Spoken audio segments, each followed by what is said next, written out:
Chapter 1. Sidel Wellington's POV. Next week, you'll be mine. I smiled up at Wilston and nodded, yeah. You'll be mine too. We exchanged excited smiles, and he leaned forward to kiss me. I love you, Sidel. My heart fluttered at his words, and I couldn't help but smile. I love you too, Wilston. I caressed his cheek softly, enjoying the smooth skin on his jaw. I ran my fingers through his blonde, sandy hair and kissed him. I could feel Wilston's smile against my lips before kissing me back. I pulled away and leaned my forehead against his and smiled up at him. I have to go. I think Sarai is calling for me. Wilston groaned inside. 5 more minutes?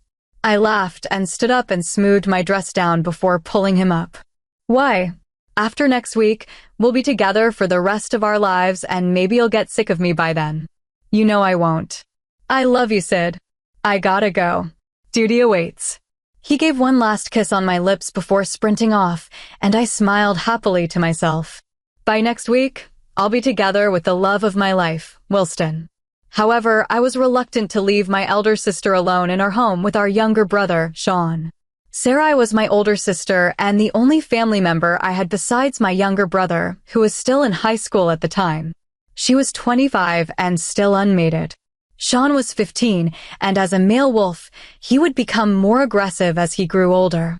And because of that, I was worried about how Sarai would deal with him, considering I was more patient than she is. I didn't know why she was still on her own. I knew it was because she had put me and Sean first after our parents died when I was 10 and she was 15. Thus, I was feeling guilt. But it was okay. We were still going to be in the same pack, and I could visit her any time I wanted, which was every day. In a way, I owed a lot to my sister. Without her, I wouldn't be where I am today. Sidel! My sister yelled, and I entered the house to see her waiting for me with an impatient expression on her face. Yes, I asked curiously as she threw a duffel bag at me. Come on, don't just stand there. Pack. You're leaving tomorrow with Wilston in the morning, aren't you? For the season. I gaped at her. I had forgotten entirely that Wilston and I were traveling together to the ceremonial grounds the very next morning. Right. Thanks for reminding me. I completely forgot. I gave a sheepish grin to Sarai, who, in turn, rolled her eyes at me. Only you, Sid. Only you. Now go pack. You're going to be mine tonight before you'll be mated. Ice cream and Netflix. I laughed and nodded, sure. As long as it's peppermint flavored. Sarai nodded, of course. I would never forget. Now go pack so I can spend the rest of the day with you. I gave her an excited grin before making my way to my bedroom and packing all the necessary items. This year I would be turning 20, and as a result, I was able to participate in the mating season. Wilston was 5 years older than me, and this year we would finally be together. The mating season was a period of time during which wolves could officially be together with their mates. It occurred only once a year and spanned across a week. The Alpha King would be present to sign the documents and serve as a witness as the pair of wolves drank a concoction that would tie and bond their souls. The pair of wolves who chose to be together would be bonded even further after marking and mating, and this bond couldn't be severed, especially after that. The ceremony that was going to take place was a few days away in neutral territory among all the packs, and Wilston and I would arrive just in time for it. As werewolves, everyone had a choice in who their mate was. But once you decided who you wanted, there was no going back. Alphas and other higher-ranking wolves got to choose their mates first to strengthen their bloodline. And since Wilston was a beta, we would be among the first to be together. And I couldn't wait. Any wolf could participate, but as long as you were 20 and above. Once I was done packing, it was almost 5 in the evening. Making my way downstairs, I saw my sister laying out dinner that consisted of frozen lasagna. I laughed and popped a pack of popcorn into the microwave for our Netflix session. Our parents had passed due to a major fight between themselves, and my mom had left the house, and as my dad chased after her, they were knocked down by a bus full of tourists. Although, as werewolves, we had quick healing abilities, my parents had lost way too much blood to be healed. There wasn't a day that passed that I didn't miss them. But I guessed it was harder for Sarai because after they died, she had to step up to the plate to be responsible for me and Sean.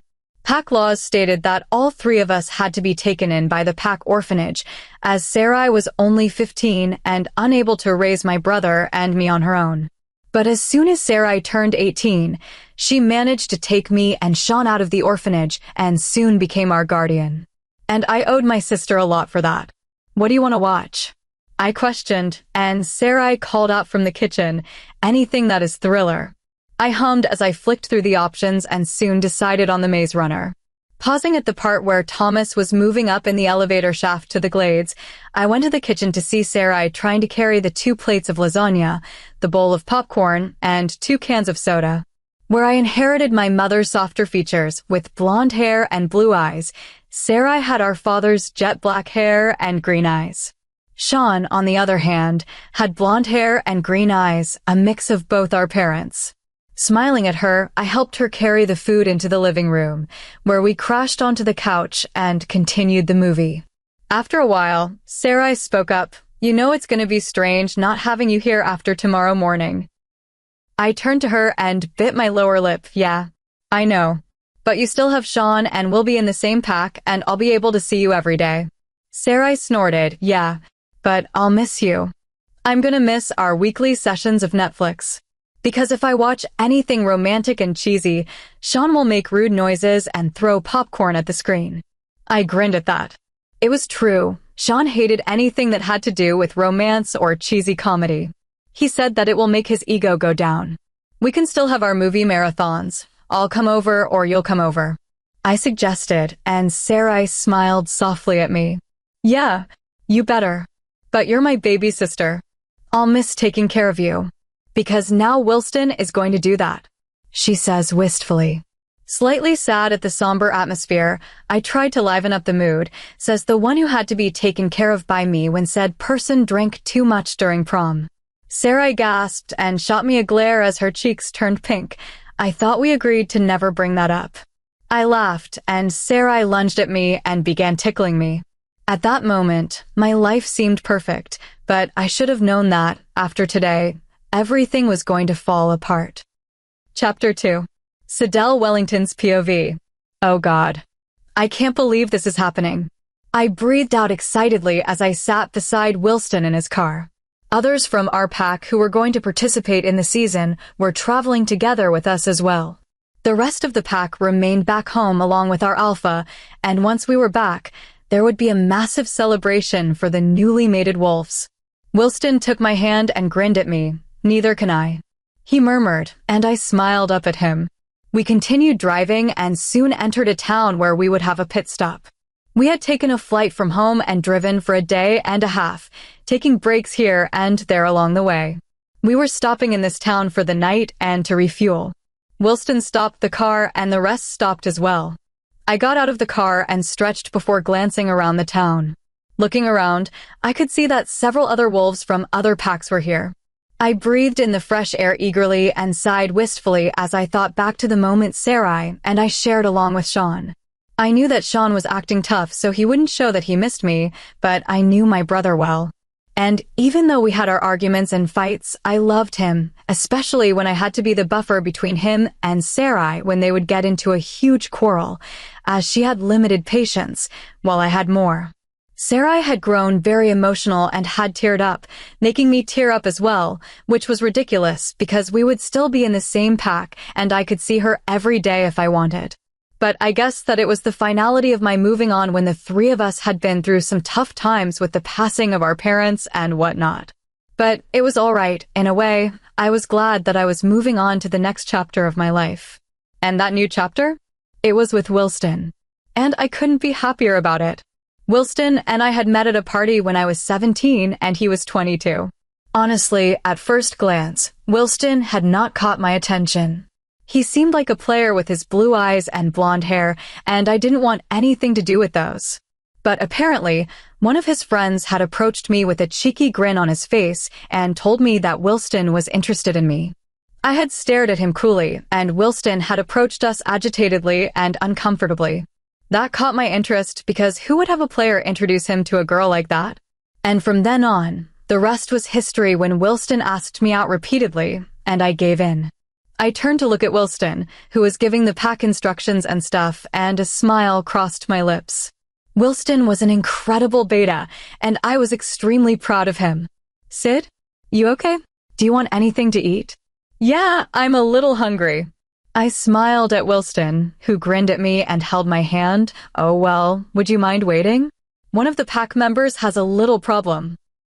I could feel my smile slightly fading before pushing it back. Oh, it's fine. Really?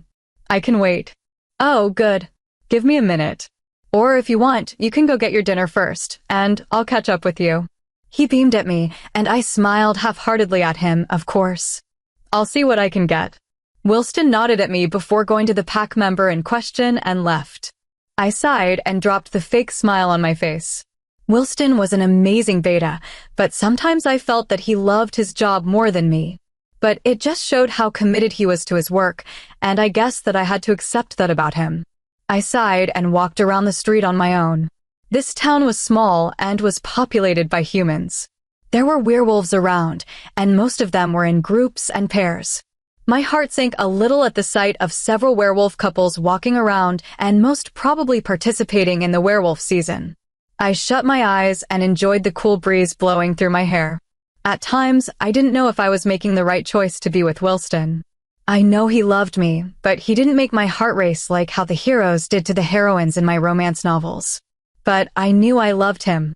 I didn't doubt it. But I longed for the fiery, passionate relationships that the characters in my books had, not the safe one I had with Wilston. Perhaps the passionate relationships in stories were fake and not real, considering that they were fictional books. I snorted to myself and shook my head. Wilston made me happy, and he cared for me. That was enough for me. I smiled and brushed my doubts aside. I loved Wilston. That was the end of it. I just had to look forward to the next part of my life with Wilston. I entered a diner, ordered a meal for myself, and texted Wilston to let him know where I was, then waited for him. The sun set quickly, and the town was soon bathed in darkness, save for a few streetlights here and there. I sighed defeatedly before leaving the diner because Wilston didn't show up. I glanced at my watch, and the ringtone on my phone alerted me that Wilston had replied and was making his way to me. I sat down at the benches outside the diner and waited for Wilston, and watched the last remaining citizens on the street.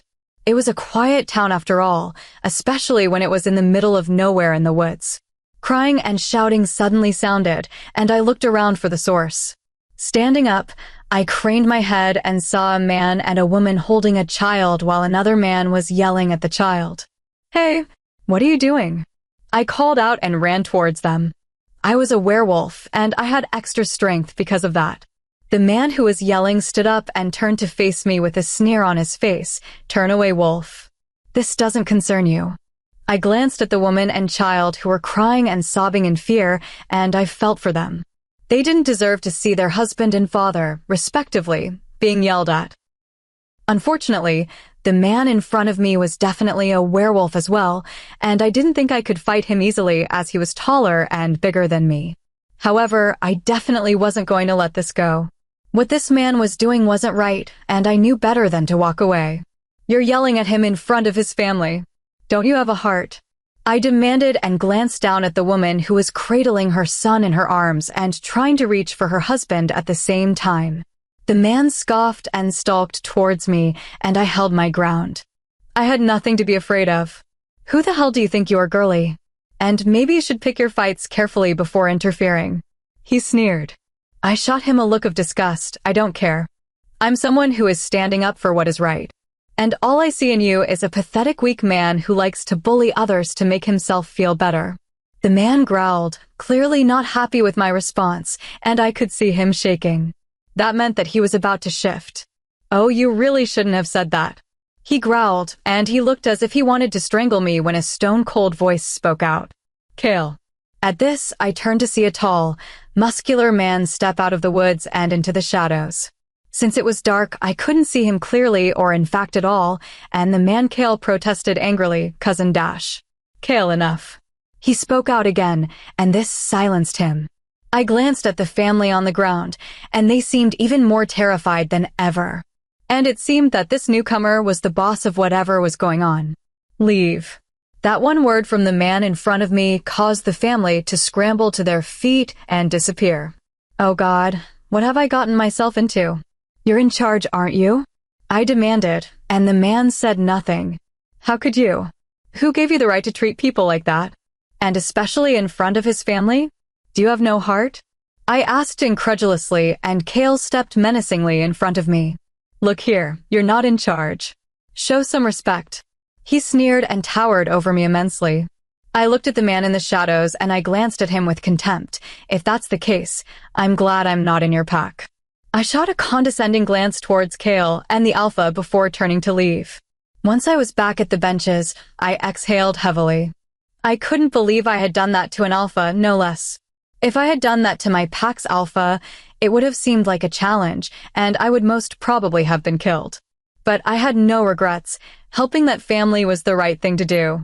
I turned around and peered in the direction of the forest where the confrontation had taken place, but saw that the two men were gone. Hey, there you are. Ready to go. I almost jumped at Wilston's voice, and I looked up to see him smiling at me. I nodded and shrugged, yeah. Sure. I stood up, and Wilston wrapped his arm around me and kissed my head. Thanks for being so patient, Sid. I'll make it up to you. Having his arms around me and with that small gesture of affection just cleared away all of my doubts about us. Yeah, it's fine. I love you, Wilston, and I understand. It's your duty. Wilston sighed in relief, and he stopped us in the middle of the walkway. Not that anyone was to block, considering that it was pretty late by now. I love you, Sid. He pressed his lips against mine before pulling away. I smiled up at him, and he intertwined our hands, and we walked off to the inn that we were staying in. What I missed the entire time was a pair of grayish-silver eyes watching us. By now. I love you, Sid. He pressed his lips against mine before pulling away. I smiled up at him, and he intertwined our hands, and we walked off to the inn that we were staying in. What I missed the entire time was a pair of grayish-silver eyes watching us. Chapter 3. Sidel Wellington's POV. Today is the day. The day that I would be tied to Wilston for the rest of my life.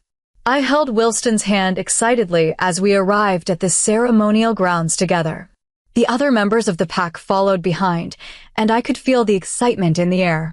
Upon looking around, it was clear that the Alpha King was present, as evidenced by the numerous soldiers and guards.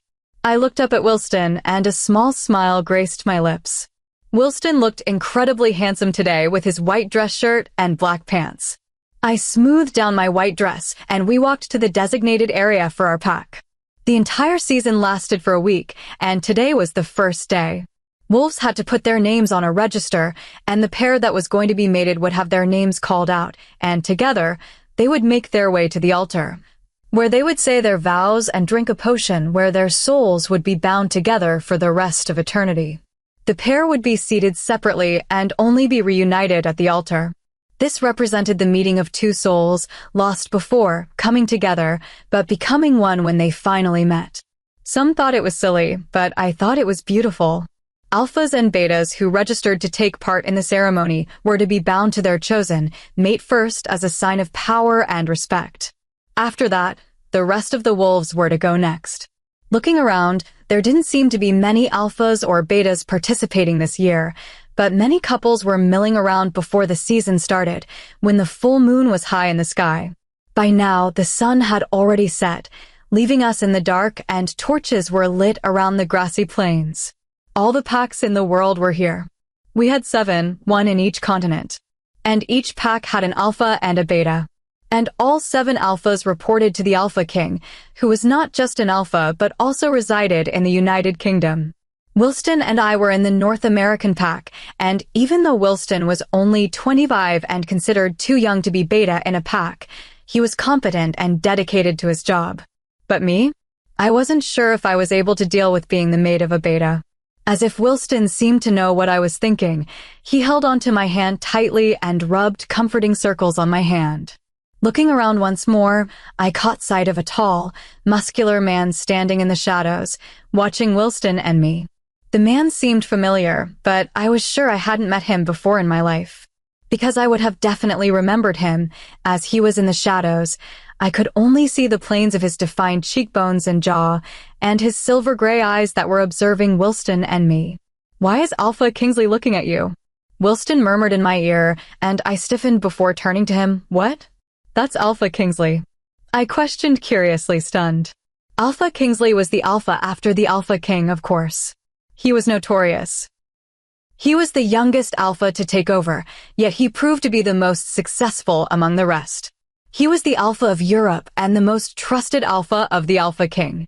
Rumors have even said that the Alpha King trusted him more than his own brother.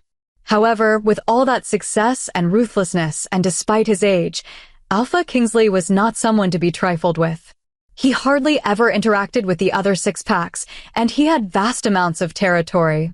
His pack warriors were so well trained that whoever tried to declare war on him was guaranteed to lose. Alpha Kingsley was well known for being cruel, cold, merciless, and emotionless. To say that most wolves and some alphas feared him wasn't an understatement. "Yes, that's him. So why does he keep staring at you?" Wilston questioned, a little annoyed, and I laughed before stroking the side of his face gently. "Are you jealous?" I teased playfully. Wilston snorted, "Maybe, but I know I don't have any cause to be. I'm just wondering, why did he come here? He never came to the previous seasons before." I shrugged, not interested. "Maybe he has found someone to be with," I said shortly, not wanting to discuss an alpha with whom I had no interest. Wilston frowned and opened his mouth to argue when the crowd began to settle down. "It's starting." I breathed out, and I gave Wilston an excited grin. "I'll see you later," Wilston murmured in my ear and planted a kiss on my cheek before we parted ways. I quickly found my seat and sat down before watching the first few alpha pairs recite their vows and be joined together for the rest of their lives with the Alpha King as witness. An excited smile crossed my face at the thought of Wilston and me up there on the altar later on. I suppose I have been daydreaming for quite a while until everything and everyone fell silent, and that is when I broke out of my thoughts. I watched with vague interest as Alpha Kingsley stepped onto the altar, and I looked out for his mate to see that there weren't any. I knew everyone was wondering who the poor soul was who wanted to be mated to someone like him, but no one dared to speak. "Blake, where's your chosen?" "There isn't a name on the list." The Alpha King spoke quietly to Alpha Kingsley, who stared coolly back at him. "Her name is Sidel Wellington." At that, I gasped and my eyes widened. I could feel my heart stop, and all the color in my face turned white. "No!" Wilston burst out, and Alpha Kingsley turned around to face him challengingly. And immediately, Wilston turned silent, shooting a horrified and worried gaze at me. I could feel gazes of pity and horror on me, and the Alpha King looked a bit perplexed. "Sidel, could you come up here, please?" I looked around panicky, and my heart was beating so fast I was sure it would explode. I walked up to the altar slowly and reluctantly. All I wanted to do was to run off with Wilston, but I couldn't because I was unable to deny a request made by the Alpha King. Stepping onto the altar nervously, I was sure that all eyes were on us. I refused to meet the intense, steady gaze of Alpha Kingsley on me. Instead, I curtsied to the Alpha King, and he spoke out, "Do you have your vows?" At this, I panicked again, but then I calmed myself down. I was sure the Alpha King could stop whatever madness was going on. "I'm sorry, sir, but this is a mistake. I'm not supposed to be with Alpha Kingsley here. I already have a chosen. He's a beta from my pack." I explained quietly, and the Alpha King raised his eyebrows. "Then what is all this with Alpha Kingsley?" he questioned, and I looked up at Alpha Kingsley for a moment and met his gaze and said, "I don't know. I've never met him before."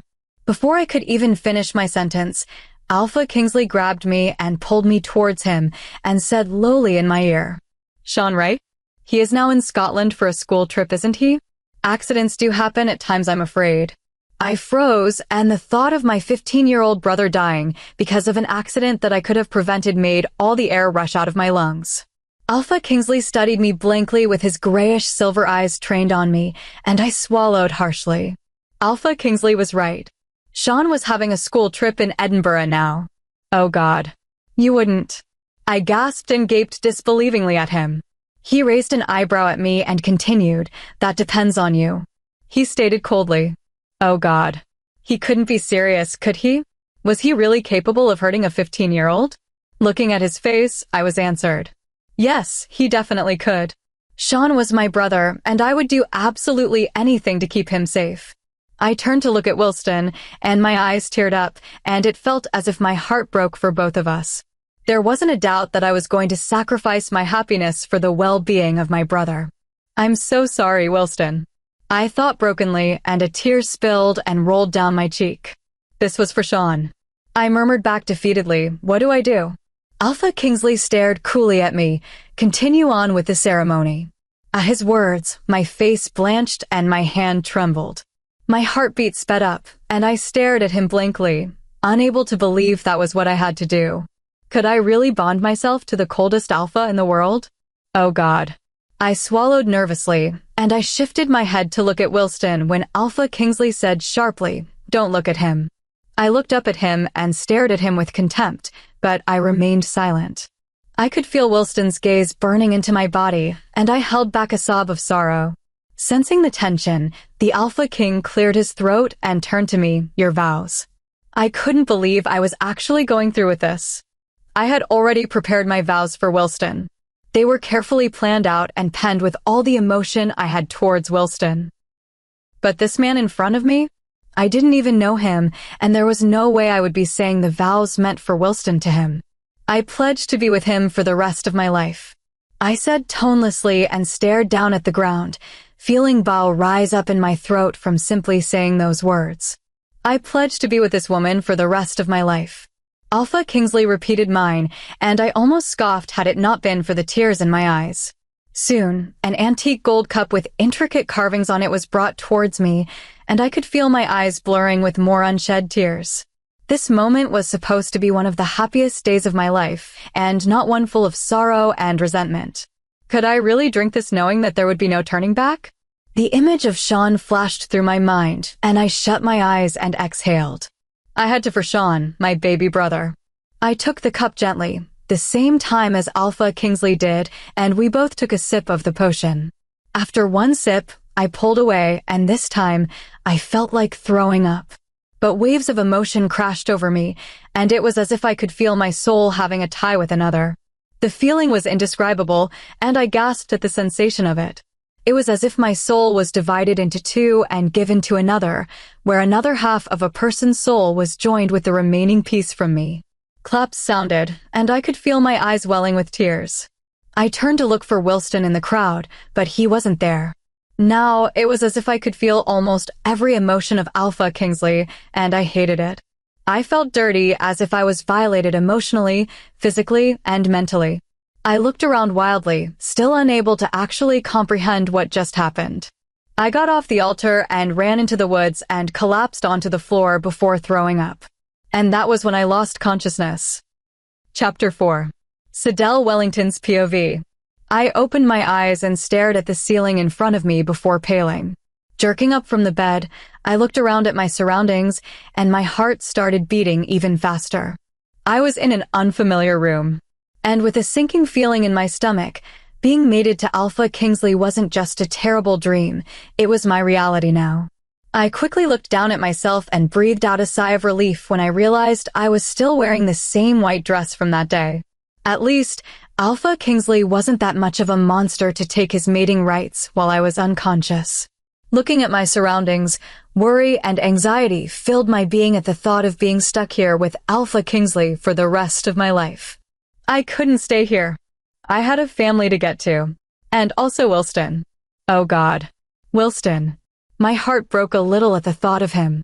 What was he thinking? Or feeling? How could I not have a choice in who I wanted to be with? That was why the season started. To ensure every wolf had a choice, in the past, parents would select their children's mates for them. This happened for centuries until a violent war broke out. Eventually, everyone agreed that it was best if wolves were able to have a choice in who they wanted to be with for the rest of their lives. A tear rolled down my cheek, and I clenched my fists as anger consumed me. I had to get out of here. I refused to accept that this was my life now. I had to go back to my family and Wilston. I got out of bed and looked around my room searching for a way to escape when suddenly an emotion that wasn't coming from me bloomed in my chest. Oh God. I had forgotten entirely that now that our souls were linked, I could feel emotions from Alpha Kingsley. And if he were to mark me, and even further, I would be able to hear some of his thoughts, and vice versa. I quickly tried the main door and cursed under my breath when it was locked. Of course it was. What did I expect? I mumbled to myself before attempting the windows. And like the door, it was locked too. I cursed again, and suddenly, the door burst open, and I quickly jumped away from the windows as if I had done something I shouldn't. I knew it was Alpha Kingsley that had entered my room. My chest felt lighter from his near presence, and I hated it. Wasn't I supposed to feel hatred towards him for ruining my life? I kept my gaze to the ground, refusing to even look at my captor or mate. "You're awake."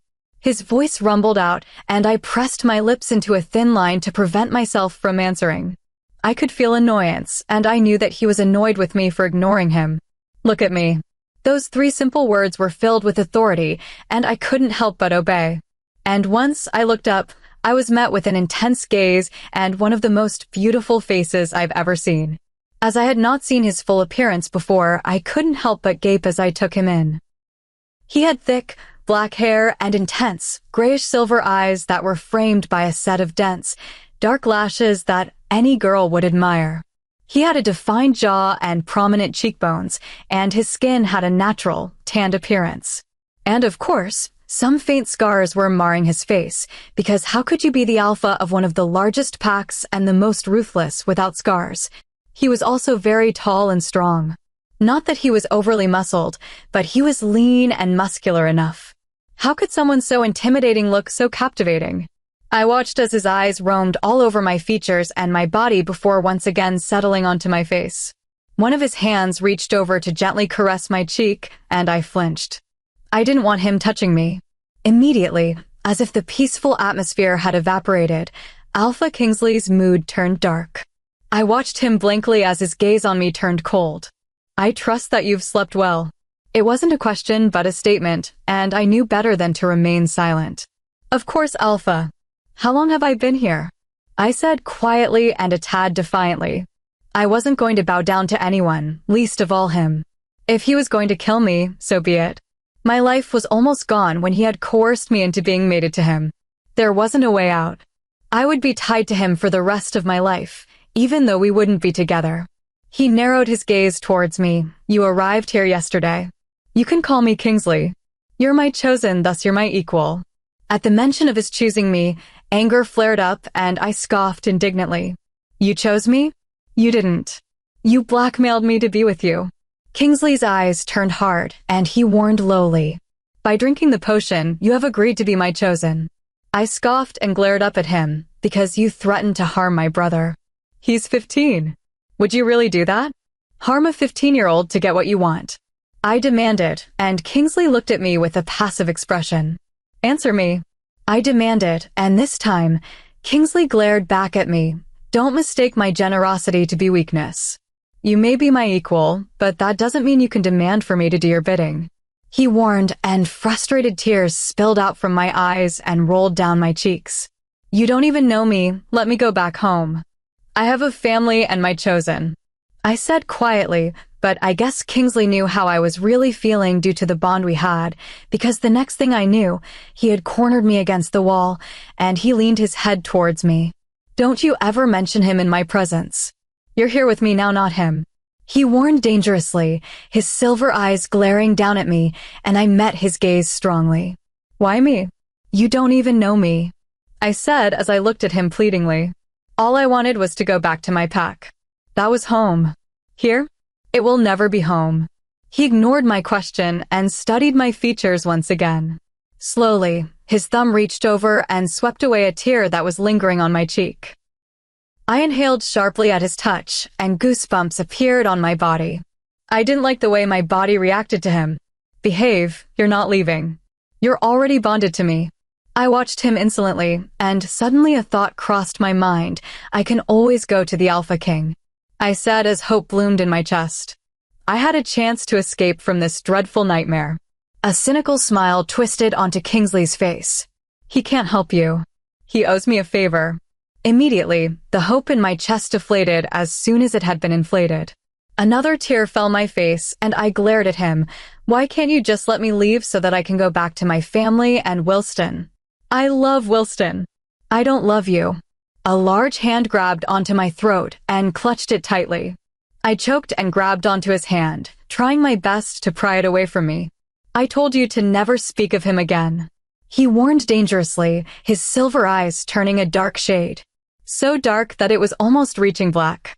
That meant that his wolf side was coming out.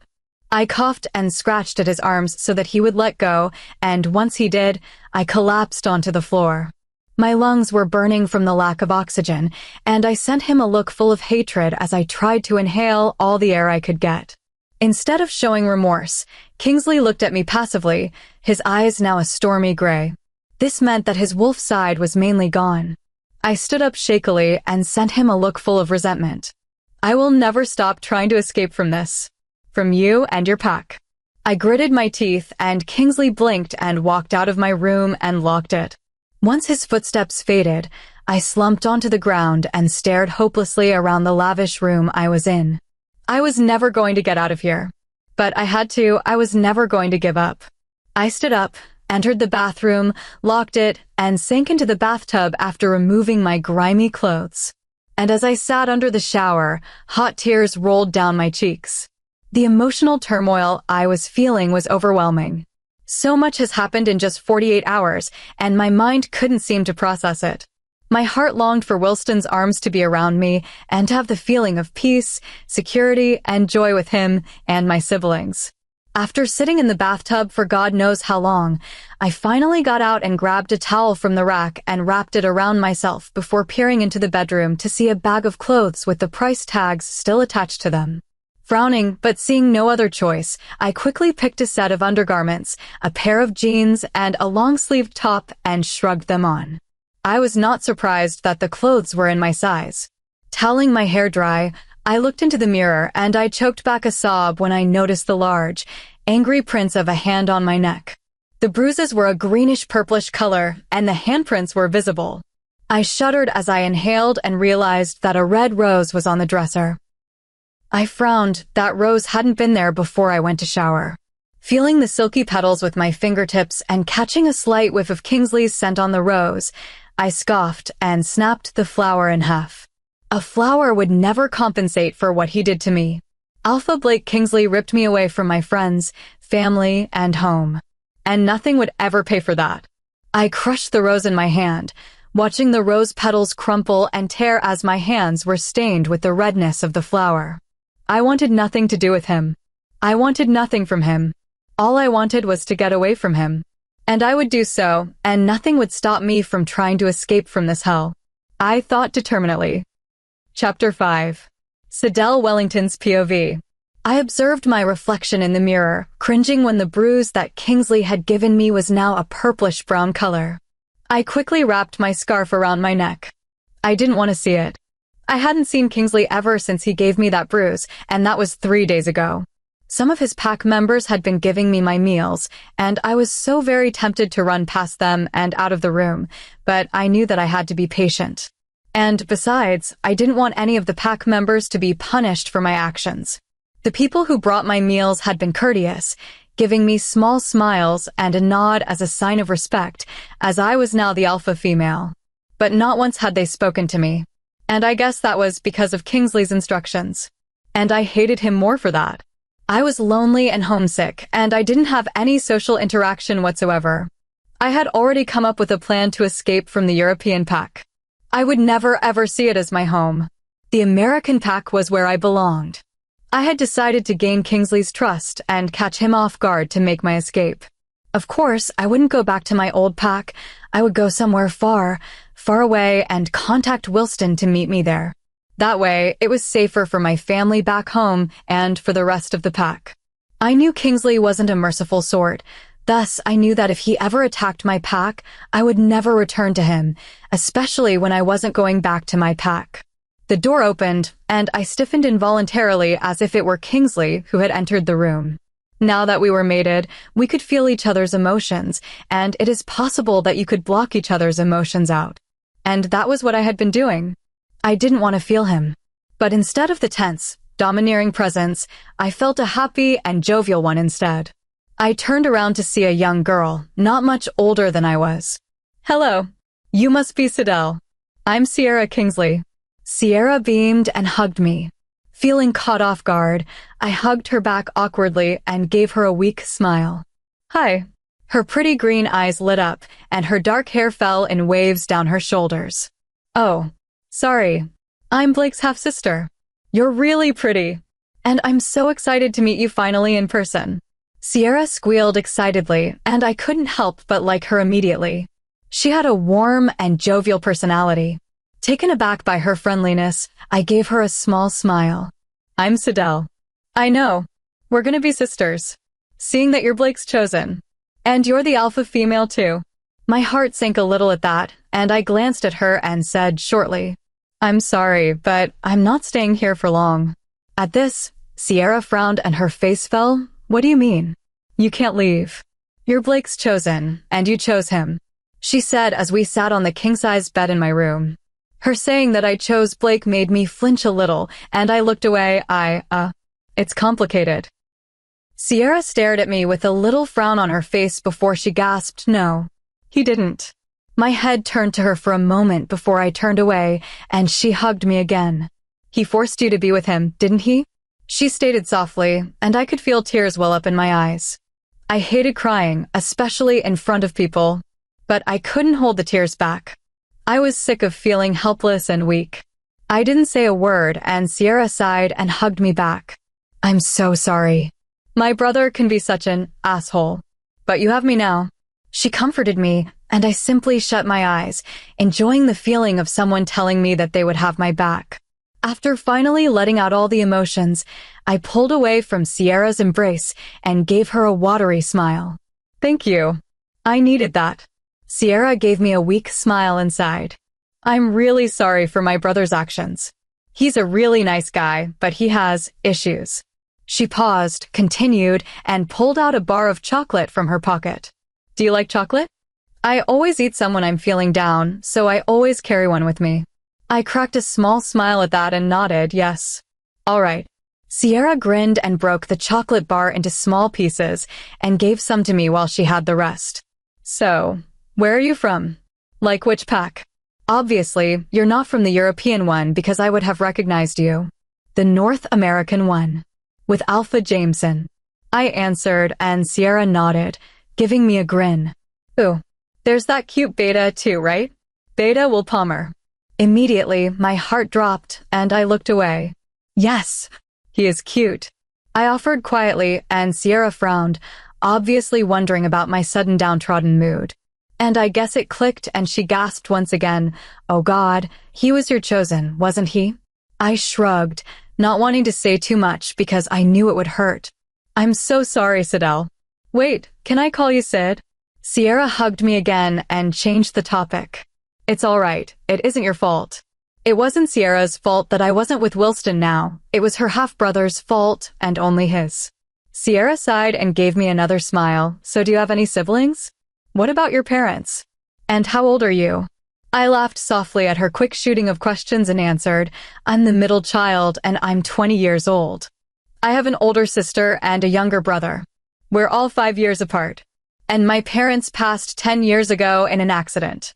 Sierra nodded her head, stuffed another piece of chocolate into her mouth, and said, "I don't have my parents either. My mom fell pregnant with me when she was 19, and then she left. I've never met her before, and I don't intend to. My father is Blake's father too. He cheated on his girlfriend with my mother. I know that Blake's father never liked me or Blake himself. So it was Blake who took care of me for the past 19 years of my life." I remained quiet, feeling sad for both of us, and I wondered why Kingsley was so harsh and cold towards me when he treated Sierra in exactly the opposite way he treated me. I scoffed inwardly at my ridiculous thoughts. What the hell was I thinking? Sierra was his sister, and I was a nobody to amuse him for the time being. "I'm sorry to hear that," I offered, and Sierra shook her head. "What are you apologizing for, silly? I'm just glad to have a new friend." She beamed brightly at me, and I couldn't help but smile back at her. I finally had a friend in this challenging situation. Suddenly, the door opened, and I looked up to see Kingsley himself enter. And immediately, I looked away. Sierra, what are you doing here? Sierra scowled at him before scoffing. Talking to your chosen. You didn't say you forced her. How could you? Mating is a sacred bond and you just. Sierra. That one word was said with such authority and a hard, stern tone that it made Sierra stop. You don't scare me, Blake. Sierra hissed and jabbed a finger at Kingsley's chest. I was almost surprised that Kingsley didn't hit her or try to strangle her for her backtalk, but then again, she was different. She was family, and I wasn't, even though I was his supposed chosen. Sierra. Kingsley growled warningly, and I watched the pair silently, and Sierra shook her head disapprovingly. I'll see you later, Sid. She waved and shut the door. Involuntarily, I tensed as Kingsley and I were the only ones in my room. Moments passed, and an awkward and tense atmosphere arose. I could feel Kingsley's intense stare on me, but I refused to look at him. He cleared his throat, and I maintained my stare on the bed, wishing that Sierra would come back to break the tension between us. Did you like the rose? Yes, but I got rid of it. I answered shortly and curtly, and Kingsley remained silent. I trust that the clothes and food are to your liking. They are. I answered again, and now my gaze shifted to the mahogany ground. Silence ensued once again, and I could feel Kingsley step nearer to me. Immediately, my body stiffened and I tensed, ready to prepare for any abuse or whatnot. But none came. Finally, Kingsley spoke. There will be a party of sorts to welcome you, the alpha female to the pack. What if I refuse to attend? I asked, and the mood turned dark again. You wouldn't want to see what I could do to your old pack now, would you? He questioned lowly and dangerously. At this, I lifted my head to stare at him insolently. Fine, I'll go. When is it? In just seconds, I flinched as Kingsley was suddenly and directly in front of me. He cupped my cheek as he stared at my face with a blank expression. I didn't know what he was feeling as I had blocked those feelings from him. His thumb stroked my cheekbone softly, and his silver eyes met my blue ones. I inhaled sharply as his other hand pulled my scarf away, revealing the bruise on my neck. His fingers lingered on my neck softly, as if he were tracing the fingerprints he had left behind. My body was tense, as if it was preparing to face another attempt from him to choke me again. I wanted to turn away from him, to step out of the room and not even be in the same vicinity, but I didn't want to show any weakness. Instead, I stared him back into his eyes and swallowed a little anxiously and nervously. I didn't know if he had blocked my emotions out or not, because if he didn't, he would know exactly what I was feeling now. Fear and nervousness. Suddenly, he stepped away, both hands releasing me from his closeness. And I was thankful for that. I didn't know how long I could have just stood there in such close proximity to him without having a panic attack. I could feel his eyes observing my every movement, and once again, I swallowed harshly as my gaze turned to the ground. The party will be tomorrow night, and it has a theme.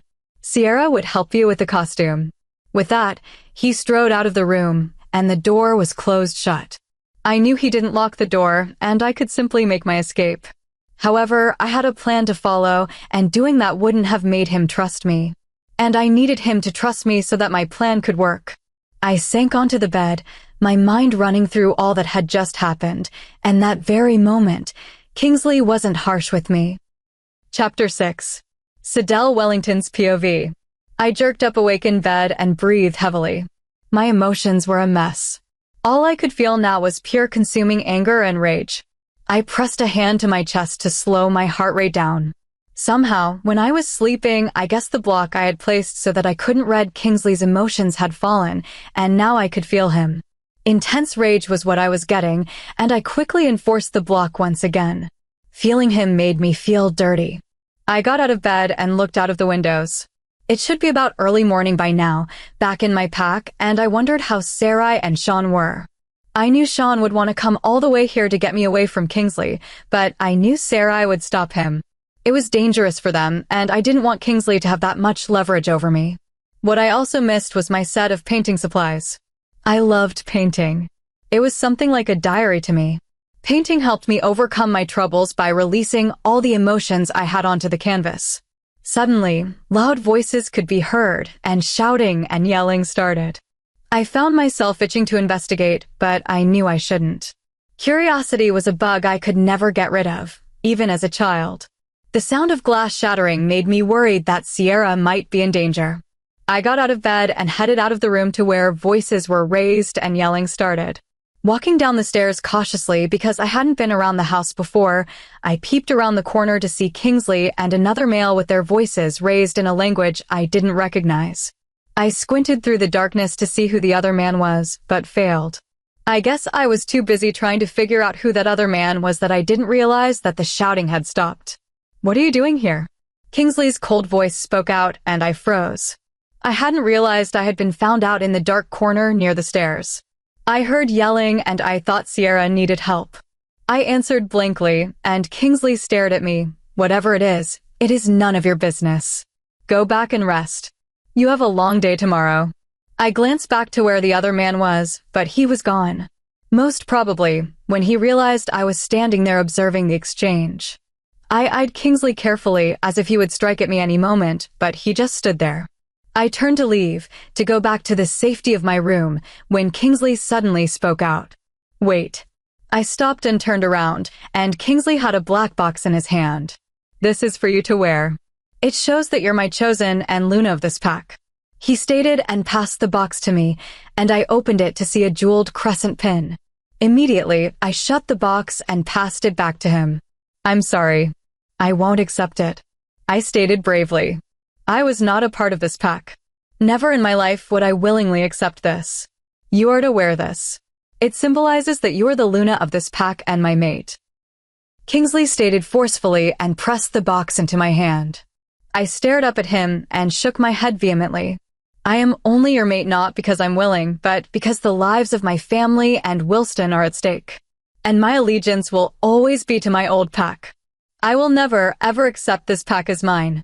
I snapped and shoved the box back to him. Immediately, Kingsley let out a menacing growl and slammed my back against the handrails of the stairs.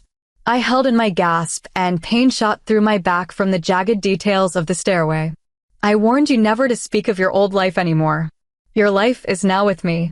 And this pack." He thundered out furiously, and I gazed back at him insolently. "I'll never give in to you," I said defiantly, and Kingsley glared into my blue eyes angrily. "I wouldn't mind harming your pathetic beta. I never liked him. You do that, and I'll kill you myself. Even though I'll die from it, I'll be happy enough to take you down with me." I shrieked and struggled against his hold on my shoulders, which was pushing me against the railings of the stairs. A dark, sinister, and cynical smile crossed his lips, and the moonlight from the windows seemed to make his silver eyes glow. "Try it, but I'll make sure you wouldn't die, and you'll have the front row seat to see the death of your family members." Rage filled up my veins along with helplessness. And without thinking, I raised my hand to slap his cheek. And the loud sound from that action echoed around the house. A loud roar of rage resounded, and before I knew it, Kingsley once again slammed me against the wall, and my head hit the sharp part of the fancy design of the railing. Pain shot through my skull, and I collapsed onto the ground from shock. I gingerly pressed my fingers against the back of my skull and felt a sticky substance on it. Immediately, I knew it was blood. The metallic smell of it wafted into my nose, and I stared up at him, stunned beyond comprehension. Tears of frustration and helplessness, along with anger, rolled down my cheeks. "You really are a heartless, cruel monster who deserves to rot in the deepest, darkest parts of hell." I spat with as much hatred and anger as I could convey in my tone, and shakily stood up. With that, I fled back to my room and slammed the door shut before sinking back to the ground with my back against the door as countless tears rolled down my cheeks. Alpha Blake Kingsley will always be a heartless, cruel monster who doesn't care for anyone but himself. I opened my eyes and my head pounded. Slowly sitting up, I realized I was in bed. Frowning, because I was pretty sure I had fallen asleep on the ground and didn't remember getting back into bed. Sitting up slowly, I gingerly touched the back of my head and winced as I could feel some of the dry, matted blood on my hair. Looking in the mirror, I observed my dark circles and puffy eyes. Along with the bruise on my neck, I knew I would have new ones on my back. I exhaled slowly and went to shower. It was about 2 in the afternoon, and I knew that Sierra would be here soon to help me get ready for the welcome party. The ironic thing was that I felt anything but welcome. Once I was done, I dried my hair carefully, aware of my wound that was most probably healed now, but it was still sore. I quickly dressed into a pair of jeans and a top and applied some thick concealer to my neck.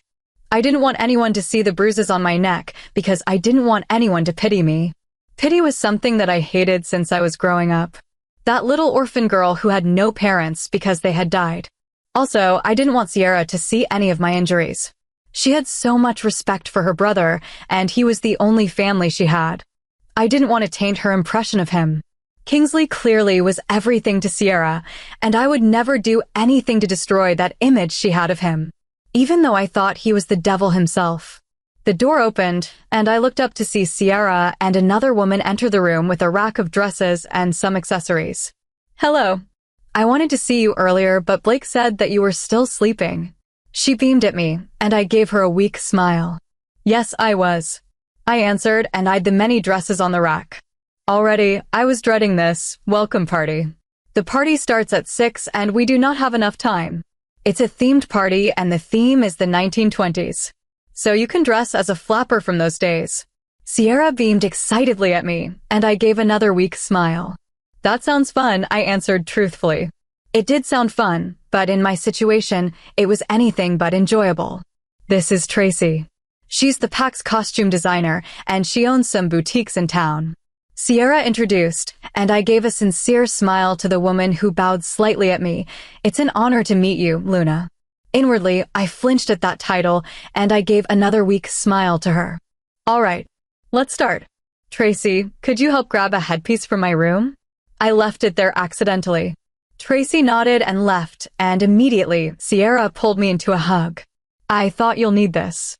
I almost broke down into tears, but I remained strong. "Why?" I questioned, and Sierra looked at me sadly. "I heard the argument last night." "Don't worry. We're in Blake's house, not the pack house. No one else heard." "I'm sorry, Sidel." I glanced away, unable to see the pity in her eyes. But remembering my earlier determination to make sure that Sierra wouldn't see Kingsley in another light, I forced a smile on my face. "It's all right. We just had a slight disagreement," I reassured. Sierra opened her mouth to argue, but thankfully, Tracy stepped into the room and Sierra closed her mouth. "So, what dresses do you have?" I questioned and changed the subject. Sierra looked like she wanted to say something, but eventually dropped the topic. Hours later, I gazed into the mirror and looked at the gorgeous woman in the reflection. The woman in the mirror didn't look like she had been crying or had felt any sorrow in her life. She didn't look like she had been hurt or faced anything harsh in life. The flapper dress I was wearing was white and featured intricate beading on the bodice and the hemline. It was a beautiful piece. Matching white satin gloves and gold heels completed the look, along with my blonde hair styled into golden ringlets. "You look great." Sierra beamed at me, and I nodded. "You and Tracy did an amazing job." "Thank you." I smiled gratefully at them, and they gave me matching grins. The door opened, and all three of us looked at the intruder to see Kingsley enter. Tracy gave a short bow and left with the rack of the remaining dresses. Sierra scrutinized me, and then her brother, and opened her mouth, but closed it when Kingsley bared his teeth at her. Shooting me an apologetic glance, Sierra left, and I was alone with Kingsley. Fear danced in my veins, but I remained strong. He couldn't do anything worse to me now. He had taken my pride and choices away, along with my family and friends. "Please wear this," he instructed and placed the pin in my hand. I opened my mouth to argue, but before I could say a thing, he continued, "You can take it off after the party." I stared at him and nodded slightly. Kingsley opened the box and took out the beautiful pin, gently pinning it to my dress. And the entire time he did so, I wondered if he would stick the sharp edge of it into my throat to get rid of me finally. While doing so, I studied him discreetly, and he was dressed in a suit with a mobster hat on his head from the Prohibition era. He looked handsome, there wasn't a doubt about that. But I wasn't attracted to him because of the terrible things he had done to me. His hands on my skin made me tense and stiffen. I was unable to let my guard down with him being so close to me. Once he was done, he offered his arm for me, and wordlessly, he led me to the top of the stairway. He paused, and he seemed like he wanted to say something, but decided against it, and we walked down to the crowd of people waiting for us downstairs. Chapter 7. Sidel Wellington's POV. Holding onto Kingsley's arm as he led me down the stairs towards the crowd made me feel like I was going insane. I wanted to get away from him. I didn't like that our bodies were so close to each other. But I wouldn't make a scene. Yelling and slapping an alpha was one thing, but disrespecting him in front of his whole pack was a totally different thing altogether. And breaking away from him was going to cause an uproar. As we walked down the stairs, I could feel his intense gaze on me, but I refused to look back at him. I wouldn't. Focusing on the steps in front of me, I walked down them anxiously, wondering how Kingsley's pack was going to react to me. I could feel eyes on us, and I clutched onto my dress tightly as my hands were clammy from the nervous feelings I was experiencing. Looking around, the house was decorated with golden curtains and vintage decorations. Waiters and waitresses walked about with their costumes, offering food and drinks as soft jazz music played. The pack was all dressed for the occasion, with feather headbands, long necklaces, flapper dresses, hats, and classy suits. Once we were down, Kingsley spoke authoritatively to the crowd facing us. "This is your Luna, my chosen Sidel. She is to be treated with respect. Any other actions other than that, there will be consequences." A chorus of agreements filled the room, and I glanced around warily to see many curious eyes on me. Forcing a smile on my face, I smiled at the crowd in front of me. I could feel Kingsley relax slightly behind me, and he gently led me into the crowd. This was strange, him being gentle with me. Honestly, I wasn't surprised if he pushed me forward into the crowd, and then I realized he couldn't do anything like that in front of his pack. It was one thing to be cold and ruthless, but another thing to show that you mistreated your chosen. I pressed my lips into a thin line before giving smiles to the pack members who bowed and greeted me with smiles on their faces. Suddenly, Kingsley gripped onto my waist, and I tensed. The feeling of his hand on my waist was foreign and an unwanted contact. "Kale, this is Sidel." I wanted to pull away from his hold on my body, but the look in his silver eyes dared me to do so. I plastered another fake smile on my face and turned to greet the man in front of me, but stopped when I recognized him. "Cousin. Luna." Kale sneered a little as he addressed me, and suddenly everything seemed to make sense. I turned to look up at Kingsley to see him looking down at me with an unfathomable expression on his face. Everything clicked, and now I knew how Kingsley had even known me. Kingsley was the alpha I had insulted that very night in the woods with the man in front of me.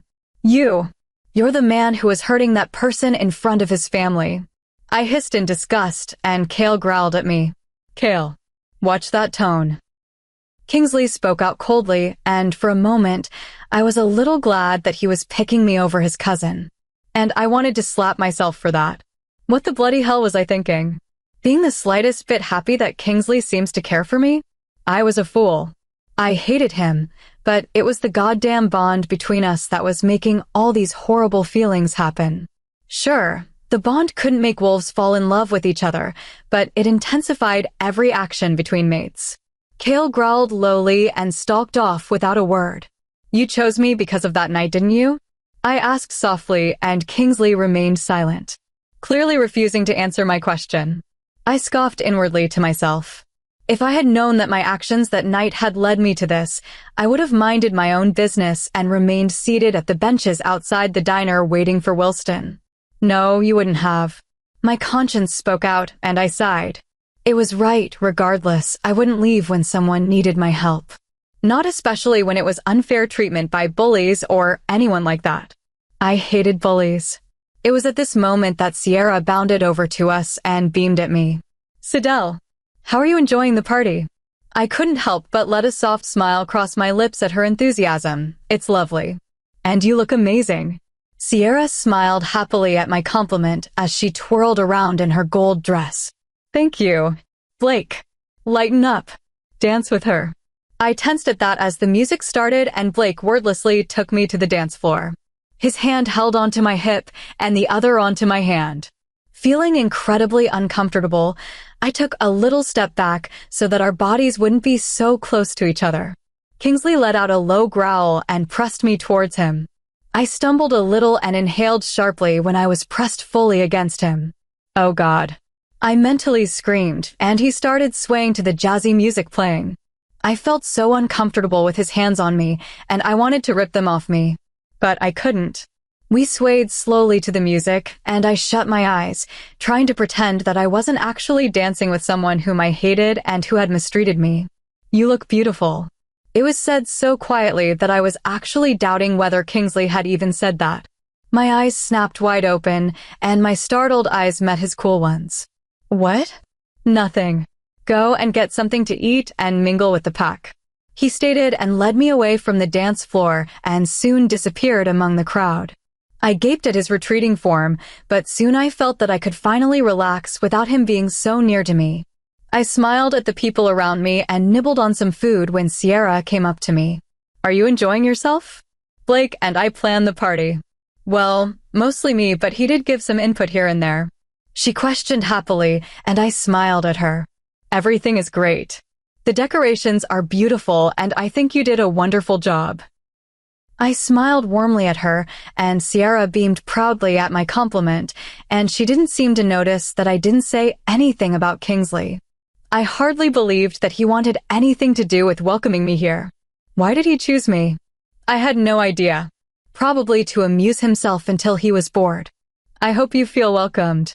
I'm really happy that you're here as our Luna and Blake's chosen. I know you don't really want to be here, but I hope that with time, you'll see this pack as your home. Sierra said and continued, I know Blake can be a little cold and mean, but give him time. He'll warm up to you soon enough. But meanwhile you have me. I gave her a weak smile at that and hugged her. Thank you. I appreciate it. Sierra smiled happily and ate a cracker. Suddenly, a thought occurred to me, and I asked curiously, do you know who Cale is? He's Kingsley's cousin. Immediately, Sierra wrinkled her nose in distaste. Cale? You mean Cale Preston? I shrugged, I guess. I mean he referred to Kingsley as his cousin. Sierra grimaced and nodded. Uh-huh. Cale is our cousin, but a distant one at that. He's from our father's side, and he's a menace. He's known for bullying and pushing people around, and he's a total jerk. I wasn't surprised at this piece of information I had just gleaned. After all I've seen, the description Sierra had given of Cale matched him perfectly. I see. Sierra sighed. Just don't bother with him. He's one of a kind, but nobody really dares to challenge him, seeing that he's Blake's cousin. He can be a total jerk, so just stay clear of him. I do that. I couldn't help but laugh at that. Soon, Sierra introduced me to some members of the pack, and I had to say that even though this pack had a reputation for being formidable, they were actually quite the opposite when socializing. I guess that the saying was true. Do not judge a book by its cover. Well, maybe that proverb was an exception for Kingsley. I scoffed to myself and let all thoughts of him be gone from my mind. I walked up the stairs cautiously. The party had just ended, and I was exhausted. I entered my room and stopped. An easel and some blank canvases were in my room, along with a box of art supplies. Closing the door, I walked towards the box and peered inside to see loads of different kinds of paint and brushes. Walking to where the easel was standing, I traced the blank canvas resting on it, and I could feel an itch to start painting on it. I take it that you like it. I jumped at the suddenness of his voice, and I turned to see Kingsley watching me at the doorway. He was still wearing his suit, and I couldn't help but admire how good he looked, but the loathing I felt towards him was still there. Yes, I answered cautiously and warily. Kingsley continued watching me, and I quickly turned away from his intense gaze. I felt unnerved by him. How did you know that I like to paint? I questioned stiffly. Sierra told me. An awkward silence passed, and I tried to think of something to say that would make him leave. I opened my mouth to speak and raised my head, and my heart thundered from fear and shock when I realized he was actually in front of me. I inhaled sharply at his action, and I watched as his hand went towards my throat. It seemed that I was still fearful of him. Was he going to hurt me again? Instead of that, he rubbed gently at my neck, making me wince at the soreness from the bruises he left behind. I could hear him inhale sharply, and I looked down to see that he had rubbed the concealer off, exposing the bruises fully. "Did you ice them?" he questioned, and I stared at him defiantly. "Why do you care?" "You caused it," I said, and brushed him off, and took a step back away from him. "Please leave. I'm tired," I said stiffly. Kingsley studied my face, and instead of doing as I said, he took another step forward, closer to me. "If you need anything, just ask. You're free to roam around the Packlands, but if you try to escape, you'll be caught." I eyed him insolently, and out of the blue, Kingsley leaned towards me and pressed a light kiss on my forehead, and with that, he turned away and walked out of my room. I was too stunned to react to that action, so I just stared dumbly at his retreating form before meeting my shocked reflection in the mirror. Chapter 8. Blake Kingsley's POV. Guilt. Self-hatred. Contempt. These were terms I could hardly use to describe myself. In fact, I would use words that were more demeaning and worse. Looking down at my hands, self-loathing filled my entire being, and I shut my eyes and leaned back against the chair I was sitting on. I was a fool, a bloody fool who knew only how to destroy. Her face, full of hurt and sorrow, flashed through my mind, and the ache in the pit of my stomach intensified. I never intended to hurt her, but I did. And I couldn't turn back the clock even though I wanted to. It was too late. Looking at the bruises on her neck, all I could feel was anger. Anger and rage at myself for messing things up between us. The moment I first saw her, I was entranced, not because of her beauty, but because of the fire and passion in her. Standing up against someone who was obviously going to win, I admired that. She was everything that I wasn't. I was definitely on the list to rot in the most bottomless pit in hell. There wasn't a doubt about that. But Sidel was full of hopes and dreams, and I had snatched and destroyed them all in front of her. Now that she was mine, all I got was ice and coolness. And I made it worse by hurting her instead of trying to win her over. What kind of choice was I? A terrible one. Looking at her yesterday during the welcome party, she was breathtakingly beautiful, and I wanted to tell her that, but I didn't know how to, especially after the way I hurt her. All I could manage was a mere "you look beautiful," and that was that. I had wanted to caress her cheek, look into those blue eyes of hers, and murmur to her softly that I thought she was beautiful. I knew it was going to take more than gifts and compliments to show that I was sorry and that I deserved to even breathe the same air as her. And I knew I didn't. I had to show her that I was worthy of her, that I deserved her. There was a time that I was such a person, but that part of me had died when my mother had passed and my father had changed. Now I was cold, ruthless, and merciless. Not the ideal choice for anyone. I thought darkly and scowled broodingly out of my study window. But I had hoped that Sidel would like the items I had gotten her. And she did. I had seen a glimpse of happiness flash through her eyes as she caught sight of the art materials I had given her. I never meant to hurt her. But each time that she mentioned that she would reject this pack in me, I would feel dejected. I knew I was a terrible person, and the wolf part of me hated rejection. You could say that it was the darker side of me. It longed for something other than hate, and I got that a lot.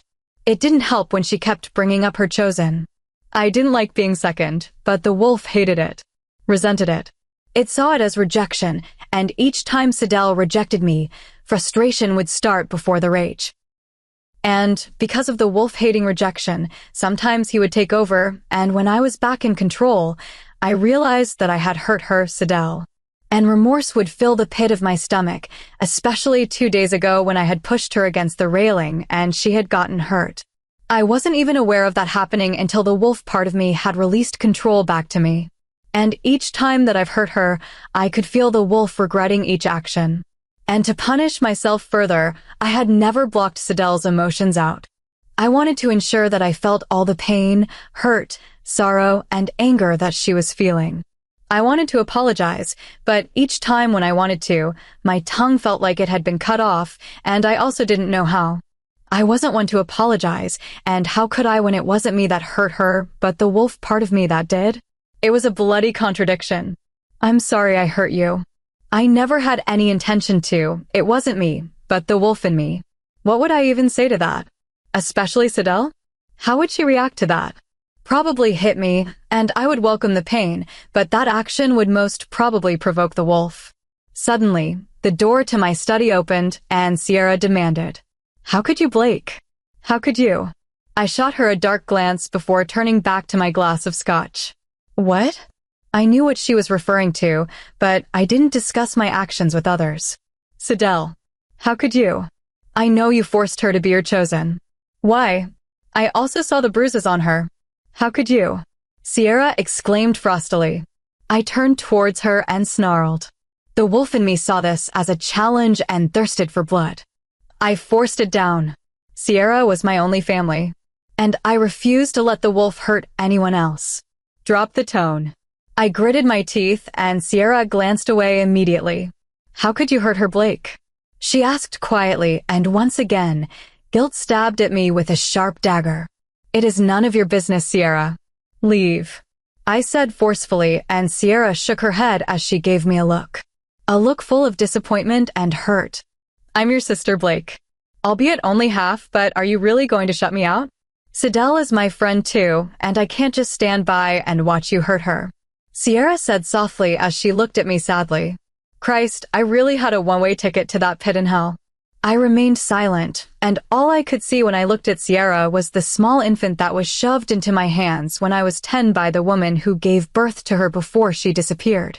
Sierra shrugged casually as if my silence didn't hurt her, but I could see glimpses of unshed tears in her green eyes. Fine. Be that way. She spoke out casually and turned to leave, but I knew that she was deeply hurt by my refusal to let her in. She made the demons go away. Sierra stopped at the doorway and turned towards me at my response. Oh. Sierra looked like she wanted to say something, but held it back and instead made her way to the chairs in front of my desk. It was something about her that drew me in. And I guess the wolf felt the same way because I wanted her, and it had been submissive ever since she lashed out at me that night. Sierra's eyes grew round. She knew that the wolf was never submissive to anyone, not even family. Thus, I had to restrain it with utmost concentration. But with Sidel, it seemed as if the wolf wanted to please her, and that very night, it retreated to the back of my mind instead of always being on the verge of taking over. All werewolves had a wolf side to them. Some were tame and easy to handle, while there were some like mine.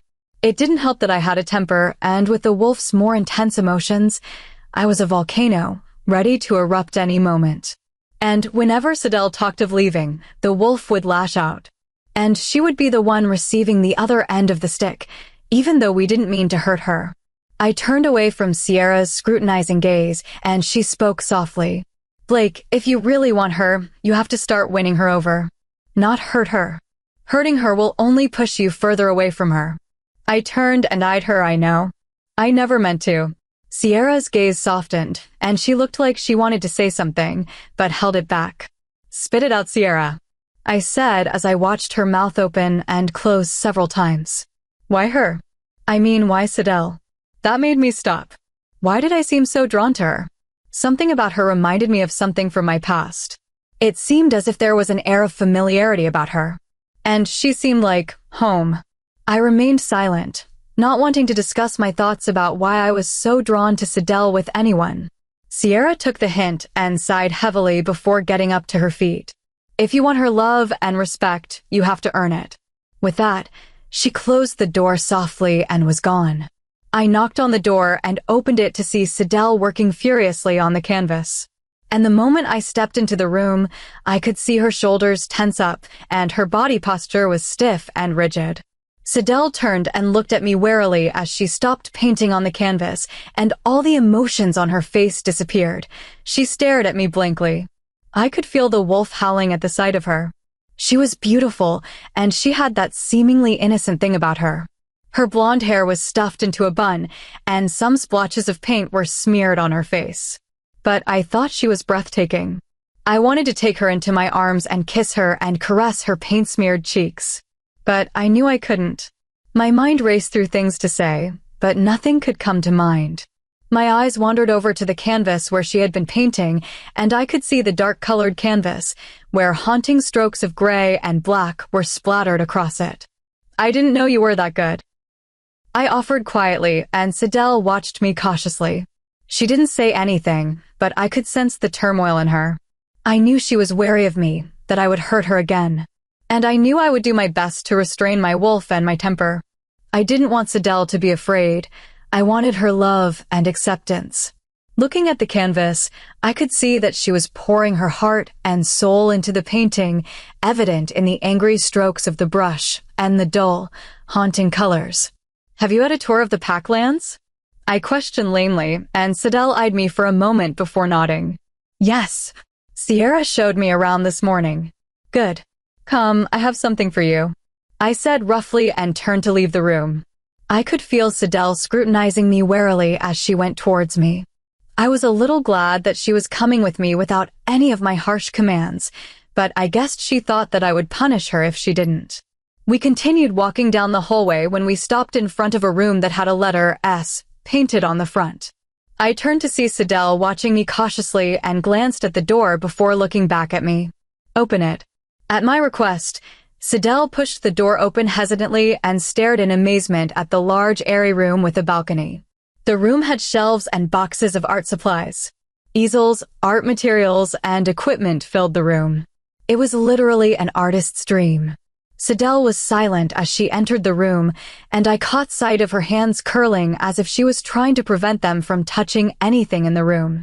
I watched enthralled as she stepped out onto the balcony and the breeze blew through her hair. I was content with just watching her like that. Suddenly, she turned around and looked at me with an expression on her face that was full of disgust and contempt. Immediately, my heart sank at that. "Is this to ease your conscience?" she demanded. I just looked at her passively, hiding my true feelings inside.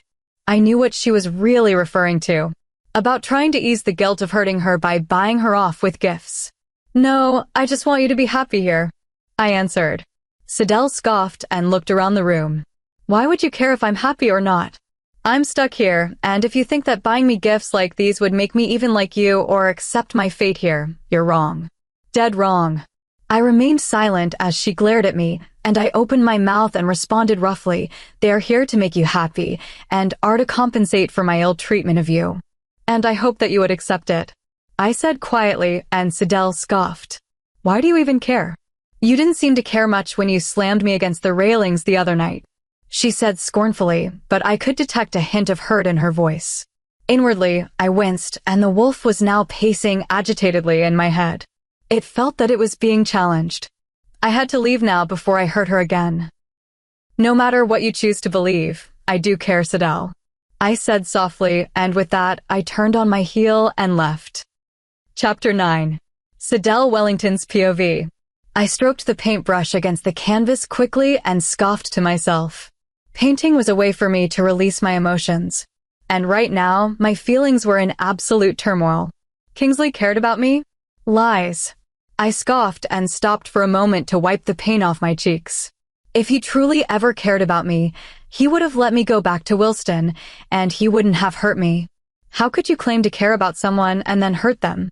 I couldn't wrap my head around that sort of thinking. It was beyond ridiculous. Yesterday, when Kingsley showed me the art room he had given me, I was stunned and blown away. It was literally the dream room I would have when I was older and mated with Wilston. And looking at the materials like the paintbrushes and the blank canvases stacked up against the walls, I had to prevent my hands from reaching out to touch the items littering the room. But then, reality crashed into me, and suddenly, I knew why he had given me that room. It was apparent to ease the guilty conscience of hurting me. By giving me something in return, he was obviously trying to ease the discomfort of hurting me, and I became angry. Of course, I demanded to know if he was trying to make himself feel better by giving me a room full of art supplies. And when he had told me he cared for me, all accusations and hurtful words I wanted to say had disappeared. It seemed as if they were all stuck in my throat. Also, I was still mystified that he hadn't retaliated against me when I had accused him and rebelled against him. But I had seen his eyes start to darken before he left. And I was thankful that he hadn't hurt me, even though I was expecting it. I sighed and stopped painting altogether and looked at the canvas in front of me. I was almost done, and I hadn't realized that I was painting a full moon with a lone wolf howling against the dark and ominous background. Glancing around the art room that Kingsley had given me, a pang hit in my heart because I knew that my dreams weren't going to come true. Now that I was 20 years of age, it wasn't unusual for females to be with child. I had dreamed of having a child who would be beside me as I painted in my art room in a house that Wilston and I would share. But now, those dreams are smashed into millions of tiny stars that will never come true. Pushing my thoughts away, I decided to take a shower before making my way down to the kitchen, where Sierra and a few women were going to gather to have a tea party of sorts as a more casual way to welcome me into the pack. I was looking forward to it. Having friends here would make this place a lot less like hell. Once I was done showering, I left the bathroom to see a bouquet on my dresser. Feeling a sense of apprehension, I touched the silky petals gingerly and marveled at the soft feeling and the lovely smell. Without a doubt, I already knew it was Kingsley who had placed them in my room. Looking at the beautiful roses, I sighed heavily. I didn't have the strength or energy even to throw them out. This was probably another way to make Kingsley feel less guilty about his treatment of me. I decided to put the roses into my bathroom, where I would hardly see them, because now I didn't have the heart to throw them out either. I loved flowers, and now that I was here in Kingsley's pack, I hardly ever saw one in his home. Making my way down to the kitchen, I could see Sierra chatting away to one of the other females before bursting into peals of laughter. Now that Sierra had shown me around previously, I was somewhat familiar with Kingsley's home. And if I weren't forced to stay here, I would have thought it was a beautifully crafted home. But somehow, it lacked something that I couldn't figure out what. Sidel, hurry. Try the cookies before they turn cold. Sierra called out to me as she caught sight of me. I gave her a small smile as I entered the kitchen. A chorus of greetings with my new title sounded out, and I tried not to cringe. Hi, I said quietly, and beams were thrown my way. Luna, Sierra told me that you were from the American pack. One of the women spoke up, and I nodded my head. I hope that you'll feel at home here. Even though you're from a different continent and pack, you're one of us now.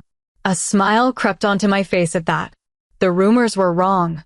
People from the European pack weren't as hostile and unfriendly as many claimed. In fact, they were one of the nicest ones I knew of.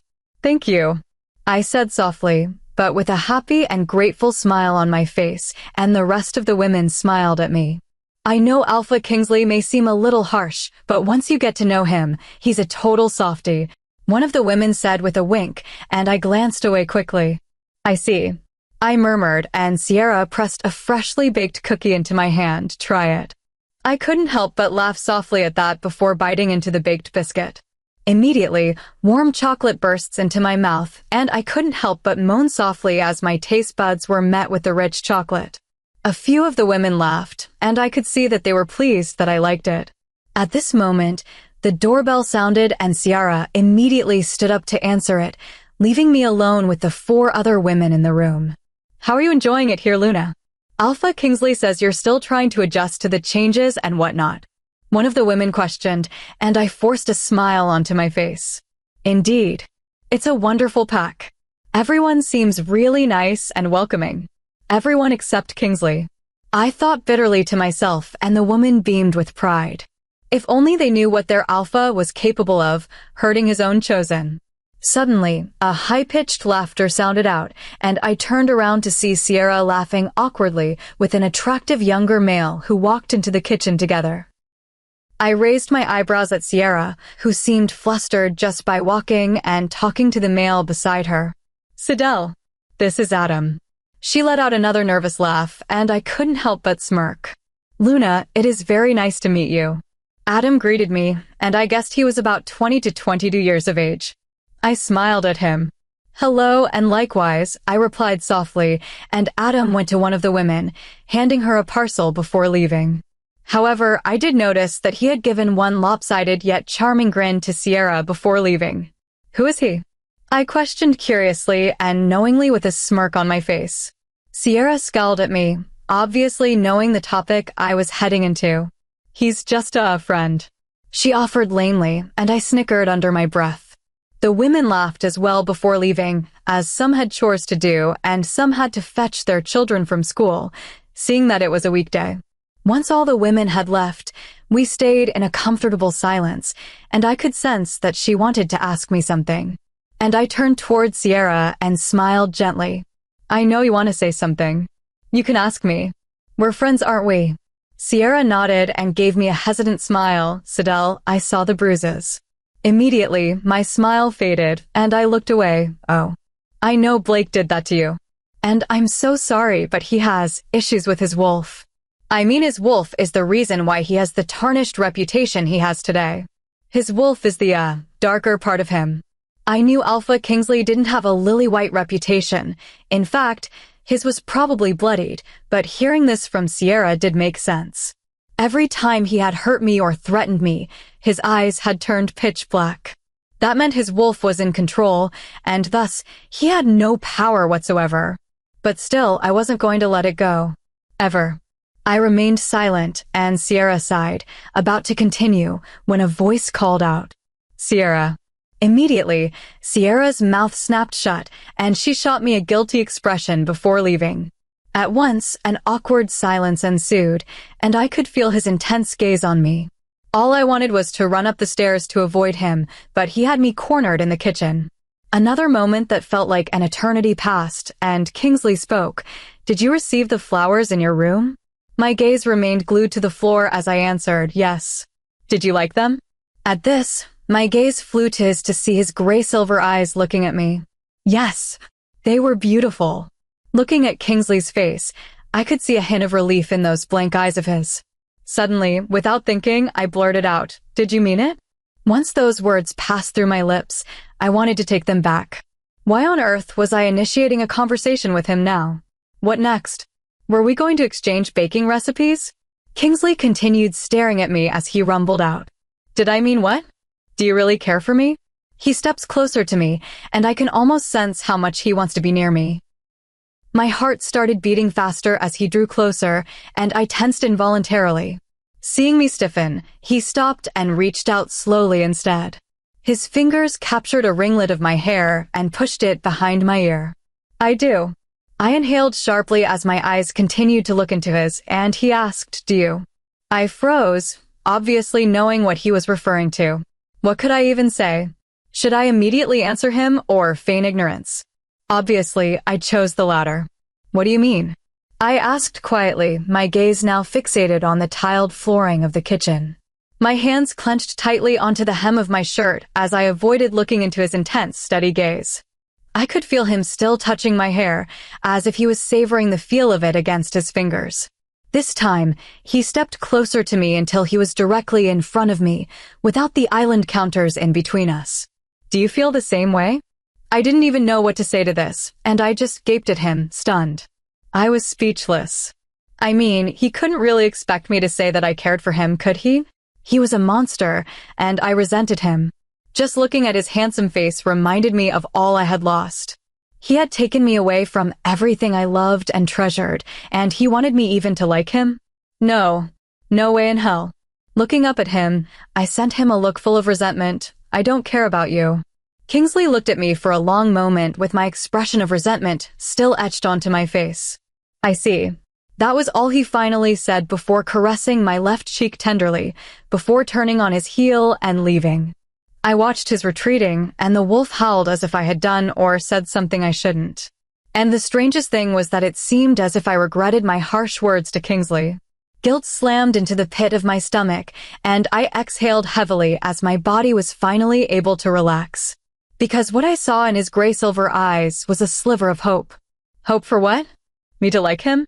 I had no idea, and I didn't want my thoughts to even head in that direction. Why I felt regret for the words I had said that obviously hurt him, I had no idea. And I didn't want to know.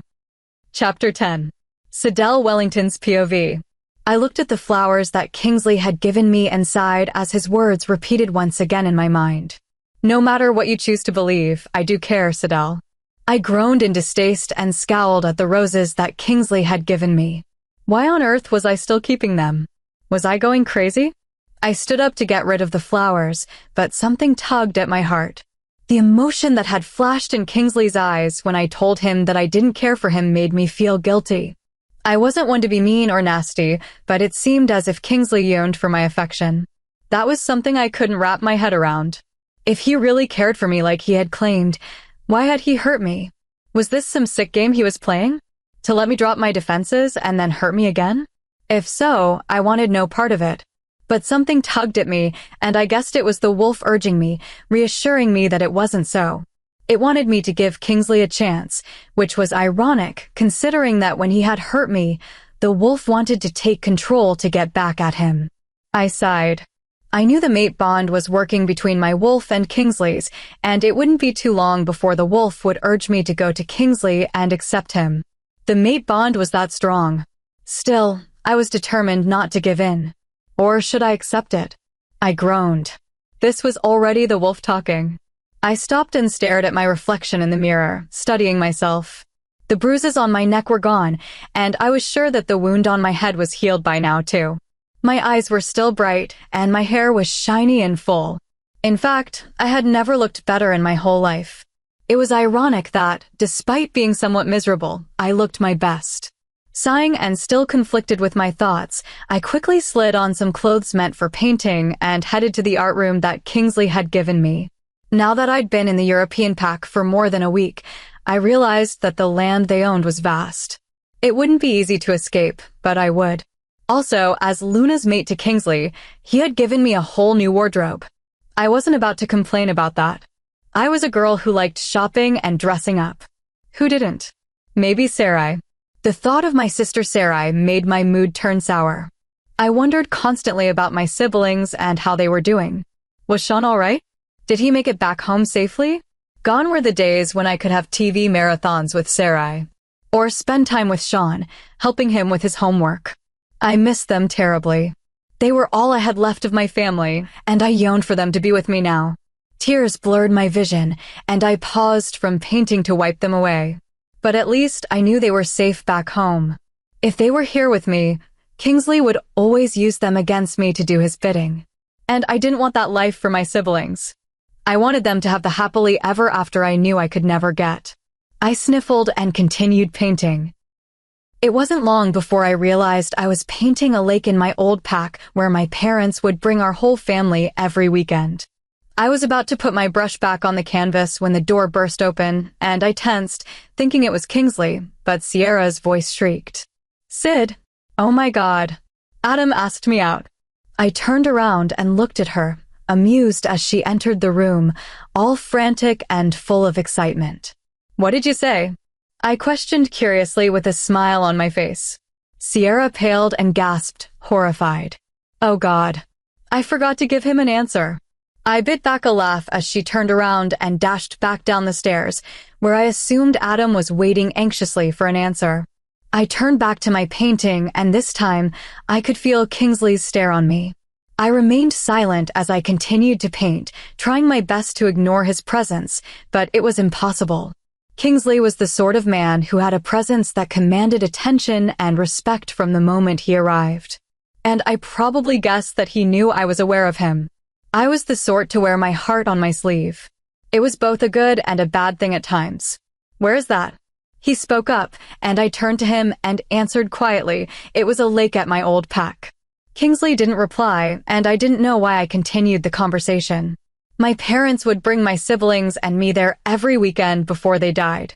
We would spend the weekend swimming, playing, and simply spending time together as a family. I stopped and frowned at myself. Why was I spilling all this information about myself to Blake Kingsley? I stole a glance at Kingsley to see him looking at me with a soft look on his face.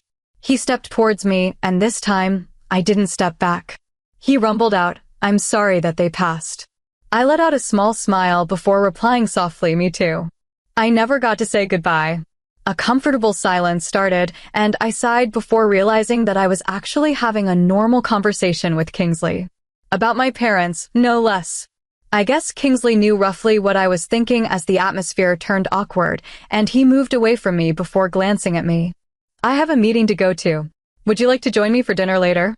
I inhaled sharply and my jaw worked, thinking of a response. What was wrong with me? First, I told him about my parents. And now I was thinking about having dinner with him? I knew it was going to take some time to adjust here, but having dinner with him? I was going to turn him down, but this time I would do so nicely. I couldn't bear the guilt of hurting him again. I have to finish up the painting before the paint dries. Maybe some other time, I said quietly, and Kingsley nodded stiffly. All right, I'll see you later. And with that, he was gone. I sighed heavily, wondering if I had hurt him with my refusal. But then it couldn't be helped. I wasn't ready to have dinner with him. And I wondered for a fleeting moment if Kingsley really was a monster after all. I sighed and entered my room and stopped to see a beautifully packaged box on my bed. Frowning, I walked towards it and picked it up. A note fell onto the ground, and I reached for it. Sidel, I heard you like chocolate. I hope you like them. Blake. I bit back a small smile as I opened the box to see assorted kinds of chocolates in it, and I assumed that Sierra must have told Kingsley about my love for chocolate. I took one from the box and bit into it, savoring the rich, dark chocolate as it entered my mouth. I finished the piece and closed the box, humming in delight as the chocolate touched my taste buds. Suddenly, I gasped as pain exploded in my body and I grasped at my throat. It felt like I was being strangled, and I collapsed onto the floor. I wanted to scream, but my lungs couldn't work. I coughed, and I looked down at my hands to see blood. I panted and struggled for breath to enter my lungs. Panic started, and I felt like I was about to pass out. Was this how I was going to die? I coughed once more, and I grabbed at my throat to somehow relieve the pressure on it. My vision blurred, and everything around me became quiet. Distinctly, I could hear yelling, but I couldn't make sense of everything. I coughed once more, and I could feel a sticky liquid on my hands, and I knew it was blood. This time, the pressure on my neck was so immense that I could feel myself fading. And that was when everything became black. Blake Kingsley's POV. Alpha, there is some unrest among some of the pack members. Some are concerned that there may be war between us and the American pack. My expression remained blank, and I glanced at my beta, Rutford Parker, who answered for me. There isn't going to be one. We signed the peace treaty with them almost 50 years ago, and we intend to uphold our part of it. Rutford Parker had been my best friend since we were young, and he probably knew me better than I did myself. He was younger than me by a year, yet he was as ruthless as I was when it came to the pack. At 28, he was still unmated. But sir, do you think the Alpha King would even allow something like that? Rutford cut in, and the leader turned silent. Of course not, Beta Rutford. My apologies. Another leader brought something to my attention, and I looked down at the table, deep in thought. Sidel was opening up to me more when she talked about her parents, and I could sense that the wolf was pleased about it. I too was happy about it. However, we weren't at the stage where we would have dinner together, and I should have known. What did you think? After hurting her, would she want to have dinner with you? My conscience mocked, and the voice sounded so like my father's that I was stunned. Blake. I looked up to see Rutford looking at me with concern in his brown eyes. I glanced away, and I realized that my hands were curled into fists and my body posture was tense and rigid. That showed how much my father had influenced me. Suddenly, panic exploded in my chest, and I gripped onto the table and breathed heavily. Blake, are you all right? What's going on? The only thought I could think of was Sidel, and that she was in trouble. I ignored everyone else in the meeting room and bolted out of the pack house. Knowing I couldn't make it back home in time, I shifted while running. Nothing could happen to Sidel. I wouldn't allow it. I thought determinately as I sped back home. Bursting into her room, I spotted Sierra shaking an unconscious Sidel lying on the floor. I shifted back, not caring if I wasn't clothed. What's wrong with her? I questioned quickly as I headed towards them. Blake. Oh God. Sidel. Sierra cut herself off as she spotted blood on the ground. Oh God, oh God. Sierra chanted, distraught, and I tuned her out. I pulled Sidel to me and checked for her pulse at her neck, and breathed a sigh of relief to feel an erratic and irregular pulse. She was still alive, but barely. What are you going to do? Rutford asked as he entered the room, and my mind raced. There wasn't going to be enough time for the pack medics to save her, especially when neither of us knew what had happened or what had caused this. The blood exchange. I said quietly, and Sierra gasped aloud, and Rutford raised an eyebrow. It can't be undone. Ford warned, and I looked down at Sidel, who coughed once more and blood splattered onto the ground. Get me a knife, I ordered, and Sierra jerked to her feet and ran down to the kitchen. Blake, are you sure?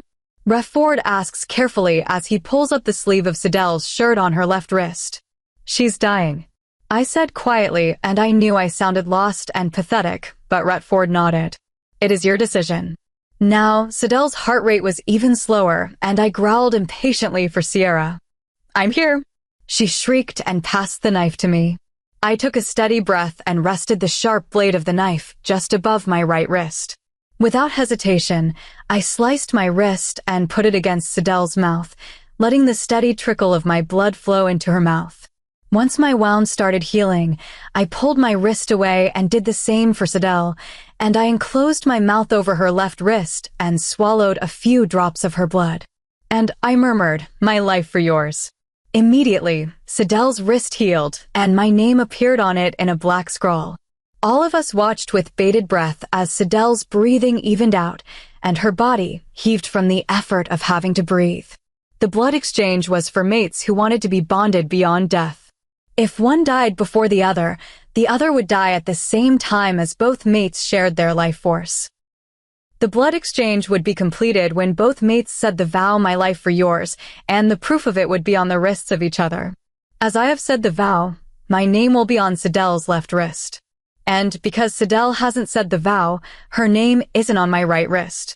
So for now, as the blood exchange has not been completed, if I died, Sidel wouldn't die. But if she did, I would die along with her as well. However, as both of us shared a life force of sorts, our healing rate was intensified, and even more so as I was an alpha. Ford stood up and threw a pair of jeans towards me. Cover that up. None of us want to see that. I ignored him as he and Sierra left the room, now that Sidel's health was stabilized. I carried Sidel up and placed her onto the bed gently before shrugging my jeans on. My wolf was howling for her to be okay, and I went to the bathroom for towels and began cleaning the blood up. Once the blood was all gone, I called up a few of the pack medics who were female to change her out of her blood-splattered clothes and to put her in my room while they cleaned up her room. Meanwhile, I was deep in thought on what could have happened. There was no knife wound or signs to show what could have caused her almost to die.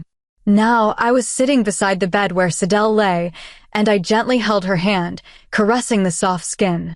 Looking down at her, I couldn't help but feel a pang of guilt hit me in the gut. This was my fault, too. I should have been better, and I could have prevented this from happening. What type of choice was I making if I left her all by herself most of the time with no guards? But looking at her appearance, her skin was pale, and except for her chest heaving slightly from breathing, I would have thought she was dead. Whatever happened earlier was a direct attack on her, and it wouldn't go unpunished or without consequence. I thought darkly as the wolf howled for revenge and blood. Chapter 11. Sidel Wellington's POV.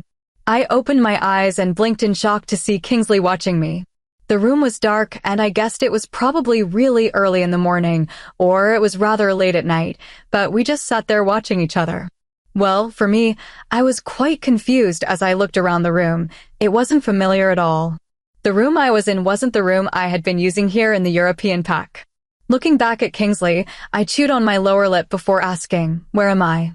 Kingsley studied me warily before replying carefully, "You're in my room."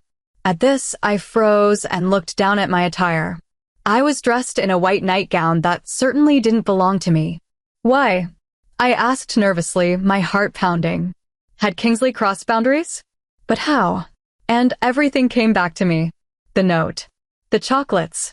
The pain and the strange sensation that followed. Don't you remember? My heart started beating really loudly, and my palms became clammy. Did you hurt me? Is that why you poisoned me? I began to panic, and Kingsley narrowed his eyes. The thought of someone touching me while I wasn't awake sent shivers of discomfort through me. And I felt uneasy, as if something wasn't right. My rights? I knew I was being hysterical as I grabbed a pillow and threw it at him. Your mating rights. Did you do it while I wasn't awake? Kingsley growled at me as he grabbed my hands. Sidel, calm down. You did, didn't you? I yelled, struggling in his grasp. Kingsley held my hands firmly, trying to prevent me from escalating. Calm down. He growled, and his alpha authority leaked into his words. Immediately, I stopped, staring at him with wide eyes, trying to catch my breath. Kingsley watched me and took his hand away from my mouth before saying, I may be many things, but I would never hurt you in that way. Especially not to my chosen. I looked into his eyes and saw honesty there, before nodding shakily. My hands were still sweaty, and I could feel my heart pounding in my chest. Now, why did you say I poisoned you? He questioned, his eyes dark with concern. At this, my gaze flew to his, and a blank expression crossed my face. The chocolates you gave me. There was a note that came with it, and it said that it was from you. Kingsley narrowed his eyes at me. It said it came from me? I nodded my head, refusing to look at him. So many emotions were coursing through me that I didn't know what to do or how to react. If Kingsley didn't send the chocolates, who did? And also, if Kingsley really did want to hurt me, he could have done it long ago. When did you receive it? My jaw worked, and I tried to think back. I think it was on Monday, which was yesterday. Kingsley's jaw clenched before releasing his tight hold on my hands. Today is Friday, Sidel. You were out since then. I gaped at him, eyes wide, trying to process what he was saying. I had been unconscious for almost 5 days. Oh God. The poison used was wolfsbane mixed with a little silver. The pack doctor analyzed your blood and found traces of it in your system. I had almost died. I couldn't seem to wrap my head around that. Wolfsbane was one of the most toxic herbs for werewolves, and when mixed with silver, it was deadly.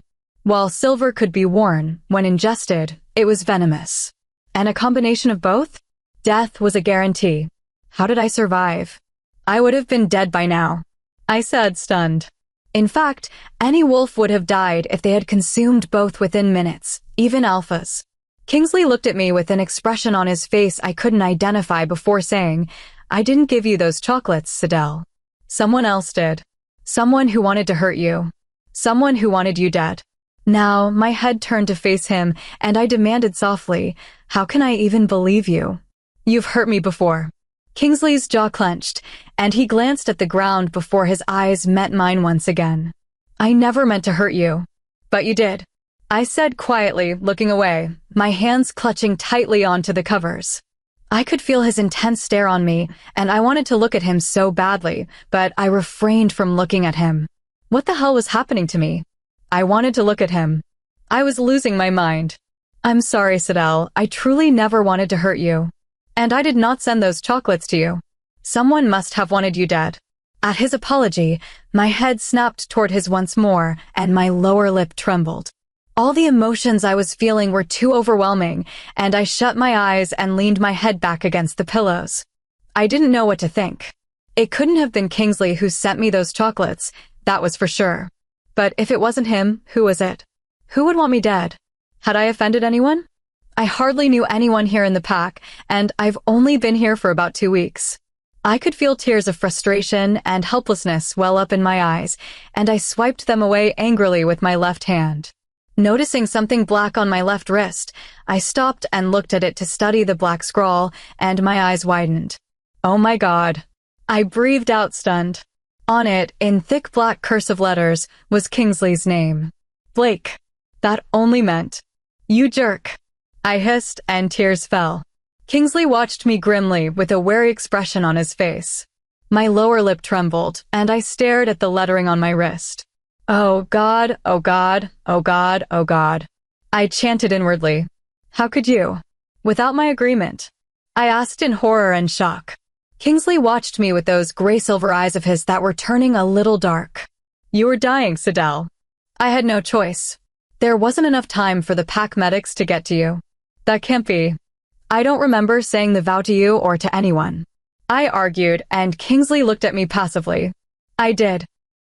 At his admission, I slumped my shoulders in defeat and looked down at my left wrist in silence before peering at his right wrist. True enough, my name wasn't on his right wrist.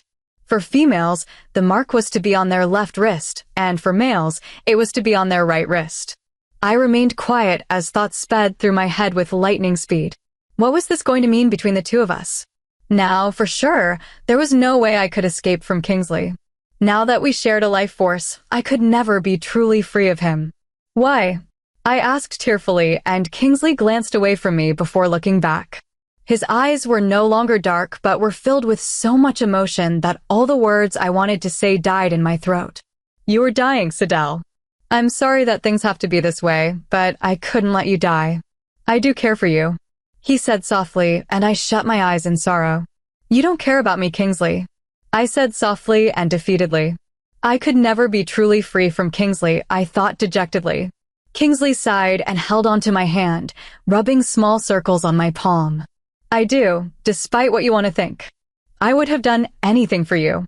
I looked at him sadly. If you did, you would have let me go back to my old pack weeks ago. A glimpse of pain flashed through Kingsley's eyes before it disappeared. I couldn't. I would have given you anything but that. Why not? I just wanted to be free. But it's too late now, especially after the blood exchange, I said mournfully as sorrow and defeat entered my soul. A tear rolled down my cheek as reality set in. There was no escaping. Not anymore. Not after the blood exchange. Even though I had not said the vows, Kingsley had, and we had also exchanged our blood. And because of that, we were already linked. But if I were to die, Kingsley would as well. However, if Kingsley died, I wouldn't die with him. Now, all I had were pieces of my hopes and dreams that had been shattered into millions of tiny, sparkling bits. I had no choice but to stay in this pack for the rest of my life. Homesickness flooded through me, and I bit my lower lip as pain and sorrow filled my heart. I missed Sarai and Sean, but I had to get used to the life I had now, for there was no escaping it. Also, fear of the unknown future made my stomach twist. Why would anyone want me dead? I couldn't imagine why. Suddenly, Kingsley stood up, and his large hand released mine. Where are you going? I asked as panic gripped me. I didn't want to be all alone where whoever wanted me dead could simply enter the room and kill me. I assume you didn't want me around, especially after what I had done. I bit on my lower lip as I tried to think of what to say. I don't want to be alone after everything, I said softly as I fiddled with the lacy hem of the sleeves of the nightgown I was wearing. Somehow, I guess deep down, I trusted Kingsley. It was crazy, especially after all the horrible things he had done. Perhaps it was the mate bond, but whatever it was, I did trust him. But that didn't mean I liked him or anything. Understanding the light in his eyes, he moved back to sit on the chair that was beside my bed. Rest. You need it, Kingsley ordered, and I gave in. I lay my head back onto the pillows and closed my eyes. Thank you. I could feel Kingsley's confusion for my words, and I clarified for saving me. With that, I closed my eyes and sleep took over me. My eyes fluttered open, and I blinked before sitting up. Now that I was somewhat calm, I took the time to study Kingsley's room. The walls were white and gray, and there were bedside tables beside his king-sized bed. Also, there were 2 separate dressers on opposite sides of the room. His room also had an ensuite bathroom and another door that looked like a large closet. The floor was covered with plush black carpets that looked so soft. Chewing on my lower lip, I glanced at Kingsley to see him sleeping on the chair, and I studied him. His dark hair was tangled and messed up, his jaw was unshaven, and he had stubble on it. Also, as his arms were crossed, his muscles were flexed and straining against the gray shirt he was wearing. Honestly, he never looked more peaceful and beautiful. Looking at the alarm clock beside me on the bedside table, it was already 2 in the afternoon, and I couldn't help but wonder where Sierra was. We had decided to plan a picnic in the nearby woods for lunch today, and Sierra had been jumping on her feet excitedly when I had suggested this. I contemplated leaving the room, but I didn't want to wake Kingsley. But realizing that the floor was carpeted, I guessed that as long as I was quiet, it would be fine. I pushed the covers off, swung my legs off the bed, and touched the carpeted floor, moaning inwardly from how soft it was against my feet. Where are you going? I jumped and turned around to see Kingsley watching me lazily, his arms still folded across his chest, and I said quietly, I'm a little hungry and I want to change. Without a word, Kingsley stood up and came towards me, and somehow I didn't know why, but I didn't try to move back from him. Here, take it. He offered his arm, and I looked up at him and took it hesitantly. It was only when both my feet were on the ground that I realized why Kingsley offered to be my clutch. My body was weak, and that included my legs. I was barely able to walk properly without falling, and I was thankful that Kingsley was helping me. He walked me down the hallway and into my room, where everything was spotless and clean as if a tornado full of cleaning supplies had whipped through my room. That day, you were coughing up so much blood that we had to move you to another room so that it could be cleaned. I nodded my head and walked unsteadily to my closet. Kingsley left the room and closed the door to give me privacy while I changed out of the lovely nightgown. Pulling on a loose navy blue dress and slipping some sandals on, I walked out of my room to see Kingsley waiting for me. Let's go get lunch. Once again, Kingsley helped me down to the kitchen where Sierra was waiting with a bunch of sandwiches. Sidel, you're all better. She cheered and pulled me gently in for a hug. I smiled at her and hugged her back before pulling away. I'm sorry I couldn't make it for our picnic today. Sierra shook her head and beamed. It's fine. Your health comes first. And we can always go another time. Oh God. It's already 2:30. I have to go. Adam is taking me out. Bye, Sid. Bye, Blake. And just like that, she was gone. I couldn't help but smile a little. Sierra could just cheer me up with a single encounter with her. I sat on the island stools and helped myself to one of the sandwiches before pushing the plate towards Kingsley. He eyed me and cleared his throat. Would you be interested in going to the cinema? At this, my eyes lit up with interest, and I nodded. A wry smile slipped onto Kingsley's face before he helped me there. I gaped at the room with a giant TV screen and plush, comfortable chairs before settling myself onto one of them. Kingsley placed the remote in front of me. You can choose. I raised an eyebrow before turning back to the TV screen and choosing Inception. As the opening music started to play, Kingsley suddenly spoke out. Retford, my beta, found the note, and we will be analyzing it for fingerprints. Oh, that was all I could think to say, and Kingsley continued, I promised that I wouldn't let anything or anyone hurt you as long as I'm alive. Kingsley said quietly amidst the darkness of the room. I inhaled sharply, but didn't say anything and instead turned my attention back to the movie. Chapter 12. Sidel Wellington's POV. You must be Luna Sidel. I turned around and wrinkled my nose at the title before looking at the man standing behind me, who had a curious look on his face. I raised an eyebrow and studied him a little warily. The man was certainly good-looking. He had blonde hair that was slightly spiked, brown eyes that were sharp and didn't seem to miss anything, not even the slightest details, defined cheekbones, and was also well-built. He had an air of confidence and a hint of playfulness. Also, he had a hint of a British accent. Yes, and you are. The man smirked at me before shrugging. Retford Parker. I'm the beta here. Blake never talked about me. I'm hurt. A small smile played on my lips, and I continued stirring the pancake batter. He did. Briefly. Retford grinned before he turned serious. I assume you're feeling better. I couldn't help but look down at my left wrist, where Kingsley's name was. Yes, I am. Especially when Kingsley did the blood exchange. Retford raised an eyebrow at my words. You call your mate Kingsley? I met his gaze challengingly without saying a word, and he snorted. I see. So, how do you find the pack here so far? I assume it can be quite different. I turned back to my pancake mix and shrugged. I guess it can be. But everyone here is quite nice and welcoming. Retford hummed and took a carton of milk from the refrigerator, gulping it down while I looked on with slight distaste. Couldn't you have poured some in a glass? Back home, Sean did the same thing, much to my annoyance. Was this a male thing or for those who are lazy? He shrugged and placed the milk carton back into the refrigerator. Lazy. What do you think of Kingsley? I stopped and turned to him. What do you think of him then? Retford laughed and shrugged. Touché. He's my best friend. And he can be a bit difficult, but he made a great choice in picking you. I glanced at him expressionlessly before flipping the pancakes in the frying pan. I didn't say a word, and Retford sighed before clearing his throat and continuing, so any siblings? I snorted a little before replying, yes.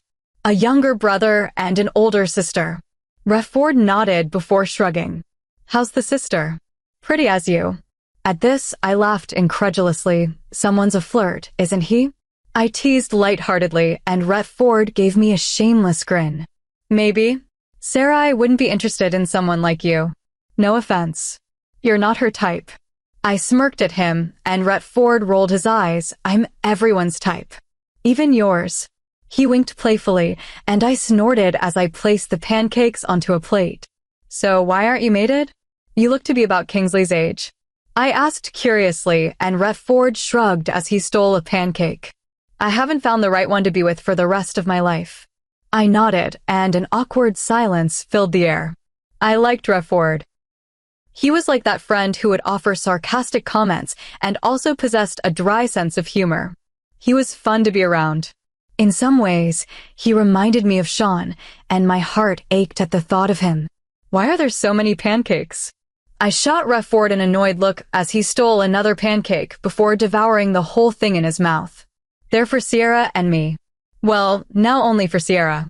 Retford shrugged and shot me a grin full of chewed pancake bits between his teeth, and I grimaced. That's disgusting. Retford made a face before standing up. Well, Luna, please call me Sidel. I interrupted, and Retford raised an eyebrow before continuing. Well, Sidel, it has been nice meeting you. And I'm really sorry that I'm unable to find who tried to kill you. And I wish you good health. I gave him a weak smile. It's fine. Thank you anyway. With that, I turned back to my stack of pancakes, and suddenly Retford spoke up. I know that Kingsley has been nothing but harsh to you, but he's actually worth getting to know, Retford said quietly, his voice echoing around the kitchen before he left. His footsteps faded, and I exhaled, my mind on Retford's words. I know, right? I mean, guys can be such dicks. Eating my pancakes? Ugh. I raised my eyebrows in amusement as Sierra angrily shoved a mouthful of pancakes into her mouth. I mean, why can't he find his own pancakes? It's not like one of his bedmates can't cook. At this, I snorted under my breath. Figures that Retford would be that kind of man. Womanizers, playboys, man-whores. I did cook more. I pointed out and Sierra scowled. It isn't the same. Anyway, remember Adam? He took me out again, and it was magical. A slight smirk crossed my lips. Magical. Sierra nodded her head enthusiastically, yes. I mean, he took me out on this amazing date, and he played a guitar and sang for me. He was amazing. A wistful smile crossed my face at this, and Sierra continued, and after we kissed. Sierra lowered her voice, as if she was afraid to say that she had kissed someone out loud. I see. Was it just a peck? I teased, and Sierra's face flamed bright red. I barked out a laugh at how red she was getting and gathered Sierra's now empty plate with mine and loaded it into the dishwasher. You know, today kind of marks the 3rd week you've been here. And I would like to say, I'm glad I met you and that you're in our pack. You've changed things. Sierra announced quietly with a smile on her face. Thank you for being my first friend here. And I have accepted being here permanently. I mean, especially when you're half-brother, and I have exchanged blood, and now that we share a life force. I said softly as I turned back to Sierra. Yeah, but that was like 3 days ago. You've been here for 3 weeks, and things really did turn better. Kingsley doesn't have his regular nightmares anymore. Sierra smiles hesitantly and shrugs. This piece of information piqued my interest. Nightmares. I echoed, and Sierra nodded. Uh-huh. He always has one at least once a week. Sometimes, he would be shouting in his sleep, and that would be the least scary scenario. The worst one is when, somehow, his wolf will seize control during one of the nightmares. Sierra explained a little grimly as she stirred her cup of iced coffee absent-mindedly. But ever since you came, he hasn't had one at all for the past 3 weeks you've been here. That's why I said you've changed things. For the better. Sierra offered me a bright smile, and I nodded, my brain still digesting the load of information that Sierra had given. Does Kingsley ever say what his nightmares are about? I asked curiously as I sipped from my cup of iced coffee. Sierra shook her head. Nope, but I'm pretty sure they were about our father and uncle. Really? Why? Sierra opened her mouth to answer, but snapped it shut and shook her head. I'll tell you some other time. Kingsley's back from his meeting with Retford. Just as Sierra finished her sentence, footsteps sounded and Kingsley entered the kitchen. His eyes landed on my figure, and he cleared his throat. I watched Sierra appraise Kingsley before giving him a sly grin. Right, Sidel? I forgot. I have to water the tomato patch. I gotta go. Bye. I watched her with narrowed eyes as she exited the kitchen. I had suspected her of doing this on purpose, but now my suspicions were confirmed. Sierra was trying to leave me and Kingsley to be alone even more. I took another sip of my iced coffee, and Kingsley cleared his throat and headed towards me. I glanced up at him, and he spoke. Do you have plans for lunch? I shook my head, and Kingsley gestured for me to go with him. Would you mind if I brought you out for a picnic then? I eyed him, my mind torn. A part of me was screaming no, and the other part was saying that I should. I knew that these parts of me were only for me. The wolf in me had no thoughts about this. I was just happy that I was actually considering saying yes. A part of me was saying no because I was afraid and wary of Kingsley, especially what he had done to me. The pain and the emotions of him hurting me were still there, but it was fading. But another part of me wanted me to give him a chance. Because, despite everything he had done, there was a side to him that was capable of caring for someone. I had seen it when he interacted with Sierra. Additionally, some of his actions towards me confirmed this as well. Also, despite him hurting me, there was something in me that was drawn to him. I could see that Blake Kingsley was hurting, and somehow I wanted to help him. It was crazy yet true. Kingsley was waiting for my answer, and I could feel him getting more anxious as each second passed that I didn't answer. I exhaled and answered softly, no, I wouldn't mind. Let's go.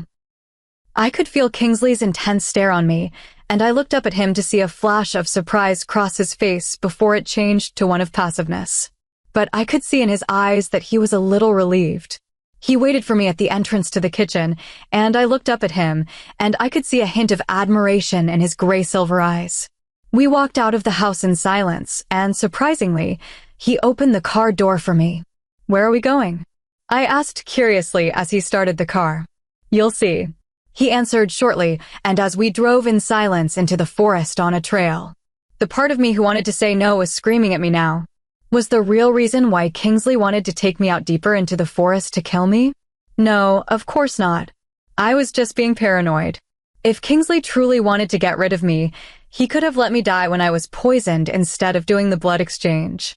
Because when he did it, he was actually risking his life. If anyone wanted him dead, they could target me. I reasoned with myself, and soon, that voice that wanted me to stay far away from Kingsley faded into silence. Eventually, the car stopped and I realized I was so lost in my thoughts that I didn't know that we had stopped in a grassy meadow. Small flowers of yellows, whites, and pink dotted the ground, and several butterflies danced around the place. Kingsley opened the car door for me, and I stepped out of the car as my eyes drank in the sight of the gorgeous meadow. Come. I turned around and clutched at my long skirt to follow Kingsley, who was carrying a picnic basket and a mat in his arms. I followed him curiously as we went past the meadow. Where are we going? I asked once again, and this time Kingsley looked down at me and replied, Here. At his words, I stopped and looked around, not realizing that we had arrived at a lake. I gasped in amazement and wonder at the sight before me. The lake was serene and clear, reflecting the forest surrounding it and the clear blue sky above. It's beautiful. I breathed out, and my hands itched to sketch or paint the scenery in front of me. I know you miss the lake back in your old pack, and I hope that this will compensate for it even though it will never be the same. Kingsley spoke up as he stared at the scenery around us, and I looked up at him, stunned beyond words. He had remembered what I had told him? I couldn't believe it. Thank you for bringing me here. It's beautiful. I wish I could paint it now, I said softly and wistfully. Kingsley looked down at me. I could always bring you here again, and you can paint or draw to your heart's content. Our gazes were locked, and I thought of what to say, but I couldn't think of anything. A small but tender smile crossed his face, and Kingsley broke the moment by turning to the picnic basket in his hand. Come, let's eat before the food gets cold, he says gruffly and lays the picnic mat on the ground. All I could do was stare at him, speechless and amazed. Maybe there was more to Kingsley than what people saw after all. Chapter 13. Sidel Wellington's POV. Ever since the picnic, I began to see Kingsley in a new light. I didn't see him as the cold, cruel, heartless man now. All I saw was someone who was deeply hurt and was thus lashing out at everyone. This obviously wasn't going to be an excuse for him hurting me, but it explained a lot. I've never heard of the wolf having so much control over a person before until meeting Kingsley. And I was 100% sure that whatever was going on with his wolf was due to the childhood or past he had. Sierra did mention that his nightmares were due to their father and uncle. And because I was born curious. Actually, more interested than the average person, I wanted to know what happened. As the weather grew colder, it meant winter was approaching. As a result, the pack's committee members were organizing a winter party to commemorate the start of the season. The committee members were wolves who planned and organized pack events, such as welcome parties, werewolf traditions and customs, as well as any other events approved by the Alpha or Beta. The European pack also had council members who were also known as leaders. As this pack was the largest, wolves were divided, and a leader was appointed to take charge of that smaller group and report back to Kingsley. I thought that this management and organization were actually quite efficient compared to the system back in North America.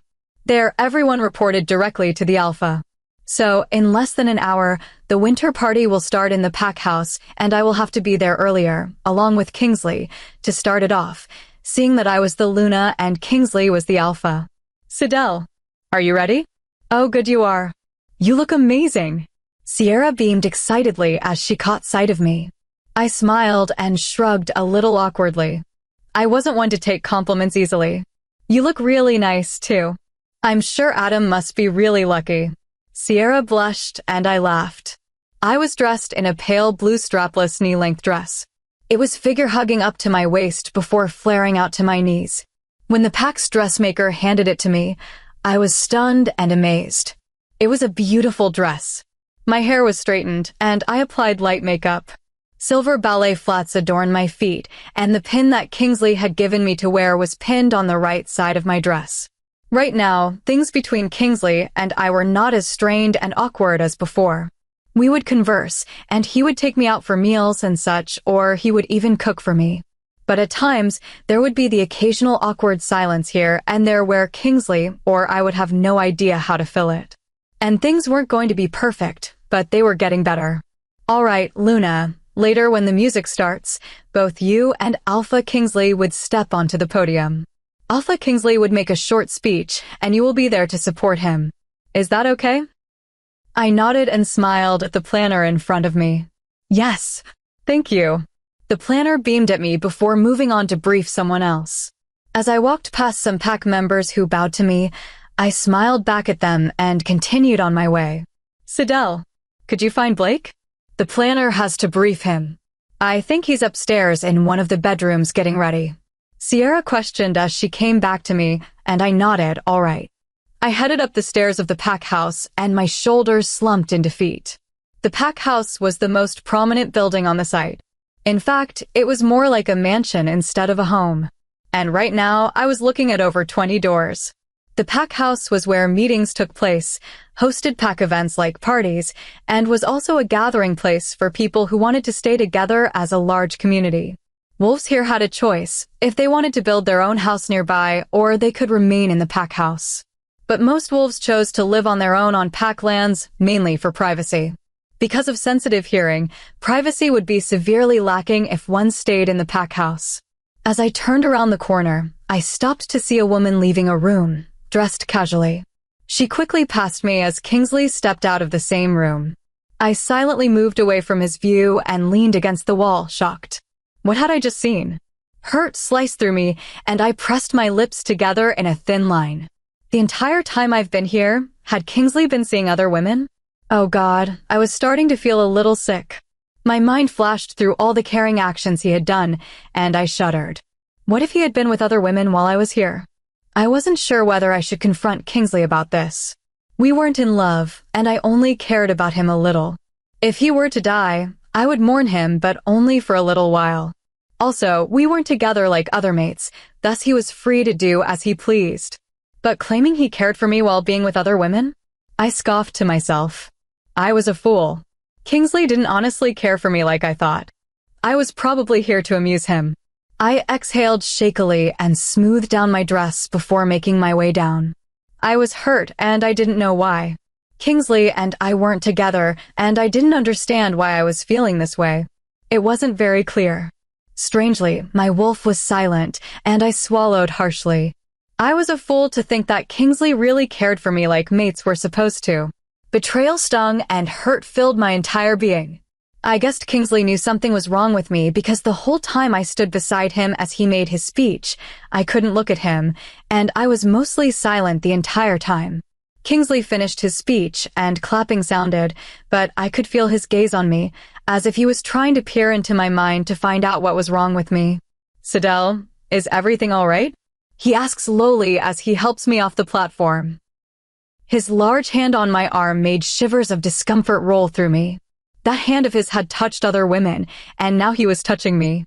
"Everything is fine," I say softly and move away discreetly. But I was sure Kingsley had noticed it because his jaw clenched and he shut his eyes for a moment.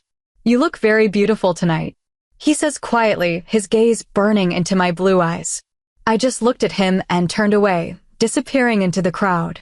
I wouldn't be swayed by his words again. He obviously didn't care for me. I bit onto my lower lip and pushed my feelings back. Even though I wanted to be alone in my room and berate myself for thinking that he actually cared. I was foolish. He was Alpha Blake Kingsley. He was the most feared and ruthless alpha known. And even the Alpha King was under his thumb. I was a nobody to him, someone to pass his time with. Even though I wanted to hit myself for being so foolish, I had to push all my thoughts and emotions back. I needed to keep a front for the pack. They couldn't know that I was just a plaything for their alpha. I refused to be pitted or ridiculed. The party continued, and by now it was ending. The committee members had outdone themselves. Silver and blue were the predominant colors, and the decorations were stunning.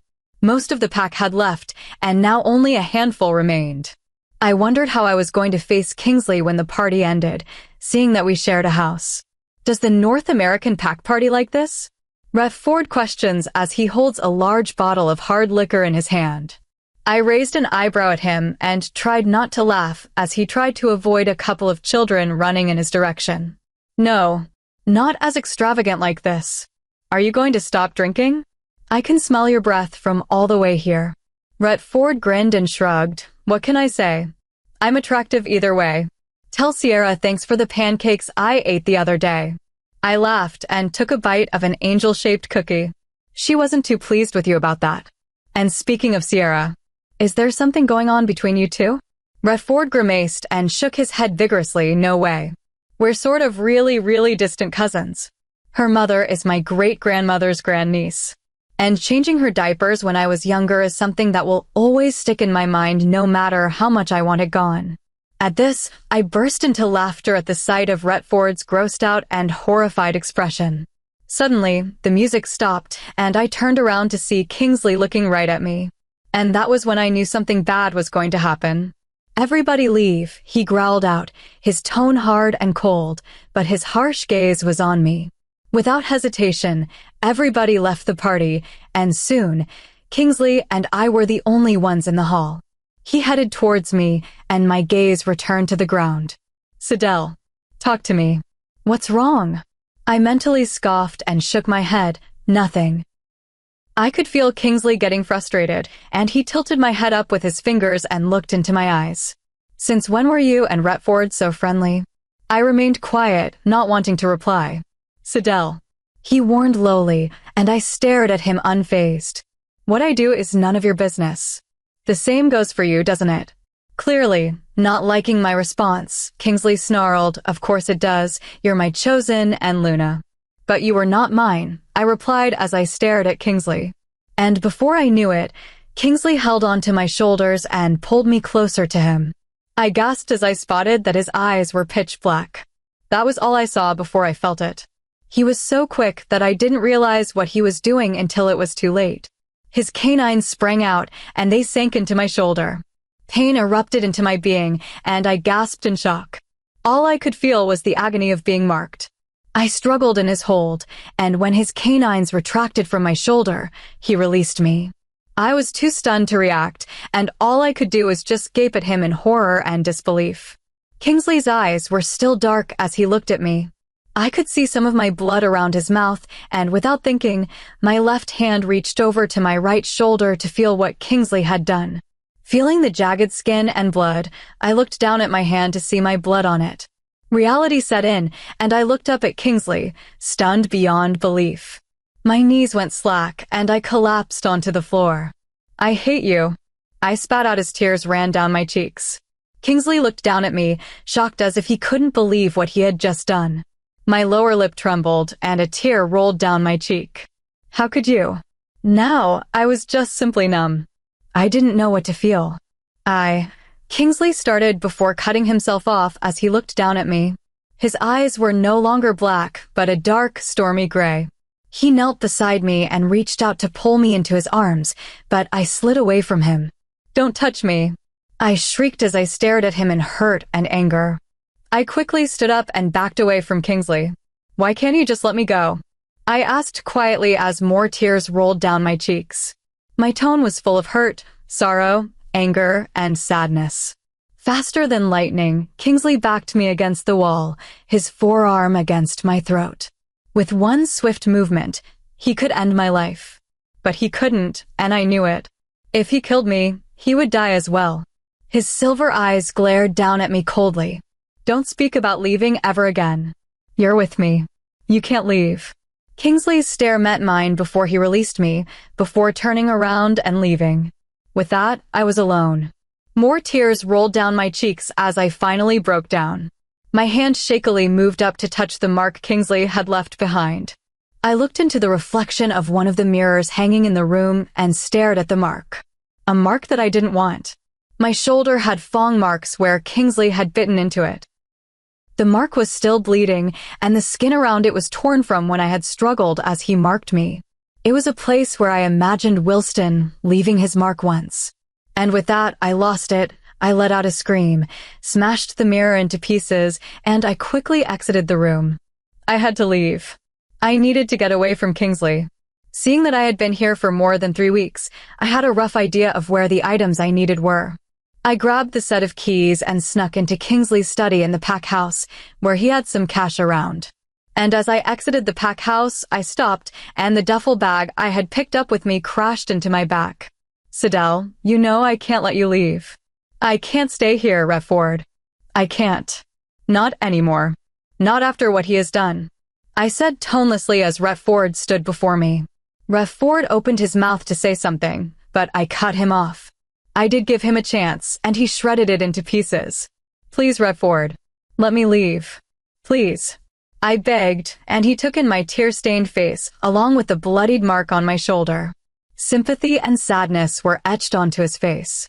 He looked at me for what seemed forever, and he sighed heavily. 10 minutes. And that is all I would give before I'll alert Blake and everyone else. He gave in, and I gave him a weak smile. "Thank you." With that, I turned and ran into the garage where the car was, along with the bag containing money and a set of clothes. I threw the duffel bag in, started the car, and drove off quickly. I didn't know if Redford would stick to his word and alert the pack that I had left after 10 minutes. As the plane was about to land, all I could think of was why. Why had Kingsley marked me so suddenly? Had I angered him? Of course I did. Or was there another reason? I didn't know, and I didn't care. The mark was now bandaged up and cleaned. I had changed out of the lovely blue dress that was now stained with blood from the mark, and after, I had shoved it into the duffel bag. Also, I had cleaned the mark. It hurt when I touched it. But there was no way I could board a plane with it bleeding. Questions will be raised, and time will be wasted. And I couldn't afford both. Kingsley could come after me at any time from then. Now that hours had passed, the mark didn't hurt as severely as before. Now, it was a dull throb, and it ached when I touched it.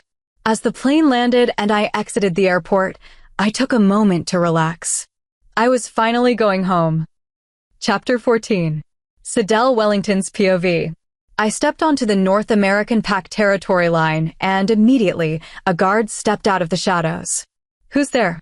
I licked my lips and stepped into view. Sidel Wellington. Now that I had lived in the European Pac for more than 3 weeks, the Pac territory here in the North American Pac seemed small. Although the European continent was the second smallest continent, it had the most extensive territory due to a significant conflict between the European and Asian packs in the 17th century. The Asian pack had lost more than half of its territory and had never claimed it back to this day. Thus, the European pack had the most extensive territory. "Wellington, I mean Luna, how are you back?" An astonished voice questioned, and I saw one of the more well-known guards of the North American pack. I swallowed harshly. I came to visit my siblings. I didn't dare talk about Wilston. Despite missing him, I was afraid of what his reaction would be when I saw him again. During the mating season, I had been unable to look at him due to the grief and sadness of our lost future. Would he hate me for that? I should really alert the alpha. No, please. I need some alone time with my siblings first. Please. I need to see them, I said forcefully and pleadingly. Sensing the authoritative tone I had used that came with being Luna of the most powerful pack, the guard nodded his head jerkily and stepped aside to let me pass. "Thank you," I said gratefully and tipped the brim of my hat even lower to conceal my face.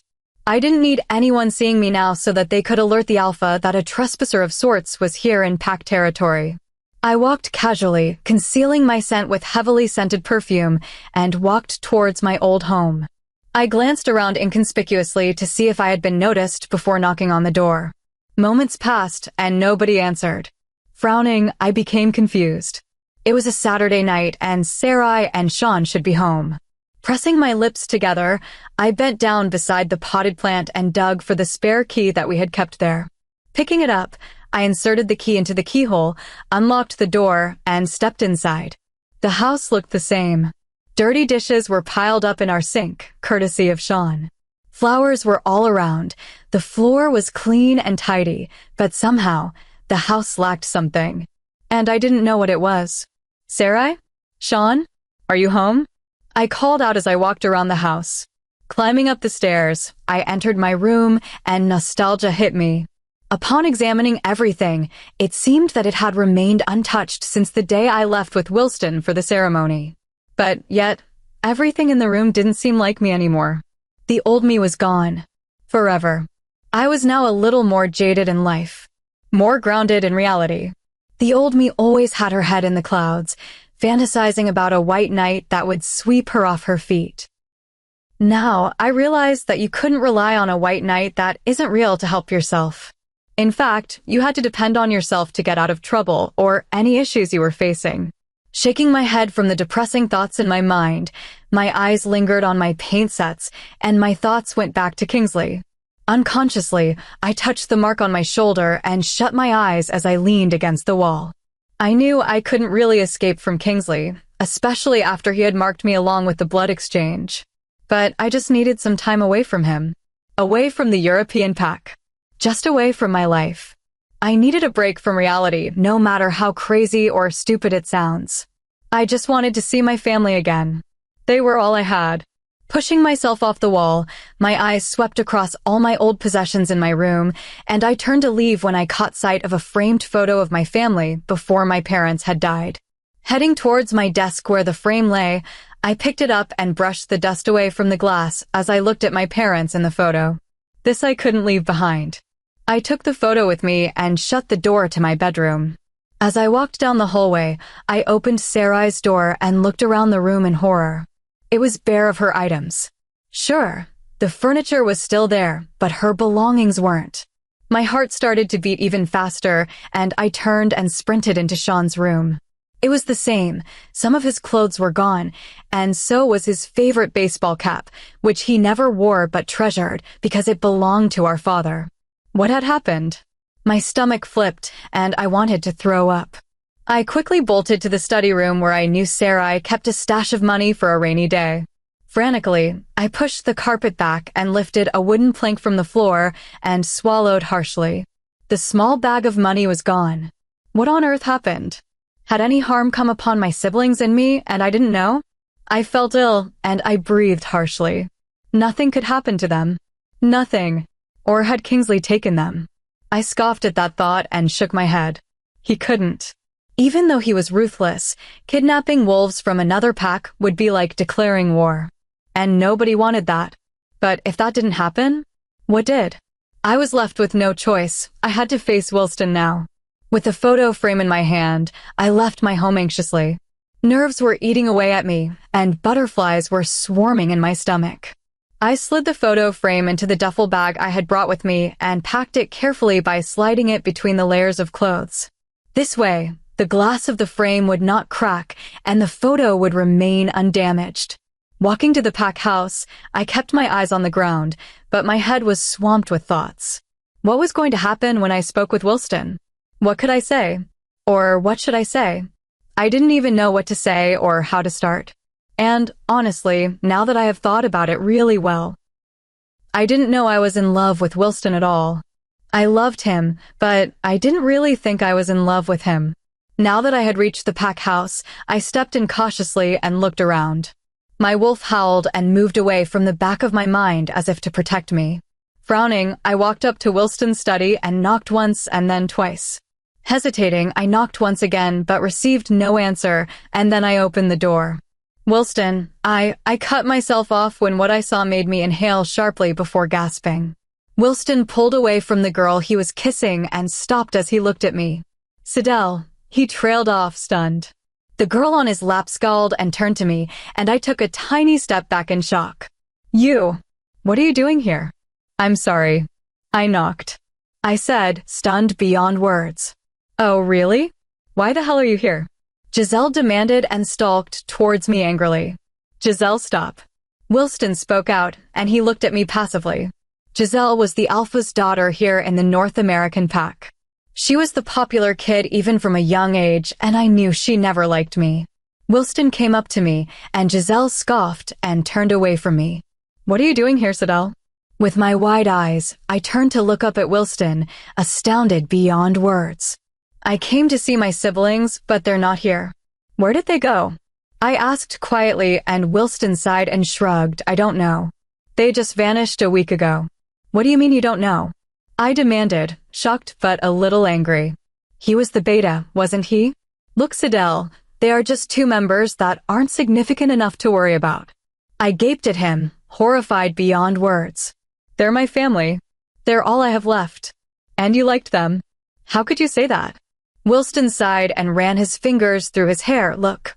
He never loved you, you stupid little girl. He only pretended to like your siblings because they were related to you. Giselle scorned as she downed a cup of red wine. What? I breathed out disbelievingly as I looked at Wilston, who glared at Giselle before exhaling heavily. I'm sorry, Sidel. It's true, I never loved you. My jaw dropped and I couldn't believe what I was hearing. Sure, I wasn't in love with Wilston, but I loved him dearly as a friend. I don't understand. I said it stupidly. Don't you get it? He used you to become beta. I mean, he chose to be with you, the pathetic little orphan girl whose parents died in an accident. And people saw that and thought that Wilston was an amazing candidate to be beta, because he could be with someone who actually meant nothing to anyone. I could not believe what I was hearing. I turned to Wilston in shock, and he looked away from me, remaining quiet as he gazed out the window. Yes, that's right. Wilston had to be beta so that we could be together. My father would never let a non-ranked wolf be mated with me, and so we planned to take advantage of you. Giselle said with a smile on her face, clearly enjoying the look of dismay on my face. My heart was breaking, and I glanced wildly between Giselle and Wilston, disbelievingly. I couldn't believe the cruel and hurtful words that were coming out of Giselle's mouth, but Wilston's silence confirmed everything. I can't believe you. Tears of hurt, betrayal, anguish, sorrow, and a lot more emotions rolled down my cheeks as I stared at Wilston with my heart at my feet. Giselle smirked at me and grabbed her glass of wine and circled me as she continued to taunt me with those poisonous and cruel words of hers. Those words were wrapped around my bleeding heart and continued to squeeze it as if they were trying to kill me. We had planned this for years. And we figured that if you were actually stupid enough to not figure this out and mate with Wilston, we were going to have you killed. You're just a tool for me to have Wilston. She leaned towards me and smirked smugly. Looks like blondes really are stupid. She sneered, and I swallowed harshly. It felt like tears were clogging my throat, and I couldn't seem to really breathe properly. I wanted to shut my ears and block out whatever Giselle was saying to protect my already tattered heart, but I was frozen. Oh, right. I forgot. Wilston had also been with me the entire time he was with you. Like, for example, if he called you, it usually meant that we had just been together. I also remembered the day that he first told you he loved you. We had a good laugh about it for days. My already tattered heart shattered, and more tears poured down my cheeks, and my lower lip trembled. Had everything been a lie? Of course it was. How could I have been so blind? You used me. I breathed out, my voice full of hurt and betrayal. Wilston met my horrified gaze and turned away guiltily. Oh, good. Could you keep that expression of total heartbreak on your face for a minute? I need to get a picture of that. Giselle. Wilston snapped as he turned back to us. I could feel myself growing numb. That's enough. He growled, and Giselle scoffed. Don't tell me what to do. You had a part in this the entire time as well. And, honestly, you're the one that hurt her the most. Pretending to love her while being with me, that's cold. So cold. She mocked, and I choked. I couldn't take it anymore. My siblings, my only family, were missing, and realizing that you were being used because you were an orphan for years without knowing, along with all the emotional turmoil I had been feeling for the past 48 hours till now, made my heart give way. My knees weakened and buckled. Breathing became difficult, and my vision turned blurry. I could feel my body slacken. Suddenly, a roar resounded, and before my body could hit the ground, hands caught me and cradled me against a familiar body. My wolf howled in pleasure and happiness from being near the person who was holding me. I'm sorry, Sidel. I'm so sorry I hurt you. So sorry. A rough but familiar voice spoke out, and a light kiss was pressed onto my forehead. I shut my eyes and drifted into oblivion, away from the emotional turmoil I was experiencing. Chapter 15. Blake Kingsley's POV. I stared at my reflection in the mirror and let out a roar before smashing my right fist on it. The glass shattered and dropped onto the counters and into the sink. I always messed up. Every time I managed to take one step closer to Sidel, I would mess it up and then take 10 steps back to the starting point. I clenched my fist, feeling the broken pieces of the glass cut into my flesh. But I welcomed the pain. After all I had done for Sidel, I deserved it. And this pain could never compare to the emotional and physical pain I had put her through. Seeing her flinch away from me and hearing her imply that she could be with anyone, my wolf didn't like it. Not one bit. Thus, the canines came out. Hearing her voice saying that she hated me was like a dagger to my heart. I regretted it. It refers to all the terrible things I had done. I was hopeless, and the wolf was oddly silent. It knew that we had driven our chosen away even further, and it was regretting its action with anger and remorse, not at Sidel, but in ourselves. I knew Sidel had left. I could feel all her emotions. The anger, the sadness, the disbelief, and mostly the hurt. God, the hurt she was feeling overwhelmed me when I reached into our bond to touch her. I was a monster. A monster to all, even to his own mate. I looked at my reflection in the broken mirror and shut my eyes in pain. And I wondered how my father would look at me now. With pride that I was ruining my life, or with a sneer on his wicked face. My hands clenched into fists once again, and I abruptly turned away from the mirror and into my study. I wasn't surprised that Sidel had left. I would too if I was in her shoes. Running away from me was the option I would take myself. I didn't blame Sidel for leaving. She was probably better off without me. Here I could hurt her even if I didn't want to, and she would always fear me. Never accepting or loving me, but fearing me. That is something I didn't want from her. Ever. Sidel's leaving was for the best. She would have a better life without me. No one was capable of loving me and being with me. I was most probably the reincarnation of the devil, or, most likely, the devil himself. The things I've done in the past, to my uncle and to my father and to Sidel, they were things that were going to send me straight to hell. Murdering your family members was the way to go. I had nothing to lose. Not anymore. Sierra was old enough now to be on her own. It certainly wasn't easy raising an infant when you were only 10. But with some help from the women in the pack, I managed. None of us had ever heard from Sierra's birth mother again, and I was glad for that because the emotional turmoil that Sierra would be put through wouldn't be easy for her. Sidel leaving? It was for the best. I had enemies, and if any of them tried to get rid of me, Sidel wouldn't be in any danger or harm. And if someone wanted me dead, Sidel would be fine. After all, she didn't say her vows for the blood exchange. But I wondered why she was so cold and distant all of a sudden earlier. Had I done something wrong? Or had she seen me with wolves in the prison? No, I would have sensed her. Whatever it was, it didn't matter. Not anymore. She was gone, and I wasn't going to bring her back to her version of hell, which was being with me here in the European pack. I sat down on one of the chairs and stared deep into the roaring fire that was blazing away in the fireplace in my study. Rolling up the sleeves of my black Henley, I looked at the deep scarring on my forearms. My father's brother, my uncle, was responsible for that. He had tried to make me a handicapped wolf.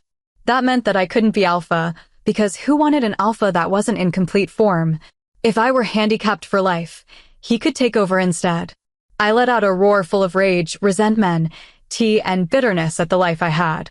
Anger consumed me, and I flung the alcoholic drink I had in my hand into the flames. The fire grew bigger, and I turned my head away from it. That fire seemed brighter than my future. I scoffed at that thought and went to pour myself another drink. I knew I was jealous. When I had seen her across the room looking beautiful as she talked and laughed, I wanted to make my way to her and wrap my arms around her and for her to lean back in my embrace. But her laughing with Retford made the hideous, bitter monster in me snarl hatefully. It wasn't because I hated Retford or disliked him. It was because while I brought Sidel tears and sorrow, he got her smiles and laughter. It was at this moment that someone knocked on the door. Blake? There is something that requires your attention now. Fuck off. I shouted and Retford knocked again. It's really important. And before I could tell Retford to fuck off again, the door burst open and a short woman with black hair entered the room. Her green eyes were blazing and she glared at me. Alpha Kingsley, I would like to see my sister now. I could only look at the woman stupidly. Who is she and how dare she demand something from me? What? Just then, a taller male entered, but I could tell he was a teenager due to the youthful face he had. Sarai, I told you I wanted to make the entrance. Sean, not now. The woman, Sarai, snapped as she turned back to me. Our sister Sidel. You chose her and my brother, and I would like to see her right now. Now that the woman and the boy mentioned that they were related to Sidel, I could see the similarities.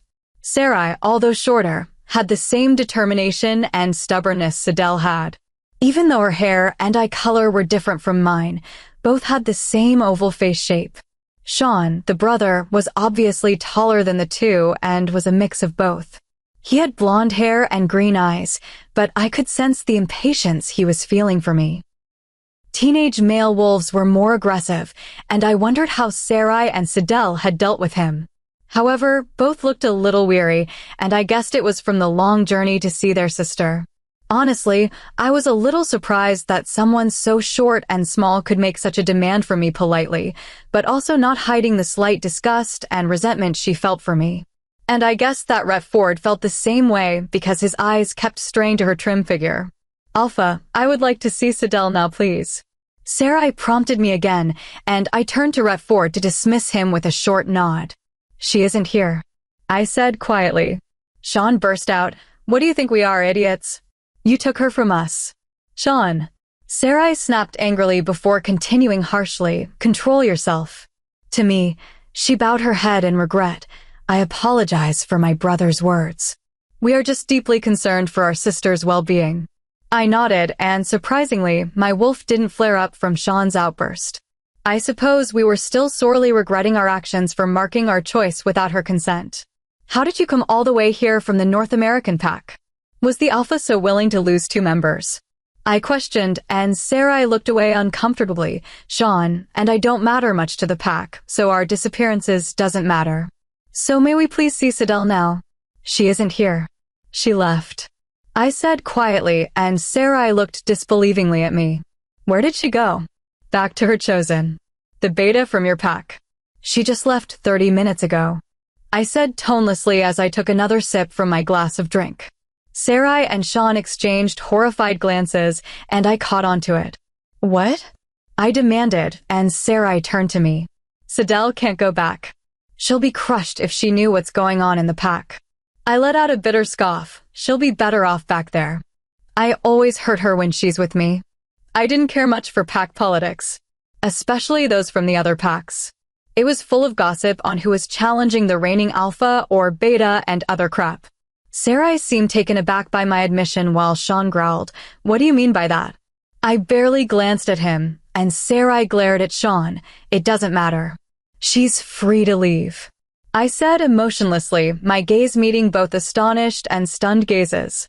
"Why did she leave?" Sean questioned, and I met his angry stare. I had to admit, the kid has balls for trying to stare down an alpha. I've done something to her that I shouldn't have. I answered bitterly, and I guessed that the siblings picked up on my sudden mood change as they now seemed more reserved than before when they had barged into my study and started demanding to see Sidel. "You seem to care for her." Sarai spoke up cautiously, and I couldn't help but smile a little at that. Sarai reminded me of Sidel, but she was clearly less patient and equally stubborn. "I'll get Retford to show you to your rooms where your belongings are," I answered as I avoided her question. Retford, obviously waiting outside my study, entered when I mentioned his name and stayed with a stoic expression on his face. "Why are you so nice to us?" Sean demanded, and I fixed my stare on him. "You're Sidel's family." Both of them looked at me with an indescribable expression on their faces as they stood to leave, when Sarai turned back to me. "If you truly do care for her like your actions speak, you should go after her. She needs you. And if what you've done really hurt her, it means that you must have meant something to her. Even a little. I know my sister well. She wouldn't have left without a reason." And with that, they were gone, and I was left with my thoughts. Did Sidel really care for me like Sarai had claimed? The wolf howled in longing at that thought, and I scoffed. She wouldn't. Not after all I had done. But whatever feelings she had for me now, if what Sarai had said was true, if Sidel needed me, I would be there for her. Because even though Sidel didn't care for me, I did. I quickly tossed back the rest of the drink and slammed the glass onto my desk before leaving the study. I made my way to the hangar. "Get ready the plane." I barked out, and the pack member in front of me nodded before questioning, "Where to Alpha?" "The North American pack." Arriving at a pack without invitation or warning was like a sin in social terms, but since number 1, I was Alpha Blake Kingsley, and number 2, I didn't care. It didn't matter at all to me. Once the plane landed, I got off the plane with Retford behind me, and Alpha Jameson greeted us. "Alpha Kingsley, I'm sorry, but I wasn't expecting you, and where's my chosen?" "Sidel. She's here." I cut him off, and he frowned. "Sidel Wellington? Last I heard, she's with you back in your pack." I stared at him passively as I crossed my arms. "No, she's here in your pack." "Where's your beta?" I questioned roughly, and Alpha Jameson frowned. If she was here, I would know. "And Wilston is in his office." Suddenly, a massive wave of emotions hit me at once, and I almost collapsed from the sheer amount of hurt, betrayal, and sorrow that was passing through my body. I quickly righted myself as Alpha Jameson continued speaking about how he would have known if Sidel was here in his pack and much more. But I tuned him out. He didn't matter. Reaching the pack house, I could smell a bit of Sidel's scent. I've never really noticed it before, but it smelled a little of lilacs on a hot sunny day, and it was intoxicating. I quickly followed it and heard a high-pitched female voice mocking, "Don't tell me what to do. You had a part in this the entire time as well. And, honestly, you're the one that hurt her the most. Pretending to love her while being with me, that's cold. So cold." Immediately, more pain flooded into Sidel, and I burst into the room to see her collapsing midway. Letting out a roar and lunging forward, I caught her in my arms just in time before she hit the ground. Dazed, her blue eyes were fluttered shut, and trails of her tears could be seen on her porcelain cheeks. "I'm sorry, Sidel.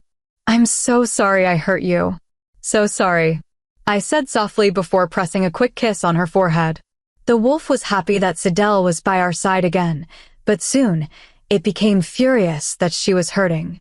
Cradling her in my arms, I passed her off to Rev Ford because those who had hurt her were in the same room. Even though I had only caught the end of the conversation, I had an inkling of what truly happened. The beta who had cheated on my choice was a blind fool. Clearly, he didn't know the treasure he had the entire time. Before anyone could react, I lunged forward, my wolf now partially in control, and we grabbed the beta's neck in a tight, painful grip as I pushed him against the wall. "You hurt her."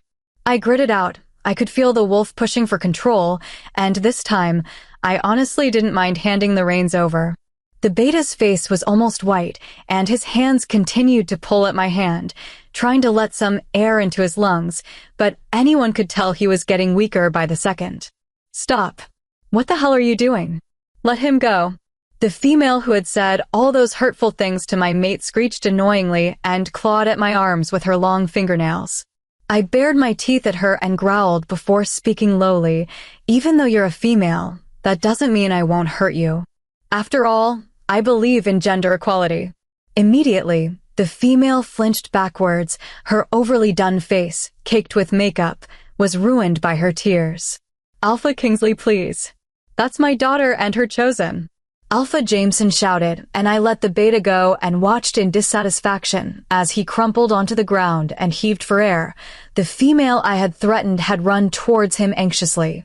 I knew I couldn't do anything more now. However, that didn't mean they wouldn't suffer. They were, just not now.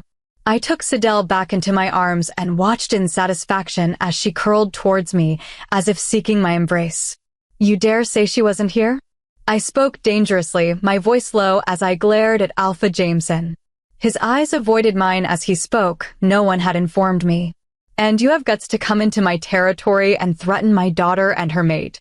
I merely raised an eyebrow. "Are you suggesting we go to war then? You do know I have alliances with all the other packs, and we would be able to wipe you and your pack out within 24 hours. Alpha Jameson swallowed, and he took a step back. "Of course not. I was just stating that you are very daring even on foreign territory." I remained silent and glanced over to the pair of wolves who had caused my mate so much grief and hurt, and turned back to Alpha Jameson. "If I ever catch sight of one of them ever again, they end up dead. After all, they hurt my chosen," I warned menacingly. Alpha Jameson nodded as an acknowledgement, and with Sidel in my arms, I cradled her gently and left. I wouldn't put it past Alpha Jameson or his daughter or the beta to stab me in the BAC, okay, but I guess they didn't dare to do so. Rev Ford was waiting for me outside the pack house when his eyes landed on my mate. "Is she all right?" He gestured over to Sidel, and I nodded, "Yeah." "What's that?" "This?" He holds up a duffel bag. "It's hers. Some money, clothes, and a photo frame of her family." I nodded, and we headed back to the plane. Meanwhile, Sidel stirred in my arms, and I said quietly, "Shoo, we'll be back home soon." I pressed another tender kiss on her forehead and repressed a small smile when she leaned into me, although she was unconscious. I caressed her cheek softly. Home. Home was with her. Tender kiss on her forehead, and repressed a small smile when she leaned into me, although she was unconscious. I caressed her cheek softly. Home. Home was with her. Chapter 16. Sidel Wellington's POV. Feeling the sensation of someone watching me, I opened my eyes to see a pair of green eyes looking at me with deep concern. Blinking, I immediately sat up. "Sarai," I gasped as soon as I realized that the figure of my sister wasn't disappearing. "Hey there, sleepyhead." She smiled warmly, and tears welled up in my eyes to see that she was safe. "You're here. I mean, here in Kingsley's pack." "How? When? Where's Sean?" I cried out in happiness as I hugged her tightly. Sarai hugged me back, and she gave me a big grin. "Yeah, we're in Alpha Kingsley's pack. We got here yesterday early in the morning. And Sean is fine. Still sleeping like the pig he is. How are you, Sidel?" "I mean, after yesterday." Sarai trailed off with an uncomfortable look on her face. "Yesterday?" I questioned before tensing as the memories of that horrible day were etched into my mind. Oh God. Yesterday, Wilston and Giselle. I cut myself off and stared down at the sheets on the bed, betrayal stinging. I was such a blind fool. How could I not have realized it sooner? Was I always too caught up with my dreams for the future? Has my head been too high in the clouds? I should have known. Nothing good ever worked out for me. And I realized that I was in Kingsley's bedroom once again. I fiddled with the detailed design of a nightgown I was wearing and remained silent for a moment before I spoke quietly. I was such an idiot, Sarai. My sister sighed and pulled me into her arms. You're not. How could you have known? How could anyone have known? I should have. And being used because I'm an orphan? That hurts. I mean, I thought Wilston was an amazing guy. I thought wrong. It seems I have a terrible judge of character. I said bitterly and pushed a curl behind my ear. Sidel, you couldn't have known. And from what I heard from Retford, they got it good when Kingsley was done with them yesterday. I met my sister's eyes and frowned. What? Yesterday, when Alpha Kingsley went to get you, he almost strangled Wilston to death and threatened Giselle. He even said that he'll go to war with them if needed to. Sarai finished with a smug smirk on her face while my eyes widened. Going to war just for me? I couldn't seem to believe it. Are you serious? I blurted out and Sarai nodded. Yeah, according to Retford. Alpha Kingsley seems to really care for you. At this, I inhaled sharply. He doesn't. No one does. I said quietly and Sarai rolled her eyes. Don't play stupid with me, Sid. The man obviously feels something for you. I remained silent, not wanting to divulge anything to Sarai. Sarai continued, the man clearly does. I mean, he took Sean and I in. And honestly, I don't see why people are so wary of him. And he even puts you above his pack.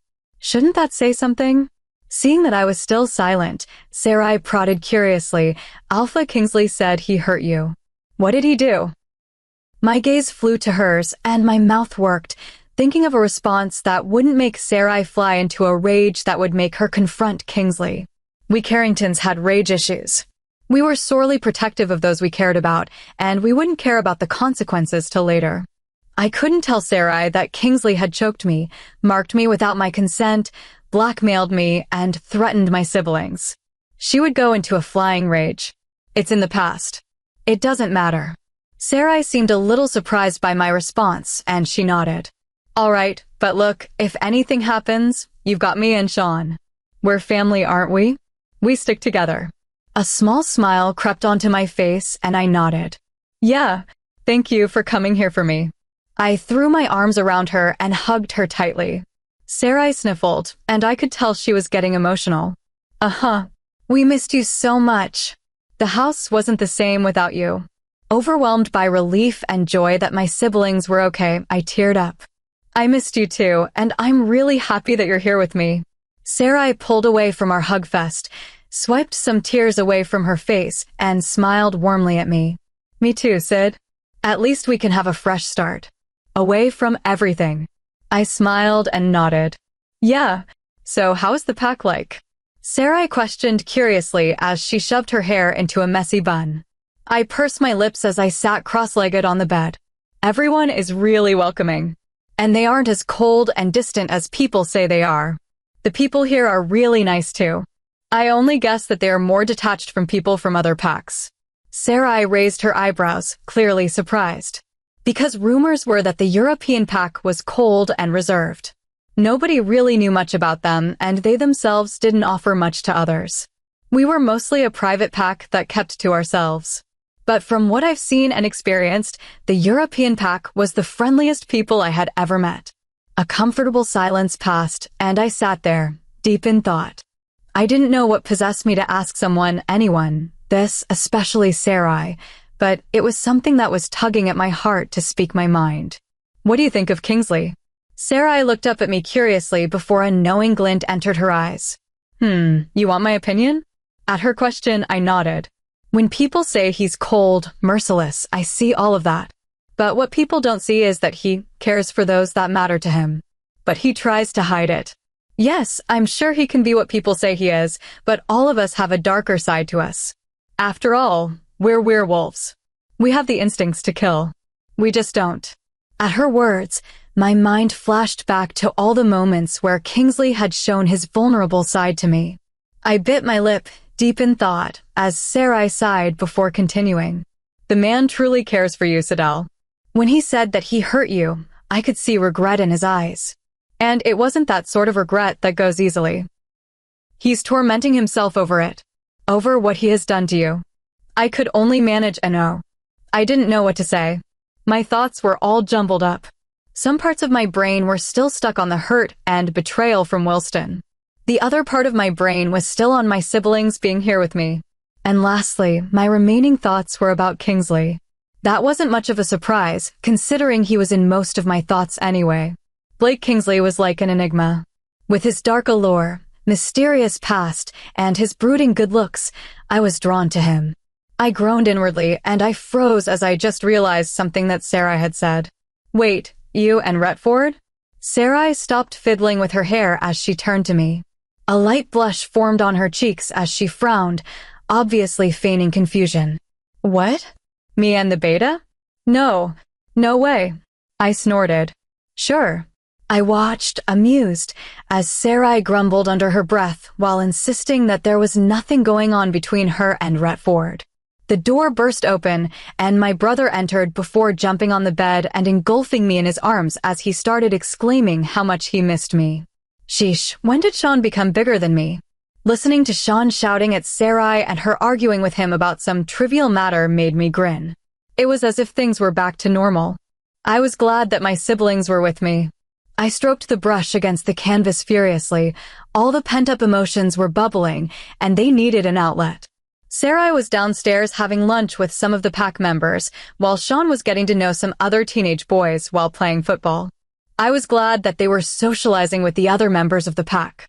It had been at least a few days since Kingsley brought me back to the North American pack, and I hadn't really had the chance to thank him for taking me back and apologizing for leaving. Someone knocked on the door to the art studio that Kingsley gave me, and someone entered.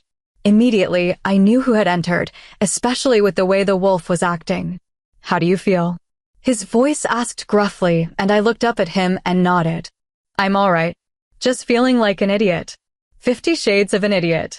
I mumbled the last part, and a small smile cracked up onto Kingsley's mouth.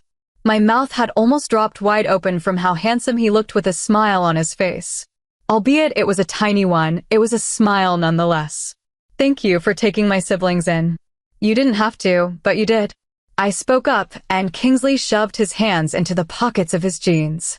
They're your siblings, Sidel. Of course I would. He says seriously, and was that a hint of warmth in his tone? I shifted nervously and looked up at him. Kingsley's eyes were gleaming. The shade in his eyes was more silver than gray, and they were beautiful. Well, thank you. And also for getting me back to the North American pack. I say quietly and a tad bit awkwardly.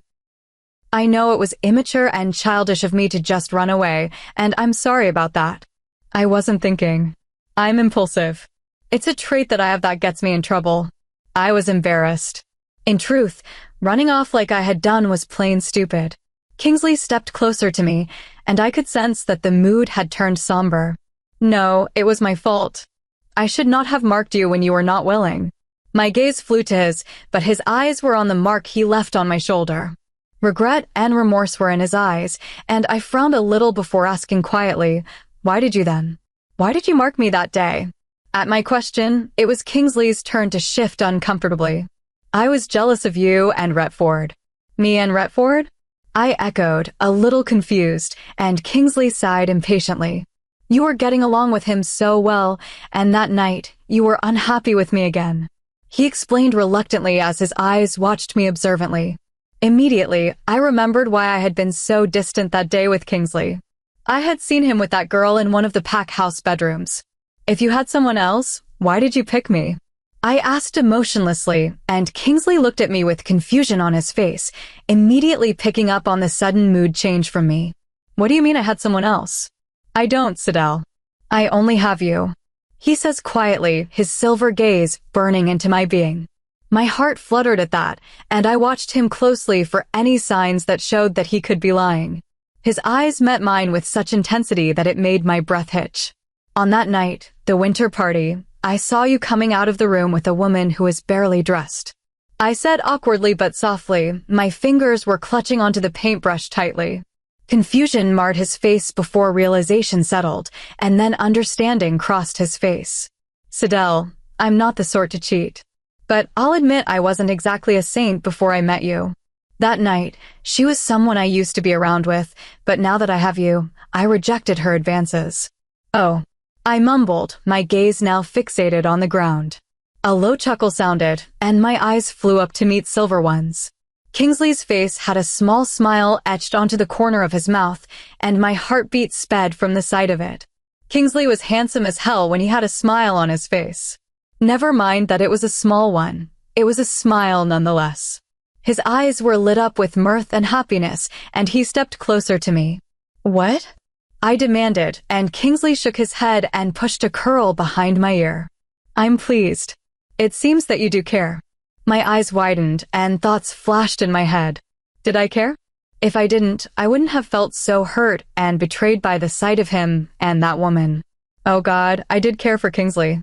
I stammered stupidly, and a wider smile crossed his lips. You do care, Sidel. That's good. This was said as a statement and not a question, and I didn't know how to react. His face neared mine, and I stared at him entranced. His rough, calloused hand caressed the left side of my face, and awareness spread through me of how close his body was to mine. Sidel, you don't have to worry about fidelity issues from me. I promise. He murmured, and I watched him wide-eyed. His silver eyes took me in carefully as if observing for any signs of discomfort. Slowly, his eyes drifted down to my lips, and it was as if his gaze was snagged onto it. His eyes flitted up to mine, and my breath hitched. My heart rate increased, and I was pretty sure he could hear it.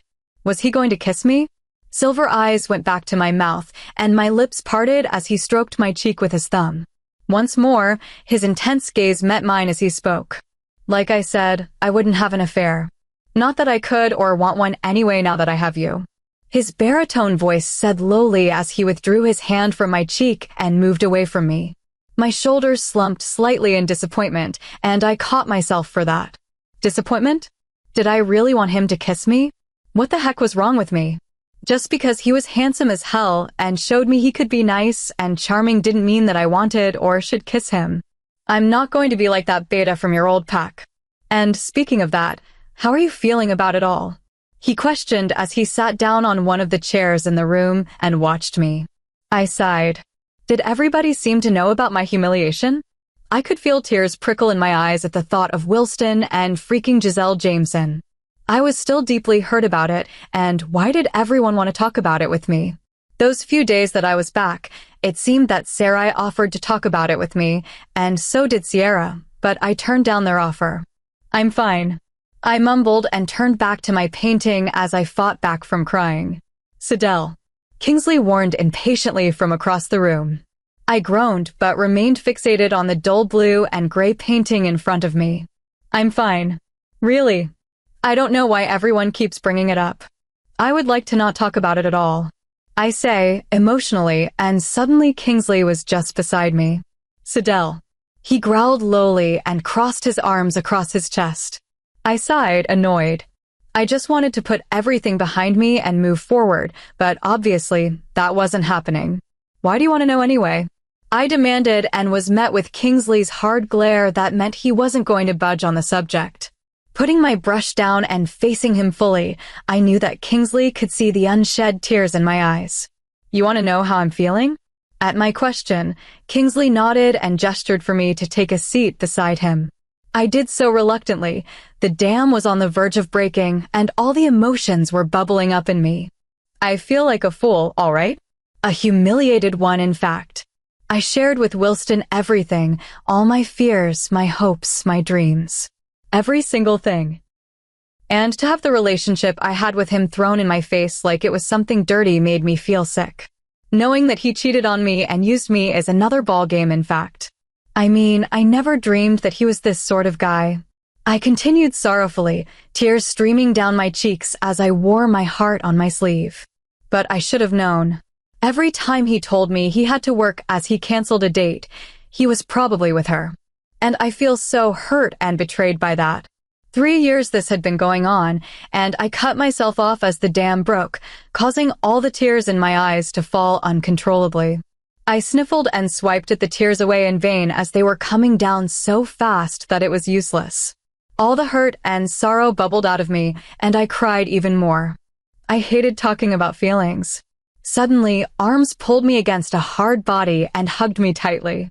I continued weeping as I lay my head on Kingsley's chest for everything that I've gone through.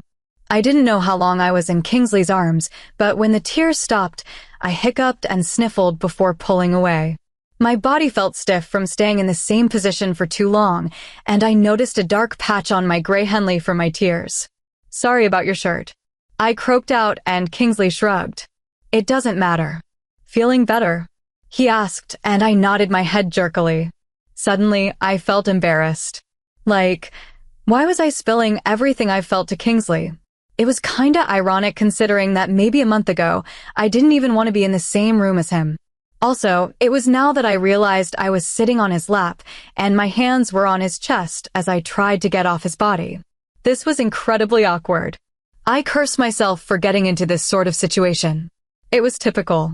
I was Sidel Wellington, the queen of awkward situations. "I'm sorry," I mumbled stupidly as I struggled to move off. Another amused chuckle sounded, and I slipped, and my head jerked nearer to his face. I cut myself off as Kingsley's gaze was snagged onto my lips once more. His face inched closer to mine, and my heart thundered furiously. Without thinking, I leaned my face closer to his, and my gaze caught onto his lips. They were nicely shaped, and they were getting closer to mine with each passing second. His lips were just millimeters away from mine when the door burst open. "Sidel, I swear I owe." "Oh my God. Sorry," Sarai shouted before squeaking as she slammed the door shut.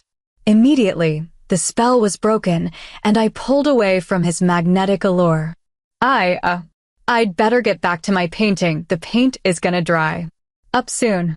I mumbled and quickly scrambled off him. Even though I wasn't touching him anymore, I still could feel the heat of his body on mine. Kingsley cleared his throat, got off the chair, and went towards me. "I would see you for dinner."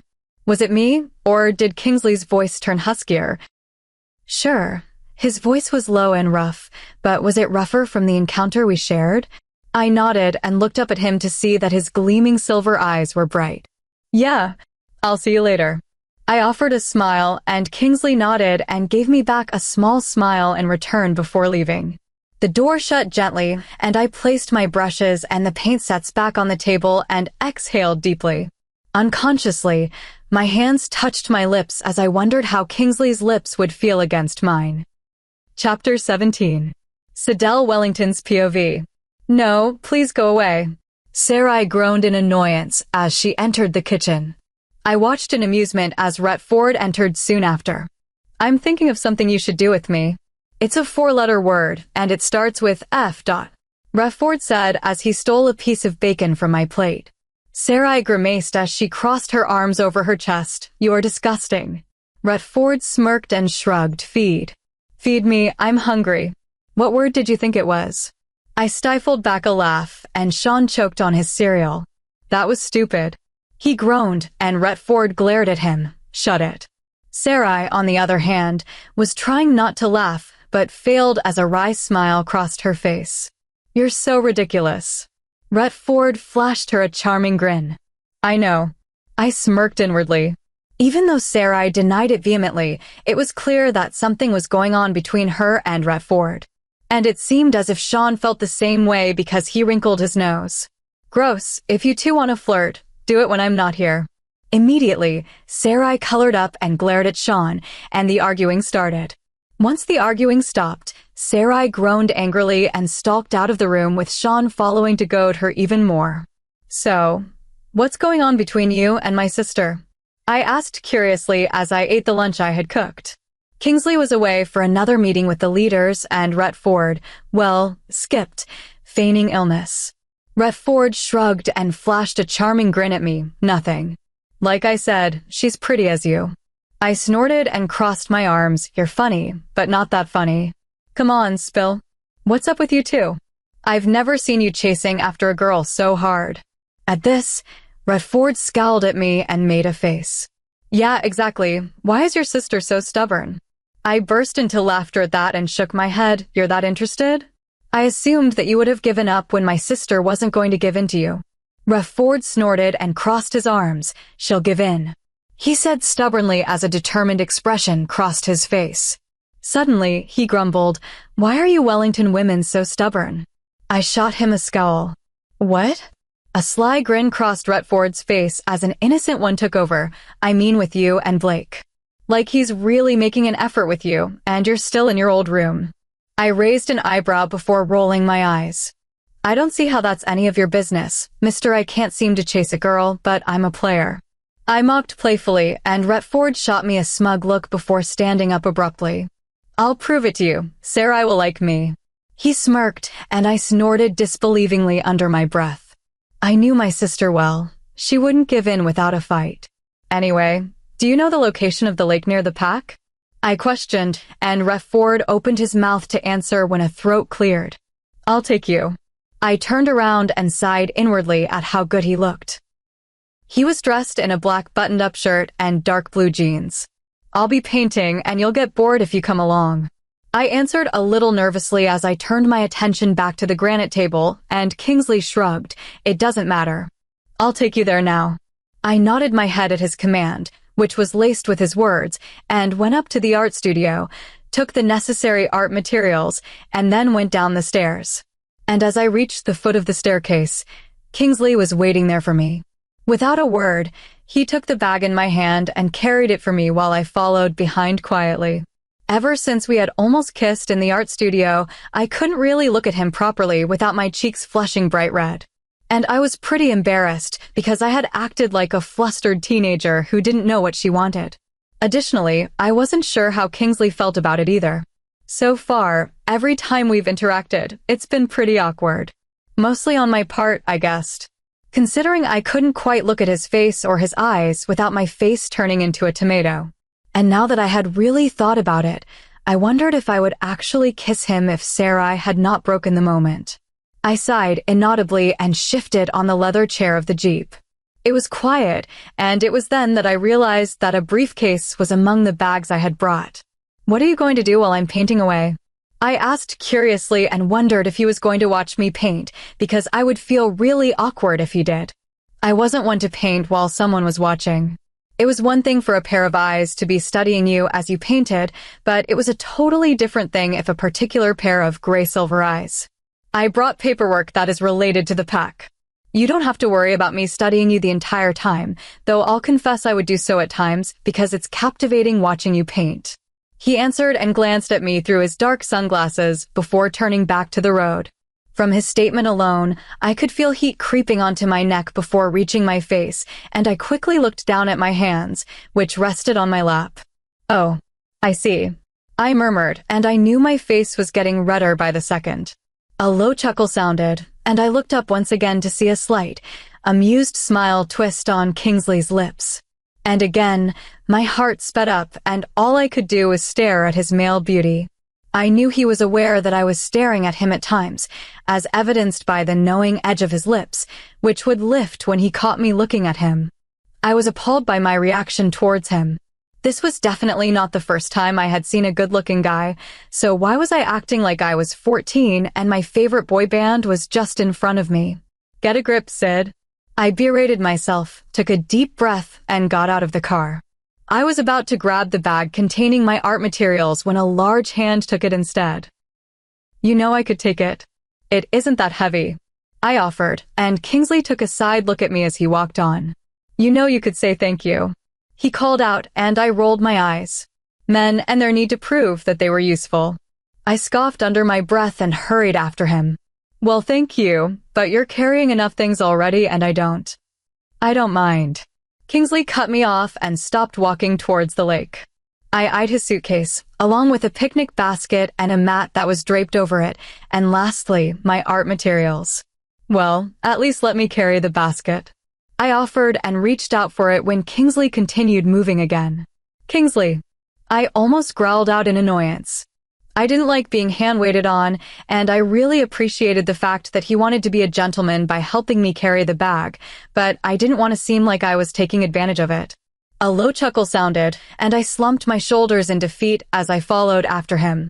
Soon, everything was set, and I shifted comfortably to get started.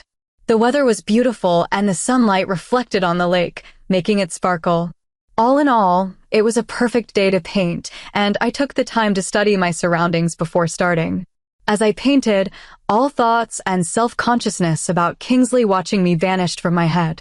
I was so focused that I didn't really notice that Kingsley had been watching me for almost the entire time. Had I known, I would have been painting uncomfortably. When I was halfway through, I sighed, put down the brush, and stretched. Feeling eyes on me, I turned to see Kingsley watching me with his silver eyes gleaming. "What?" I questioned as I set the canvas to dry. Kingsley looked at me before replying gruffly, "Nothing, just watching you paint. You're very good at it." A smile crept up to my face as I smiled at him. "Thank you.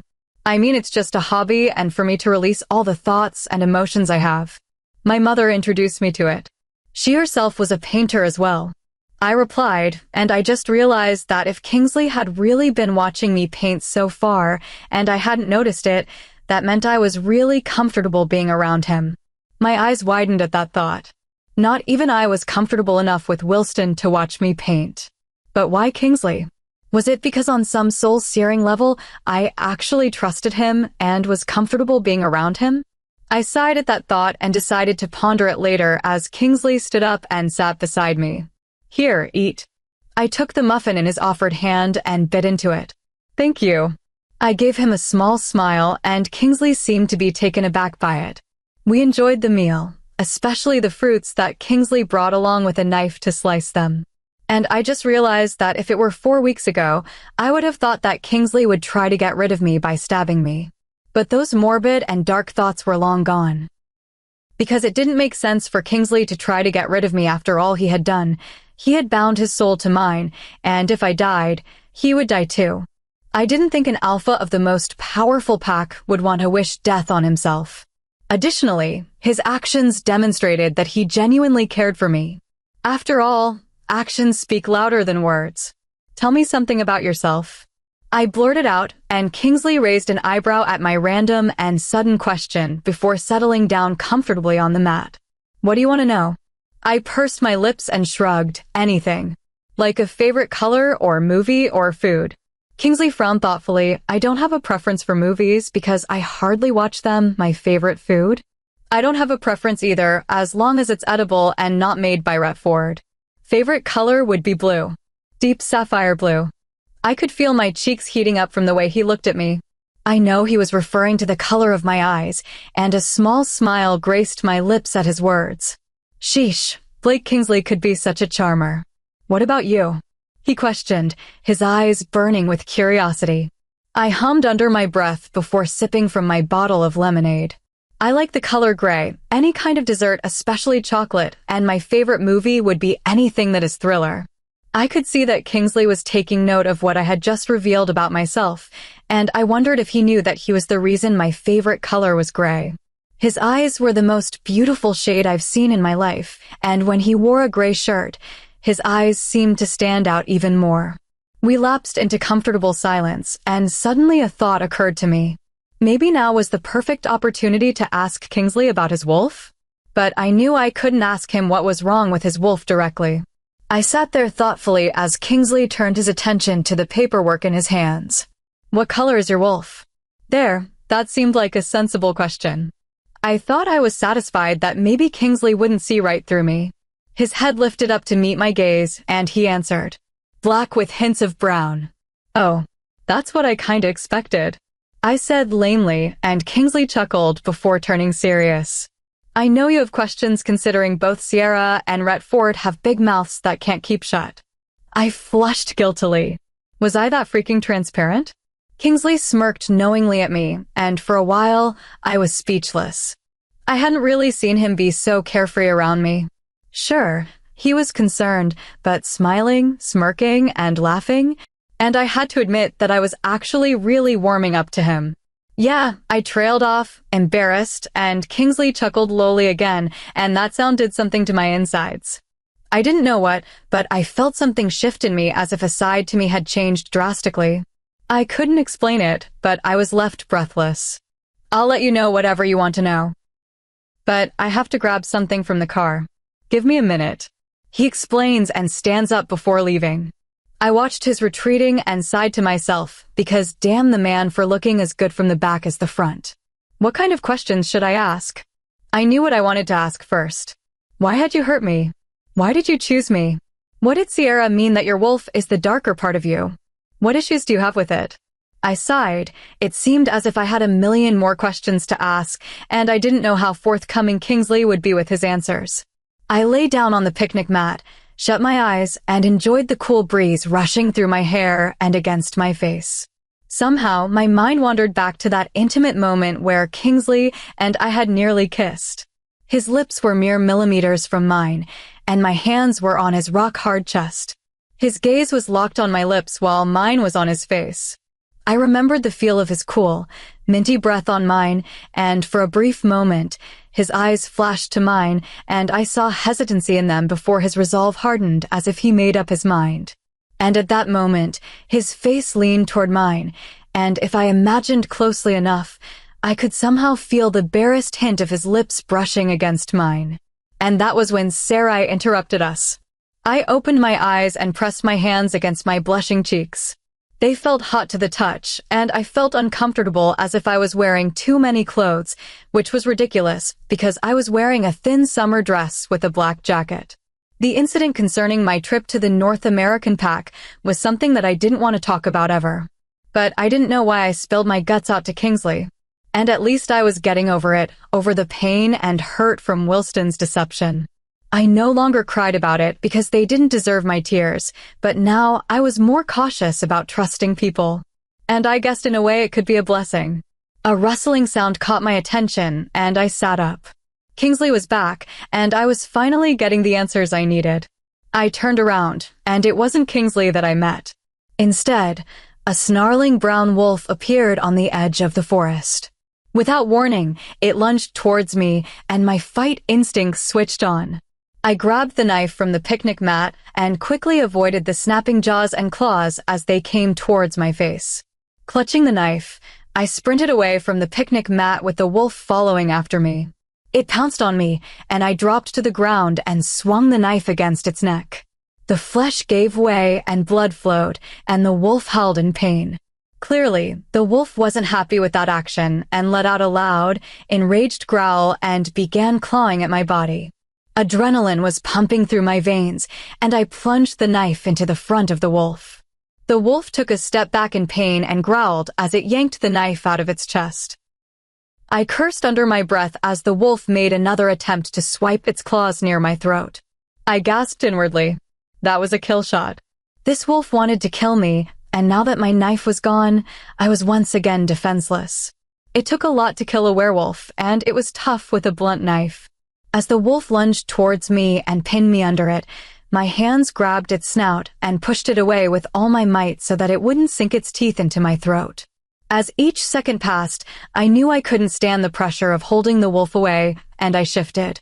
This was a surprise to the wolf, but those few short seconds were all I needed, and quickly, with the instincts my wolf gave me, I turned the tables by sinking my teeth into the neck of the wolf. The wolf bucked and tried to get me to release my hold on it, and it succeeded by throwing me against a tree. And somehow, I landed wrong on my right leg. My ankle exploded into pain, and I whined.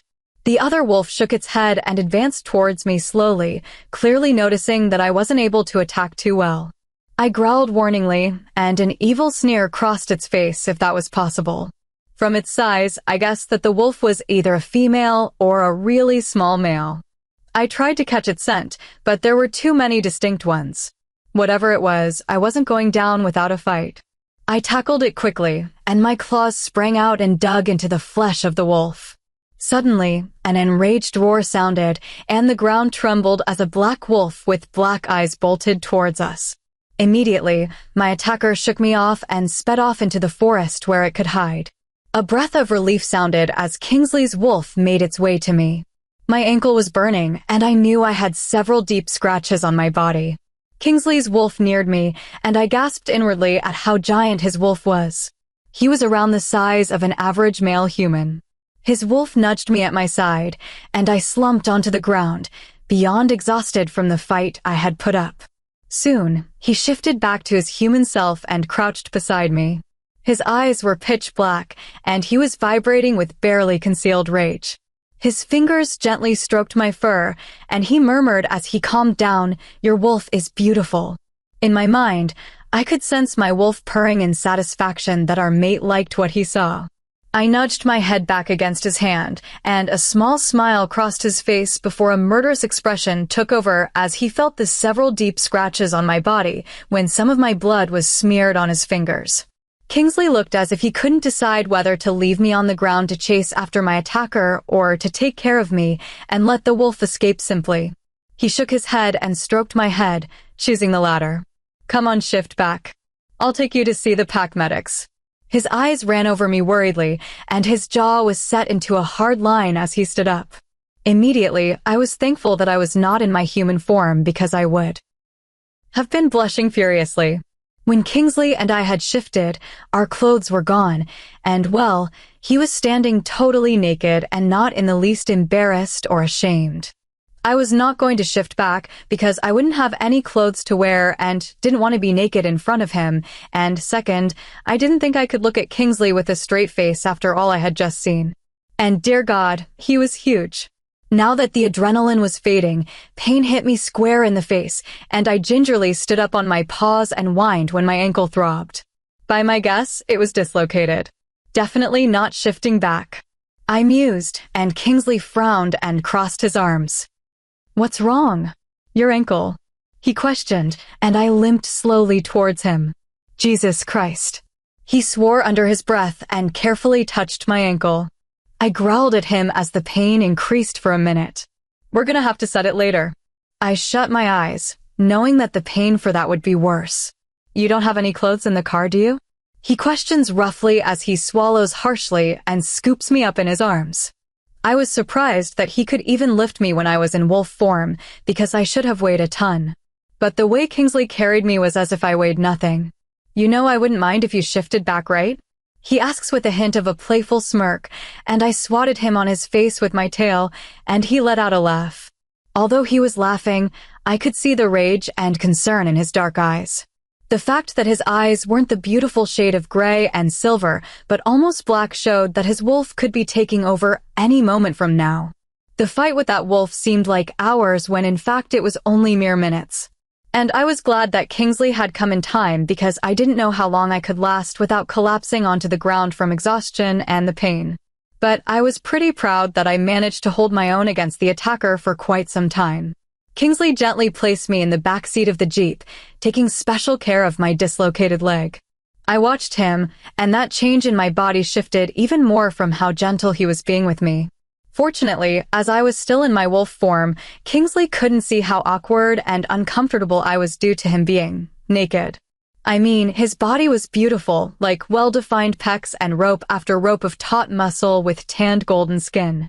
He had quite a few scars here and there, but that made his appeal increase dangerously so. I shut my eyes and slumped onto the seat. What was I doing? Ogling the man. I scolded myself inwardly. Maybe it was the pain making my brain fill up with so many suggestive ideas. Kingsley, on the other hand, was barking some orders on the spare phone in the car. I didn't catch much of the conversation, but I heard the words injured and medic, so I assumed he was ordering the medics to prepare for our arrival. We reached back to the house, and true enough, a few pack medics were waiting for us.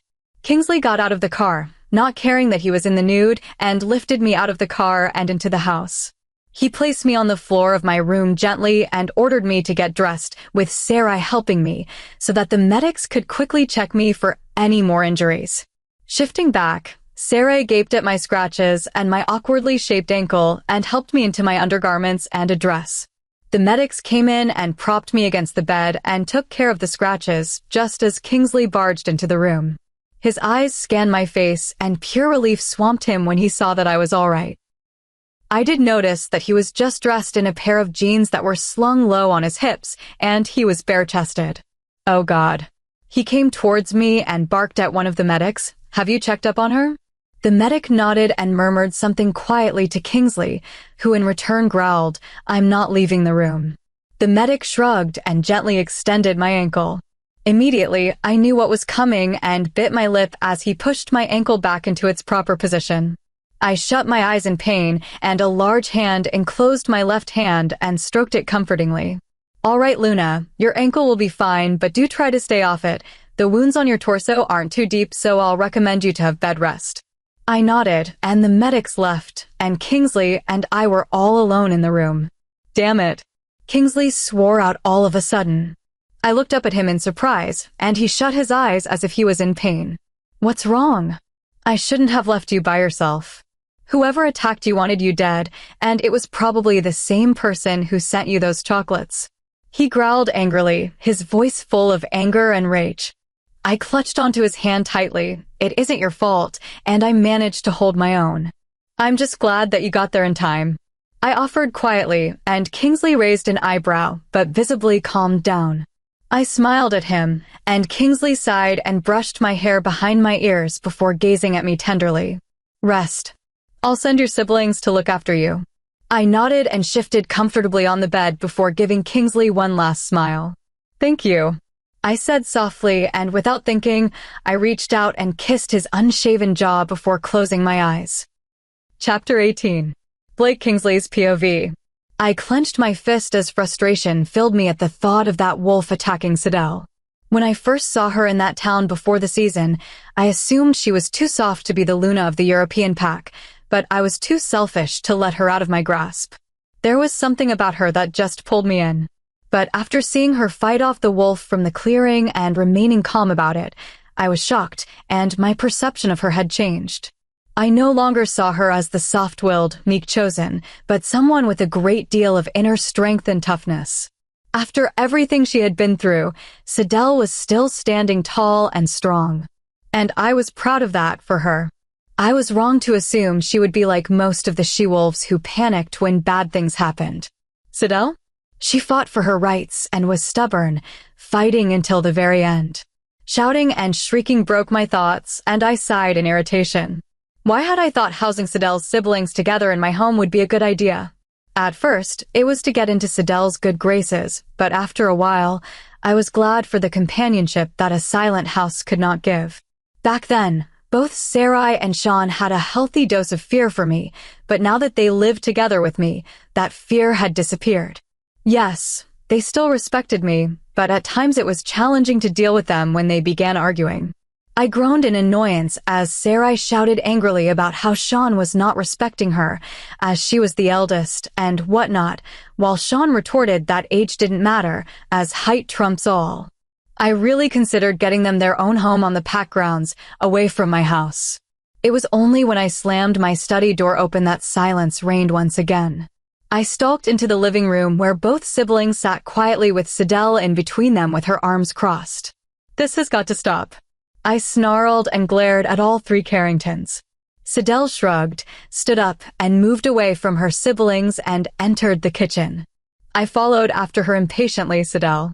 I growled but softened my tone. Sidel smothered a laugh as she looked at my face before pulling out a jar of ice-cold water from the fridge and pouring herself a glass. "I'm sorry about them, but this is actually quite a daily occurrence. Besides, we all know why Sarai's a little grumpy. A certain beta isn't around for the past week." Sidel offered, and Sarai yelled from the room, "I can hear you." I smirked inwardly. Whatever charm Sarai was using on Rhett Ford was working. I've never seen him chasing so hard after a girl before. It was refreshing to have a change. However, my thoughts turned serious when I remembered why Rhett Ford had been gone for a week. He and a few other members were expected to return later this week from the North American pack with 2 captives. They would be held accountable for their actions against Sidel. I just hoped that Sidel wouldn't know what I was about to do, because I was sure she would be shocked beyond words. The wolf thirsted for the blood of those who had hurt her, and that included her beta and his mate. There was one other person to add to that list, and my jaw clenched. I had failed Sidel once again. She had gotten hurt under my watch, and I couldn't accept that. In truth, there was nothing for me to take from the car. I just needed a brief break to gather my thoughts and myself. I knew what Sidel was planning to ask, the issues I was facing with the wolf. However, That involved telling her about what I had done and gone through, and I wasn't particularly ready to open that can of worms yet, but I knew I owed Sidel answers.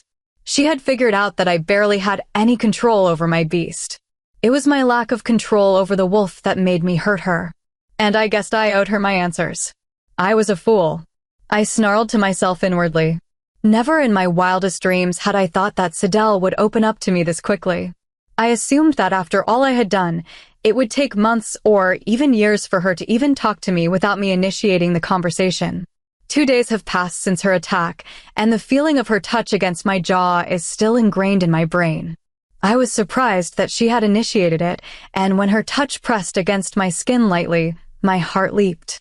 It was as if a spark had ignited my dead being, and I couldn't believe it. I was definitely pleased, and hope bloomed in my chest that maybe our relationship wasn't destined to burn into ashes amidst the flames. Having her in my arms was something that I treasured. People now didn't really understand that something so small and trivial like that was not to be taken for granted. Also, knowing that she was vulnerable didn't help. Sure, she was in her wolf form, but that didn't cease the yearning to protect her. Her coat was of a light brown color, a shade like the sand you could see on the beach. And with her crystal blue eyes, she was stunningly beautiful. However, due to her short height, she was slightly smaller than the average female wolf, and compared to her, I was probably at least thrice her size. But that fed my ego of sorts, that I could be seen as her protector, someone who would always be by her side. Unfortunately, I was still no closer to finding who had attempted to hurt Sidel. I had sent wolves out into the forest for blood trails, scents, anything that could lead us to Sidel's attacker. However, there were no leads or trails, and I was beyond frustrated and angry. At least, Sidel's wounds were healed, and her ankle was now fine except for a little ache here and there when she overexerted herself. Of course, I made sure that she stayed off her foot, and well, it wasn't an easy feat considering Sidel was one of the most stubborn people I've ever met. I rubbed my jaw unconsciously on the spot where Sidel's touch had been that day, and I was brought out of my thoughts when an argument started. Again. I swear if you piss me off one more time, I'll send you off to boarding school. Huh. Go ahead. It'll be a good thing I won't have to see your face every day. I sighed irritably, wishing that Sidel's siblings still feared me. Clearly, that was no longer going to be the case. It was a weekend. Thus, the fights and arguments among the Wellington siblings were more prolonged and more frequent throughout the day. As Sidel had revealed that Sarai had been an accountant in the North American pack, I had given her a job as one, and so far, it was going well. Sean, on the other hand, was enrolled in one of the schools here and was doing very well. He had joined football as a sport, and his grades were fine. I was glad that Sidel's siblings were adjusting fine, but I just wanted some time alone with Sidel without any of her siblings around.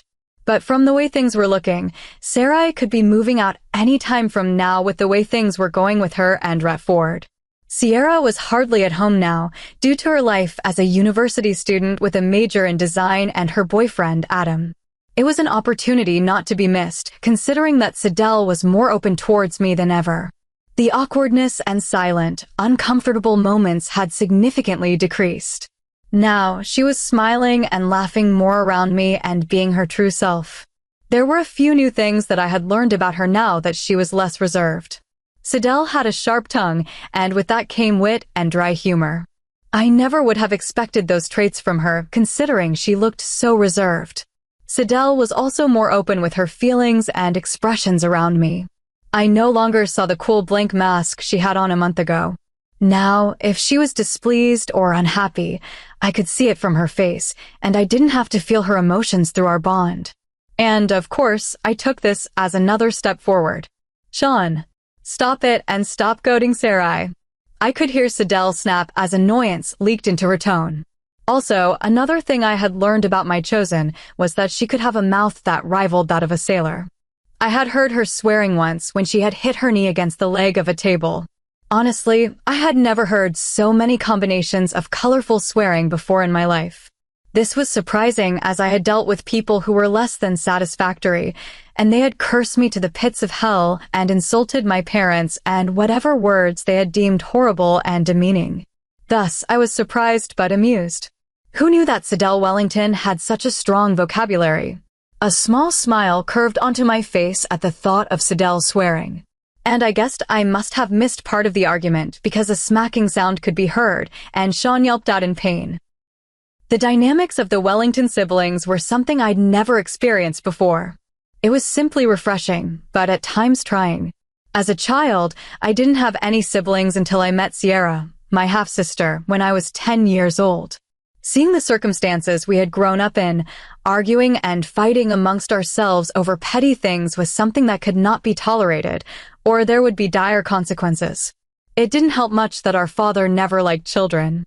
He had only seen us as accessories and not family. My mood turned dark immediately as thoughts of the man who shared my DNA surfaced in my mind. My jaw clenched, and I looked down at my watch to see that my appointment with some of the leaders was in about 10 minutes. I entered the living room to see Sarai and Sidel watching a movie with Sean nowhere in sight. It seemed like the fight was over, and I grimaced at the romantic comedy playing on the television. Honestly, I had no idea why Sidel and Sarai didn't go to the cinema room in the basement. Sidel caught sight of me standing at the doorway with a coat in my arms and questioned curiously, "Where are you going?" I shrugged. "I have a meeting with some of the pack leaders and such. I'll be back later." Sidel nodded and smiled at me. "All right. Dinner will be ready by 6. I'll see you later." I nodded and left, and as I walked out of the house, I couldn't help but realize how domesticated we seemed. And somehow, an actual smile crossed my face. I hadn't really smiled this way for a long time. I shrugged on my coat and drove off with a slight smile on my face. I'm happy to report that everything is fine. There have been no challenges to my position, and also, everyone is living peacefully and harmoniously, and thus, I do not have any irregularities to report. The West leader announced, and I nodded. Good. My pack was divided into 4 groups, the North, South, East, and West. The leaders and I would meet at least once every 2 weeks to ensure that everything was in order. It seemed that the meeting would be finished earlier than I had initially thought. That meant I had more time to finish the paperwork and business deals with the Asian and the South American pack before I could go back home to have dinner with Sidel. Is there anything else to report? I questioned coolly as I met everyone's respectful gaze. Sure, I may seem like a hard ass, but only people in my inner circle get to see me relaxed and playful. Sidel was the only one who could make me forget the trials and the heavy weight of being an alpha. No Alpha Kingsley. The leaders murmured, and I nodded. All right then, all of you can leave. I dismissed them, and all 4 leaders stood up and thanked me before leaving. I sighed and headed towards my study in the pack house to quickly seal the business deals so I could get back home. Before I could even begin, a knock on the door sounded, and Cale entered arrogantly. Damn it. Cale Preston was a distant cousin of mine whom I could barely tolerate. If he weren't related to me, he would have disappeared by now.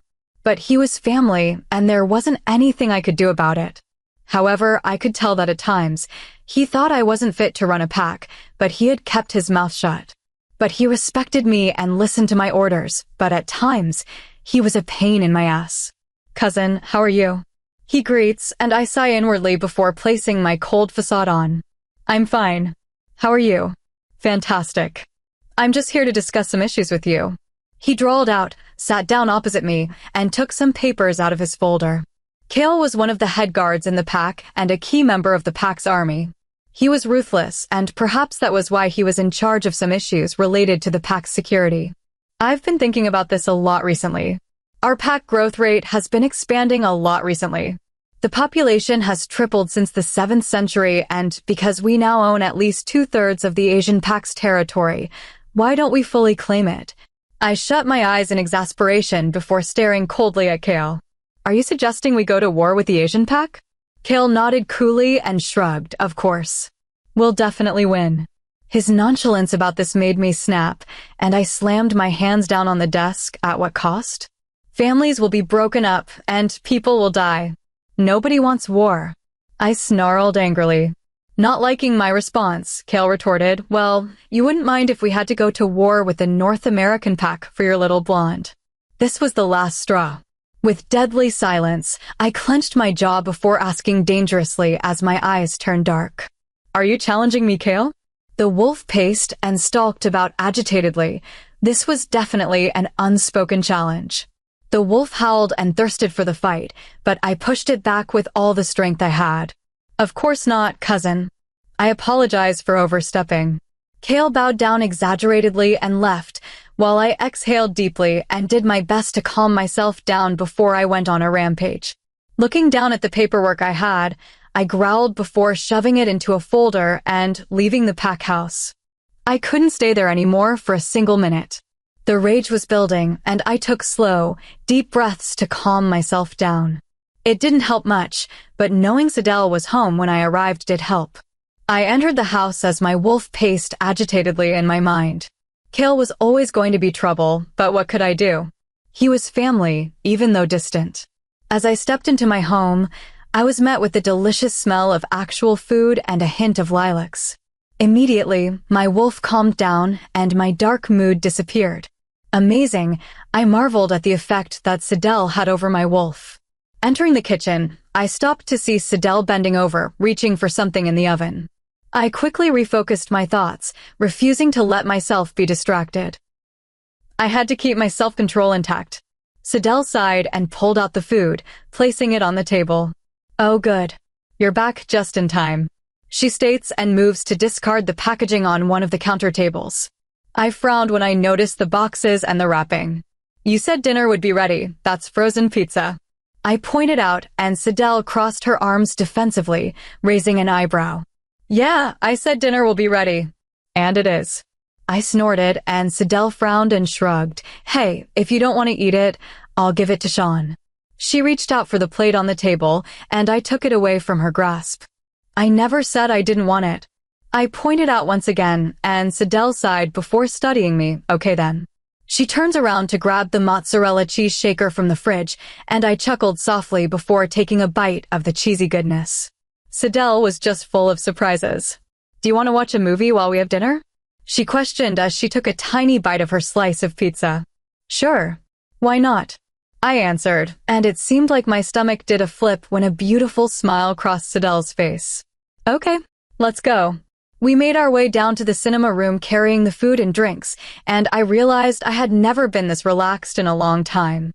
Settling down on the sofas, Sidel tossed me the remote. Here, you get to choose.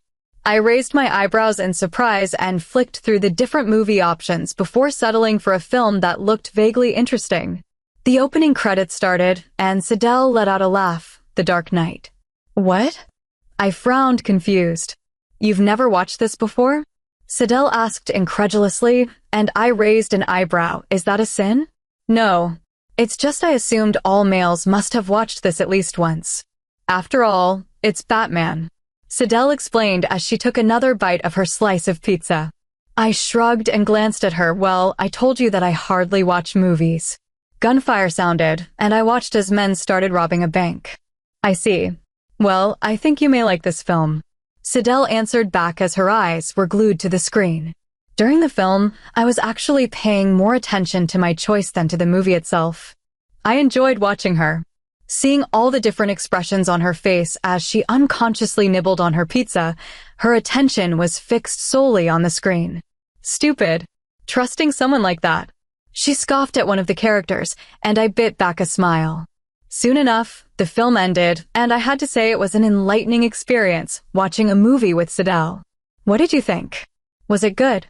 Sidel questioned curiously as her blue eyes turned towards me. I nodded and admitted yes.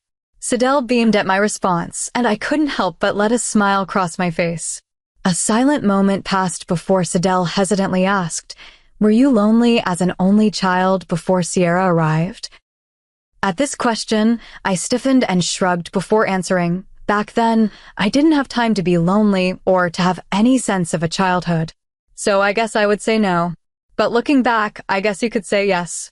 Sidel pursed her lips, and she reached over to hold my hand. I looked down at her smaller hand in mine before squeezing it. I knew she was feeling a little sad for me, and I gave her a little smile. I'm so sorry. I can't imagine what that must feel like for you. I don't think I can ever go 10 years without my siblings. You don't have to feel bad for me. Because of my past, I've been able to be where I am today. Sidel watched me with an expression on her face that I couldn't really decipher, and my silver eyes locked onto her blue eyes. That day, you said I could ask anything. Is today still eligible for my requests? I should have known that this was going to come up sooner or later, but I owed Sidel her answers. Thus, I gave a stiff nod and placed the plates and glasses onto the table. Go ahead. What did Sierra mean when she said that you have issues with your wolf? Sidel asks as she hugs her legs to her chest. I looked away from her earnest gaze and down to the carpeted flooring. I had a troubled childhood of sorts, and that caused my wolf to be more guarded against people. I guess you could say I have trust issues. Survival is our only instinct. If the wolf saw someone as a threat, that person will be eliminated immediately. The wolf looks out mostly for ourselves and now you. I said quietly, and Sidel blinked as she took in everything I had just revealed about myself. Somehow, I felt lighter now that I've told her a little about my troubled past. I don't know if I have done. Thus, I apologize for everything that I've done to you. At this, Sidel's gaze flew to mine, and she just watched me while sitting opposite me. I never really meant to hurt you. Blackmailing you was wrong, and threatening your brother did not make things better. Hurting you is something that I'm sure I will pay for when I die. Sidel, if I could turn back the clock, I would have done things differently. And I'm sorry for everything I've done to you. Sidel's gaze remained fixated on mine as silence enveloped us. The wolf paced around anxiously in my head as we waited for her response. Could she really forgive me for all I've done to her? A movement caught my attention as Sidel moved closer to me. Did you really mean it? I caressed her cheek as she leaned closer to me. Of course I did. I'm truly sorry about everything. Sidel shook her head and licked her dry lips before continuing, no, not that. Would you really have hurt my brother if I refused to be with you that day? My eyes fell to the ground, and I felt like a complete bastard as my actions were thrown back in my face. No, I wouldn't have. I may be many things, but I don't harm people like that. I have a sister too. Threatening your brother was just a ruse for you to go with me. I would never have gone through with it. Sidel seemed lost for words, and she glanced away from my earnest gaze. Oh, she murmured, and I clenched my jaw and exhaled deeply. Sidel, I know it's a lot to ask, but I would like you to give me a chance to give us a chance. So that we can start over. I said quietly and sincerely. At my statement, a stunned expression crossed her face as she studied mine. She sighs and hesitates before laughing softly with a hint of resigned sadness to her voice. Maybe it was meant to be. You know you taking me away from Wilston, or should I say rescuing? Because the events from then have led me to see that Wilston wasn't what I thought he was. So I guess I should thank you for rescuing me in a really dark, twisted way. I clenched my jaw once again, and she sighed before letting go of my hands to fiddle with the edges of her top. Kingsley, Immediately, I knew what her answer was. I was a fool to think that a mere apology could atone for all the things I've done to her. I forced a smile on my face before leaning in to push a stray curl of her golden hair behind her ear. It is fine if you don't want to. I fully understand. I say softly as my gaze meets hers. I could see emotions warring in her lovely blue eyes due to the close distance between us. Before I could even realize what was happening, Sidel leaned forward and closed the mere inches between our mouths and pressed her lips against mine hesitantly. I was shocked, but I quickly took over and moved my lips against hers slowly. The mere brushing of our lips against each other sparked something primal in me. The kiss was slow and gentle until I gave in to that instinct and threaded my hands in her silky hair before moving my lips against hers urgently. The kiss was now urgent and full of need.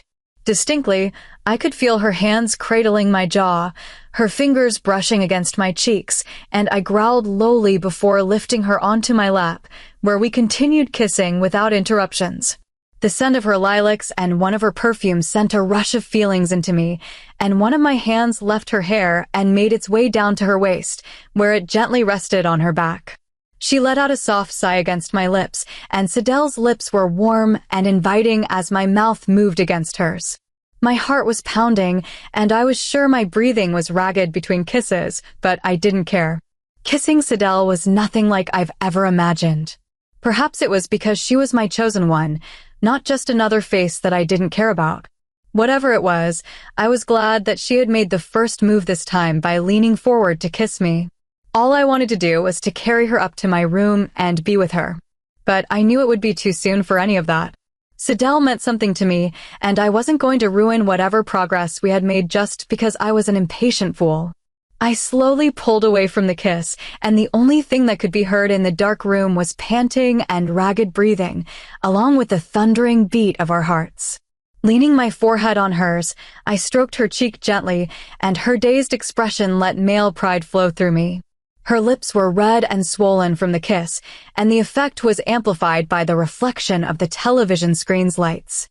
Slowly, our breaths evened out, and Sidel looked up at me, her cheeks pink, and she mumbled some excuse I couldn't catch before leaving. All I could do was sit there, stunned beyond belief. Had that just really happened? I was shocked but pleased. And of course, I didn't regret it, not one bit. But could Sidel have regretted it? I hope not. I quickly got off the sofa before making my way to her room. I had to know.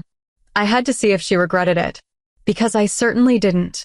I rubbed my face with my hands anxiously, but tried to remain calm as I knocked on her door. Sidel opened it, and her eyes widened as she caught sight of me standing in front of her. Did you regret it? I asked softly as I reach out to caress her cheeks tenderly with my fingers. Sidel wouldn't meet my eyes, and I tilted her head up gently so that her gaze met mine. Startling blue eyes locked onto my silver ones, and she gave a tiny shake of her head before murmuring, "No." Her skin had a pink tinge to it as she blushed furiously, but I was ecstatic, and the wolf howled in delight that our mate was finally accepting us. "Good," I answered before leaning in once again and kissing her lightly for the second time that day. Chapter 19. Sidel Wellington's POV. I lay in bed and touched my lips. I probably had the broadest and silliest smile on my face. I had kissed Kingsley, and it was everything that I had thought it would be. His lips were soft as they moved against mine. Honestly, I didn't know why I had kissed him, but I didn't regret it. Not at all. When the movie ended, I wondered if Kingsley was as lonely as Bruce Wayne had been as a child. I didn't really know Kingsley's full past, but I had a rough idea.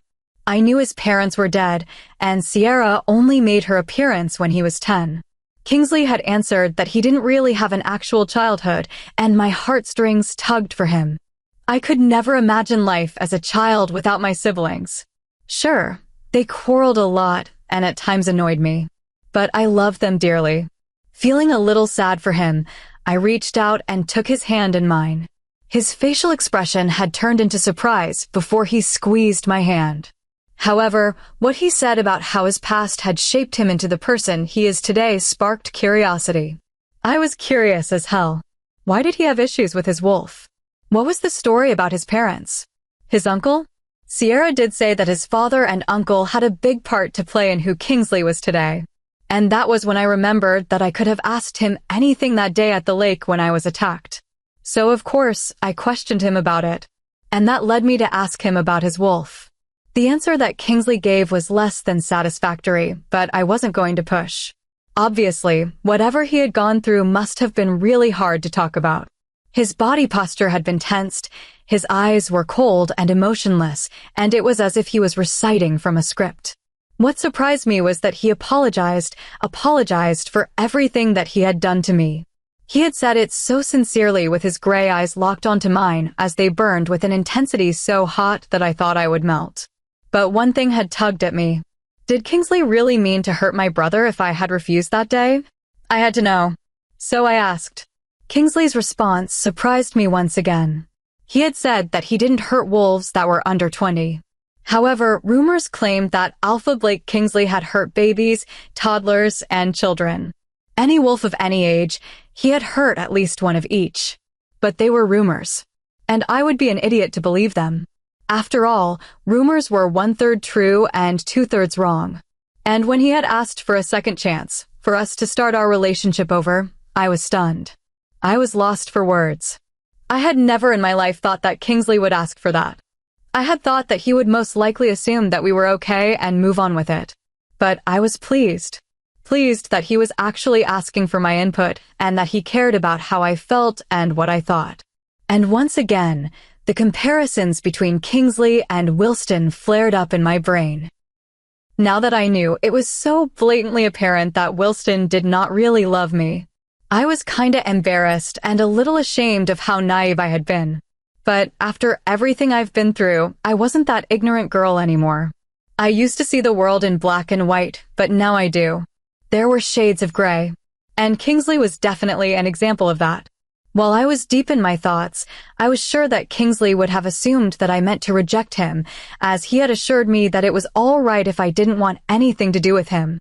As he said that, I could sense him closing himself off from me. And of course, I couldn't let that happen, so I just leaned forward and kissed him.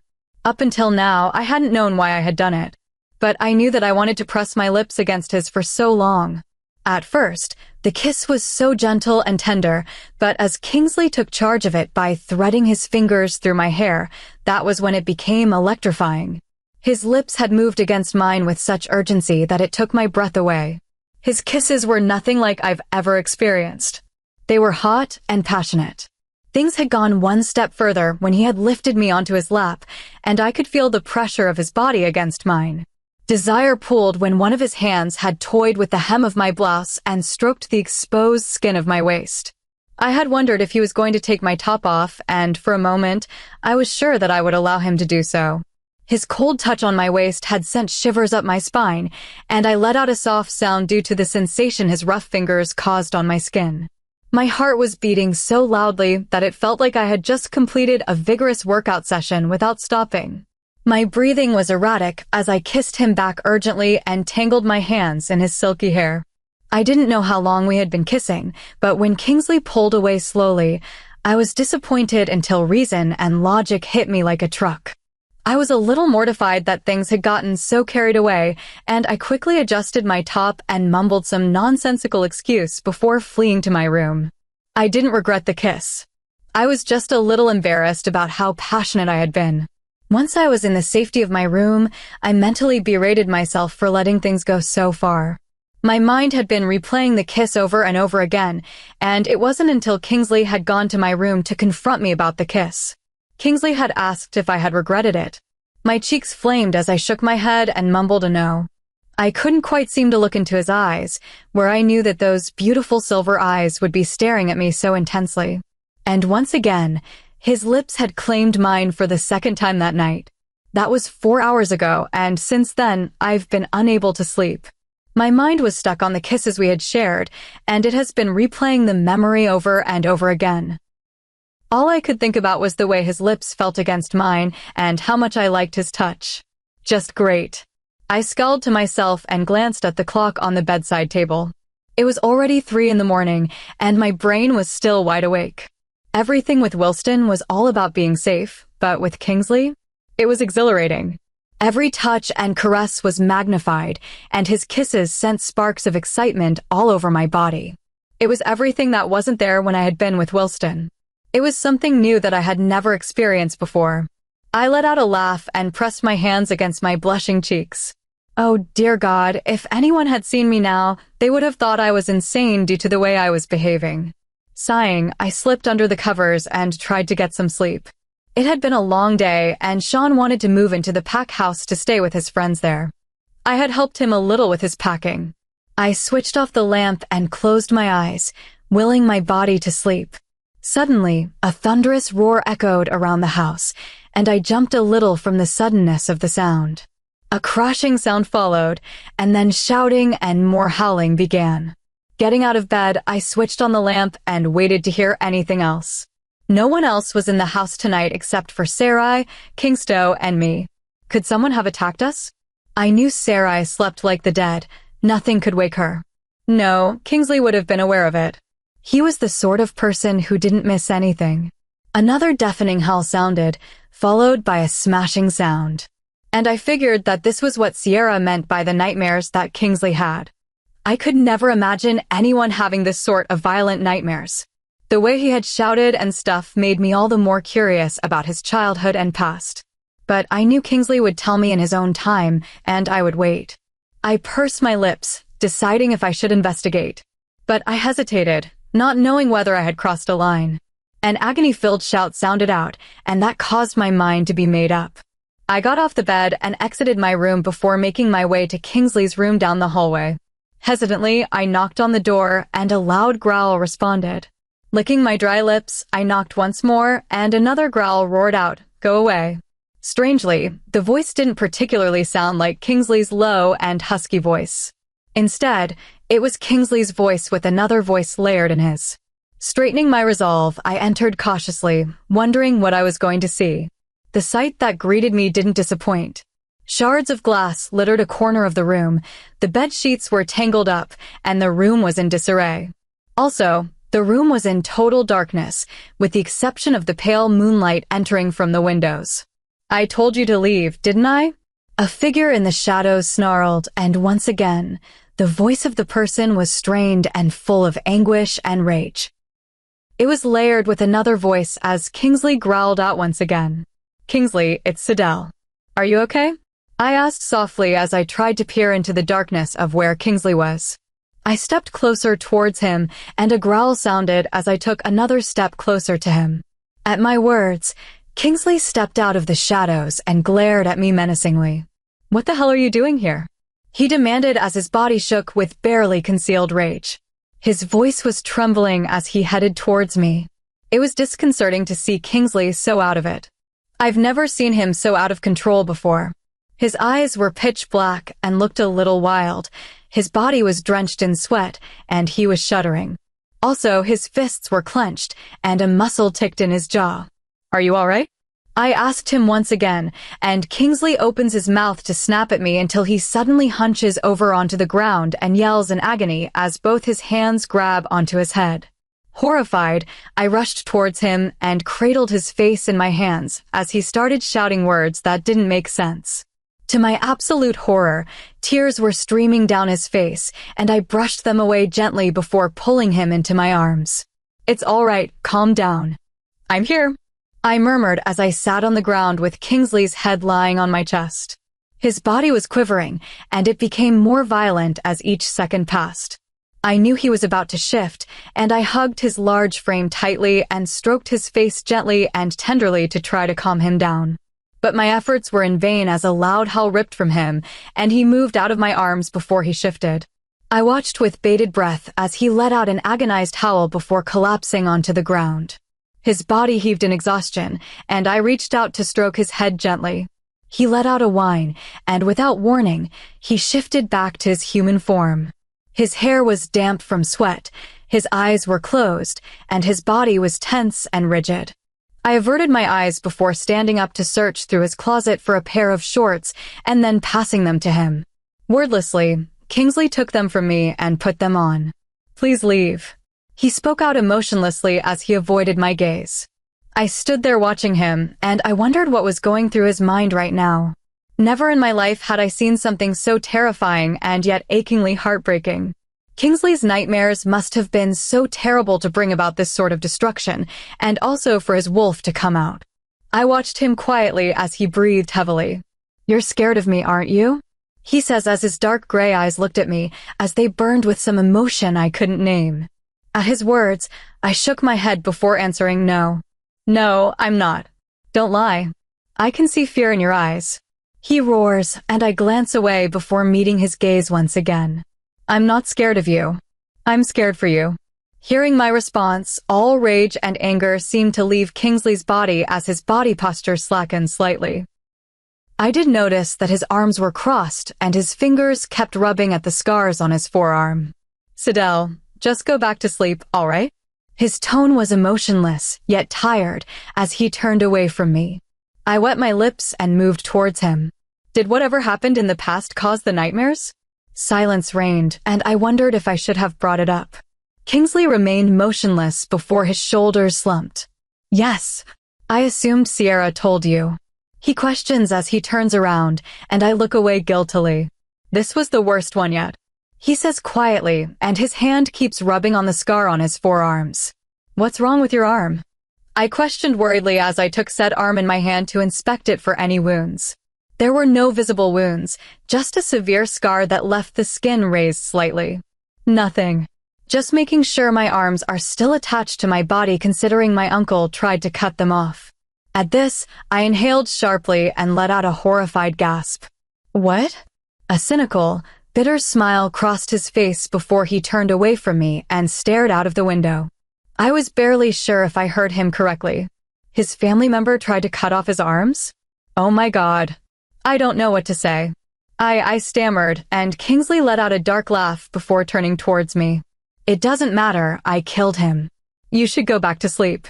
His gray eyes urged me to go back to my bed and away from him, but I knew I couldn't. Now I had a somewhat clearer picture, and I knew he needed me even though he didn't want to. I shook my head and locked my gaze on him. I'm not leaving you like this.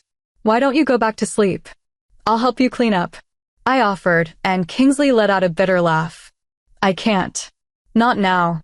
I looked at the clock and it was almost 4 a.m. And without thinking, I blurted out, would you want me to stay? Kingsley seemed surprised by my words, and he shrugged, if you want to. I nodded and moved closer to him, I want to. I assured him before adding, that is if you don't mind. A small smile cracked onto Kingsley's face, and he softened as he looked at me. I want you to stay. He says quietly as he traces the side of my face gently. Shivers of delight sparked throughout my body, and I leaned into his touch. Okay, I say, and he sighs and steps away from me before turning towards the bed. It was at this moment that I realized that I was going to lie in the same bed as Kingsley. Nervousness filled my body, along with a sense of anticipation. It was strange, yet somehow exhilarating. I guess Kingsley must have felt the trepidation I was feeling because he turned around and said thoughtfully, if you're not comfortable, you don't have to. I looked at him and nodded, I'm sure. With that, I climbed into the left side of the bed, and I could feel Kingsley's intense gaze on me the entire time. Kingsley eyed me hesitantly before getting into the bed beside me and turning to face me. I lay down in the soft sheets and turned to the side to watch him. Somehow this felt right. Kingsley and I together. I didn't know how to put it into words. Kingsley's face turned to mine, and I studied the indecipherable expression on his face. A penny for your thoughts? I asked curiously, and Kingsley watched me before lifting a hand to caress my cheek. I'm just wondering what you think of me now. My heart broke a little for him when he said that, and I licked my lips before answering, everyone has nightmares, but I've never seen anything like yours. Kingsley's eyes remained expressionless, and I continued, what happened? I mean, even your wolf took over. I've never heard of it before. Another time. He answered, and I nodded. I guess the wolf could sense that Kingsley was still hurting, and I reached over to pull him slightly in my arms. Well, the correct term would be to attempt to pull him into my arms. I guess that Kingsley knew what I was trying to do, because it was he who pulled me into his arms. Once I was snuggled in his embrace, I couldn't help but let a small smile cross my face at his actions. His arms were around my body, my back was facing his front, and he was spooning me. And of course, his head was resting above mine. The sheets covered us, and I was enveloped in his embrace, and the scent of him clouded my senses. It was something calming that was soothing, like a familiar warmth and comfort. I'd never known such a feeling before. His embrace was warm and cozy, and I felt safe in his arms. With his inviting scent and embrace, I was dozing off. Good night, Sidel, Kingsley murmured from behind me before placing a soft and gentle kiss on the top of my head. Another smile curved onto my face, and I murmured back sleepily, good night. And with that, I closed my eyes and drifted off to sleep, feeling safe and secure in Kingsley's arms. Chapter 20. Sidel Wellington's POV. Feeling the warm sunshine on my face, I opened my eyes sleepily and looked about to see a somewhat familiar room. Frowning, I shifted slightly to feel that I was trapped, and I looked up to see Kingsley's head above mine. My head was resting on his chest while his arms were around me, and our legs were tangled up together. A smile slipped onto my face, and I studied Kingsley's face as he slept. As he was asleep, he seemed somewhat more relaxed and easygoing. His lips were pink and full, his beautiful gray-silver eyes were hidden beneath his eyelids, some locks of his dark hair fell onto his forehead, and I resisted the urge to brush them away lest I wake him. Stubble was on his jaw, and I liked that he hadn't really shaved. It gave him that rugged, dangerous feel. And I sorta liked it. Sunlight hit some angles on his face, and to me, He looked really handsome even when asleep. I sighed inwardly and studied him closely. The events earlier this morning ran through my mind again. The violent nature he had was definitely due to his past. It made sense, and I couldn't help but feel sorrow for all that Kingsley had gone through. What stuck in my mind was that his uncle, his flesh and blood, had tried to harm him. That was insane as hell.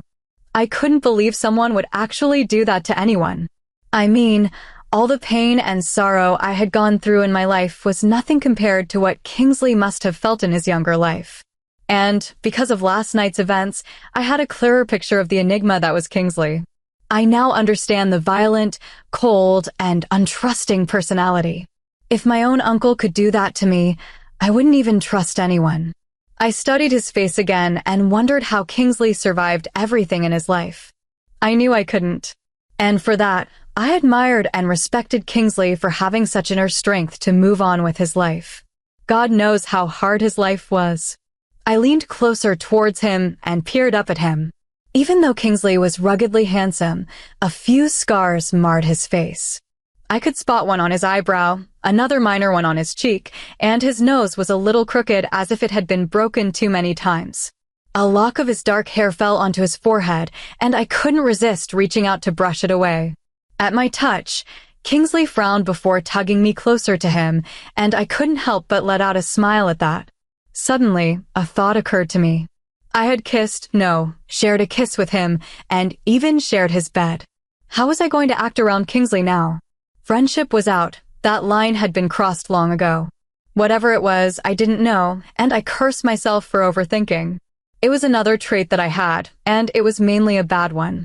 I caressed his cheek lightly, savoring the feel of his tanned skin on my fingers, and suddenly his eyes opened and I was met with gleaming silver eyes. I inhaled sharply at the sight of how handsome he looked, and his gaze roamed over my face, and I moved my hand away. This time, it was he who lifted his hand to stroke my cheek, and I leaned into his touch the moment his hand touched me. "Good morning," his husky voice rumbled out, rough from sleep. I gave him a small smile in return before asking, "Good morning. Did you sleep well?"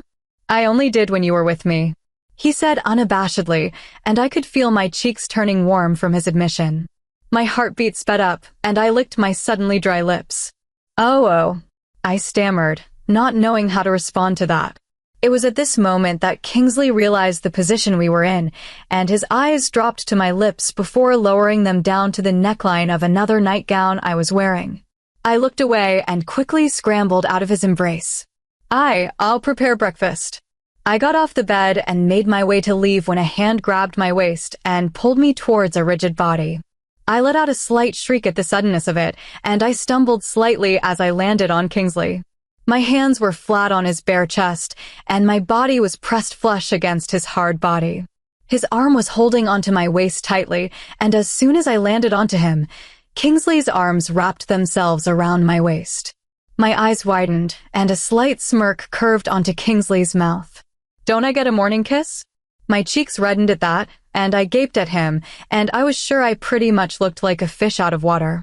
Another handsome smirk crossed his face at my expression before he dipped his head down and pressed his lips against mine. I tensed for a second before melting into his kiss. My hands clutched onto his chest as I kissed him back. His mouth moved against mine slowly but passionately, and I sighed softly when his kiss deepened. His hands grabbed at my hips, and since we were pressed together so intimately, I could feel his body close to mine. Panting softly in between kisses, I ran my fingers through his hair and smiled as his hands inched up my body. Soon enough, he pulled away from me and looked down at me with a tender expression on his face. I blinked, dazed from the kiss he had given me. His right hand reached up to brush my lower lip before flashing a satisfied smirk on his handsome face. With that, he turned away from me before entering the ensuite bathroom in his bedroom. My mouth worked for a response, but I quickly shut it to save the last few parts of my dignity before I made myself look like an idiot in front of Kingsley. Once I was finally in my bedroom, I studied my reflection in my room once I entered the bathroom. My cheeks were flushed, my lips red and swollen, and my eyes were sparkling from excitement, Shaking my head, I quickly entered the shower and did the morning necessities before heading down to the kitchen. It was a little surprising that it was so quiet and empty at 11 in the morning, but considering it was a weekday, Sarah had to work while Sean had moved to the pack house. This could be a good and bad thing. On one hand, Kingsley and I wouldn't have to deal with the arguments that started between my siblings, and yet I miss them. However, the knowledge that they are actually in the same pack as me and just a few mere minutes walk away from home put me at ease. Entering the kitchen, I stopped to see Kingsley at the stove, frying something, and my jaw dropped. I've never really imagined Kingsley to be so domesticated. I leaned against the doorway to see him inspecting a carton of milk before putting it back into the refrigerator.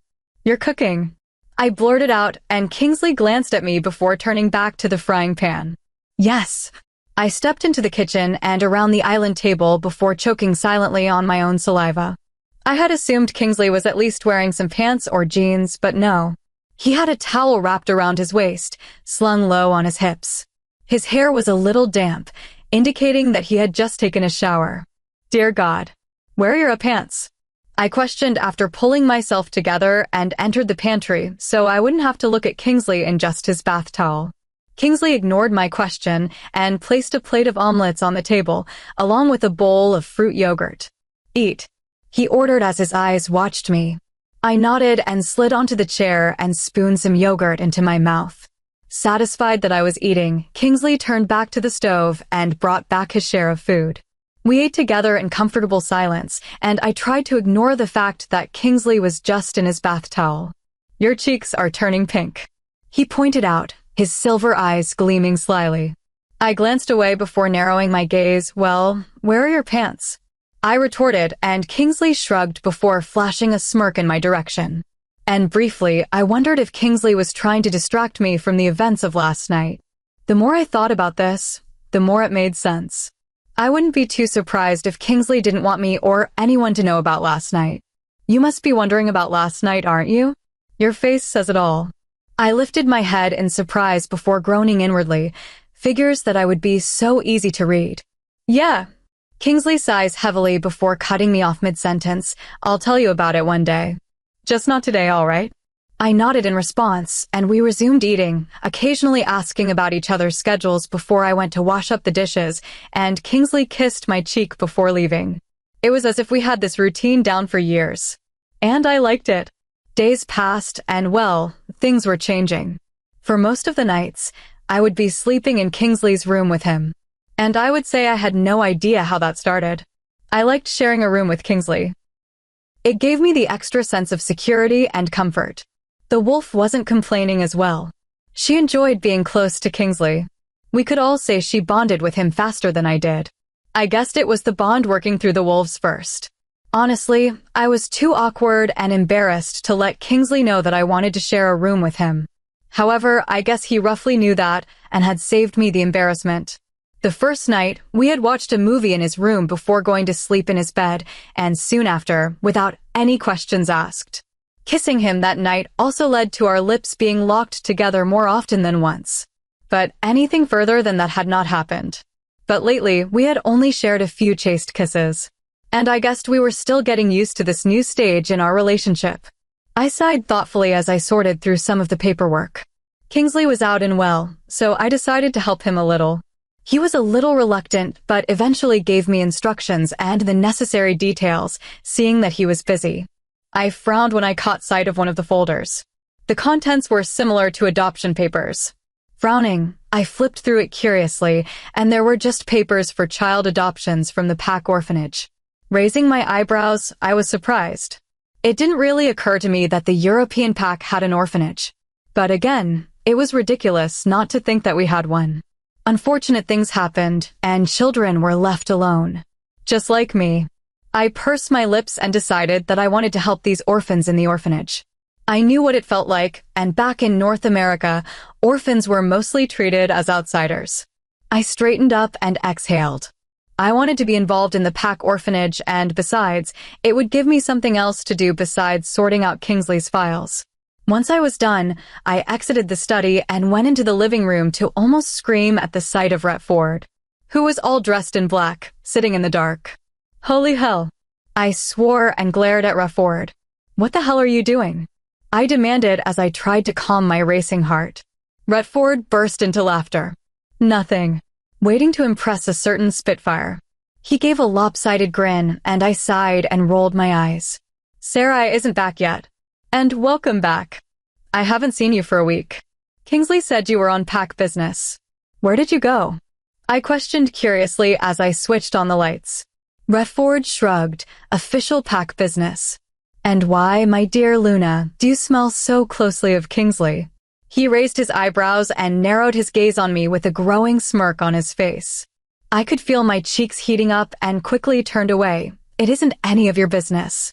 I rushed and paused because, since maybe Kingsley wasn't around, Retford could show me where the pack orphanage was. Turning around, I was met with a broad, knowing grin on his face. You're sharing the same room as Kingsley, aren't you? My cheeks warmed, and I glared at him. Shut it. Anyway, do you know where the pack orphanage is? I want to get involved there. At my statement, Retford's smirk turned into a soft-hearted look. Yeah, sure. The kids there are amazing, but today you have plans with Kingsley. He announced casually as he stretched on the sofa. I looked at him and raised an eyebrow. What? Plans? Retford opened his mouth to answer as he ran his fingers through his hair when Kingsley entered the living room. Immediately, Retford stood up, and somehow, I could feel there was a silent conversation going on that I was not a part of. Kingsley nodded, and with that, Retford was dismissed, and he left, but not without giving me a sly smirk. What plans do we have? I asked curiously as I scrutinized Kingsley closely. He clears his throat and continues, I'm bringing you out for dinner at a restaurant nearby. That is, if you would like to join me. I nodded and broke out into a smile. Yeah. Sure. Is there any dress code? Kingsley shook his head, and his eyes lingered on the simple summer dress I had on.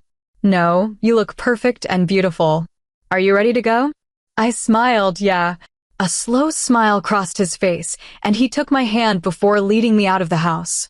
What kind of restaurant is this? A French one. They have great escargots. My jaw dropped. Escargots. Kingsley chuckled lowly at my expression and smirked. I'm kidding. They have other good food. I nodded in relief. Eating snails wasn't really my thing, even though it was a French delicacy. Once we arrived and were shown our seats, Kingsley ordered something for both of us in French, and I was surprised. I should have known Kingsley could speak more than one language. When the waiter left, I turned to Kingsley and asked curiously, I didn't know you could speak French. What other languages can you speak? I was not going to admit that his voice sounded appealing when he spoke French. A tiny smirk cracked onto his face, and he took a sip of the red wine from the glass in front of him. Italian, a little of Spanish and German. I raised my eyebrows, impressed. Throughout the dinner, we engaged in light conversation, and I learned a great deal about him. I noticed that he avoided eating anything related to tomatoes. I had to hide a laugh at that. The alpha Blake Kingsley didn't like tomatoes? I thought it was adorable. Kingsley had also shared some interesting aspects of his childhood. I had never pictured him being part of the art group in high school. Additionally, he shared some stories about his teenage years with Retford, recounting some of the mischief they had gotten into. In turn, I shared about my life back in North America, how my parents had not grown up there but chose to make a life for themselves. I also shared a little about growing up with Sean and Sarai when I was younger. Soon dinner came to an end, and dessert was served. I was genuinely enjoying having dinner with Kingsley. He could be hilarious and sweet if he wanted to. I spooned a little of the creme brulee into my mouth and smiled as the taste hit my taste buds. Meanwhile, Kingsley watched me with a bemused expression on his face before he turned serious. Noticing the mood change, I studied him a little cautiously, wondering what had happened to the easygoing guy just seconds ago. What's wrong? I questioned, and Kingsley cleared his throat before starting. Sidel, I don't know if you recall that I had asked for your forgiveness for the way I've treated you. I apologize for that and everything that I've done. Oh, this. No wonder the mood changes. I put the spoon down and nodded slowly. Yeah, I remember. I answered quietly, and Kingsley swallowed harshly. Also, on that day, I had confessed that I have deep feelings for you, and I had asked if you would give me a chance to make it up to you. My jaw worked for a reply, but I didn't know what to say. What could I even say anyway? Kingsley continued, his eyes burning into mine, and he reached over to grasp my hand into his larger one. His thumb rubbed soothing circles on my hand. That day, you hadn't given me an answer. Would it be all right with you if I get one now? I stammered, and Kingsley added, would you give us a chance? He questioned quietly. His voice was full of sincerity and yearning.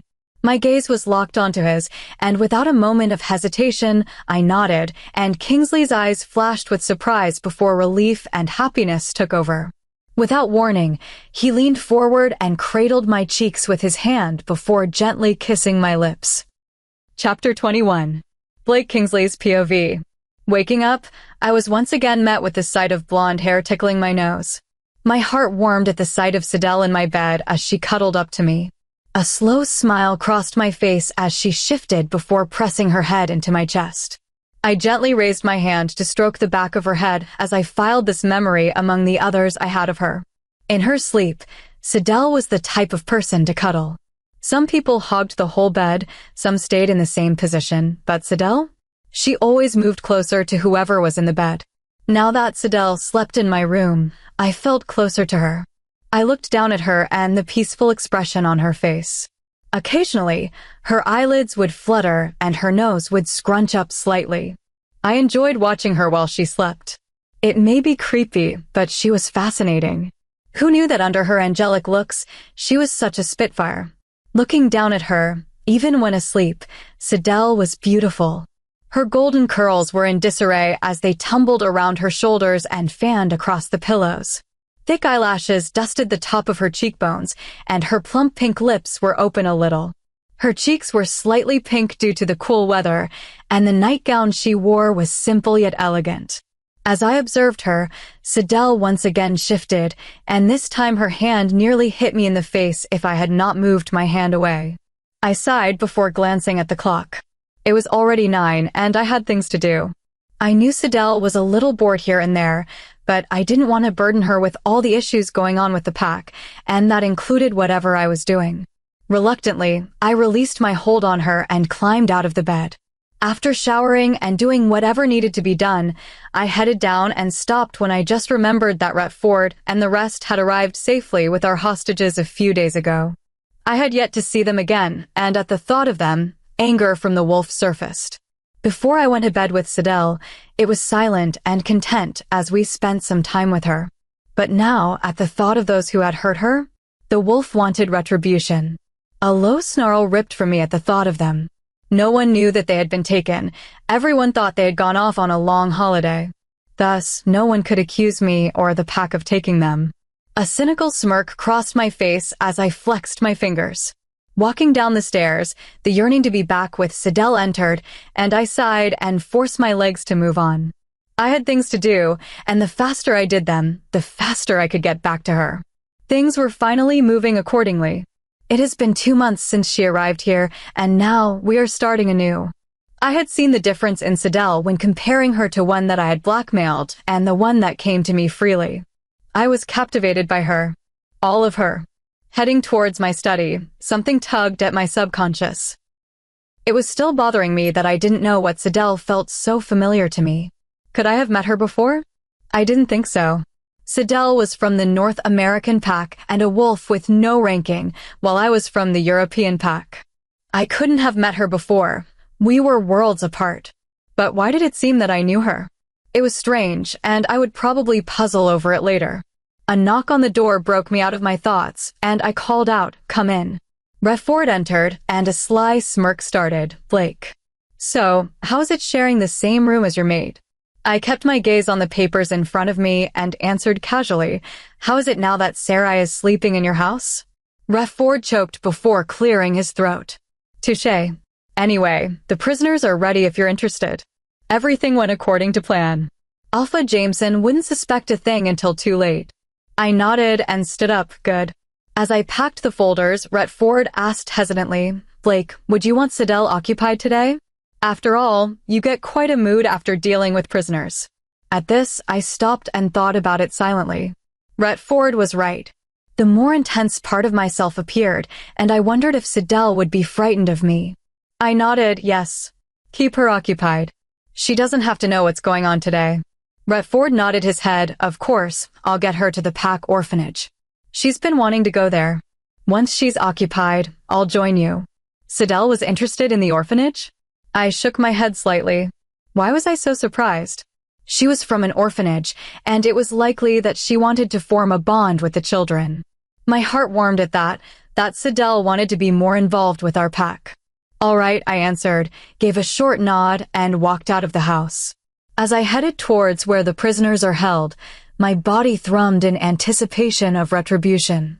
After all, retribution was what helped you to sleep at night. Prisoners taken by the pack were kept underground. We didn't have many. Some were pack members that rebelled and wanted anarchy, rogues who attacked in the past, and wolves like the beta and his mate. The cells were underground, and a building was above them. Wolves from the pack knew not to go near them. It was a strictly secured place. No one got in or out unless, of course, they were authorized. Entering the building and walking down the stairs, my wolf howled in anticipation as intense energy coursed throughout my body. Acknowledging a few greetings, I stopped in front of a cell that was divided into two, where the two hostages were. Wilston obviously caught sight of me, and he stood up. He didn't look too bad, just somewhat disheveled and dirty. His choice, on the other hand, was furious, and she flung herself against the bars, shouting at me, "How dare you? When I get out of here, I am going to make you pay." I raised an eyebrow at her outburst before asking calmly, "Who said you were ever getting out?" At my response, a gasp sounded, and she glared at me hatefully. "What do you mean by that?" I just stared at her unblinkingly, and she let out another screech of anger and tried to claw me through the bars. Without a word, I grabbed onto her and gripped it tightly. Immediately, she let out a shriek of pain, and the beta started shouting to let go of her. "Let go of her, please. We haven't done anything. Why are we even here?" Wilston shouted and pleaded, and I scoffed. Who knew he was such a weakling? I remained silent, and the female scoffed. "Is this because of the blonde?" "What? Has Sidel charmed you with her lies?" At this, the wolf in me ached to rip her into pieces for insulting our chosen. However, I knew she was trying to get a rise out of me, and impulsive actions made from anger were bad. I just ignored her taunting and looked at both of them. Or what? Cat got your tongue? Are you her little doormat now? Answer me. The female screeched irritably. I chuckled lowly and gestured for two guards to open Wilston's cell door. Once he was out and held by the guards, I took a silver knife out from one of the shelves in the room and shrugged. "Every comment you just made about my chosen, he gets 2 wounds as punishment." I looked at Wilston, who had a horrified expression on his face, and the female gasped in horror and started screaming. With that, I plunged the knife into his body. The thirst for retribution still burned in me, but I clenched my jaw as I tried to rein in the control from my wolf. I knew he enjoyed dealing with our hostages. And to be honest with myself, I did enjoy it too. Vengeance and retribution were like an addiction for me. The two were far from dead, yet they had begun to reveal their true nature. People only truly showed their true selves before they passed away. Wilston the beta was a coward. He had begged for his life, but those words had fallen on deaf ears. I wasn't one to take things lightly. In fact, he had even spilled everything on how it was Giselle's fault, and that she had even planned everything and whatnot. I didn't know what Sidel ever saw in him. Why would she choose someone who could betray her the minute things got bad? He was the sort even to sacrifice his own family to save his own skin. Thus, my question is, why did Sidel want to start a life and family with a guy who could turn on them at any moment? The female, on the other hand, was a fighter. Tears had been streaming down her face even as she screamed and threatened me. It was fascinating that the male was the pathetic one while the female was the fighter. Just the thought of them made a frown cross my face. What I've done was barely enough, but there were other days. It wasn't going to be the physical dealings that would break the female, it would be the psychological ones. There were methods for those. Shaking my head from my dark thoughts, I was met with the sight of Sidel running around with some of the children from the orphanage as I headed home. The anger the wolf felt disappeared, and in its place, a warm, light-hearted one took its place. It still never failed to amaze me that a mere sight of Sidel could calm the beast in me. My cold, dead heart skipped a beat, and for a wild moment, my brain conjured an image that made me lose my breath. The very image of Sidel having my children, our children, made my heart long with yearning. I shook my head at my thoughts and continued gazing at my choice as she started chasing the children around as they played. Sidel looked so carefree as she caught onto one of the little boys and began twirling him around in the air. The child started screaming in laughter, and soon, Sidel was clamored by them to have their turn. I was enthralled by the mere sight of her laughing and having fun as the sunlight shone on her. I could literally feel the difference between us right now. I thrived on retribution and conflict, while Sidel was the total opposite. I looked down at my hands to see a fleck of blood and quickly wiped it on my pants. Kingsley. I looked up to see Sidel waving as she started to head towards me. Hey. She beamed at me, and all I could do was give her a slight nod as I took in her flushed cheeks and windblown hair. Hey. I was greeted as dozens of pairs of eyes landed on us. Alpha. The children greeted with their eyes wide in awe.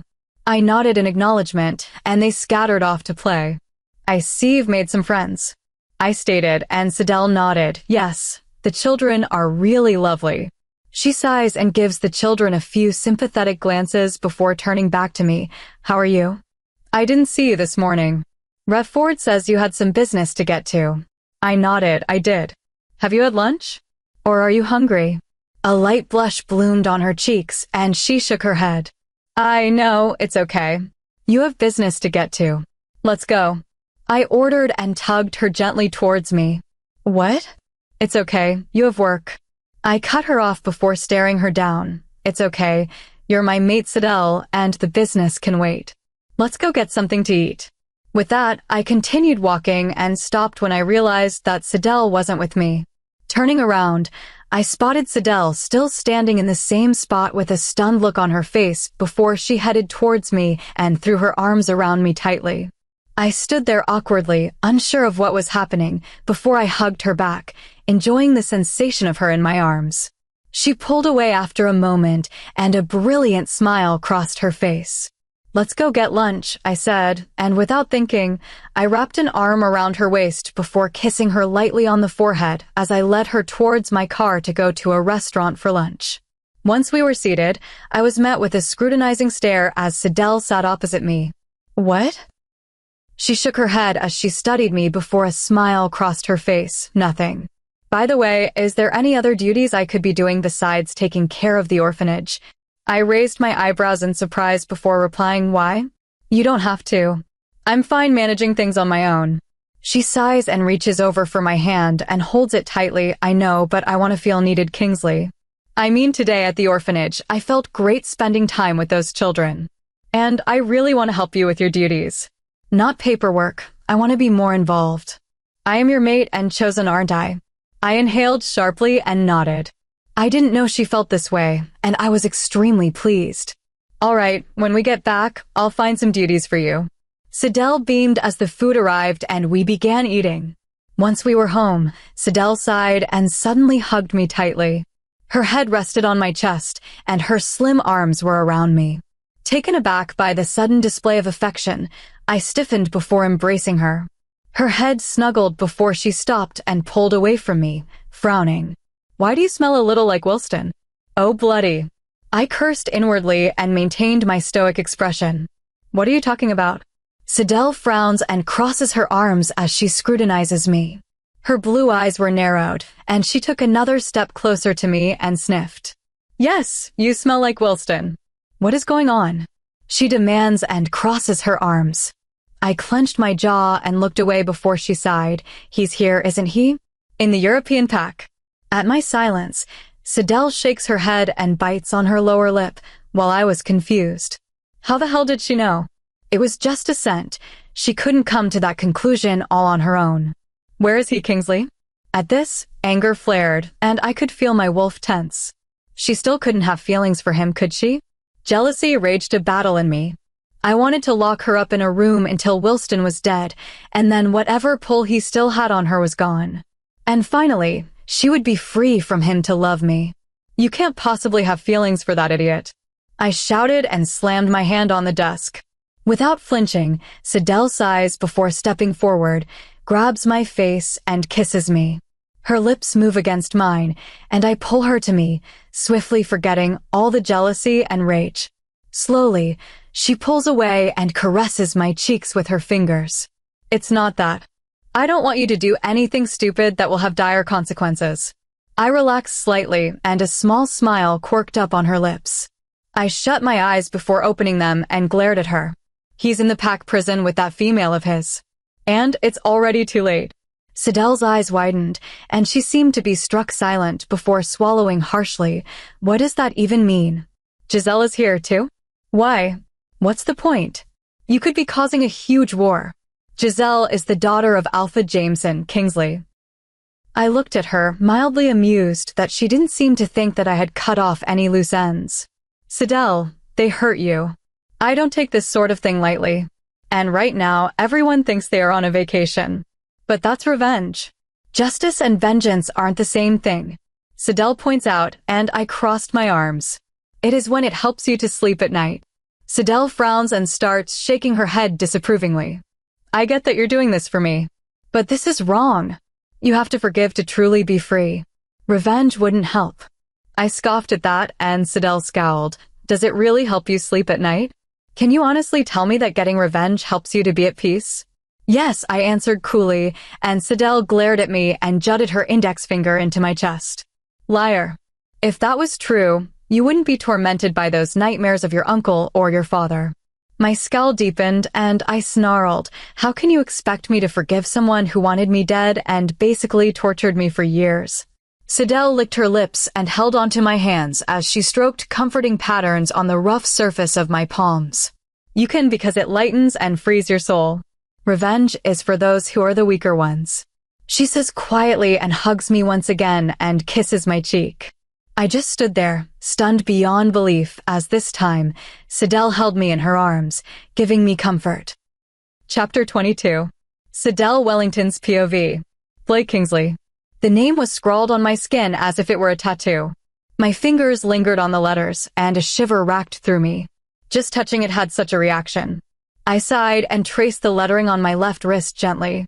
Weeks had passed since the blood exchange, and sometimes it felt as if it had never happened, as if it was all a dream. But the proof was on my wrist, and when I was younger, I had thought the whole business of it was romantically lovely. Now, I thought it was a weakness. If anyone wanted Kingsley dead, they could simply kill me, and he would be dead too. I was obviously the weaker part of our bond. I didn't like being a potential weakness for Kingsley. If anything ever happened to Kingsley because of me, it would definitely be my fault. At the thought of something bad happening to Kingsley, the wolf let out a threatening growl and paced warily around my head. It was no surprise that my wolf was already fully bonded to Kingsley. And why not? I loved that Kingsley cared so much about me that he actually wanted to get justice for me. However, the way he approached it was wrong. I peered into the mirror and craned my neck slightly to the left to look at the mark Kingsley had given me. The horrible scars were gone, and all that was left was a faint mark of Kingsley's bite. Thinking back, it was clear that I had been so impulsive and immature from the way I had behaved. But I was still 20, and well, I was still growing and learning how to deal with different situations. After all, life was all about making mistakes and learning from them. And now, I was pretty proud to say that I was no longer that impulsive, hot-headed girl who acted rashly without thinking of the consequences. Being part of the European pack was a valuable learning experience that helped me grow and mature. Dealing with Kingsley wasn't an easy feat either. He was temperamental, moody, easily provoked, stubborn, and hot-headed. It didn't help one bit when his wolf was precisely like him. However, he had a softer side, one that no one else really saw. And that side was only shown to Sierra and me. Now that I have accepted the bond between Kingsley and me, I am more inclined to be fully bonded with him. And that meant heading to third base. Shivers went through my body at that, and I looked down at Kingsley's name on my wrist once more. A smile crept onto my face at the thought of Kingsley. We had been spending more time together, but a part of my smile faded as the events of yesterday filtered through my head. I knew Kingsley still refused to let Wilston and Giselle go due to the ideology of justice, but it wasn't right. And when I had requested that he let them go, a stubborn glint in his eyes appeared, and I knew he wasn't going to do so. But today, I would have to persuade him. I didn't want a war. No one did. But that was going to happen if Kingsley didn't release them back to the North American pack. Sidel, are you leaving the room anytime soon? You said you were going to help pack my room. Sean called out as he knocked on the bathroom door repeatedly. I sighed and pushed a curl behind my ear. Yeah, I'm coming out now. Today, Sarai and I were going to help Sean sort out his room. I exited the bathroom and spotted Sean lying on the ground, his face filled with exasperation. Oh good, you're finally out. I rolled my eyes in response, and together we headed to the pack house. Oh, what the hell? It smells like crap in here. I grumbled as I entered the room and held onto my nose. Sean made a face and stuck his tongue out at me. It's my room and no one asked you to be here. He pointed out, and I crossed my arms, not wanting to give in. Yeah, well, is that a banana peel under your bed? I demanded as I caught sight of the item. Oh right, must have forgotten to throw it out. Sean mumbled and shrugged before taking the banana peel and throwing it into the trash. I shut my eyes and shuddered in disgust. Sean scoffed at me before throwing a sock in my direction. I quickly jerked to my right to avoid it just as it hit Sarai in the face. You, what the hell? I stifled a laugh and Sean burst into laughter. What? I'm here to help you pack and you're throwing your dirty laundry at me. Sarai demanded, but I could see a twitch of a smile on her face. Sean rolled his eyes before slumping onto the bed. Whatever, are you going to just stand there or help? Sarai huffed, and together, we began sorting through the few boxes and stuff. Sarai and Sean didn't bring all of their belongings to the European pack, but they had brought enough. Sarai, were you sleeping at Retford's the past few days? I asked slyly as we sorted through some of Sean's clothing. Sean ignored us as he began sorting through one of his drawers. What? Of course not. What makes you say that? I scoffed and shot her a knowing look. Someone's pants must really be on fire. I mumbled, and Sarai shot a glare at me. Come on, Sarai, I heard rumors that someone has her lips locked with a certain beta and also that some of your clothes are missing from your wardrobe. Sarai sputtered indignantly as her cheeks turned red. What? I mean, I even realized some of your other items were gone as well. How intriguing. I replied with a smirk, and Sarai glared at me. Well, what about you and Kingsley? Having fun now that both of you are the only occupants in the house. Sarai. I gasped and opened my mouth to retort when Sean interrupted us. Okay, that's enough. I don't want to hear anything about my sister's sex lives. Sean growled and glared at us. Sarai rolls her eyes while I could feel my cheeks turning red. Oh, what the hell? I mumbled, and Sarai burst into raucous laughter at my expression. The thought of being that intimate with Kingsley was something that I had pondered on several times. Even the way he made me feel was something different altogether. His kisses were electrifying, and his touch on my body sent sparks of desire racing up every single nerve in my body. Kissing Kingsley was incredible. Every touch and caress of his lips always sent me into a puddle of female hormones while I would cling to him like he was my only source of air. And I had a rough guess that Kingsley didn't know the full effect he had on me because if he did, he would have probably used it to his full advantage. Is anyone hungry? Sarai complained as she stuffed another of Sean's shirts into a drawer. Me? Let's take a break. Sean called out as he quickly left the room, while Sarai and I followed him down to the kitchen. Once we had our snacks, Sarai and Sean went back up to continue while I cleaned up. I would have cleaned up the mess we had made and the dirty dishes rather than cleaning up Sean's room. That was how bad it was. While in the midst of cleaning, a tall, leggy brunette entered, and she smiled at me. Luna, I'm Kelsey. I don't think we have met before. I offered her a smile and shook her hand. Hi. I don't think I've met you before. Do you stay in the pack house? Kelsey nodded, her pretty brown eyes sparkling. Yes, with some of the other girls. So how are things with being the Luna? It must be pretty challenging, isn't it? I laughed, took a sip from my soda, and shrugged. I guess it's okay. Alpha Kingsley hasn't really given me much to do yet. A mischievous smile crossed her face. Are you sure? I heard he's pretty good at giving in bed. I stifled a cough, and I could feel my eyes becoming wide and my cheeks turning bright red. What? Yeah, I mean, he's really good at it. Kelsey sighed dreamily, and for a moment, I wondered what she was trying to imply. Another question in my head popped in, and I asked if she was among the few women that Kingsley had been with before I arrived. And I was probably right, considering Kingsley had admitted to me that he had slept around before meeting me. I didn't hold that against him. I mean, why should I? That was in his past, and I wasn't going to fault him for that. I could feel a little jealousy appearing, but I squashed it down. I wasn't mad, I was just a little awkward. Talking to one of your mate's ex-women about sex? Bloody awkward as hell. Oh, but don't worry, Alpha Kingsley hasn't seen anyone ever since you came. She quickly added in as soon as she saw my expression.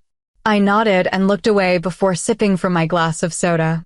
And of course, the universe was really against me because Kingsley came into the kitchen. He stopped when he saw me, and a gleam of playfulness entered his eyes. Alpha Kingsley. Kelsey greeted him as she kept her head down. Sidel, what are you doing here? He ignores her and questions me as he heads toward where I was sitting. I offered him a smile. I'm taking a break from helping Sean with his room. Kingsley nodded his head before pressing a kiss on my forehead. At his action, I took a tiny peek at Kelsey, who was watching us with a slight blush on her face. My mood turned a little sour at that, and I briefly wondered if she was blushing at Kingsley's slight display of affection or if she was reminiscing about the times when Kingsley slept with her. Are you ready to go? I'm heading back home, and we could catch a movie again. The car is outside. Kingsley asked lowly as his silver eyes were locked onto mine. At his question, my mood slowly lifted, and I gave him a bright smile. Of course. You can wait in the car, and I'll say my goodbyes to my siblings before meeting you there. Kingsley nodded and pressed a kiss on my cheek before moving away from me. Alpha. Kelsey lowered her head in greeting, and Kingsley barely acknowledged her as he spoke tonelessly before leaving. Kelsey. My dark mood was lifted entirely at that, and I gave a quick smile and farewell to Kelsey before making my way to Sean's room to tell them I was heading home. The drive home was comfortably silent, but I couldn't help but wonder if Kingsley remembered Kelsey as one of his bedmates. I wasn't mad or anything. I was just really curious. Entering the house, I couldn't help but ask with a small teasing smile on my face. So you really did not know who that was? At my question, a frown wrinkled on Kingsley's face as he raised his eyebrows. Who? Kelsey. Apparently, you and her were more than Alpha and pack member. I replied lightly as I took off my denim jacket. A wary look entered Kingsley's silver eyes as he scrutinized me. I do know that, but that was before I met you. Don't worry, you don't have to be so defensive. I'm not mad or anything, just mildly curious. And I know you're not like Wilston who cheated on me. I trailed off uncomfortably with a shrug. A relieved expression crossed Kingsley's face as he pulled me into his arms. Good. There's only you, Sidel. No one else. He lowers his head and presses a kiss on my lips before pulling away. You can pick the movie this time if you beat me to the cinema room. A smile broke onto my face and I quickly raced Kingsley, but of course I won due to Kingsley slowing down at the last minute. Never thought that you would pick that movie. Kingsley admitted as he ran his fingers through his hair. What? Can't girls watch science fiction films? I asked defensively as I brushed my hair before getting ready for bed. Never said you couldn't. I'm just surprised. Kingsley answered as he took off his shirt. Averting my eyes, I quickly got into bed and waited for Kingsley to join me. Honestly, I didn't know how he could sleep with his shirt off. The weather was pretty cold, and I was surprised he wouldn't freeze to death, but this was Kingsley we were talking about. Suddenly, the thought of Wilston and Giselle on Packlands entered my mind, and I guessed it was the best time to bring it up. Kingsley, did you think about it? What? About releasing Wilston and Giselle. I answered cautiously, waiting for Kingsley's outburst, and of course, I wasn't disappointed. What the hell are you talking about? Releasing them? They made use of you, tormented you, would even have killed you, and you want to show them mercy. He demands incredulously as his eyes narrowed. I sighed and slumped my shoulders. Yes, but release them. I'm over it. I just want to forget about them. Kingsley barked out a bitter laugh. You're kidding. Anyway, I thought we already came to a decision to leave them where they are until their last breath. At this, I scoffed and frowned at him. No, that was your decision. I pointed out, and Kingsley glared at me. Why can't you just let this topic go? That beta and the female do not deserve one bit of your compassion and mercy. My gaze went down to the covers, and I said quietly, sometimes you have to be the bigger person and let things go. Harboring on all of this wouldn't do me any good. Kingsley scoffed at my words before crossing his arms and staring me down. But it will make me feel better. If you kill them, I'll feel the guilt for the rest of my life. I say quietly. At this, Kingsley stops and stares down at me stunned. A look of total surprise flashed across his face as he looked down at me with an expression of total astonishment. Feeling uncomfortable under his intense gaze, I shifted and looked away. All right, I'll release them. My jaw almost dropped at this sudden surrender of his, and I couldn't help but gape at him. What? I said I'll release them. Kingsley answers impatiently, and I blurt out, why? You were so adamant about not releasing them before. Kingsley seemed to hesitate before his eyes met mine as he said softly, I love you, Sidel. I'll do it for you. Now, I was pretty sure my eyes were the size of golf balls and my jaw had actually hit the ground. What? I stammered, unable to believe what I just heard. Sidel, I love you. It's okay if you don't feel the same way. You won't even look at me straight in the eye for long. But it's all right. I'll wait for you however long it may take. He says quietly, his silver gray eyes locked onto me. I gasp and stammer, You don't have to say anything.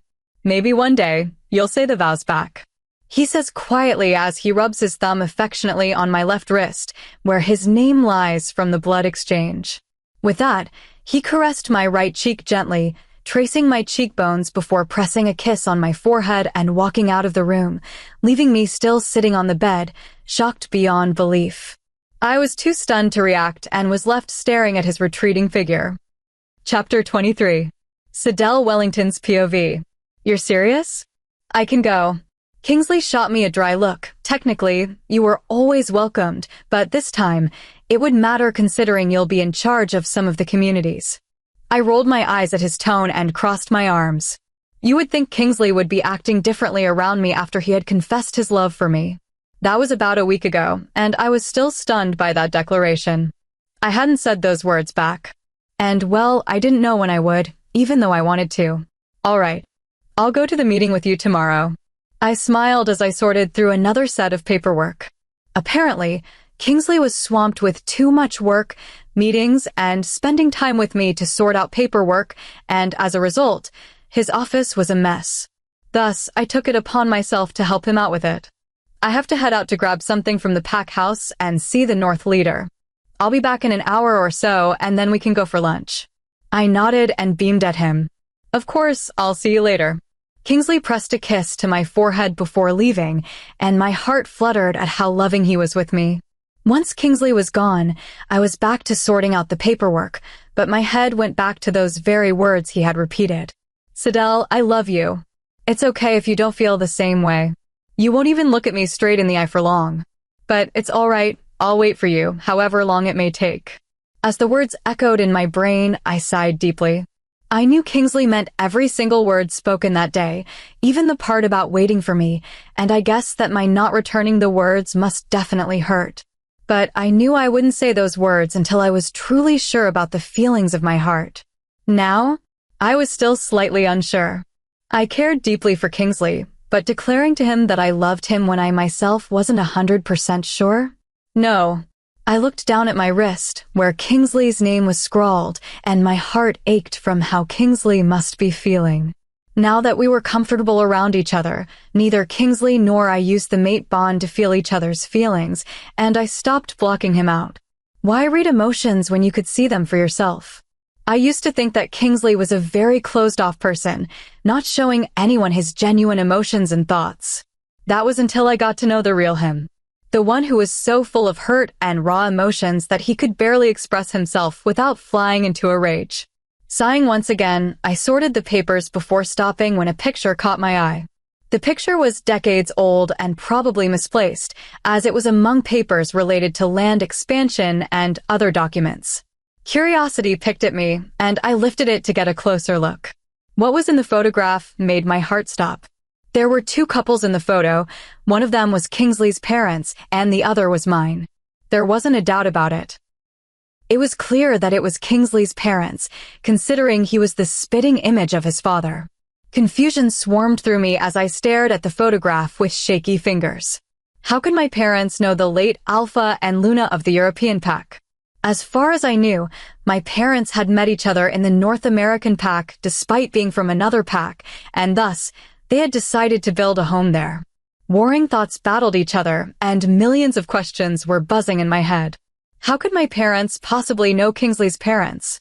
I studied the picture closely and noticed a pretty blonde standing beside Kingsley's father with a smile, but her eyes were sad and hollow as if she was faking the happy exterior. Kingsley's father was a frightening figure, his eyes complex, and his face set in a perpetual skull. Scars littered his face and exposed parts of his body in the picture. My parents, on the other hand, were smiling. My mom never looked more beautiful, even though younger, while my dad looked like a proud man as he held onto my mom gently and lovingly. And if I wasn't wrong, my mother seemed to be pregnant with her slightly rounded belly. I didn't know why, but I teared up a little as I looked at the picture. I missed my parents, and seeing this photo was bittersweet. Seeing them so happy and in love was achingly beautiful, but the secrets behind this photo seemed to be frightening. The doorbell ringing broke me out of my confused thoughts, and I quickly shoved the picture carefully into my pockets before going to greet whoever was at the door. Opening the door, I was met with Kelsey holding onto a pie with a sheepish grin on her face. "Hi, Luna. Oh crap, I'm just here to pass you this. I'm really sorry for bringing up the alphas of past with you. It was really inappropriate, and well, the pie is for you as an apology." I couldn't help but let a slow smile cross my face at that, and I gave her a broad grin. "It's fine, come on in. You can put the pie here," I said as I led her into the kitchen. "You have a lovely home," Kelsey said thoughtfully as she glanced around before meeting my gaze. I shrugged. "Thank you. Would you like a slice right now? It looks really delicious," I asked and took out a small knife to slice the pie into 8 equal pieces. "Thank you. It's my mother's recipe. Apple pie. I would have made chocolate seeing as you liked it, but we were out of chocolate," Kelsey said as she looked around the kitchen. I was in the midst of cutting the pie when what she said made me stop. How could Kelsey know that I liked chocolate? No one knew that except for my family and Kington or Sierra. My blood froze, and I took a quick glance at Kelsey to see her looking at me with a blank expression on her face. "You seem to be really nice, and I'm sorry, it's nothing personal. Please don't take it that way." At her words, I froze in fear and watched with horror as she whipped out a knife and ran towards me. With my eyes wide, I managed to avoid her slashes in the air, and I scrambled quickly to the kitchen counter for some weapon of sorts. "I mean, you really tore my throat the other time in the woods and injured me badly, but I'm all right now and I've learned from that," she said calmly as she continued trying to slice at me. My heart was racing, and I scowled angrily as my hands couldn't seem to find a weapon. I was in a bloody kitchen, and my hands couldn't seem to grab a knife. What the bloody fucking hell? I cursed inwardly as I ducked just as the dagger whipped above my head. Tissue box, napkins, plates, mugs, and a rolling pin. I threw them all at Kelsey to hinder her. Where the hell was anything sharp that could be of use? Finally, my hands touched something smooth. Wine bottle. My fingers curled around the neck of it, and I smashed it against Kelsey's head just as the blade of her dagger missed my neck by an inch. Glass shattered, and dark red liquid splashed onto the floor. Right now, I was pretty sure the kitchen was a huge mess.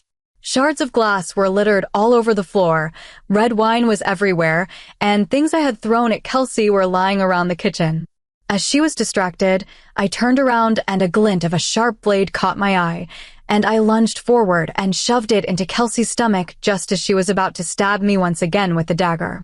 I watched in shock as Kelsey shrieked in pain and aimed to throw the dagger in my direction when the kitchen window broke and a light brown wolf I didn't recognize entered and lunged at Kelsey while the dagger in her hand dropped and clattered onto the ground. I gasped in shock as the light brown wolf pinned Kelsey down and gave deep scratches on her body until Kelsey wasn't moving.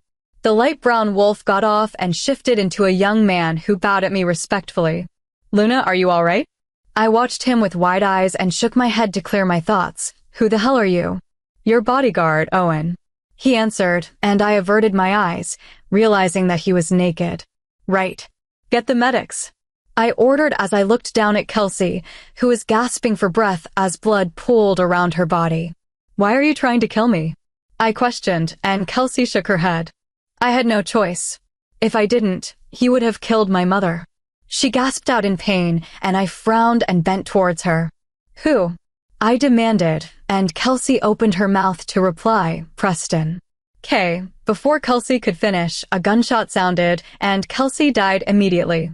I screamed in shock, and my arms pulled me away from Kelsey and the window.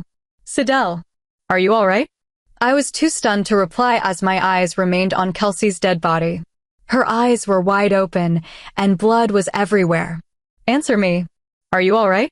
Mutely, I nodded and buried my head into the familiar body and scent as tears rolled down my cheeks. Arms circled me as Kingsley hugged me tightly while murmuring soothing things in my ear. "Calm down, you're all right. I love you, Sidel. I'm not letting anything happen to you."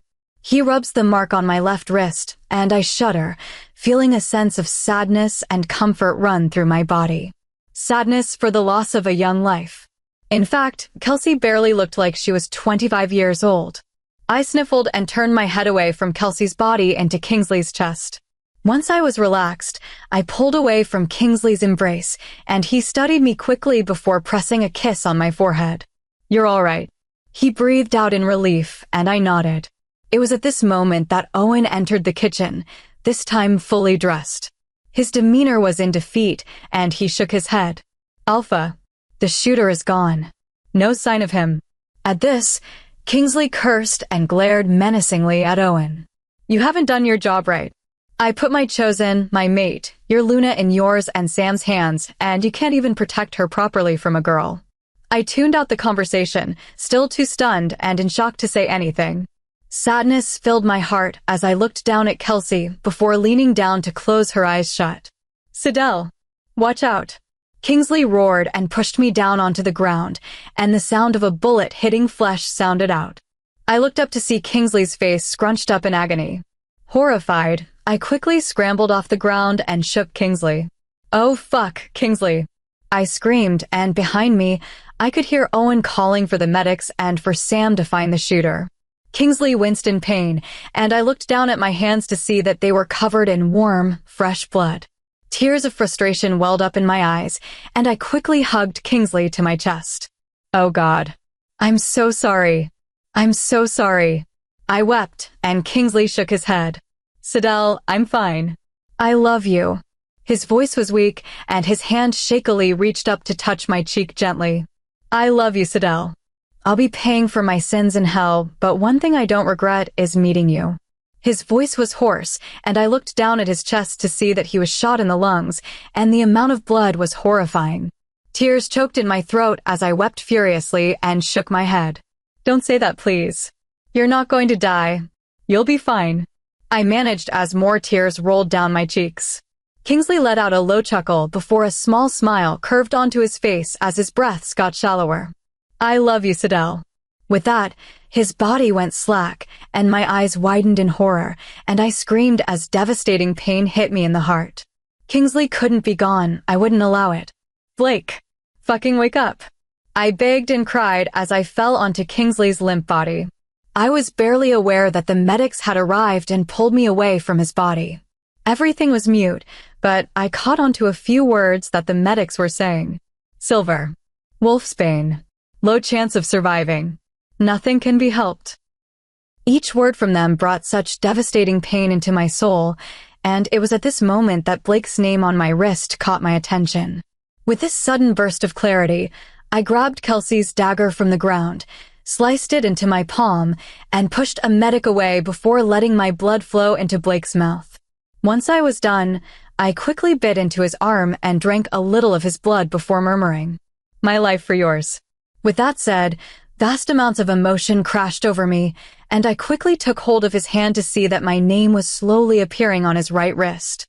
I quickly looked up at Kingsley to see that his weak and shallow breaths were slowly turning into regular ones. Soon, his breathing evened out, but he was still unconscious. Strong emotions of relief, fear, sorrow, and worry coursed through me like a tidal wave. I sniffled and rubbed the tears away from my face. I didn't even realize that I was still crying. I felt so relieved that Blake was going to be okay, but I still feared for his life. What if there were side effects from the gunshot and his condition got worse? I was barely aware of the background noises from the medics and my 2 bodyguards, but I snapped at them as they tried to pull me away from Blake. After the first few attempts, they eventually stopped, but I knew they were ready to step in if things got worse. Guilt hit me like a train wreck. This was all my fault, that Kingsley was on the brink of death. More tears rolled down my cheeks, and I guessed that a tear had fallen onto Blake's face. I gently wiped it away before pressing a kiss onto his lips. My body felt faint, and this time, I didn't protest or fight back when the medics tugged me away from Kingsley's still body as they carried him up to his room. I didn't say a word as Owen swept me up in his arms and carried me up behind Kingsley. I was so emotionally drained that I didn't care about anything now besides Blake's health. No, to Blake's room, I said quietly as Owen was about to leave me in my former room. Owen nodded and helped me to Kingsley's room. There I was, met with the sight of the medics attending to my mate. Owen placed me on the sofa and bowed his head in respect before leaving. I was barely aware when Sarai burst into the room along with Sean as they fussed over me. I couldn't say a word or do anything. I was still stunned and shocked beyond belief. Even as Sarai helped me out of my clothes and into the shower, my thoughts remained fixated on Kingsley. And with crystal clear sharpness, everything stopped. Was this how being in love felt? Would you die if anything life-threatening happened to your significant other? Because that was what I felt. Tears pooled in my eyes, and for that very breathtaking moment, I knew that I had fallen in love with Kingsley. And that I was too much of a coward to say that I loved him. Taking in my expression, Sarai sighed and quickly dressed me, hugging me tightly in relief before leaving. Once everyone was gone, I was left alone with Kingsley. I got off the sofa, my mind still barely processing anything with the exception of the man I loved. I dragged a chair and set it beside Kingsley and held onto his right hand as I admired the neat scrawl of my name on his wrist. Peering closely, I studied the name before more tears streamed down my face. It wasn't Sidel Wellington that was on his wrist. It was Sidel Kingsley. More tears welled up in my eyes, and I stroked his wrist over my name, getting comfort from the steady pulse there. Looking at Kingsley's face, his skin wasn't the tan golden shade anymore. It was pale and almost looked like wax. Leaning over to him, I pressed a kiss on his lips before murmuring softly, "I love you, Blake." I caressed his cheeks tenderly and lovingly before laying my head on his chest as I wept with deep regret and sorrow. Chapter 24. Blake Kingsley's POV. Undoubtedly a miracle for sure. Wouldn't have survived if the Luna had not completed. Mend on, back to. My head was pounding and my limbs seemed to ache. People were talking, but I couldn't seem to grasp most of the words, and they didn't seem to be making any sense. I tried to move and open my mouth and eyes, but found that I couldn't do anything. Panic rose, and I forced my body to move, but it seemed that nothing was working. I could feel my heart rate quicken as panic filled every nerve in my body. The last time I had been unable to move while my eyes were shut was when my uncle was my guardian. His heart rate is accelerating. An unfamiliar voice shouted distantly, and I tried to call to my wolf to shift or do anything, but no response came. Someone get the sedative. Another voice called out, and I could feel hands on my arms. That was when I had slight control of my body back, and I thrashed around on the bed. It wasn't until a soft and calming touch on my body made me stop. Kingsley, calm down. It's okay, you're safe. The familiar voice called out, and I stopped immediately. Sidel was here. The scent of lilacs surrounded me, and I relaxed slightly. Her soothing touch calmed me down, and a prick on my arm immediately sent me back to the deep black abyss of unconsciousness. Daddy. Catch! A girl no older than 5 years with dark hair and crystal blue eyes shouted and threw a doll at me. I reached over and caught it, and the girl launched herself at me, exploding into giggles. I frowned in slight confusion, not knowing what was going on. The little girl in my arms wrapped her arms around my neck and sighed contentedly. Somehow, it felt as if I knew her, as if I were connected to her. I couldn't explain all these tender emotions I'm feeling for her. Oh good. She's asleep. A familiar voice called out, and I looked up to see Sidel with a broad smile on her face. I studied her, a little confused. What? I asked, and Sidel laughed before a wry smile appeared on her face. She's asleep, haven't you noticed? Sidel answered before reaching out to hold the girl in my arms. My eyes widened when I realized that Sidel looked a little older than I remembered, and the girl in our arms looked quite like her. You know, fatherhood suits you. She laughs, and I frowned before echoing fatherhood. Sidel gave me an amused grin. Yeah, she's your daughter. You're acting strange today, Blake. Yeah. I answered stupidly when my heart was racing with astonishment. I was a father? I had fathered children with Sidel? Okay then. I'll put this little princess in bed, and you can go check on our son who's probably making a mess in the kitchen. Son. I echoed once again, and this time Sidel shot me a concerned expression. Are you all right? She questioned, her eyes full of confusion and worry. No, I'm fine. I answered as my gaze once flew to the little girl in Sidel's arms. Sidel hesitated before sighing. All right. I'll come down after putting her to bed.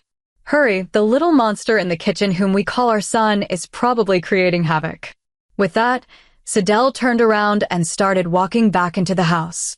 My gaze, however, was fixated on the little girl with dark ringlets and chubby cheeks. My heart let out a little pang, and I shook my head vigorously. What was going on? How could I not know I had children with Sidel?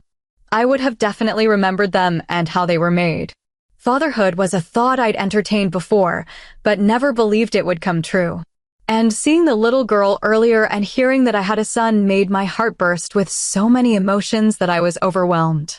The sound of metal crashing onto the ground broke into my confused thoughts, and I sighed, deciding to ponder on the whole matter later. Entering the kitchen cautiously, I looked around and noticed that the kitchen was the same one I'd been in for the past few years of my life. However, new additions were made, such as the high chair beside the island counters. Drawings made by children were stuck on the fridge with alphabet magnets. Plastic plates adorned the dish rack, a doll or two littered the floor along with toy cars and animals. What caught my eye was the number of pots and pans that were piled up in a corner, with a little boy no older than 3 with his dark hair all mussed up. Hearing my approaching footsteps, the toddler turned around and stared up at me with big, gray eyes before turning back to the mountain of pots and continuing to bang on them. A soft-hearted smile crossed my face as I watched the boy, my son, playing with the pots and pans. He looked almost identical to me, but he had the same facial structure as Sidel, which gave him a softer look than mine, which was harsh. Suddenly, intense pain spread throughout my body, and I looked down at myself to see blood pooling around a bullet hole in my chest. I tried to hold on, but I felt myself fading from reality, and I opened my mouth to call out for help, but no words or sound were coming out of my throat. My hands reached out to steady myself, but the sight of my son and my house disappeared. Panic rose, and I clawed and screamed for the unconsciousness and pain to fade so that I could be back to that life with Sidel and our son and daughter. Everything stopped, and I looked around. This time, I looked as if I were standing in a clearing. A young girl was in front of me, crying. Her blonde ringlets were tied into a braid that was now messy. Hello, what's wrong? I felt myself speaking, but my voice had changed. Looking down at myself, I saw a younger version of myself. I'm Sidel. We have to move away to another pack. The girl sniffled and rubbed her eyes, then stood up. Looking down at her, she couldn't be older than 4 years. Had this moment actually happened? I'm Blake. I offered and shoved my hands into my pockets. The girl nodded and rubbed her nose. I know, you're the alpha son. Awkward silence reigned, and I sat next to her. Why are you moving away? I don't know. Mama and Papa won't talk about it. But they said we have no choice. But I don't want to go. All my friends are here. The girl wailed, and I patted her back awkwardly. If she were about 4 years old, I would be 14. I shrugged and offered a weak smile. I'm sure it wouldn't be that bad. Moving can be fun. I would like to move. Visit other countries and the culture. Sidel looked up at me, her big blue eyes deep in thought. Is it really that fun? I nodded in response. You may never know. At this, Sidel nodded and threw her little arms around me, thank you. At this sudden display of affection, I froze a bit before patting her back awkwardly. It's not a problem, I answered, and Sidel gave me a broad grin before running off. My eyes snapped wide open, and I blinked several times. My body felt as if it were thrumming with restlessness. Was that whole thing real? My heart pounded, and I desperately wanted that heart-stopping dream to be a reality, but as I looked around, it was clear that nothing had changed. I was still that alpha that nobody dared cross, that everybody feared, and someone that no one could love. Not even my own mate. It was pathetic, being so powerful yet still so weak, because the woman I loved didn't feel the same way. Then what about the other vision I had? About meeting Sidel when I was younger. Did that really happen? That would explain a lot about why Sidel felt quite familiar to me. But what if it wasn't real? Something that my mind conjured up? But why did that vision feel so real? As if I had really lived through it? It had to be real. But then, why didn't I remember that meeting with her so many years ago? Things weren't making sense, and I clenched my jaw. I hated puzzles or mysteries. The only thing that I could think of that could make me forget something was the serum that the royal werewolves had.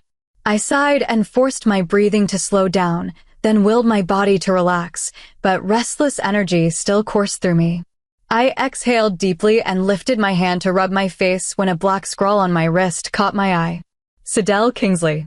My eyes widened and I blinked, unable to believe what I was seeing. I lifted my hand and inspected it before using my fingers from my left hand to rub against the skin to see if the black letters would smear. It didn't. What happened? I tried sitting up, but realized that my body was pinned to the bed. Fortunately, my arms were free to move, but it seemed as if I was bound to my bed. Looking down, I spotted a pink scar on my chest that looked like a bullet wound. I gingerly touched the healed wound and winced slightly as the soreness and aches returned. My head felt disconnected, and my actions seemed slow. Also, it didn't help that I was a little groggy, as if my mind had just started functioning after years of rest. Shaking my head, I tried to clear the thick fog in my head before giving up and lying flat on the bed. I was still mystified and stunned that Sidel had completed the exchange. I lifted my right wrist again and stared at the cursive black lettering with reverence. I couldn't help but feel a sense of pride at the name change of Sidel's surname. Sidel Kingsley. The reason why her name had changed was because, in werewolf terms, we were already one. After all, we shared pieces of a single soul. However, in legal terms, we were not technically married. Her name would still be acknowledged as Wellington unless she changed it or when I asked her to marry me. Gently, I traced the cursive lettering on my wrist with what was probably a lovesick smile on my face. God, I was turning into a sap. A sudden thought occurred to me, and the happiness in my body faded slightly. Why would Sidel have done the exchange? Something must have caused that to happen. And I needed to know. I turned my head to the right and saw that it was still dark. It was very late or very early in the morning. Whatever time it was, I needed answers. I hurriedly tried to rip the straps binding me to the bed, but they were tied too tightly. I growled in frustration and shut my eyes, trying to reach for the wolf. No response came, and internally, I was panicking. What happened? I was struggling with the thick ropes around my body when the door opened gently and Sidel came in. Her eyes widened when she saw me, and she quickly ran towards me. Oh God, you're awake. You're awake. What? I croaked out and Sidel quickly undid the ropes binding me to the bed. You got shot. Don't you remember? I could only lie down as everything came back. The girl, Sidel, was attacked again with gunshots and pain. That was all I could remember. How long was I unconscious? I asked, my mind still processing everything.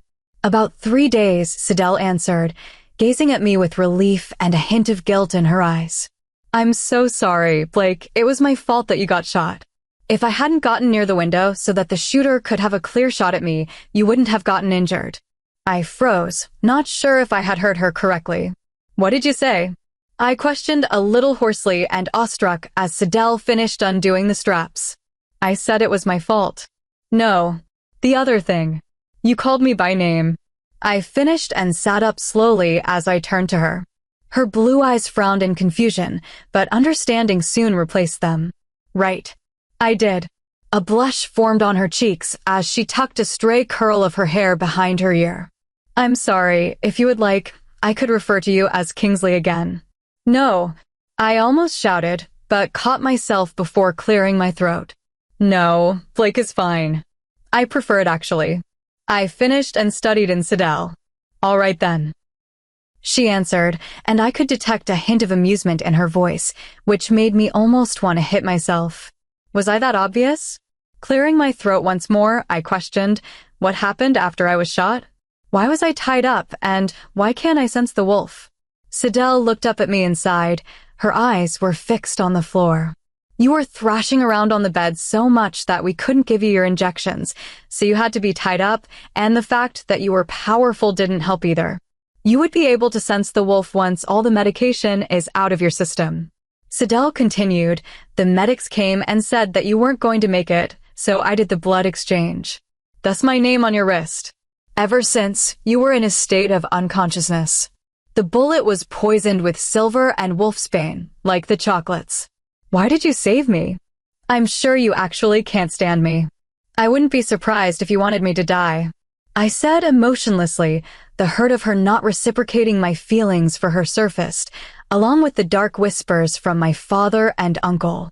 I knew I was probably feeling sorry for myself, but I was still a man. I wasn't invincible, as people thought, and I know it was very stupid of me to get emotional when the woman I loved didn't feel the same way. At my words, Sidel inhaled sharply before glaring at me. If I wanted you dead, I would have done so already. How dare you? Ugh. If I could just slap you right now. If I really wanted you to die, I wouldn't have saved you. I couldn't let you die, you stupid selfish bastard. I love you. Of course, I would save you. By the end of her rant, she was already shouting, but all I could hear were those 3 words I had been dying to hear ever since I met her. What did you say? I murmured disbelievingly, wanting to hear her say that again. But of course, Sidel wasn't listening to me. Instead, she continued her rant.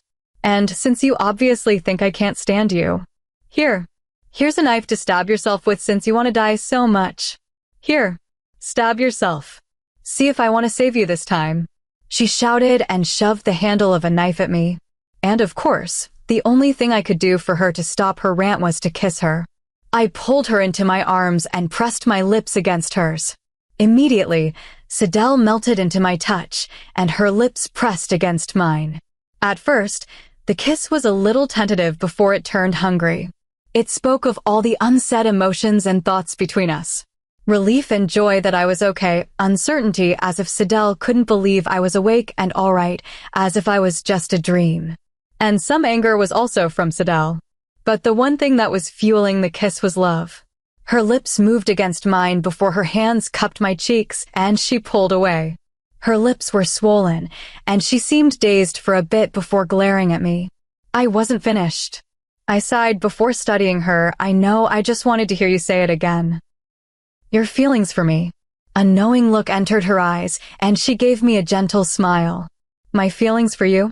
At my frown, Sidel laughs before caressing my cheek gently. I love you, Blake.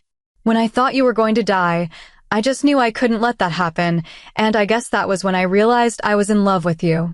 A broad grin stretched onto my face before I answered, well, I should have gotten shot a lot sooner. Sidel narrowed her eyes at me before hitting me gently on the arm. Don't say that. And I'm still mad at you. How dare you say I want you dead? I sighed deeply before replying, of course, you are, and I love you. At my words, Sidel softened, and a gorgeous smile graced her lips as she looked at me. I love you too, Blake. Hearing those words come from her made my heart ache. It wasn't the heartbreaking ache that I usually felt in the past when I realized that I had hurt Sidel. It was the good sort. The kind that a smile would lift onto your face as complete elation would spread throughout your body. Repeat it, I ordered, and a smile tugged on Sidel's lips. I love you, Blake, she says softly, with a warm smile on her face, and that feeling in my chest tightens with joy. Without giving another response, my lips descended onto hers once again. Chapter 25. Sidel Wellington's POV. The sensation of fingers playing with my hair made me open my eyes, and, sleepily, I looked up to see Blake looking down at me with wonder and love in his eyes. Without saying a word, I let out a contented sigh and leaned my head against his chest. Morning, I said sleepily, and I could feel him press a light kiss on my head.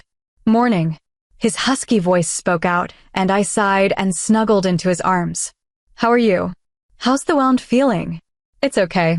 The ache is gone and the wolf is back, he answered, and I turned to face him to inspect the scar on his chest.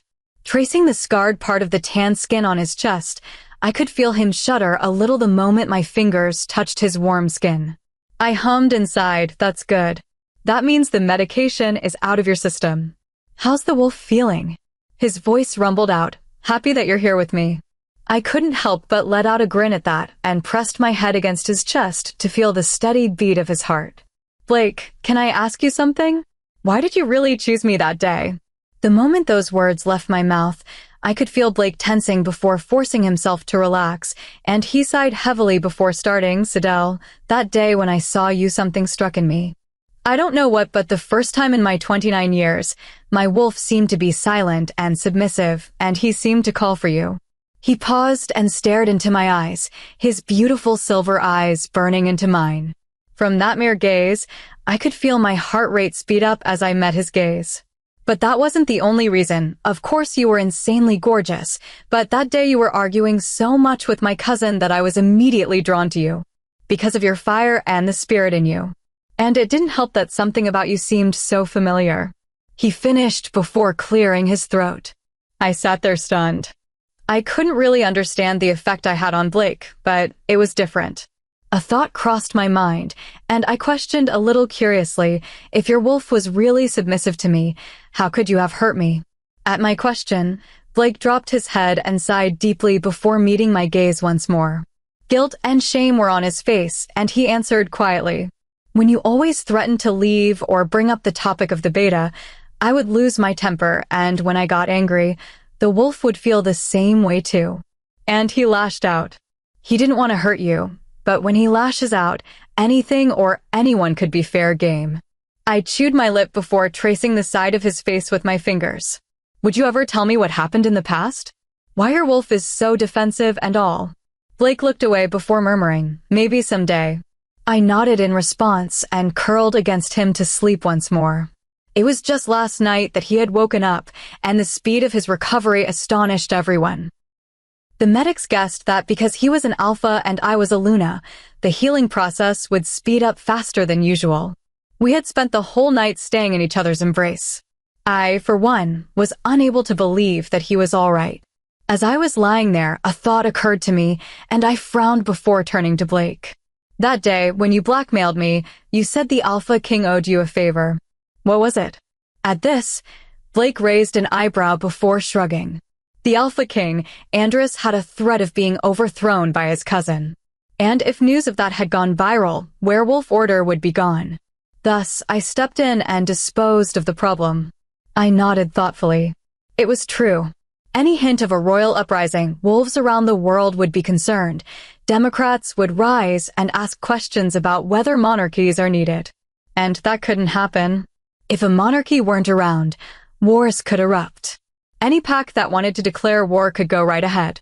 That right there would be chaotic beyond measure. Oh, I see. Speaking of disposing people, have you released Giselle and Wilston? I questioned nonchalantly before peering up at Blake, whose eyes narrowed at me. No, he answered shortly. It was clear that even though Blake had agreed to let them go, he wasn't pleased with it. I raised an eyebrow before sitting up. Well, why not? Blake simply stared back at me coolly before answering dryly, Sidel, if it wasn't clear, I got shot. I rolled my eyes at his sarcasm before shooting him an unamused glance. I know that. And I'm still feeling guilty about it. What I really want to know is how are you going to make them not talk about being captured by you? A smirk crossed his face, and he shrugged. Who said I'm going to make them not talk about it? At my glare, Blake continued, the royals had a serum, one that erases parts of unwanted memories. Let's just say, I have quite a fair amount of it here in the European pack. What? There's such a thing like that existing? I questioned, a little stunned. How could no one know something like that existed? An amused expression appeared, and I pressed my lips into a thin line at Blake's amusement at my ignorance of said serum. Obviously knowing my impatience, Blake started, well, such a thing exists. It wipes the memory clean of whatever needs to be gone dash.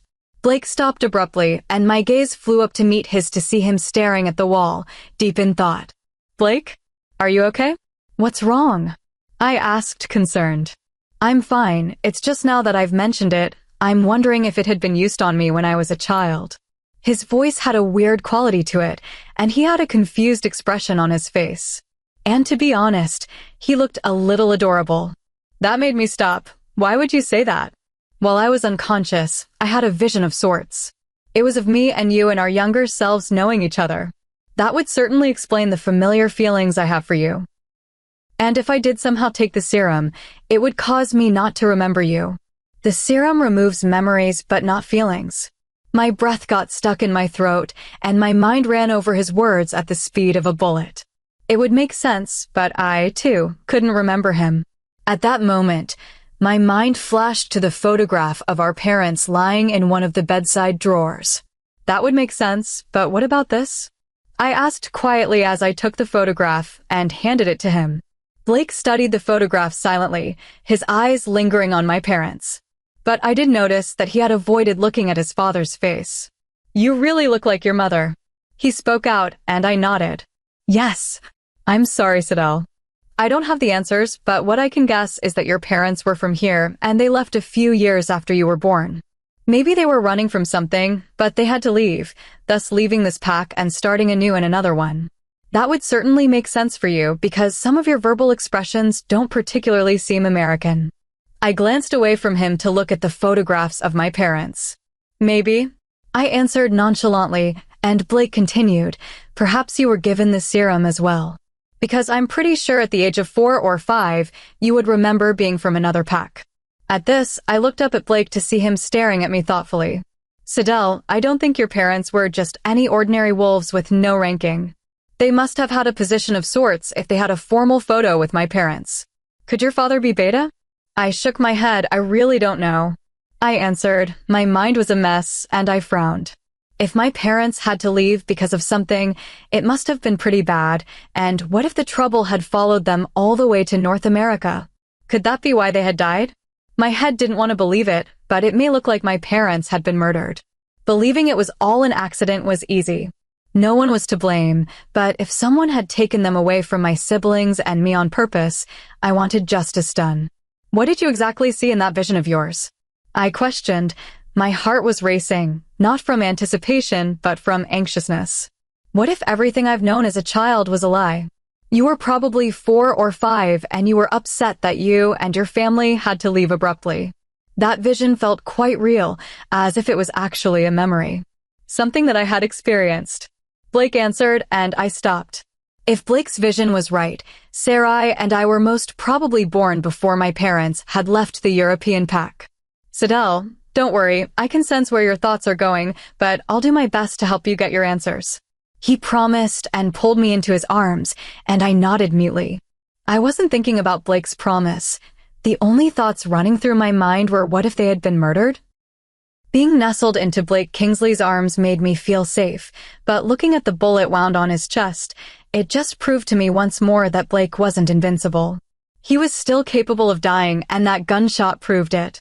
At that thought, my mind wandered over to Kelsey, how she had died, and for a slight moment, I felt sorry for her. I knew she didn't want to hurt me, but her mother's life was on the line. But what she had said just before she died made my brain scramble for an answer. Do you know someone by the name of Preston? Kay, Preston. At my words, Blake turned to me, his eyes flashed, and his hands grabbed me. Sidel, quick, why do you say that?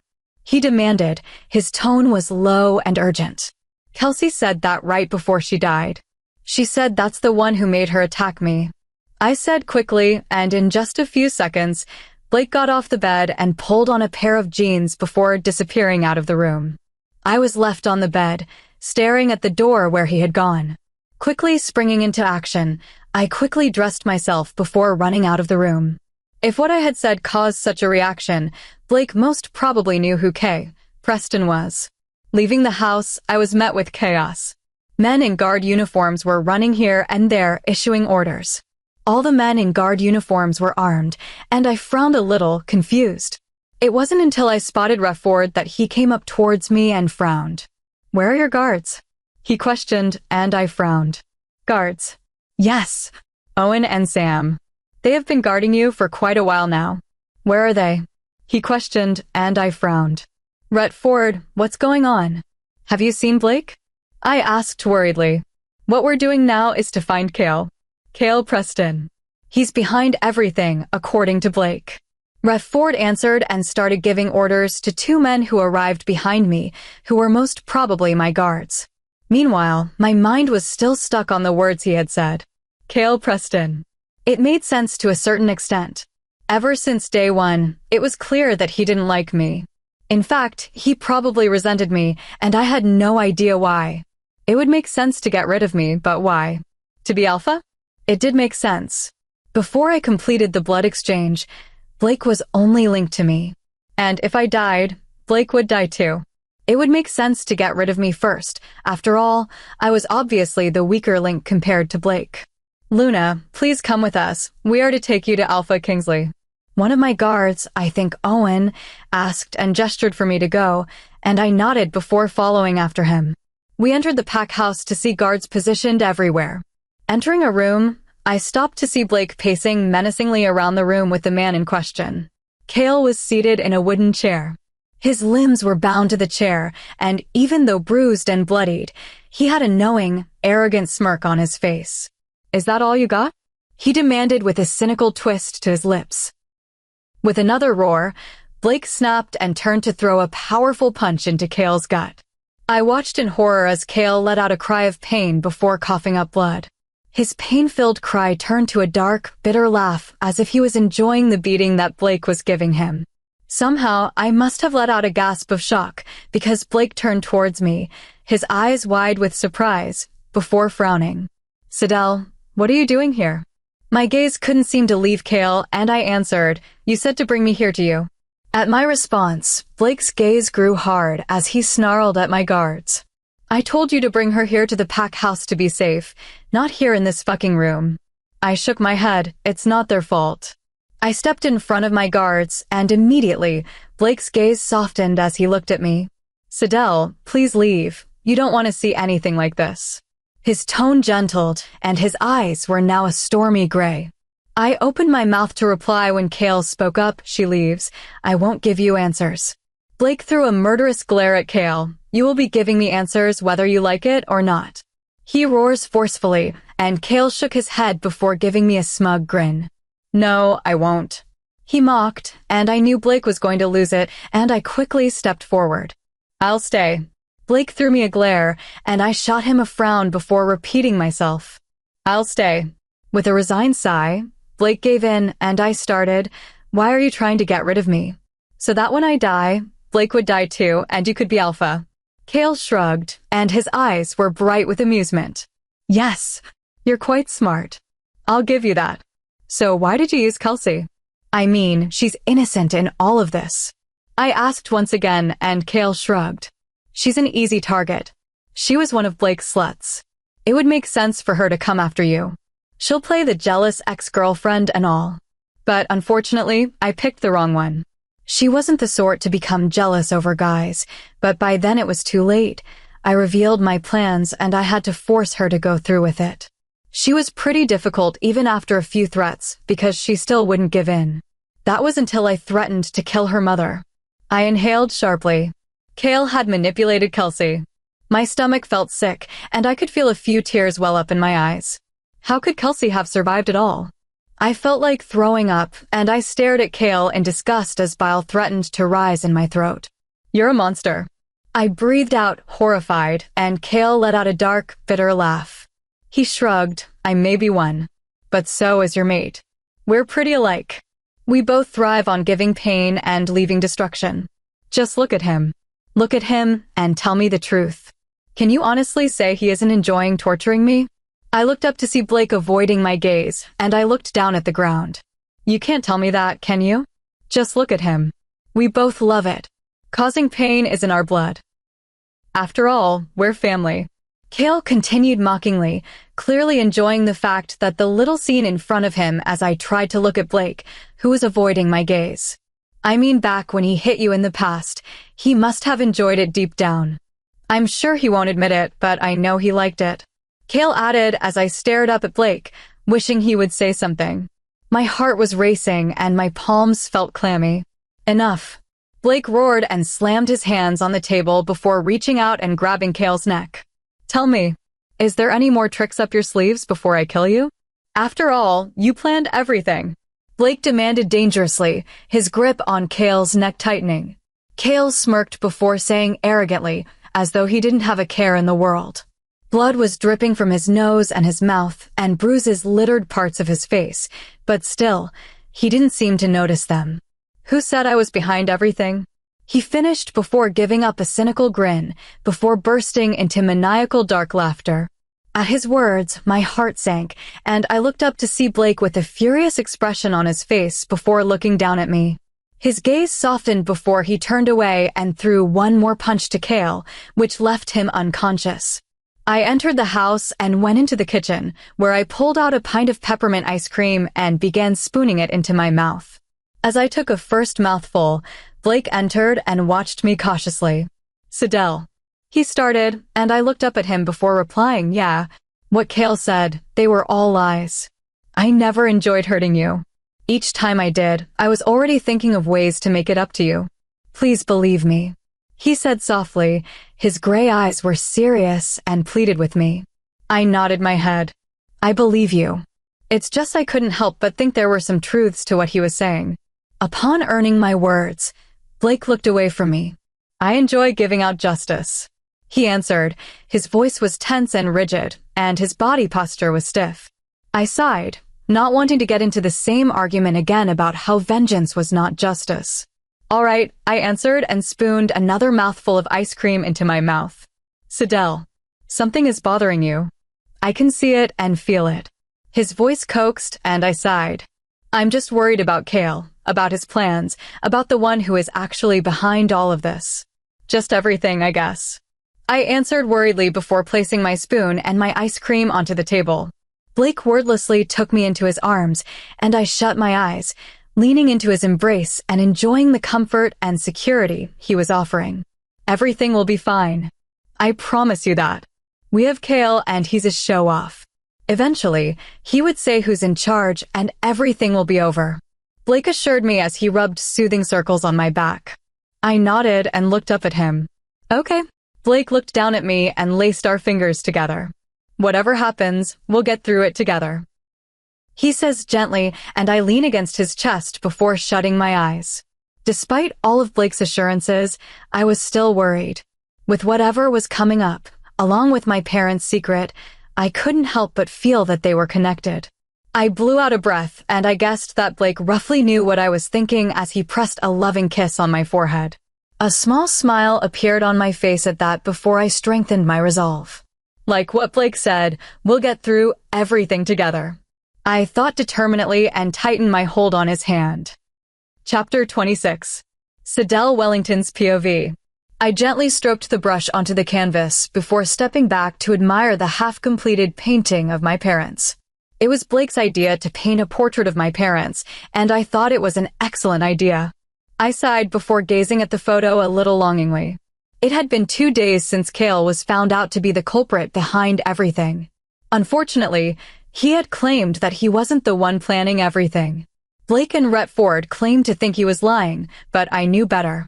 Cale didn't seem afraid of dying. It was as if he was waiting for something while being locked in the jail cell. I wasn't exactly 100% sure, so I had not brought the issue up with anyone. I was a bit apprehensive about the upcoming storm. I believed Cale when he said that he wasn't behind everything. He was more of a follower than a leader, and he also didn't have the ability to plan everything with such perfect detail. It was because of Kale's oversight that he was caught.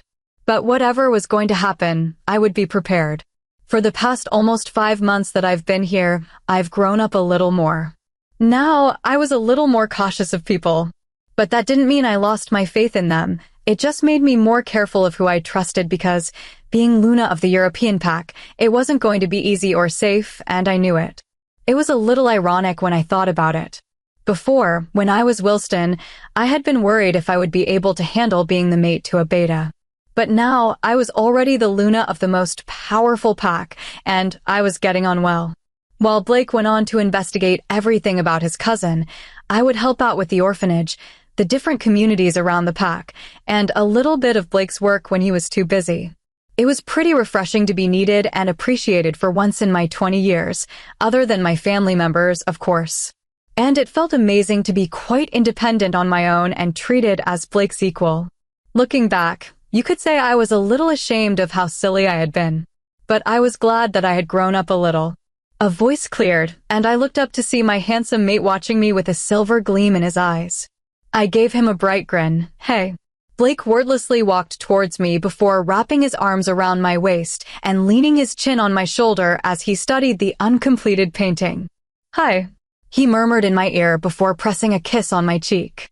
A smile crossed my face at his actions, and my wolf howled in happiness.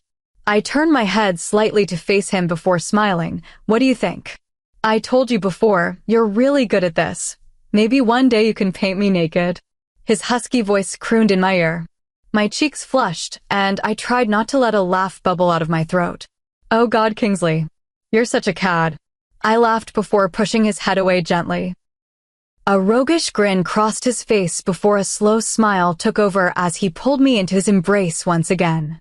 Honestly, you're really talented. If I didn't know you painted this right here, I would have sworn it would be found in an art gallery or something. You say the nicest things sometimes. Do you know that? I questioned with a smile on my face.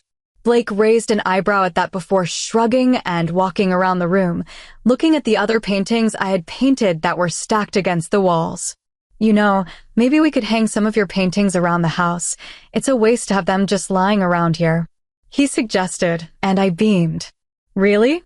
Blake shifted a little uncomfortably as he nodded his head. Yeah. A grin crossed my face. I liked that Blake could still be himself. He was still uncomfortable with showing much emotion, and at times, he could be broodingly reserved. But that was him. And I love him for all his qualities. Well, maybe except for the vengeance-seeking one. Okay then, how's alpha duties? I asked as Blake sighed before his gaze narrowed. Fine, but my cousin isn't saying much. At the mention of his cousin, I stiffened before forcing myself to relax. Obviously, Blake picked up on my unease, and he changed the subject. Enough about him. I just want to bring you out today if you're free. I nodded my head and gave him a slow smile. Yeah, I am. Good. He straightened and cleared his throat before leaving a kiss on my forehead. I'll be bringing you out for dinner at the lake, and I'll meet you downstairs in 30 minutes. Is that all right? Yeah, it is. I replied with a little grin, and a broad smile crossed his face. Okay, I'll see you later, he stated before leaving. Sighing, I quickly cleared the paints before heading to the room to get ready. The entire incident with Kelsey was something I haven't truly gotten over. It blew my mind that someone like Cale Preston could even walk on this earth. And for the past 2 days, since he was captured, Blake had been trying his best to pull information out of him, but Cale wasn't speaking. And because of this, Blake grew more frustrated and cross, but still, he was determined to gather more information, and along with his alpha duties, he was swamped. Thus, this is where I stepped in, and with a bit of help from Rhett Ford and some community leaders, I managed to do a little of his work for him. And because of that, I hardly got to spend time with my siblings or Blake, as I was busy too. Honestly, I didn't even know how Blake could do so much and have the extra time to spend it with Sierra and me. Heading to the bedroom, I slipped on a pair of jeans and a long-sleeved top before grabbing a coat. It could be pretty remarkable here in the evening, especially here in the European pack. I quickly brushed my fingers through my hair before walking down the stairs to see Blake waiting for me with a picnic basket and a mat in his hand. With a chaste kiss on the lips, we set off in the car, and before I knew it, the mat was laid on the ground and we were sitting comfortably on it with Blake by my side.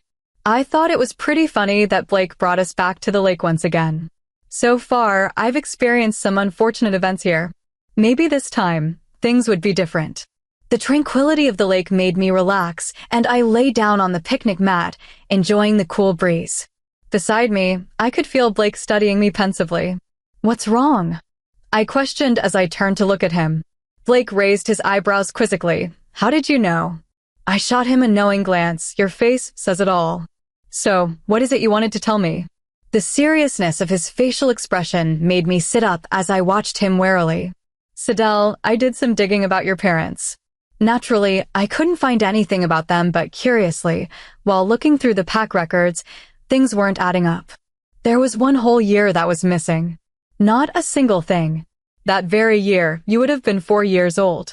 My eyes widened, and Blake continued. I looked through the family records and well, a name had been torn out among the other family names that start with the letter C. I don't know what this means, but I do not think this is a coincidence.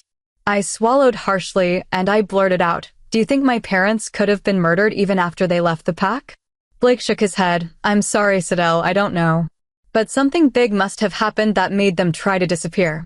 I could feel tears welling up in my eyes. The possibility of my parents being murdered seemed higher as each minute passed. Blake sighed before pulling me into his arms. "I'm sorry to ruin the day by telling you this." I shook my head and nestled my head on his chest. "It's fine. Thank you for telling me. Maybe I should ask Sarai. She could have remembered something." I said quietly, and Blake stroked the back of my head gently and comfortably. "If you couldn't remember leaving, I doubt your sister will either. I'm pretty sure if what we're thinking is true, she might have been given the memory serum too." He answered, and my shoulders slumped. "Oh." I mumbled, and we lapsed into comfortable silence. A thought occurred to me, and I blurted out. "What were your parents like?" I asked curiously, and I could feel Blake tense up as his jaw clenched. He remained silent for quite a period of time, and I was sure that he didn't want to talk about it until he spoke up suddenly. "My father, he wasn't someone who had feelings. He thought that children were assets and a wife an accessory. He was harsh, and of course, he would ill-treat my mother despite the mating bond. And of course, he would cheat on her constantly even though my mother and I were in the same house. And of course, that's how Sierra came to be." He paused and looked out onto the lake. I frowned a little as the description of Blake's father came to mind. How could children be an accessory? Blake cleared his throat before continuing. "My mother, on the other hand, was someone I hardly remembered. She was cool and distant. I guess seeing me reminded her of my father, and she hated him. I was mostly alone as a child." My heart ached a little as Blake paused once again. I could already imagine him as the lost, lonely boy he was as a child. I think one day my father took it too far, and my mother couldn't take it before having this huge fight with him. I know she wanted him to stop mistreating her, and when my father ignored her, she stabbed herself and died. My eyes widened, and I inhaled sharply at that. "Oh God."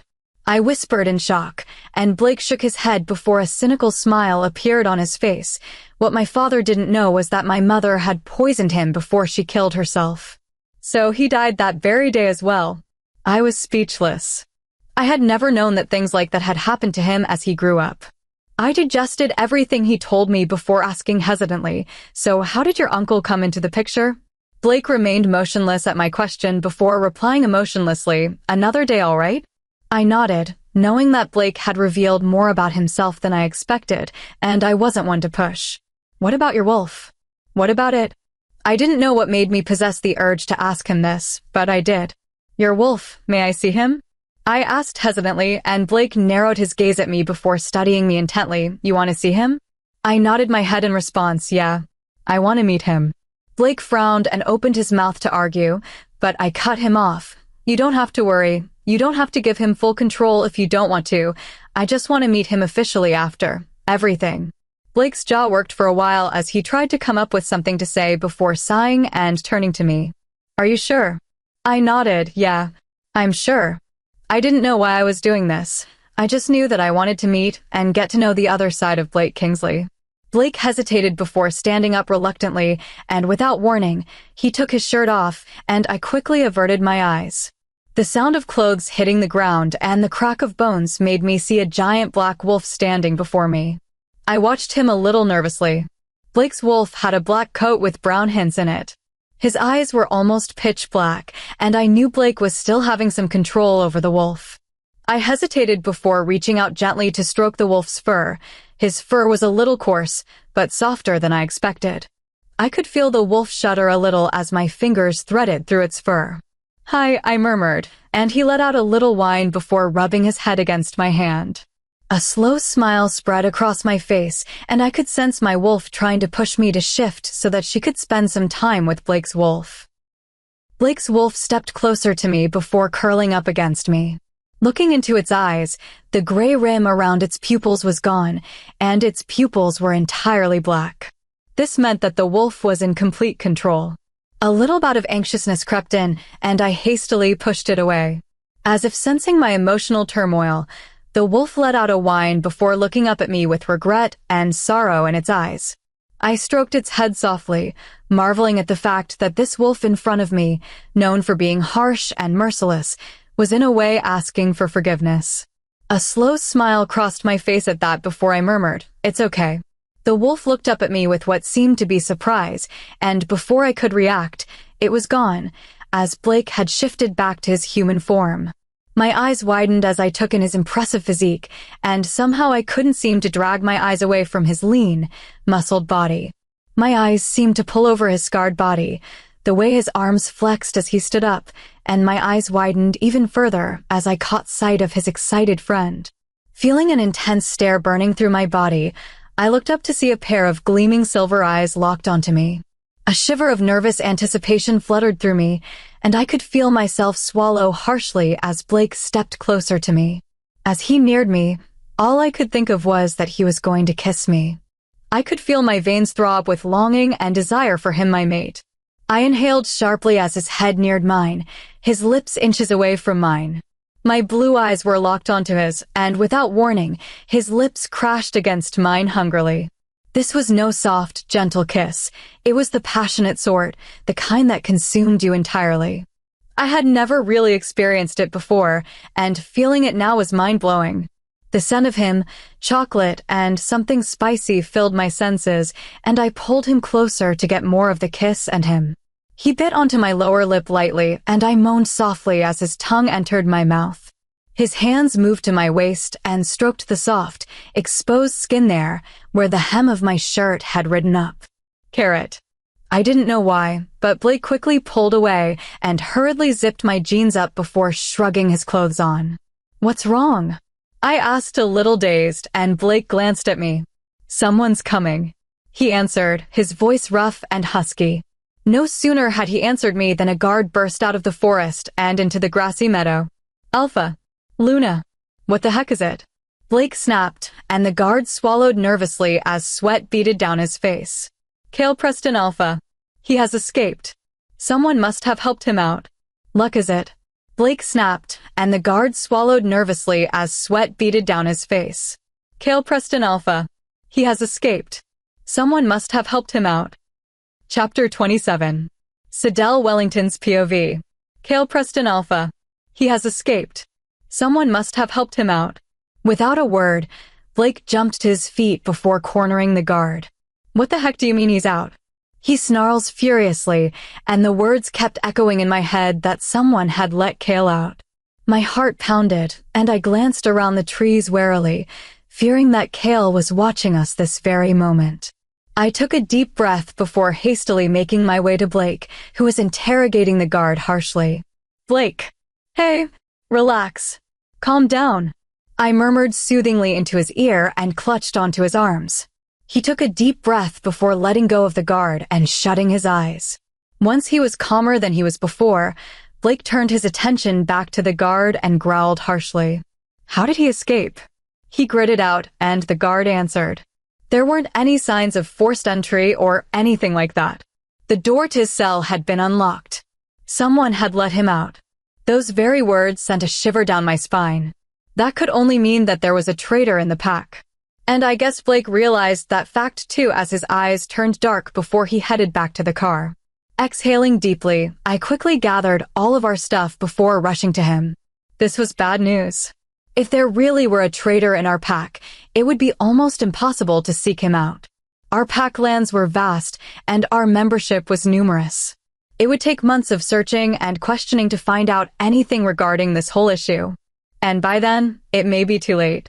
Whatever Kale or his leader planned might have come to pass, and we wouldn't have time to stop it. Getting into the car, I sat down quietly before dumping the items in the back. Immediately, Blake drove off. His posture was tense and rigid, his jaw was clenched, and a harsh glare was on his face. Looking at him now, I can certainly say that his wolf was on edge as well. His eyes were a very dark shade of gray, and he was gritting his teeth. I myself was afraid. With Kale out and about, safety for Blake and me was once again an issue. But I had to be strong. Blake needed me, and I needed him. However, the thought of needing Blake brought my thoughts back to what transpired earlier at the lake. My cheeks warmed at that, and I shut my eyes as I leaned my head against the headrest. The feel of his touch on me had sparked something in me. And it was bloody fantastic. If it was just his touch that caused such a pleasurable reaction from me, I wondered briefly how it would feel if we did go through with the mating. I wasn't a virgin to say the least. Wilston was my first, and that was why knowing he had betrayed me had hurt so badly. I had given him everything, but to receive nothing in return had almost shattered me. Enough, I wasn't going to think about Wilston now. What was the point? In the past, I had my present and future to look forward to. And why the hell should I even bother thinking about him when someone who really did love me was sitting beside me?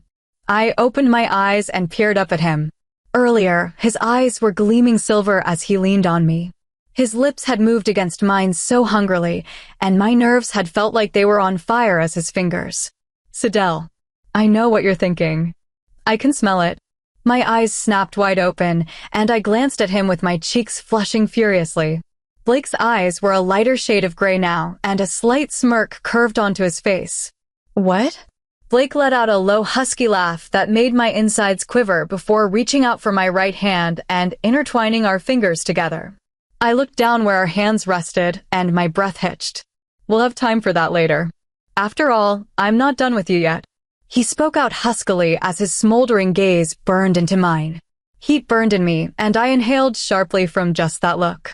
In no time, Blake pulled the car up in front of the pack house and leapt out. I followed him as we entered his office, where Rhett Ford and a few other men were discussing and looking at a map on the desk. Alpha Luna. The men greeted and bowed. Blake ignored them, but I gave them a nod and a shy smile. Who was on duty when he escaped? Blake demanded, and I stood beside him, observing the men in front of us. I was. Alpha. A man stepped forward, his expression one of nervousness, and I can understand why, as Blake narrowed his eyes at him. Do you know what this could lead to? I exhaled at Blake's words, my mind racing through all the possible scenarios that could happen if Kale wasn't found and recaptured again. At the sound of my heavy sigh, Blake turned to me, and it was as if he had just realized that I was in the room with him. Sidel, would you mind leaving us? I eyed him a little suspiciously before complying. All right. With that, I turned around and exited the room to see Owen and Sam, my two guards, following behind me. Luna. They both greeted me, and I gave them a small smile. I hope that neither of you is in trouble for everything that is happening so far. Owen shook his head while Sam replied. It is fine. It is our job to protect you, and we are honored that you have given us a second chance. I raised an eyebrow and nodded. Right. With that, I made my way back home. Entering the front door, I stopped to see Sean and Sarai waiting for me as they yelled at the television that was showing some form of action movie. What are you guys doing here? And how did you get in? I questioned curiously and made my way towards them while my guards stood guard outside the living room. Well, we came to see you. You've been really busy recently, and we missed you. After all, we have loads to catch up on. Sarai announced and growled in annoyance as Sean accidentally hit her in the face while making a rude comment about the show. I raised my eyebrows and eyed the bowl of popcorn in her hand.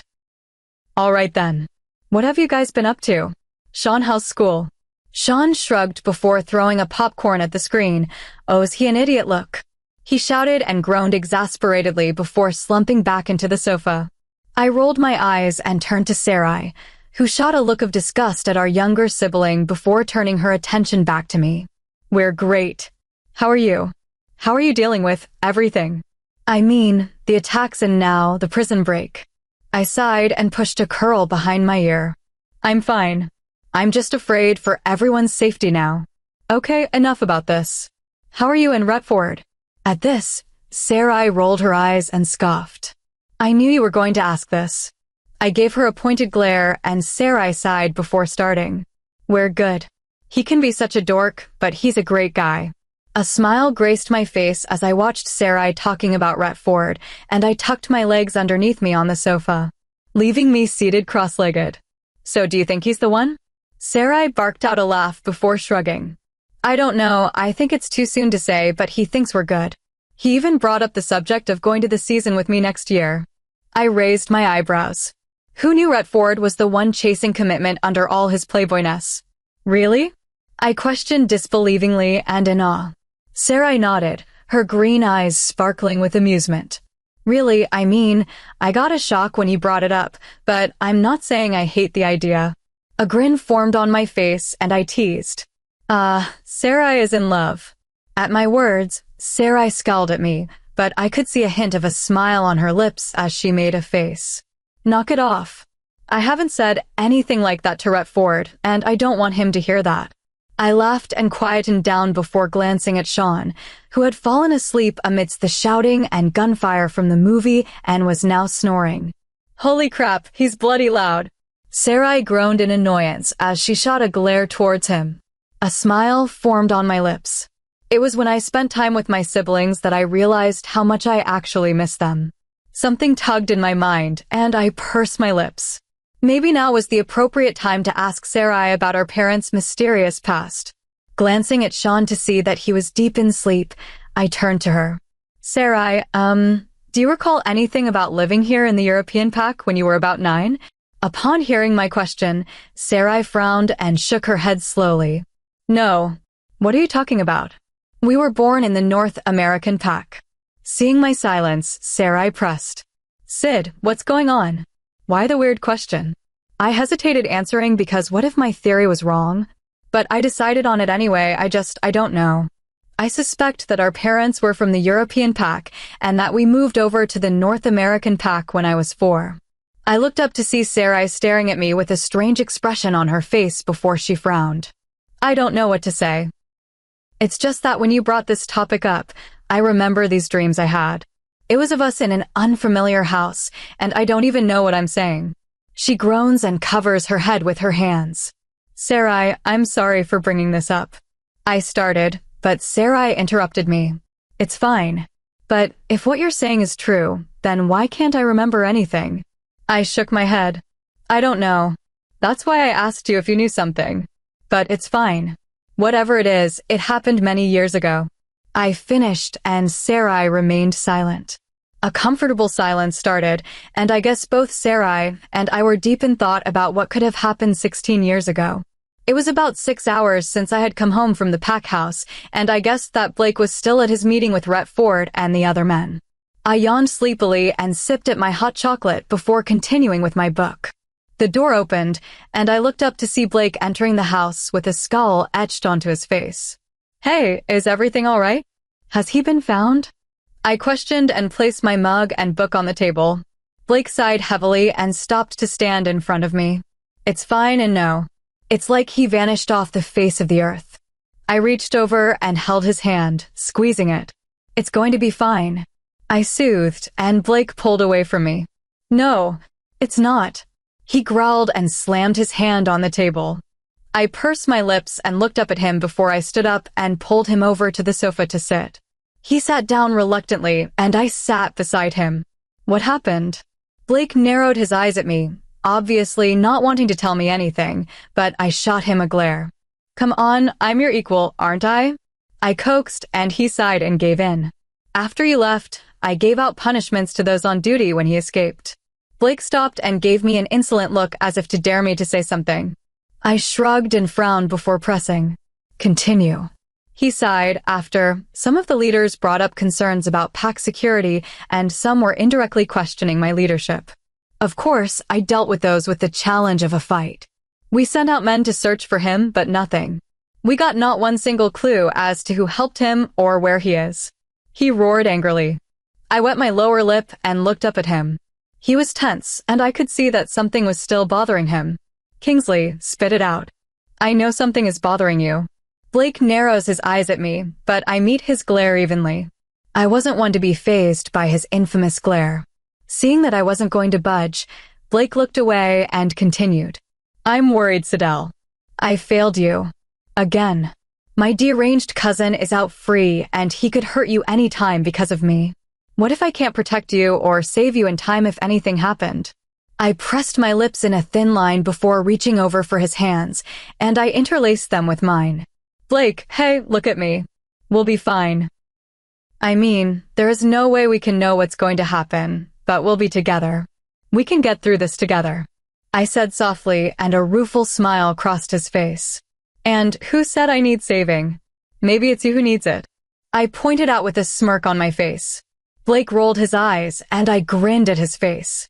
Look, we're going to get through this all right, I stated before pulling Blake into a hug. In my arms, Blake sighed before resting his chin on my shoulders, and his arms wrapped around me tightly. I love you, Sidel. And you're right. Thank you for saving me. He mumbles in my ear before pulling away slightly. I stared up at him, stunned, as he leaned in and pressed a loving, gentle kiss on my forehead before standing up. It's late. I'll get a shower and we can go to bed, he suggested, and I nodded my head in response. I watched him go up the stairs before a giddy smile crossed my face. Who indeed knew that Blake Kingsley could have such a way with words? I could feel a warm smile spread across my face as I stood up and finished my drink before heading to the kitchen to clean it. Entering the kitchen, I looked out of the window, and the sight of a figure in front of the window made me lose my breath. It was a figure that shouldn't even be present.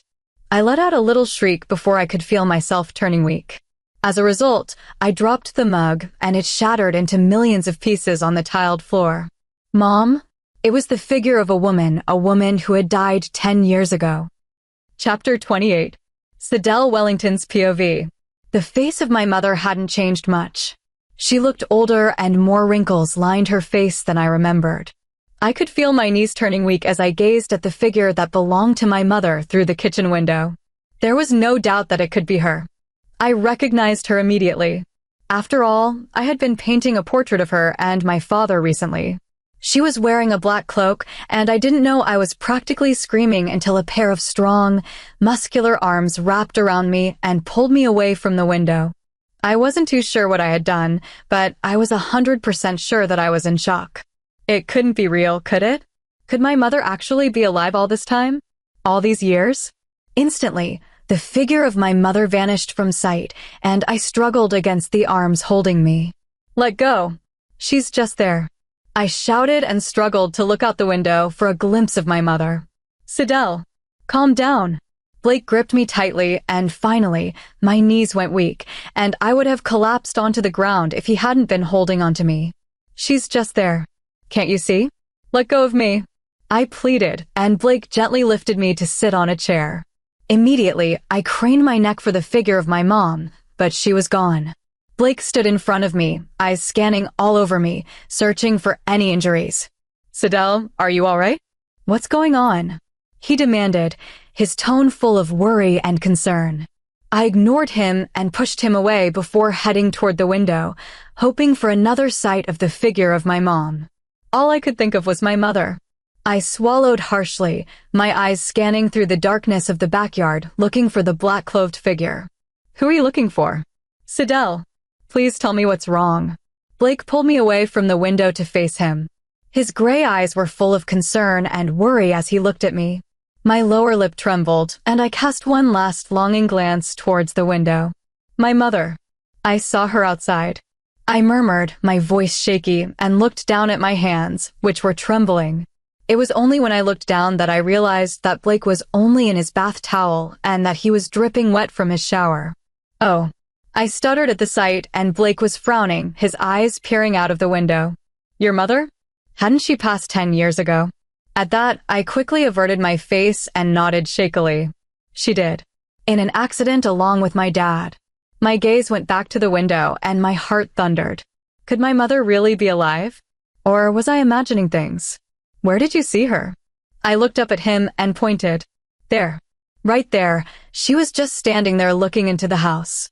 I pointed out, and Blake narrowed his eyes before looking at me. Are you sure? I nodded my head jerkily, and Blake glanced out of the window before looking back at me. All right, if you say so. I raised my eyebrows in surprise. You believe me? Blake nodded and gazed down at me tenderly. Of course, stranger things have happened. My jaw worked, and Blake bent to pick me up. Careful, you dropped your mug. He lifted me and carried me up to the room. I was thankful for that, because I think I wouldn't have been able to walk due to the shock I was in. I held onto him tightly, my mind barely understanding what I had seen. If my mother were truly alive all these years, why hadn't she let my siblings and me know that she was all right? Or what if I've imagined it all? What if she wasn't alive and it was just a figment of my imagination? Blake set me on the bed and checked me over once again for any injuries. You're in your bath towel. I pointed out, and a wolfish grin crossed his face. Yes, maybe next time you could join me. I didn't say a thing but smiled at his words. Blake turned around and headed back into the bathroom. A few moments later, Blake came out in gray sweatpants and a black tee that strained against his chest as he toweled his damp hair. I could feel myself letting out a dreamy sigh at that sight as he headed towards me. Are you all right? I looked up at him as he stood in front of me, gazing at me with concern. I nodded my head, and Blake got onto the bed with me. Why would you believe me? I questioned curiously, and Blake studied me. Don't you believe what you saw? I looked down at my lap as I sat cross-legged. Actually, I have no idea. I mean, what if I was just imagining that I saw her? She can't be alive, can she? She died. 10 years ago.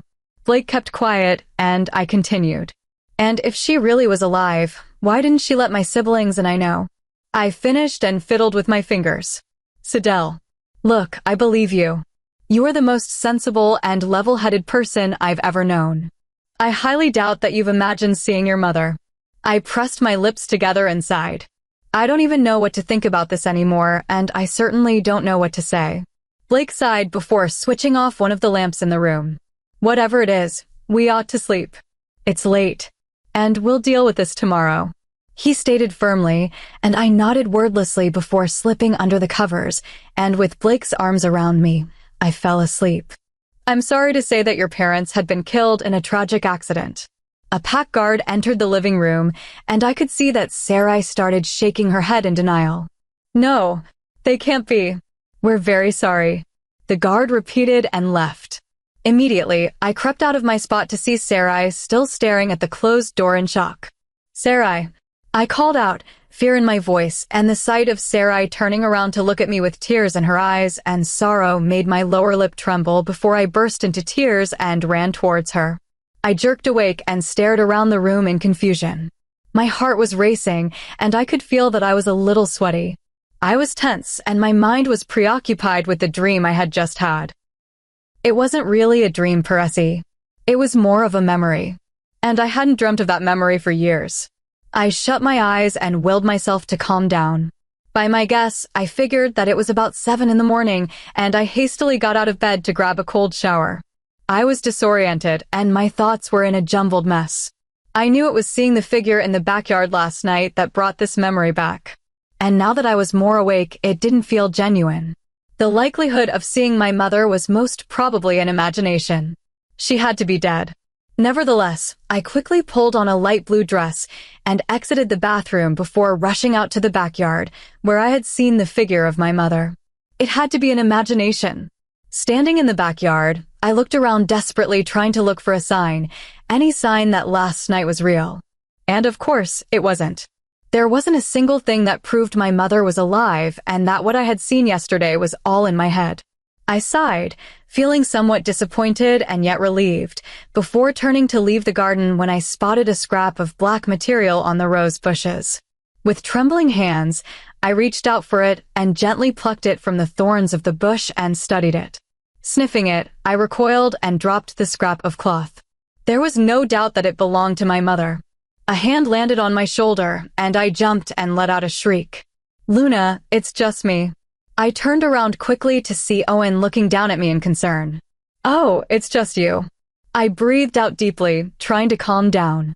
This whole mother back from the dead thing was getting me strung up. "Is everything all right?" he asked, and I shook my head before forcing on a fake smile. "Nothing. I'm fine. Just a little freaked out, that's all." Owen nodded before standing up. "All right then, if you need anything, I'll go back to my post." I nodded and watched him walk off before sprinting back into the house with the scrap of cloth in my hand. I wasn't imagining it after all. I had really seen my mom alive last night. She really was alive. Joy and relief burst through me as I headed to the bedroom. "Kingsley, my mother. She's alive." I announced and entered the bedroom to see Blake buttoning a black button-down shirt. "Why are you calling me Kingsley?" "I thought you were calling me Blake," he pointed out with a frown on his face. I ignored his comment before staring up at him with wide eyes. "My mother is alive. I went to the yard and I got this piece of cloth. It was from her cloak that she wore. And it smells of her scent. Even though it's a little weak." I spoke excitedly. Blake nodded his head. "That's good. Would you like me to send out men to look for her?" I was about to nod when a thought crossed my mind. I started before stopping abruptly. If my mother were really alive all these years, why hadn't she told me and my siblings that she was okay? Hurt sliced through me, and I froze. Seeing my wounded expression, a frown crossed Blake's face as he turned towards me. "Sidel?" he prompted, and my gaze flew to his. I was just wondering. If my mother was really alive all this time, why hadn't she contacted me or my siblings? Why did she leave us in that orphanage? Didn't she care for us? Suddenly, I didn't really want to find her anymore because I was afraid of what she could reveal. Or the knowledge that maybe she didn't care enough for her children. "Sidel, I can sense where your thoughts are going. And you have to relax. Maybe your mother had an amnesia or something. After all, she was in a car accident. Or she could be protecting your siblings and you by staying away because, like we had guessed, that accident was maybe not an accident." At his words, I nodded my head. "You're right. I'm overthinking." Again. I rushed out and he pulled me into his arms. "Thank you," I mumbled, my voice muffled due to my face being pressed against his chest. I closed my eyes, breathing in his delicious, sexy scent as I enjoyed being in his embrace. "You don't have to worry. I'll be here for you. Every step of the way." He murmured in my ear, and I nodded my head. Pulling away, I tiptoed and pressed a chaste kiss on his lips. "I'd better get breakfast started," I mumbled, and Blake nodded reluctantly. "All right. I'll get men to start searching for your mother and Kale." I sighed, and together we headed down. It was widely believed that Kale had left the European pack after he had escaped. His accomplice, who had gotten him out. We still weren't sure as to who the traitor was. But I guessed that the person must have left. However, Blake and I were still wary about the impending future. After his escape, I firmly believed that Kale was not acting alone. It was about 7 in the evening when the doorbell rang, and I stood up to answer it. Opening it, I beamed, and Sierra hugged me. "Hi, Sid." "Hi. Come on in. Dinner will be ready in about 5 minutes. Blake is checking the oven so we can chat for a while." "How's college?" I questioned curiously, and Sierra laughed before answering. "It's all right. The humans can be a little annoying, but it's normal. Adam is there too, so it isn't too bad. Besides, I've missed you and Blake so much," Sierra exclaimed before pushing her hair behind her ears. Entering the kitchen, I stifled a laugh as Blake frowned at the oven as he peered into it. Hearing us, he turned around, and a happy smile crossed his face. "Sierra, how are you?" he asked formally, and I frowned a little. "Blake, I'm fine. How are you? Now that you and Sidel are closer." She grinned cheekily, and I could feel my cheeks turning red. Blake rolled his eyes before handing her a stack of plates. "Set the table. he ordered, and Sierra rolled her eyes with a smile on her face. I smiled at them before turning back to the salad bowl and placing it on the table. Hearing the doorbell ring again, I headed to it and opened the door, leaving the Kingsley siblings bantering with each other. Immediately, I could feel all the blood in my face drain at the person standing in front of me. "Hello. May I come in?" I froze as I stared at her. "Hi, Mom." It was quite different from seeing her from a distance. But seeing her just in front of me, I could feel my jaw working for an answer. Her blonde hair was streaked with some gray hair, and of course, more wrinkles lined her face. But except for these changes, she looked almost the same as she did 10 years ago. "I heard you were looking for me," she said tonelessly. I could only gape at her. I was speechless, and I could feel my eyes welling up with tears. The possibility of her not remembering my siblings and me was out of the window. My mother gave me a tiny smile before questioning. "May I come in?" I nodded my head shakily before widening the door, and she entered. How are you here?" I stammered. My voice was shaky as hell, and seeing my mother, alive in front of me, I was stunned even though I knew it. "Quick, are your siblings here?" she questions, and I shook my head dumbly, still staring at her. "Sidel, who is at the door?" Sierra questions before stopping abruptly as she catches sight of my mom. At Sierra's reaction, Blake stepped out of the kitchen and stood behind Sierra, his blank expression not showing anything as he took in the sight. "You look exactly like your father," my mother said quietly as she stared at Blake accusingly, and I could only gape at her. Blake didn't react like I thought he would. Instead, he narrowed his eyes at her before straightening. "You must be Sidel's mother. Would you like to have dinner with us?" At Blake's words, my mother clutched onto my hand, and I looked at her as she peered at me earnestly. "Sidel, tell me, is he holding you against your will?" I frowned at her words. "What?" Her hands grabbed me, and she stared at me. "Did he or did he not force you to stay with him?" I shook my head. "No. Maybe at first yes, but now no," I answered, confused as hell. What the bloody hell was going on? After not seeing my siblings and me for 10 years, not a "I miss you," not a hug, not a single sign of affection from her. My heart clenched at that, and I pressed my lips into a thin line. Her hand took hold of my wrist, and she stared down in horror at my left. "Not the blood exchange," my mother said, horrified as she looked at me with pity in her blue eyes. Up until now, Blake had been silent until this. He let out an annoyed growl and stalked towards us. Standing behind me, he stared down at my mother a little coldly. "Is there a problem?" Shooting him a disapproving glance, I turned back to my mother and frowned. "Mom, how are you here? How are you alive?" Just staring at her, all I wanted to do was to hug her tightly and to tell her that I loved her. But the frosty and glacier exterior she had on prevented me from doing so. My mother stared at Blake with barely concealed disgust, then looked at me. "I thought you were in trouble. You're with a Kingsley after all. What's that supposed to mean?" I questioned, not really liking her answer. My wolf was demanding that we stick up for her mate. My mother stiffened before answering. "All the Kingstons are monsters. I thought you were in trouble, and I came here for you." I stiffened at that and glanced to look at both the Kingsley siblings. I shook my head vigorously. "Where have you been, Mom? Why didn't you let us know that you were alive all those years? And Blake is my mate, and Sierra is like a sister to me. I don't really appreciate you speaking ill of them, even though you're my mother," I said calmly, trying not to get annoyed, and I knew I was on the verge of losing it. My mother looked as if she had been slapped as she looked at me coldly. "You would say that now, but their father tried to kill your father and me. And he succeeded in killing your father." My mother snapped, and I paled. "What?" I whispered, unsure if I had heard her correctly. I could feel my eyes welling up with tears. Blake was right. My parents' death was not an accident. It never was. Sierra spoke up awkwardly. "Why don't we talk about it in the living room?" Now, after seeing my mother alive and well, I wasn't sure I wanted to hear what she had to say. And she didn't seem to be the same woman I remembered from 10 years ago. Straightening, I nodded before leaning into Blake because I wasn't sure I could stand up for long. All I could feel was anger, sadness, and hurt. So much of it. He curled an arm around my waist before gently leading me into the living room. I could feel my mother's intense gaze on me, but I ignored it. Once seated, I faced my mother, who was sitting opposite me. Explain. Please. I spoke and stared at my mom pleadingly. Chapter 29. Sidel Wellington's POV. What do you want to know? I glanced up at Blake quickly before facing my mother. I think I should get Sean and Sarai. No. You cannot let them know I am still alive. My mother said firmly, her blue eyes narrowed at me. I frowned at her response. Why not? You are their mother as well. Sidel. I mean it.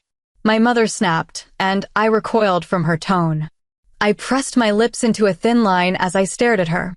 My heart was racing because it seemed that I didn't even know my mom anymore, and the fact that what she could say would change everything I knew about my family. My mother studied me and Blake before she gripped onto the black cloak she had on. Were you from the European pack? Blake questioned, and I watched my mother look at him in slight distaste before nodding her head. Yes, both your father and I were born here. Your father was the beta with Robertson Kingsley as alpha. We moved to the North American pack when you were about 4 years old and Sarai was 9. My mother said quietly, her blue eyes staring at Blake coldly. Beside me, Blake tensed as his father was mentioned, and I frowned. Then why is it that Sarai and I don't remember anything about that? My mother sighed before meeting my gaze. You see, your dad was a very well-liked man, unlike his father. She paused to give Blake a sideways glance before continuing. That made the alpha jealous. Of course, everyone knew about his indiscretions and how he mistreated Jalisha Kingsley, his mother. Kingsley remained motionless beside me, but I could sense where his thoughts were. I reached over to intertwine our fingers together to show that I was here with him. He didn't say a thing but tightened his grip on my hand as if he was drawing strength and comfort from me. I could feel my mother's intense gaze on our laced hands before she continued. Jalisha was my best friend, and she hated Robertson. Long story short, she always confided in me about things in her life. Obviously, Robertson didn't like that. His pack preferred his beta father over him, and now his mate? But he knew that he couldn't maintain his power and control over the pack without Sehos's beta, so he let things stay the same. I could feel myself tensing, and I could see that my mother was starting to choke up before she continued. It was his brother who made everything change. Another Kingsley, Richard Kingsley, the younger brother of Robertson Kingsley, was the one who planted the idea of getting rid of our entire family by staging a house fire. She sneered hatefully and paused. My eyes widened, and I could see Blake swallowing harshly with a blank mask on. Richard Kingsley was the very man who was behind Blake's abuse, and I could feel myself shivering with fear at that. But Jalisha found out about the plan, and she immediately came to warn us. That night, we gave the serum that royals used to erase memories to our children. Because young children would talk and we were on the run for our lives. That is why you and Sarai and him couldn't remember anything from our days in the European pack. I blinked and swallowed, and my jaw worked for a response, but I couldn't think of one. I was speechless beyond words. Not all Kingstons are monsters, are they? My mother taunted with a cold look on her face as she gazed at Blake and Sierra. They are not monsters. I defended fiercely, and my mother sniffed distastefully before turning away. Everything was fine for 5 years in the North American pack until that night. Your father was suggesting we go back and things escalated. I'm sure everyone thinks that we got killed in an accident, but we were caught by surprise and they shot us. Silver bullets laced with wolfsbane. After, they lit a bus on fire before throwing our bodies into the flames. I gasped in disbelief and my body trembled with horror. Blake remained silent before pulling me into his arms and stroking my back comfortingly. I managed to crawl out of the flames, but your father didn't make it. My mother cut herself off abruptly as her eyes turned glassy. He died that night. I pressed my lips together to prevent myself from breaking down. My gentle, kind, loving father had been brutally murdered. An uncomfortable silence passed, and I sat there as Blake rubbed my shoulders soothingly as he comforted me. I could see that my mother was tense, and her blue eyes were glassy with tears. Then what happened after? All of us thought you died. I questioned stiffly, and my mother pursed her lips before replying. I left and covered my tracks. I couldn't bear to see you and your siblings. Sarai and Sean look so like him. You left us in an orphanage because you didn't want to be reminded of Dad? I demanded as anger swirled in me, and I clenched my fists. My mother glared at me. Yes, I admit it was a terrible thing for a mother to do. But you would never understand what I lost that night. I lost my entire life. Abruptly, I stood up. You had your children who loved you unconditionally, and you didn't even consider them part of your life? My mother remained silent before I sighed and spoke up. Please leave, I said calmly. I was feeling so betrayed and hurt, and all that emotion turned to rage. Sidel, get out. Please. I gritted my teeth, and my mother stood up. All right then. I watched as she stood up to leave. My mother turned around, and now she was composed as she looked at me. I won't say I'm sorry because I know it doesn't mean anything, but if you lose him, you would understand. I frowned at her words, and I shook my head slowly. I can't believe it. We needed you. You weren't the only one who lost someone you loved that night. Your children lost both their parents, and we needed you. Sean was just 5 years old. How could you just stand there as if everything was all right? Sarah had to work so hard to try to support all three of us. I paused and swallowed harshly before continuing. You know, when I found out you were alive, I was glad that my mom was alive and well. But now it was clear that she had died 10 years ago in that fire. I finished. My voice was full of hurt and sadness, and my heart ached. My mother regarded me coolly, but I caught her flinching as my harsh words slammed into her. I'm sorry to have disappointed you, but I am disappointed in your choice of a mate. He's one of the offspring of those who ruined our family. With that, she turned and left. I was so shaken that I didn't even know what to say as I slumped back onto the sofa. I was speechless. All I could feel was disbelief. And I guess Blake took my silence as something bad as he gestured for Sierra to go back to her old room upstairs. Slowly, I was numb to all the emotions in me, and I mumbled, "Wow." Beside me, Blake peered at me. "What are you thinking?" I lifted my head up slowly to meet his gaze. "I don't even know where to start." I answered as my mind raced through all that I had learned about my parents tonight. Blake sighs before pushing a lock of my hair behind my ear. "Say whatever comes to mind." He pressed, and I nodded before saying quietly, "I'm actually glad that my mother is alive, but sad that the mother I knew from when I was younger is no longer around. Does that make sense?" Blake nodded and remained silent as he sat beside me. My dad died for no apparent reason, and I have made peace with his death a long time ago. But knowing that he was senselessly murdered for just being himself? I stopped and took a deep breath. I looked down at my fingers before fiddling with the hem of my dress and continued, "My mother, on the other hand, I don't even know what to say. She abandoned us because she couldn't handle the death of my dad. And I understand her loss, but we needed her too. And for a moment, I can't help but feel a little resentful towards her. She abandoned us and left us in an orphanage.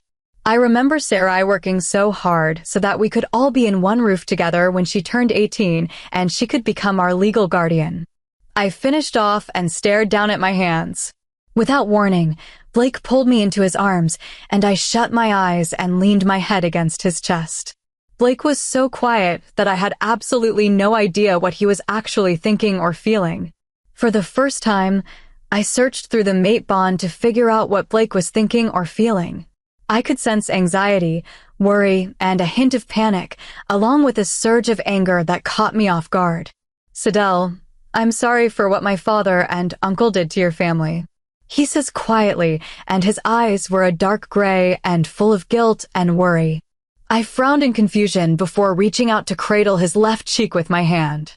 "What for? You were a victim too." "Yes, but my father caused your family to be hurt, and as a result, your family was torn apart. I'm just wondering why you're not hating me right now." I frowned and gazed at him softly. "You may be related to them, but I know you're not like them. You have a heart your father and uncle don't. Even though you can be tormented by your wolf, you are a good person and you are nothing like them." I spoke softly. Blake stared at me, and all I could see from his expression was pain and loneliness. "Thank you for your belief in me. Go have dinner, then go to bed. You had a long day," he said quietly, and I complied before standing up. "Aren't you coming?" He looked up at me before looking down at his hands. No, I have things to do. He answered, and I noticed that his tone had an odd quality to it. It was as if he had cut himself off from me. I frowned and questioned, but you haven't had dash. Sidel. Go. Please. He orders forcefully, and I nod reluctantly before leaving. Just as I left the living room, I turned around to see Blake leaving for his study. I bit my lip before pressing my lips into a thin line. What my mother had said about Blake's father and uncle had clearly struck something in him. Whatever my mother had said tonight, I had pushed it to the back of my mind. Thinking about it made all the hurt and betrayal resurface. And I had other things to think about. I wasn't hungry. All the hunger from earlier had disappeared, and I packed up all the food before making my way up to the bedroom. I paused before deciding to head to the study instead. Standing outside it, I hesitated before entering. Pressing my ear against the wooden doors, I heard absolutely nothing. I guessed that Blake was in one of his moods. Pushing through the mate bond, I could feel despair and anguish. I sighed and thought twice about entering before turning away. As I headed back to the bedroom, Sierra opened her bedroom door before giving me a tiny smile. Hey. Hi, I'm sorry about what my mother said about you and Blake. I apologized and Sierra nodded sheepishly. It's fine. I take it you went to see my brother. I nodded and tried to shrug it off. I tried to, but he's in one of his moods and I thought better than to interrupt him. Sierra glanced away before sighing. He feels that no one could ever love and accept him, but he's wrong. I love him as my brother. After all, he's the only family I have, and he raised me since I was a baby. Sure, it was Richard Kingsley who sent me away to boarding school, but it was Blake who took care of me while growing up. I frowned at that. The uncle sent you to boarding school? Sierra nodded and bit her lip guiltily. I thought that he accepted me as part of the Kingsley family even though I was illegitimate. But I thought wrong. He wanted me out of the picture so he could take over the pack. I know that he had hurt Blake really bad and I wasn't around to try to stop it. And that guilt hangs around me every day. I pressed my lips together at this piece of information before sighing as I ran my fingers through my hair. It wasn't your fault, Sierra, I said softly, and Sierra nodded. I know, but I still feel it. When Blake finally killed Robertson, I could see that he wasn't the same person anymore. He had changed drastically, and I couldn't help but feel that maybe if I was around, I could have prevented it. Sierra finished quietly before sighing sadly. Without saying anything, I pulled her into my arms and hugged her. It isn't your fault, Sierra. Sierra nodded and pulled away as she rubbed the tears in her eyes. Thank you. I've never told anyone that before. And certainly not Blake. I offered her a smile, and she gave a small smile in return. Sidel, maybe you should talk to him. She suggested, and I nodded. You're right. I agreed before giving her a grateful smile. Well, I guess I had better go stay at the pack house tonight. She teased, and I could feel my cheeks heating up. Laughing at my reaction, she closed her bedroom door before leaving. I shook my head at her antics and watched her retreating figure before making my way to the study. Taking a deep breath, I knocked twice on the door before entering. What I saw was Blake staring out of the window in total darkness. Blake? Is everything all right? I'm fine. He answered emotionlessly, and I bit my lip before heading towards him. No, you're not. What my mother said. Don't listen to her. You're not a monster. At my words, Blake turned around and faced me. Anguish and sorrow were brewing in his stormy gray eyes. But it's true. I did hurt you. I'll turn up just like my father and my uncle. You should go. Far away from me. He states coldly. Blake, look at me. I'm not leaving. I love you. I say softly as I move towards him and cradle his face between my hands. I enjoyed the sensation of his smooth skin on my palms, as he had just shaved that morning. Why? He asked quietly, and a lost expression was on his face. Why do you love me? The lost expression on his face almost broke my heart because he looked like a lost, lonely boy. Because you're you. I wouldn't have loved you if you weren't yourself. Yes, you may hurt me, but you have changed. Your wolf doesn't really control everything now, does he? I say softly before offering him a small smile. Blake doesn't say a word before he shuts his eyes and leans in to rest his forehead on mine. His hands gripped my waist, and his lips neared mine. Suddenly, he murmurs against my lips. "I love you, Sidel." With that said, he kissed me softly. The kiss was infused with love and joy and nothing else, and the feeling was so overwhelming that I could feel it in my heart. It wasn't desperate or anything of that sort. It was just his lips against mine. I pressed my lips against his and slid my hands around his neck. His hands were planted on my waist, and eventually, it grew more urgent, and he hoisted me up. On instinct, I wrapped my legs around his hips, and his hands moved down to my waist. Kissing him deeply, I could feel my heart racing, and I tried to concentrate on the connection between us. Slowly, he walked us to the bedroom, and I was too caught up in the moment to even realize we had arrived. Blake gently lay me down on the bed, our lips never breaking apart, and he got on top of me while my hands moved his hips. "You sure?" he mumbled against my lips. I nodded, "Yes, I want to." I breathed out, looking into his eyes. Blake kissed me again, and I returned his kiss without hesitation. Chapter 30. Sidel Wellington's POV. "I love you," he murmurs in my ear, and I shut my eyes and wrap my arms around his neck. "I love you too," I mumbled back as he lay slow, sweet kisses on the curve of my neck. I sighed in content as the pleasure ebbed away and Blake got off of me and lay down beside me before pulling me into his arms. We were silent as we basked in the afterglow, and occasionally, Blake would leave loving kisses on my shoulder and back. Only when my breathing evened out did I turn around to face Blake with a slight smile on my face. The only emotion I could feel was the love for this man and how he had changed my life. Without hesitation, I leaned my head up and brushed my lips against his before murmuring, "I love you." Blake pressed his lips against mine and gripped tighter onto my waist as it was already slung over me before replying gruffly, "I love you too." With that, I sighed in content and shut my eyes as I leaned into his embrace and fell asleep. Opening my eyes, I blinked sleepily before stretching my sore muscles and looking at the body beside mine. Blake's eyes were shut, and he was snoring lightly, his arms slung around my waist. We were still wrapped under the sheets, and I was glad to be in his arms, considering how warm he was, especially with the cool weather. I shifted on the bed before I snuggled even more into his arms. Content beyond belief, I shut my eyes and curled up even closer to him. Last night was perfect. He was perfect. It was even better than I had imagined. I gazed at my left hand, where his name was scrawled with thick black ink, and traced it with my fingers. After, I slowly reached up to the right side of my neck and touched the mark where Blake had bitten me again last night. I expected to feel jagged skin or a raised mark, but all I could feel was the smoothness of my skin.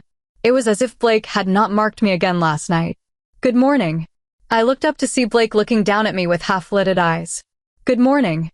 I mumbled and shifted to get out of bed when Blake tightened his grip on my waist. "Where are you going?" he questioned softly, and I looked up at him with wide eyes. "To get breakfast." I could feel my cheeks heating up from his gaze. "Whatever for? When what I want for breakfast is already here in bed." Blake answered with a playful tone as he pulled me on top of him, his eyes sparkling with mischief, and a smile tugging at his lips. I let out a small laugh at his sudden move and was thankful that the sheets were still on us. "But you have work to do," I protested weakly. Undaunted, Blake replied, "The pack can run themselves for just one day." With that, he leaned in and kissed me gently. I glanced at myself in the mirror, cheeks flushed and eyes sparkling. I looked as if I had been in a blissful daze all day, and that was precisely how I felt. The bite mark that Blake had left last night was smooth and in the shape of his teeth. Running my fingers over it made me feel a flutter of warmth. I turned away, shaking my head at the thoughts that came flooding back. It was around 6 in the evening, and Blake and I hadn't left our room for the whole day except for quick meals or brief distractions elsewhere. I was glad that Sierra had gone to the pack house to sleep for the night, considering the day Blake and I had shared. Never had I felt so connected to someone before. It was strange to say that, considering Blake and I were linked through the season and the blood exchange. But being this close made everything feel more intimate and precious. Now, Blake was once again taking me to the lake for a picnic, as the previous time we had tried was interrupted by news of Kale's escape. Blake also mentioned that Wilston and Giselle had been released, their memories wiped clean by Rhett Ford, who was trusted to administer the serum. For a while, it hadn't sunk in that Wilston was finally out of my life for good. I adjusted my jeans and slipped on my flat boots before making my way down to the kitchen, where Blake was preparing our meal for the picnic. Entering, I found Blake chopping vegetables for the salad, and I hid a smile at the fact that he didn't include tomatoes. Although they were cherry tomatoes, he seemed to really dislike them. In no time, I placed the picnic mat in the back seat of the car, along with the basket, while Blake started the car. Soon, we reached the lake and the mat was laid down. The food was spread out on it. I gazed at the beautiful scenery, sighing contentedly at the tranquility of this place. Beside me, Blake remained silent, reaching for my hand. Looking down, I laced our fingers tightly and gave him a small smile. I chewed on an apple as we enjoyed each other's company when a thought occurred to me. Turning to Blake, I asked curiously, "Do you think Kale has given up?" At my words, Blake raised an eyebrow before replying shortly, "No, he's lulling us into a false sense of security before he strikes." In other words, this is the calm before the storm. I thinned my lips at that, not liking it at all. I didn't want anything to ruin what Blake and I had now. Right now, it was perfect, and I loved it. Well, who do you think is behind everything? Could it be your father? Or your uncle? Blake sighed and shook his head. I highly doubt it. My mother poisoned my father to get the last laugh, while my uncle is definitely dead. I tore his head off. I tried not to react at that, but sometimes the fact that Blake had such a notorious reputation for his infamous actions slipped my mind. Sure, I didn't forget that he had once hurt me, but I forgave him. After all, what was the point of being bitter in life? But as usual, Blake could see right through my facade and let out a chilling laugh before turning serious. "Do you really want to know what happened after my parents died?" At this, I hesitated. Sure, I did. I was aching to know. In fact, I was dying to know. Curiosity was like a bug I couldn't get rid of, but I knew better than to push. But hey, if Blake was offering to let me know, I was going to grab that opportunity. But then again, it was a perfect day, and I was afraid that if this topic were brought up, the day would be ruined. But of course, curiosity won, and I nodded a little. Blake remained still before he released his hold on my left hand. My parents died when I was 17 with Sierra 7 years old. Considering I was not of age to lead the pack, my uncle took over temporarily until I turned 21. But that was his goal all along, to be the alpha of the European pack. In the past, my father stood in the way and now me. But since my father was dead and I was not of age, this was his golden opportunity. Blake paused before his eyes turned cold, before continuing. Sierra was the only family that I truly knew and cared about. But my uncle obviously didn't want her around, and soon he shipped her off to boarding school. There wasn't a way for me to not be the alpha when I turned 21 unless I died. But my uncle couldn't murder me. He was already on suspicion for killing some pack members. Killing me would certify his death as well. So he tried to make me handicapped so that I would wish for death. Because what kind of pack would want a disabled alpha to lead them?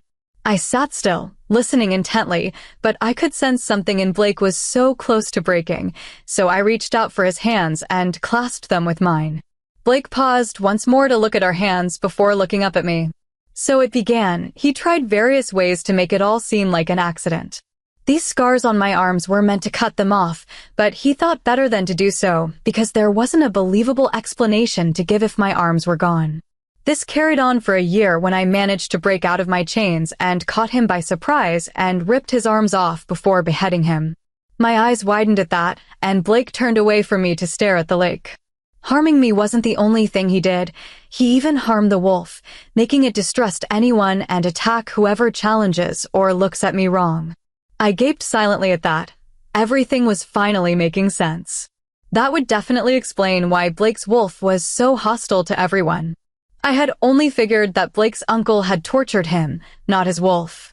But now, the puzzle pieces were falling into place, and I came to understand the wolf. Usually, the wolf was to guide us through everything we experienced in life. Its most primal instinct was to survive, but if the wolf were harmed or abused, it would react and change drastically. It would be like a lion with a thorn in its paw, snarling and attacking anyone who comes by, even those who try to help it. I could hardly blame Blake or his wolf for the walls he had to separate himself and whoever could harm him. I was 18 when I took over the pack. I had proved to everyone that I was capable by winning any challenge or protest. At that age, I quickly pulled Sierra from the boarding school because who knew what my uncle was up to if she continued studying there. And that's it. Blake finished before he avoided my gaze. He remained silent, and I wet my dry lips and turned to him. I'm sorry for what you had to go through, and I thank you for telling me, and I certainly don't judge or blame you for your actions, I said softly and cupped his face with my hands. Blake sighed and replied, It doesn't matter anymore, it was over more than a decade ago. I caressed his cheek with the back of my hand and leaned in to kiss him. I brushed my lips against his gently and tenderly. At first, Blake didn't react, but soon, he took over the kiss with so much hunger and desperation, it made the toes on my feet curl in my boots. Never had I kissed with this much emotion from anyone. It was as if I were drowning in Brendan's love and relief. I didn't want to surface for air. His tongue swept across my lower lip before biting gently on it to gain entrance into my mouth as his arms lifted me off the mat onto his lap. I didn't know how long we made out at the lake, but it must have felt like hours. Slowly, Blake pulled his lips away from mine and rested his forehead on mine. I love you, Sidel, he whispered, and I shut my eyes as his arms wrapped around my body. I breathed out in response, I love you too, Blake. Never doubt that, I said softly and stroked his cheek lovingly with my thumb.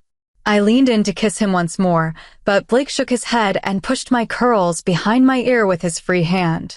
No, any more of that, and I will end up taking you here, and I think you're sore. I frowned. He couldn't know that, could he? Seeing the expression on my face, a smirk crossed his handsome face that was highlighted by the moonlight. You were walking a little funny earlier. He started with a satisfied and wicked grin on his face. I rolled my eyes and swatted him in the arm playfully. Blake laughed, a deep, throaty laugh, and I rested my head on his chest.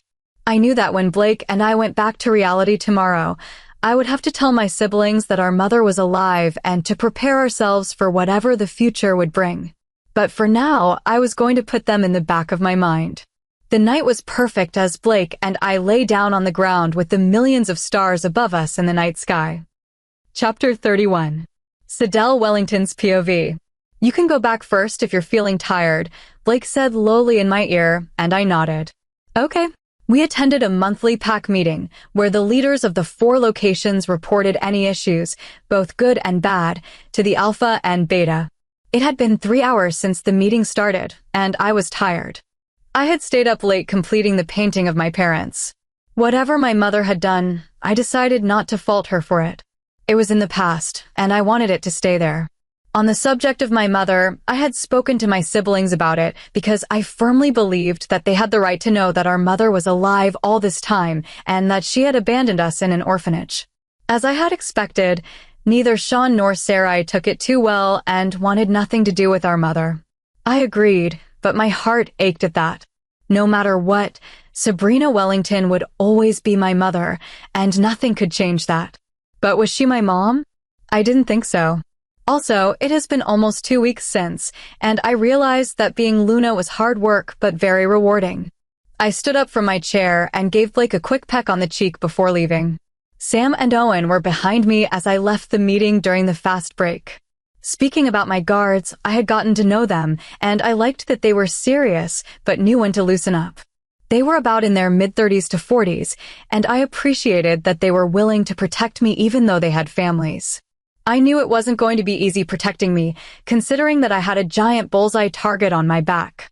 Kale and his leaders still hadn't made their move, and I've begun to think that they had given up on their plan.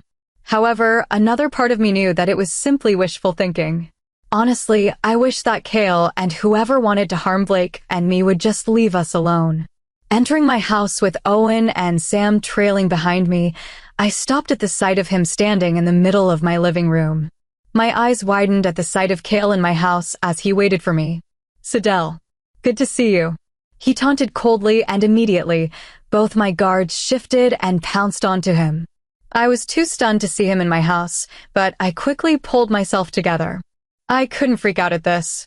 Before Owen and Sam could hurt Kale, gunshots sounded out, and both of them slumped onto the ground unconscious.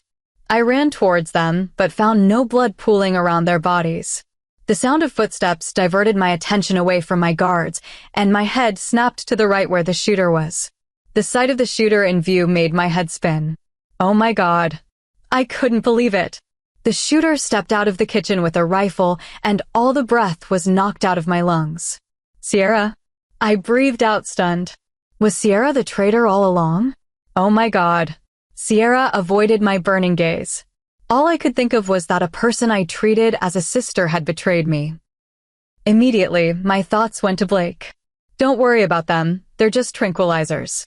Sierra spoke quietly, her green eyes still avoiding mine as she held onto the gun tightly. How would Blake feel? Sierra was literally his half-sister. I could never imagine Sierra as the traitor. She had literally been under our noses all this time. Oh God, Blake would be devastated. And I knew he wouldn't deal well with traitors. I quickly glanced away from her and looked up to see a smirking Kale who was obviously enjoying the look of horror on my face.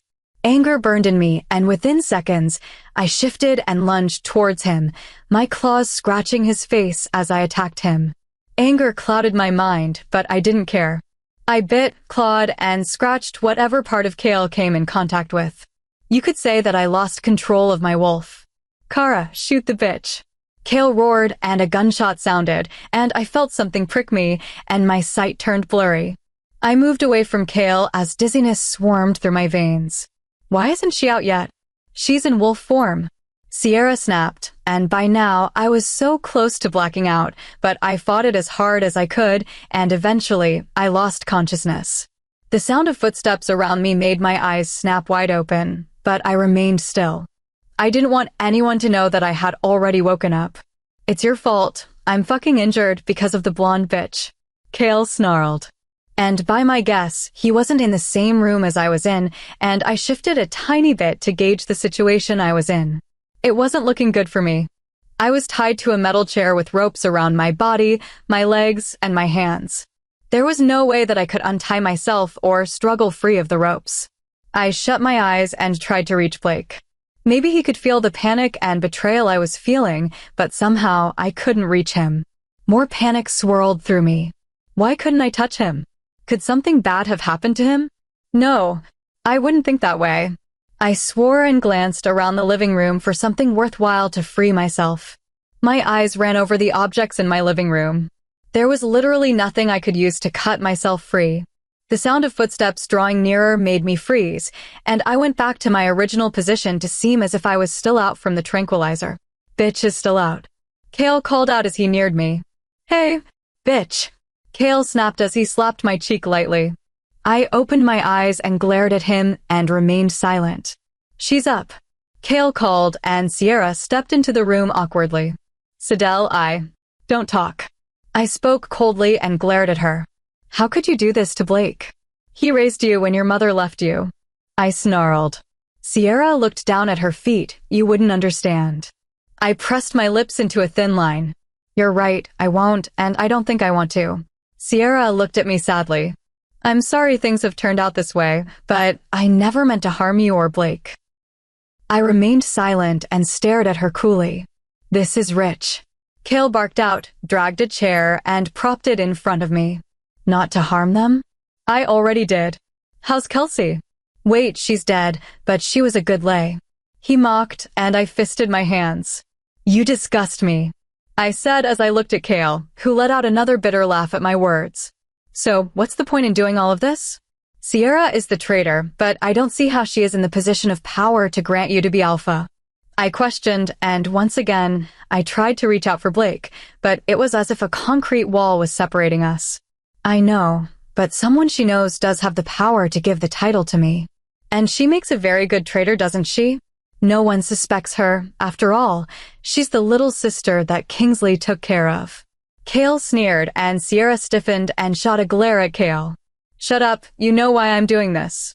She snarled and tightened her grip on the gun. Kale rolled his eyes, stood up, and leaned in towards me. I eyed him with distaste, and he smirked. The funny thing is no one ever thought to look for me in Sierra's dormitory. He mocked again and slapped my cheek lightly. I've been dying to do that for you. You ruined everything. If my cousin died, I would be alpha, but no, you had to step in and ruin every fucking thing. You're his chosen, and if he dies, leadership would be upon you and I wouldn't be alpha. Thus that's where Sierra and her sources come in. He glared at me before raising his hand and slapping my face viciously until I was sure my cheek had a giant handprint on the side, as pain flooded my senses. I bit back the pain and stared up at him coolly and silently. You're good, I'll give you that. Kale scoffed before patting my face harshly, once again making my cheek sting. Stop it. We are not to harm them until she gets here. Sierra shouted and stood in front of me. Kale scoffed before stalking away from me and out of the room. Why? You were my friend and you are Blake's half-sister. He loved you. I questioned quietly, my heart aching at this betrayal. Sierra sighed heavily before sitting across from me. I'm sorry, but you wouldn't understand why. I've lived my whole life being ridiculed as the mistake that the Alpha made. I do thank Blake for taking care of me. But I meant it, I don't intend for any harm to come to you or Blake. What Kale did with the attacks was purely his own actions. And he has been terribly reprimanded for it. I studied her and frowned. Who's behind it? You said she earlier. Sierra straightened up and shook her head. I'm not supposed to say. But I really mean it. No harm is to fall upon you or Blake. We don't want to kill you. We just want you out of the way. She explained and fiddled with the tranquilizer gun. I eyed her warily before starting. Why can't I contact Blake?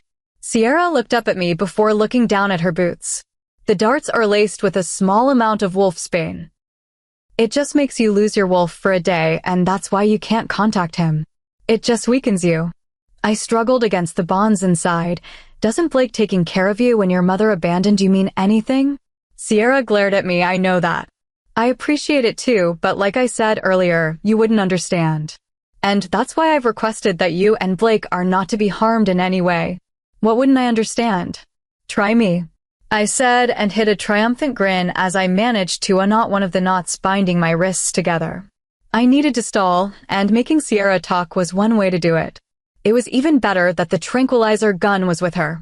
All my life, I'm known as the Alpha's little bitch. The illegitimate child. The mistake. All because of what my father did to my mother. I've never been really able to fit in anywhere, and nothing really felt like home. Anyway, I just want things to change. Sierra finished and glanced away before meeting my gaze. I couldn't stand looking at her. I still couldn't really believe that Sierra was the traitor. My mind couldn't seem to wrap around it. Who would have thought it? Where are my guards? I questioned, a little worried for both Sam and Owen. They're fine. Just knocked out after I shot them some more. Sierra gestured towards the gun as she stated. I eyed the piece of metal and managed to undo another knot. Blake would be back soon. I stated before continuing, I highly doubt that both of you and Kale could win him in a fight. I know that. But he wouldn't be back yet. He has an issue to check out at one of the territory borders before people will knock him out. And then he will be brought back here. But if he doesn't cooperate, we'll threaten to harm you. I was a little unnerved by how Sierra managed to say all of this emotionlessly and with such calm. But the mention of the word people, I frowned. What do you mean? There are others. I demanded. Sierra nodded her head. Yes, people who were mistreated by our father. Robertson Kingsley. He pissed off everybody, but he mistreated some. Of course, they are willing to have some sort of payback. Worry and anxiousness poured through me. All I wanted now was to go to Blake to make sure he was safe. It wasn't fair that he was being blamed for his father's faults. Panic and rage followed, and I struggled even more in my seat. Seeing the horrified expression on my face, Sierra bit her lip.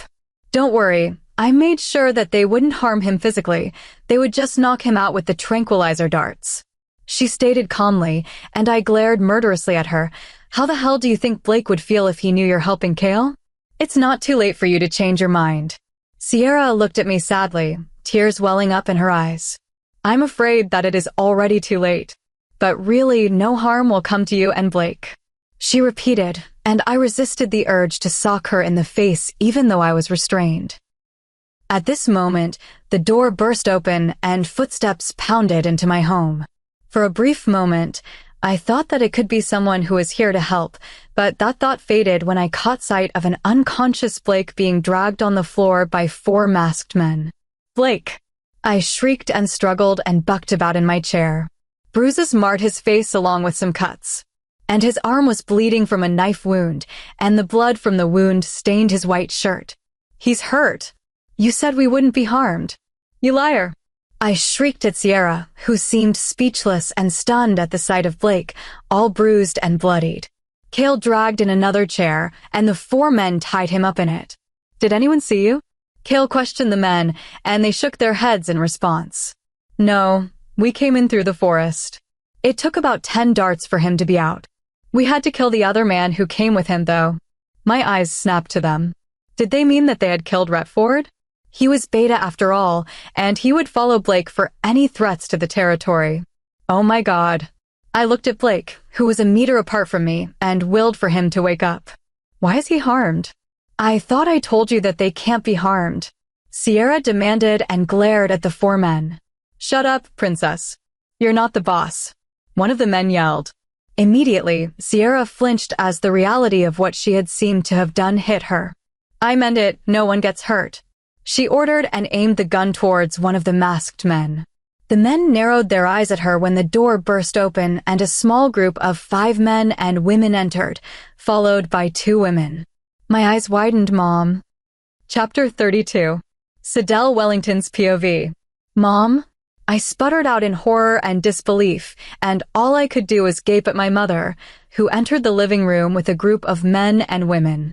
Her gaze was locked on mine, and sadness was etched on her face. "Sidel, I told you, it's a crime to be with a Kingsley."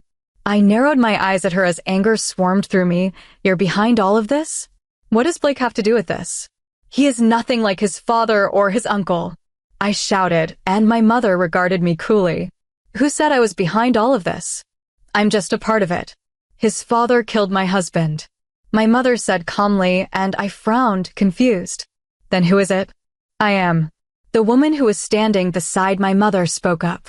She had auburn hair and striking blue eyes, and she looked younger than my mother by at least a decade. "You may not know me, but I'm Nora Marston. I'm Sierra's mother." My eyes widened, and I studied her even closer. Now that she had mentioned it, I could see the vague similarities between her and Sierra. Both individuals had oval facial features and were generally of relatively short stature. Where Sierra had a joyful demeanor in the past, Nora seemed calm and emotionless. Now it made sense. Sierra had spoken earlier about wanting acceptance and not fitting in. What better way to get that when it was given by her own mother, whom Sierra never knew? "Why are you doing this? Is this because of Blake's father? I'm sorry that he hurt you in the past, but Blake and I have nothing to do with this. And he's bleeding. Please get him help." I begged as I shot concerned glances towards Blake, where a small pool of blood was forming on the ground. At the mention of blood, Nora narrowed her eyes at me, and her eyes stopped at my bruised cheek before gazing at Blake, demanding harshly, "Who harmed them? I told you no one was to be harmed." Immediately, the hushed whispers turned silent, and Sierra spoke, Cale and the Winston brothers. Nora turned and glared harshly at the men. "Didn't I tell you that no one is to be harmed?" The men shifted uneasily, while Cale stood apart from them with an expressionless face as he watched on. Nora gave a subtle nod to the man beside her, and before I knew it, 4 men were taken away from the room. I bit back a gasp at that. This was getting out of hand. I looked up to see my mother with a grimace on her face as she stared at the men being led out. Looking at Sierra, I noticed that she was gazing at her mother with a hint of uncertainty. "Cale, what did I say about not following my orders?"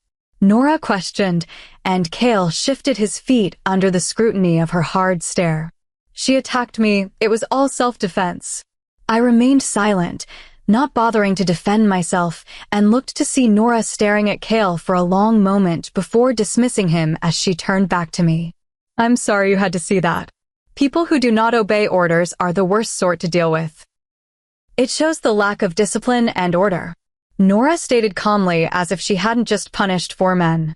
I was a little freaked out, but I was the Luna of the European pack. I straightened up and watched her and her followers. Nora gestured towards Blake, and a woman stepped forward with a first aid kit. I relaxed slightly, relieved that Blake was getting help. Why are you doing this? Like I said, Blake has nothing to do with the sins of his father. Nora looked at me calmly and nodded. I do know that. But do you know what Robertson Kingsley did to me? I eyed her cautiously, and a low groan sounded from beside me. Immediately, I turned around. Blake, are you all right? I questioned, and Blake turned to look at me, confused, before realizing what was going on. The cuts and bruises that marred his face made my heart ache as blood trickled down his face. He looked around, and his eyes stopped on Sierra. My heart broke for him as I saw the look of anguish and betrayal on his face when he realized that his half-sister was the traitor. Blake dash, I started, but he turned away from her, and his eyes stopped on Nora. His eyes widened with recognition, and Nora appraised him. You, Blake started. You do remember me. Good. I was 22 when your father got me drunk, and then he hurt me. And because of that, I got pregnant with Sierra. Of course, I couldn't be around her. She looked exactly like Robertson. So I left her with Blake before taking off. My jaw dropped at that, and I glanced at Sierra to see her lower lip trembling a little. She caught my eye and quickly turned away. Despite her betraying us, I couldn't help but feel sorry for her. Like I said earlier, we don't want to hurt you. We just want to make sure that no more Kingstons are to rule a pack. After all the damage that they had done to people they had sworn to protect. Nora finished and narrowed her gaze at Blake. If that's all right with you, of course. Blake's gaze went towards me, and his eyes caught the bruises on my cheek. Without hesitation, he nodded. Yes, as long as Sidel isn't harmed in any way.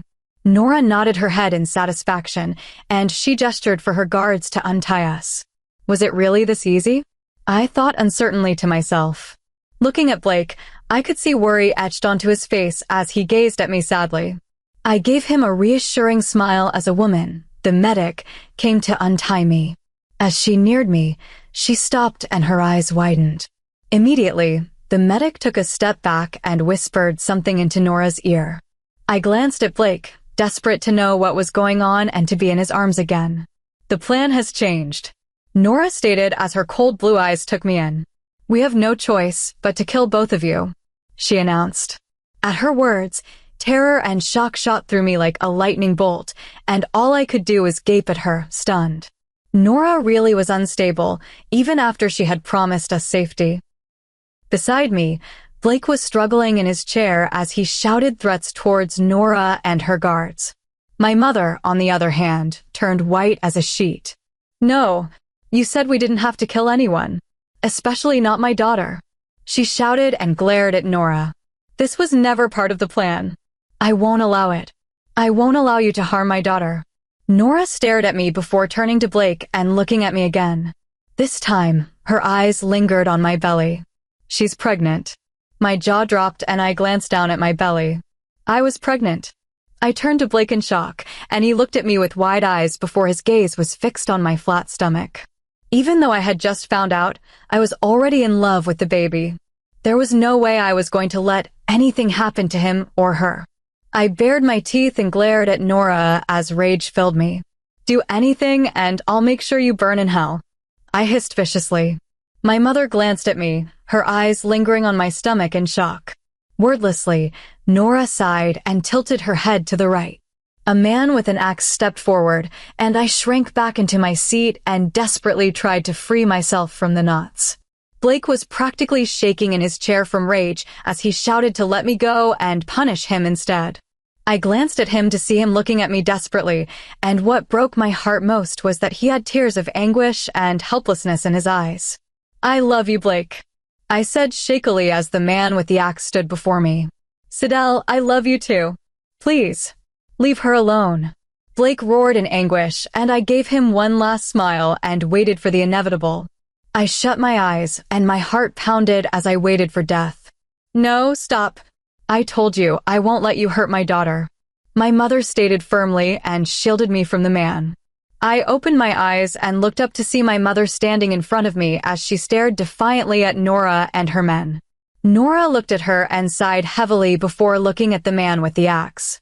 In just a second, something warm and wet splattered onto my face, and on instinct, I closed my eyes as the blood landed and the metallic scent of it rose in the air. Before opening my eyes, I knew what I was going to see. But nothing could prepare me for the sight of my mother's lifeless body. Opening my eyes, I screamed at the sight of my mother, who was now lying on the ground. The smell of blood filled the air, and the tears fell uncontrollably. "Mom!" I screamed and bucked about in my chair frantically. Even though my mother and I didn't have a fantastic relationship, she was still my mother, and I loved her. Finding out that she was alive was one of the best things that happened to me. And now she was gone. Why can't people just obey orders? Nora muttered under her breath before folding her arms over her chest.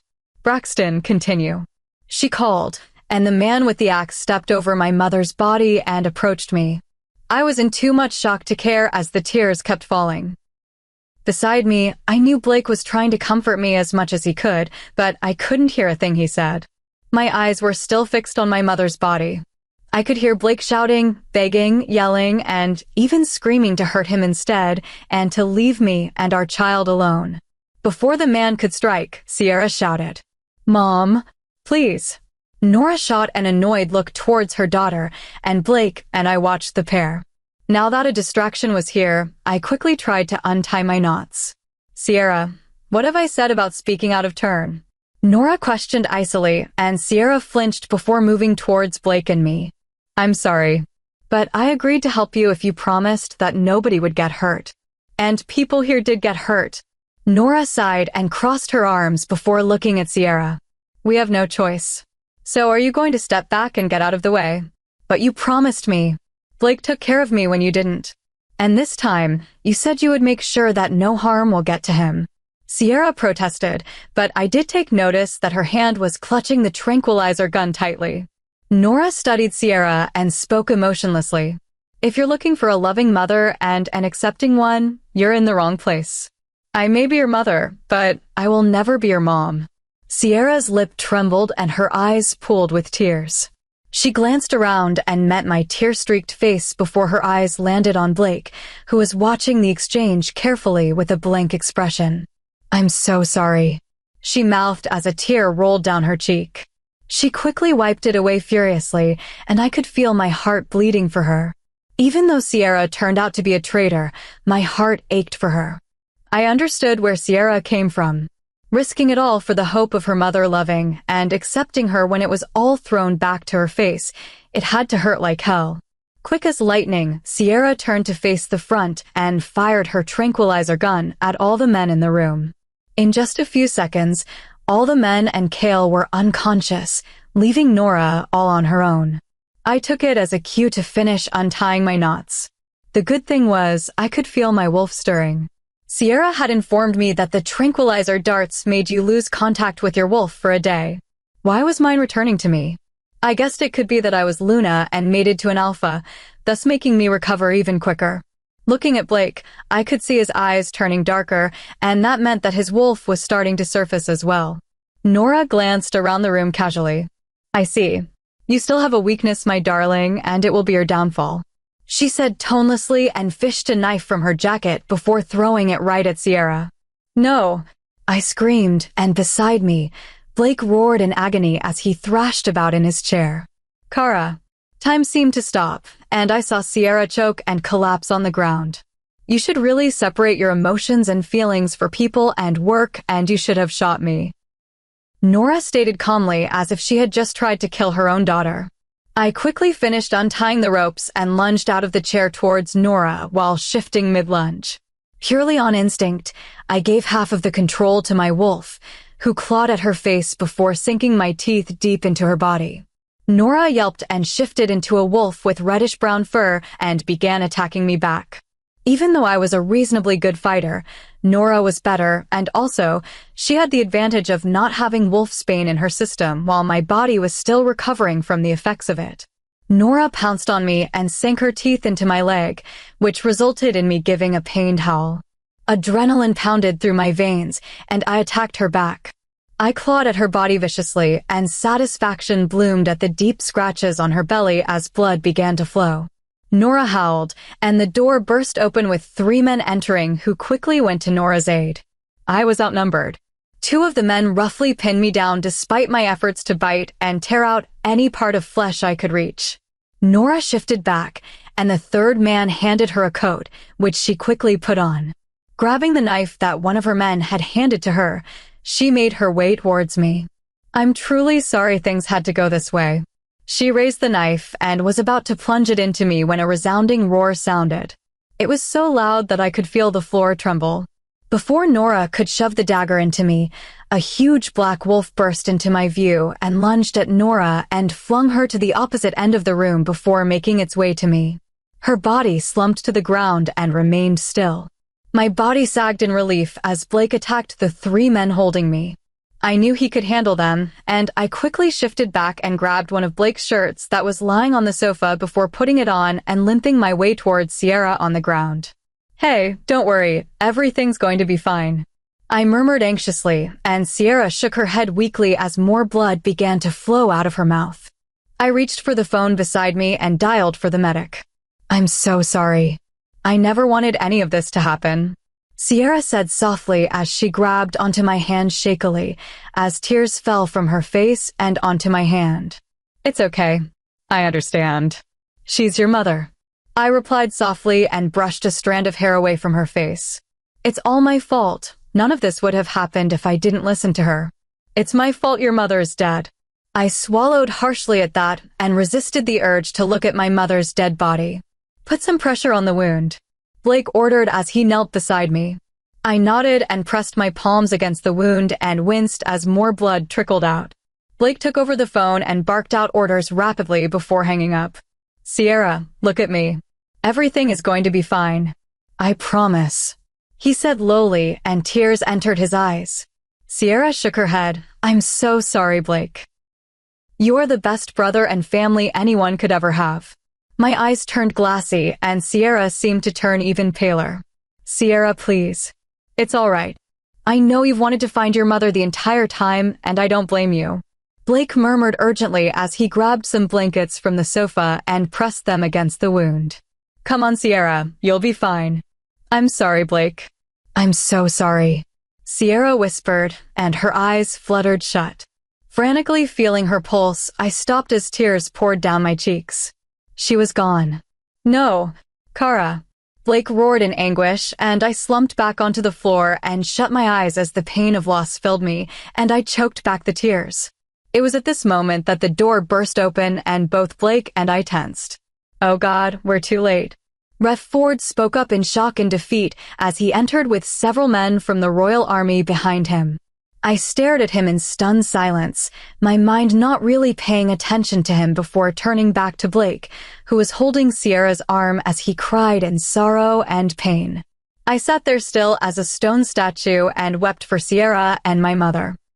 Chapter 33. Sidel Wellington's POV. We're here today together as a pack to mourn the loss of Sierra Kingsley, friend to all, sister to our esteemed Alpha and Luna, and is cherished and loved.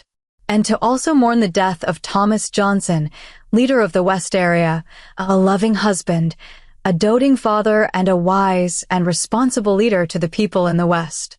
The minister spoke softly, and I shifted slightly in my black dress. Beside me, Blake was tensed and held onto my hand tightly, our fingers intertwined, and he was staring at the caskets in front of us with a blank expression on his face. I knew he wanted to break down, but he couldn't. Not in front of the whole pack. He had an image to uphold after all, and breaking down would show to others that he was weak.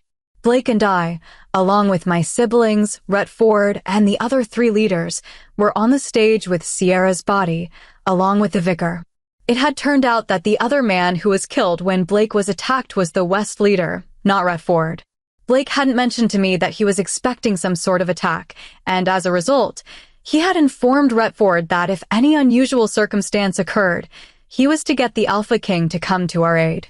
Rhett Ford and the Royal Army that the King had sent had been too late to save Sierra and my mother, along with the West leader, but luckily, They had been on time to stop the mutiny that had been arising and had captured the rest of Nora's men. "Let us now light the candles," the vicar called out, and the crowd, which was filled with darkness, was soon lit up by thousands of candles. I slowly lit mine and passed the flame to Blake's candle. The pack members would then proceed to walk past the caskets and lay down white lilies while holding their lit candles. The candles symbolized life and light. It was like a celebration of the life that the deceased had lived. The white lilies symbolized the purity and innocence of the deceased, and the act of placing the lilies on the caskets was a sign of respect. Blake looked at me, his gray eyes gleaming with sadness and anguish, before facing forward. "Let us proceed with the ceremony," the vicar announced, and the music started. The sound of haunting violins sounded out, and the choir sang a low hymn. The pack members proceeded, and slowly, each stepped up onto the platform and laid a white lily on both Sierra and Thomas's caskets before walking away. As Alpha and Luna, our jobs were to stand there until everyone had placed their lilies while comforting Thomas's family members.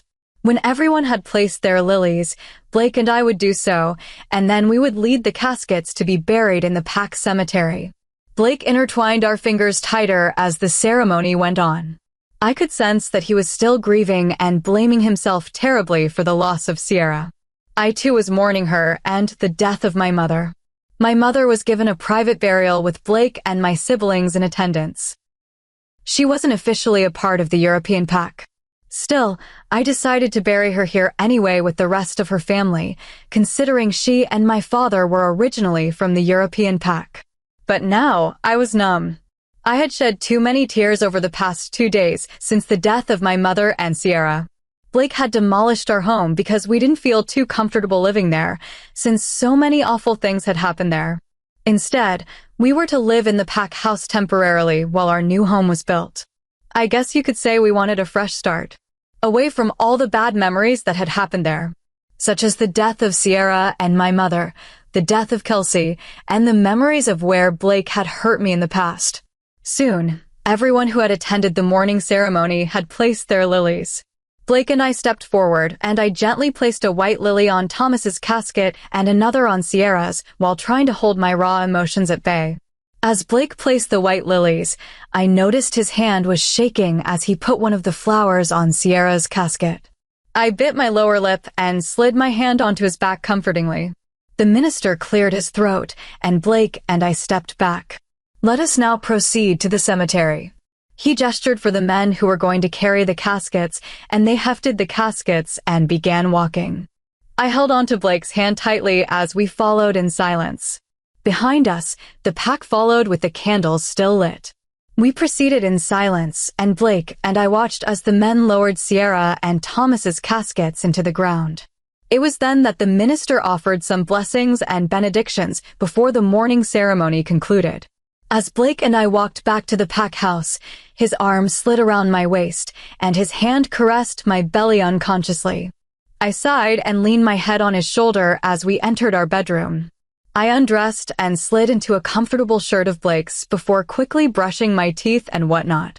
When I was done, I was met with the sight of Blake still sitting on the bed with his black outfit on as he stared at the ground vacantly.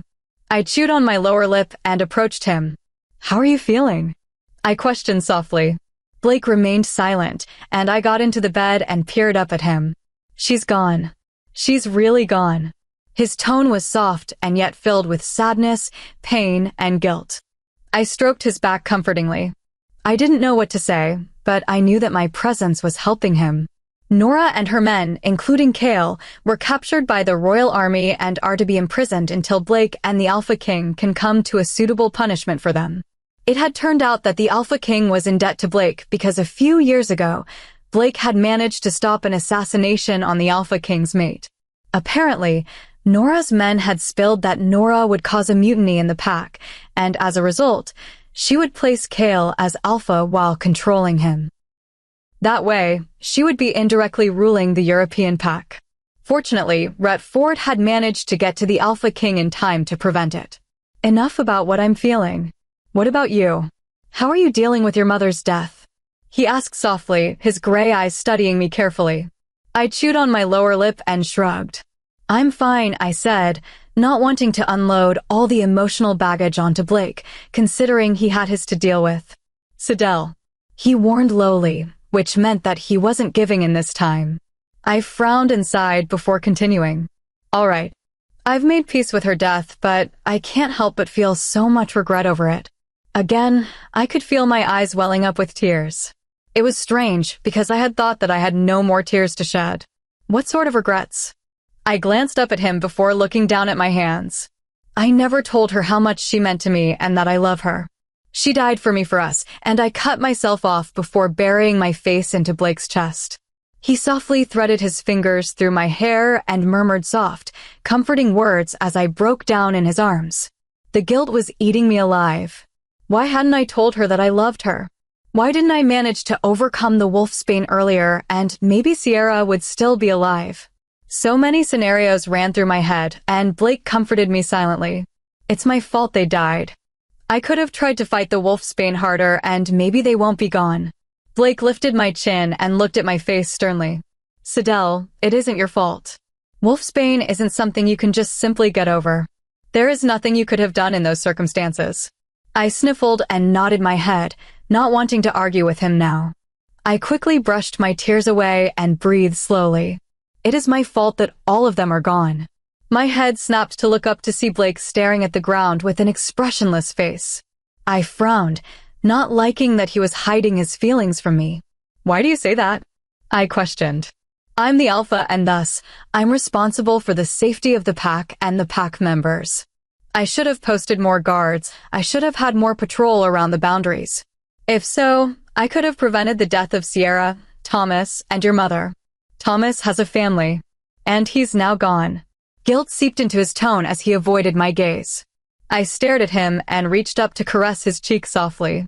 It's not your fault, Blake. Do you hear me? I'm fine. I just need time to deal with this. We all need time.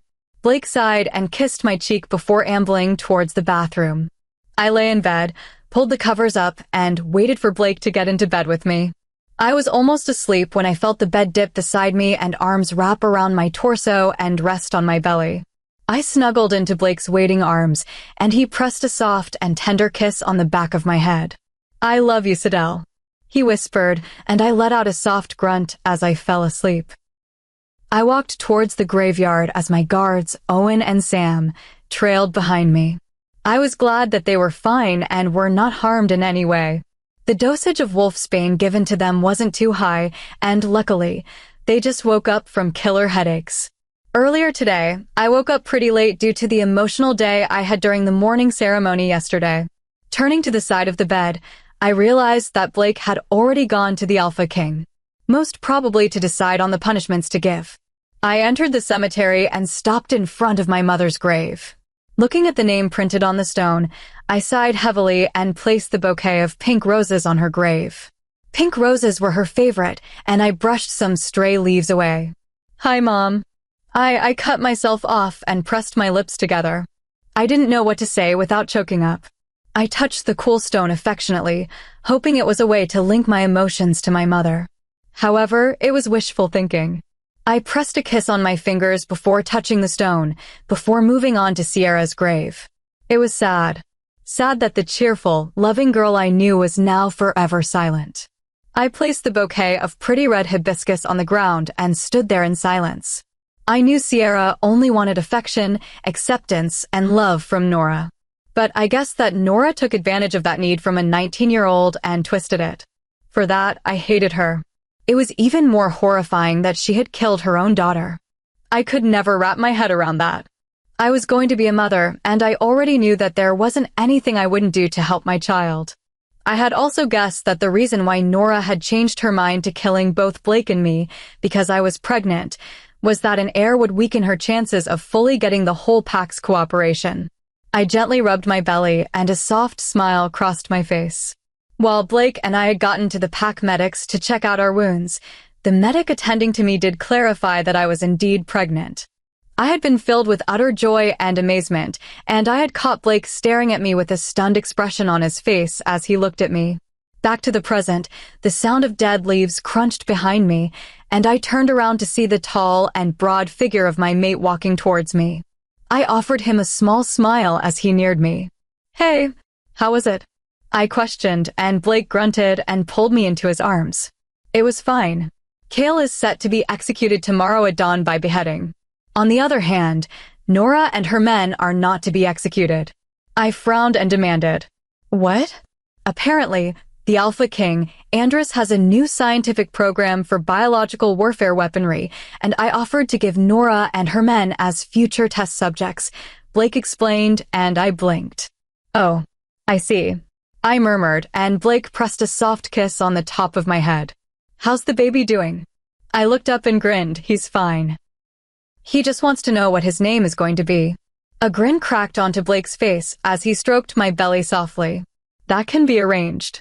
We exchanged smiles before I leaned over to press a kiss on my fingers and then pushed it on Sierra's tombstone. Blake watched with a hint of sadness in his eyes before he followed me and placed a single pink daisy on her grave before turning away. I laced our fingers together, and together we walked back slowly. I love you, I murmured, and Blake raised our intertwined hands and pressed a kiss on my hand. I love you too. Chapter 34. Sidel Wellington's POV. So, what gender do you think my niece or nephew is? Sarai questioned as she sipped from her soda. I shrugged. I don't know. I'm hoping it's gonna be a boy. Sarai raised an eyebrow before nodding. A mini Blake Kingsley? Sure, why not? I barked out a laugh before throwing a piece of popcorn her way. What's wrong with that? Besides, did you say yes? Sarai turned her gaze towards me suspiciously. What do you mean by that? Wait, did you know he was going to ask me? I snorted and shot her a knowing glance. Yes, of course. I mean, I obviously helped him. So did you say yes? Sarai gave me a grin. Of course. I love him, even though he can be such a dork. But yeah, I agreed. We'll be taking part in the season next year. I know that we've been together for like less than a year, but I don't think I'll ever meet anyone just like him. She admits with a shy grin. I couldn't help but smile along with her as Sarai started blushing. Well, congratulations. Rhett Ford is clearly head over heels for you. Sarai snorted and grinned. He better be, and I think we'll get along fine if he doesn't shoot me with a water gun in my sleep again. I burst out into laughter while Sarai shot me a scowl, but I failed. We lapsed into comfortable silence as the movie's music played out. At the corner of my eye, I glanced at my sister inconspicuously before shifting my attention to the screen. A month had passed since everything happened, and I wondered frequently how Sarai and Sean were dealing with our mother's death again. When they had learned the news, Sean was emotionless while Sarai teared up a little. In no time at all, they were back to their daily lives as if nothing had happened. For me, I was all right, but I still mourned the loss of my mother. Maybe the difference between my siblings and me was that I had seen my mother's death with my own eyes. And I was also glad that it was me who had experienced that, because had it been Sarai or Sean, they wouldn't have coped as well. Peering at Sarai once again, I cleared my throat before raising the remote to mute the movie. Feeling Sarai's questioning stare on me, I sighed before starting. Sarai, how are you honestly? I mean, you've never said anything about Mom passing. I questioned quietly. Sarai tensed at the subject before sighing heavily and running her hands through her hair. Sidel, I can't say that I would miss her. She abandoned us and left us to fend for ourselves. I resent her for that. I had to work so hard to take care of all of us. I'm not saying I hate you and Sean for the life we have, but I hate her for it, and I love you guys because you and Sean are one of the most important people in my life. I could feel myself smiling at her words before pulling her in for a hug. Sarai paused as she hugged me back and gave me a bright grin before she turned serious. Sidel, I'm fine with her being gone. We've been doing fine without her for these past 10 years and few months. We don't need her. I'm just glad that there's a finality to her being gone. I nodded unsurely at her words as Sarai reached for the remote control and unmuted the movie. I was totally absorbed in the film when Sarai spoke quietly. I hope you understand why I feel this way. I glanced at her and nodded, of course. I hope you do know that I appreciate everything you have done for me and Sean while growing up, right? Sarai smiled at me. I do know. She grinned before turning her attention back to the screen. I carefully stirred the simmering pasta sauce in the pot, which was for dinner tonight, and checked the boiling pasta. Honestly, Blake had claimed that we were going out for dinner, but well, I was hungry and eating for two, and I was craving pasta. Carefully sifting the pasta out onto a plate before pouring the sauce on, I slowly spooned some into my mouth and ate with contentment. The door to our home opened, and I grinned at my handsome mate who entered. Our new home was already completed, and it was slightly smaller than our previous one, but I was okay with that. However, the painting was not even done. The furniture in our home was limited to the bare minimum, and our belongings were barely unpacked. Blake wasn't too happy with my insisting on helping out with the painting. He was sure that the paint fumes would affect my health and our baby. Of course, I told him that we could get odorless paint, and Blake agreed reluctantly. I found it adorable beyond belief that Blake was so concerned about the baby. It was also endearing that he was so affectionate and excited about it. Every day, without fail, he would gently and lovingly caress my belly while whispering to it that he loved it. I didn't know why, but it brought me to happy tears every time he did that. It didn't help my emotional state that I had seen him poring over many parenting books, from disciplining to eating habits. I smiled up at him before spooning another mouthful of pasta into my mouth. Hey, didn't I tell you we were going out to eat? It's not good for you to constantly be on your feet. He reprimanded lightly. I guessed that most women would find it annoying for their significant other to be overbearing, but I thought it was really sweet. It showed that he was concerned enough about my health and our child. And as a result, I was certainly not going to be mad at him for worrying about me. I know, but I got a craving for pasta, and I saw the pasta in the fridge, and one thing led to another, and here I am eating. Why don't we have this for dinner? We could go out tomorrow, I suggested, gesturing to the pot of pasta on the kitchen counter. Blake shrugged before removing his jacket and kissed my forehead as he sat opposite me. How's everything? Are you all right? Is he or she okay? I smiled and nodded. I'm fine. We're fine. I've just been sleeping a lot and researching baby names, you know. That's good. Blake nodded his head satisfactorily as his gaze flicked between my face and my belly. What sort of names do you like? He questioned, and I fished out the list in my pocket that I had prepared earlier. I scanned through it before starting. I was thinking if the baby is a boy, maybe Bradley? Max? I'm not too sure about names for a boy yet. But if it's gonna be a girl, I quite like Isadora. Isadora Sierra Kingsley. I finished with a sad smile. Blake watched me with a sad smile on his face. I think that's beautiful. I shared a smile with him before he changed the topic. What about Jasper? For the boy, Jasper Kingsley. I tested it and grinned satisfactorily. Yeah, it's nice. I love it.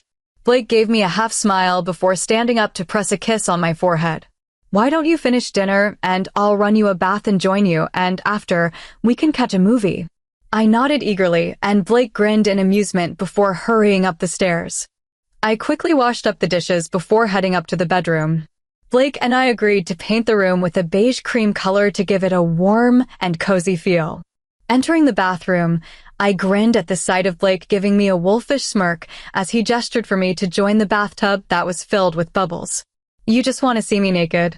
I gave a deadpan stare, and Blake shrugged me before smirking once more. So do you want the bath or not? I rolled my eyes, mumbled under my breath, slid my shirt off, and pulled my jeans off, leaving me in just my underwear. Immediately, a low growl sounded, and lips pressed against mine while arms grabbed me. I chewed on my popcorn as I pushed my damp hair away from my face and scrutinized the screen. What film is this? I questioned and snuggled into Blake's side. Some action film whose title I can't remember. Blake responded as he pressed the play button on the television remote.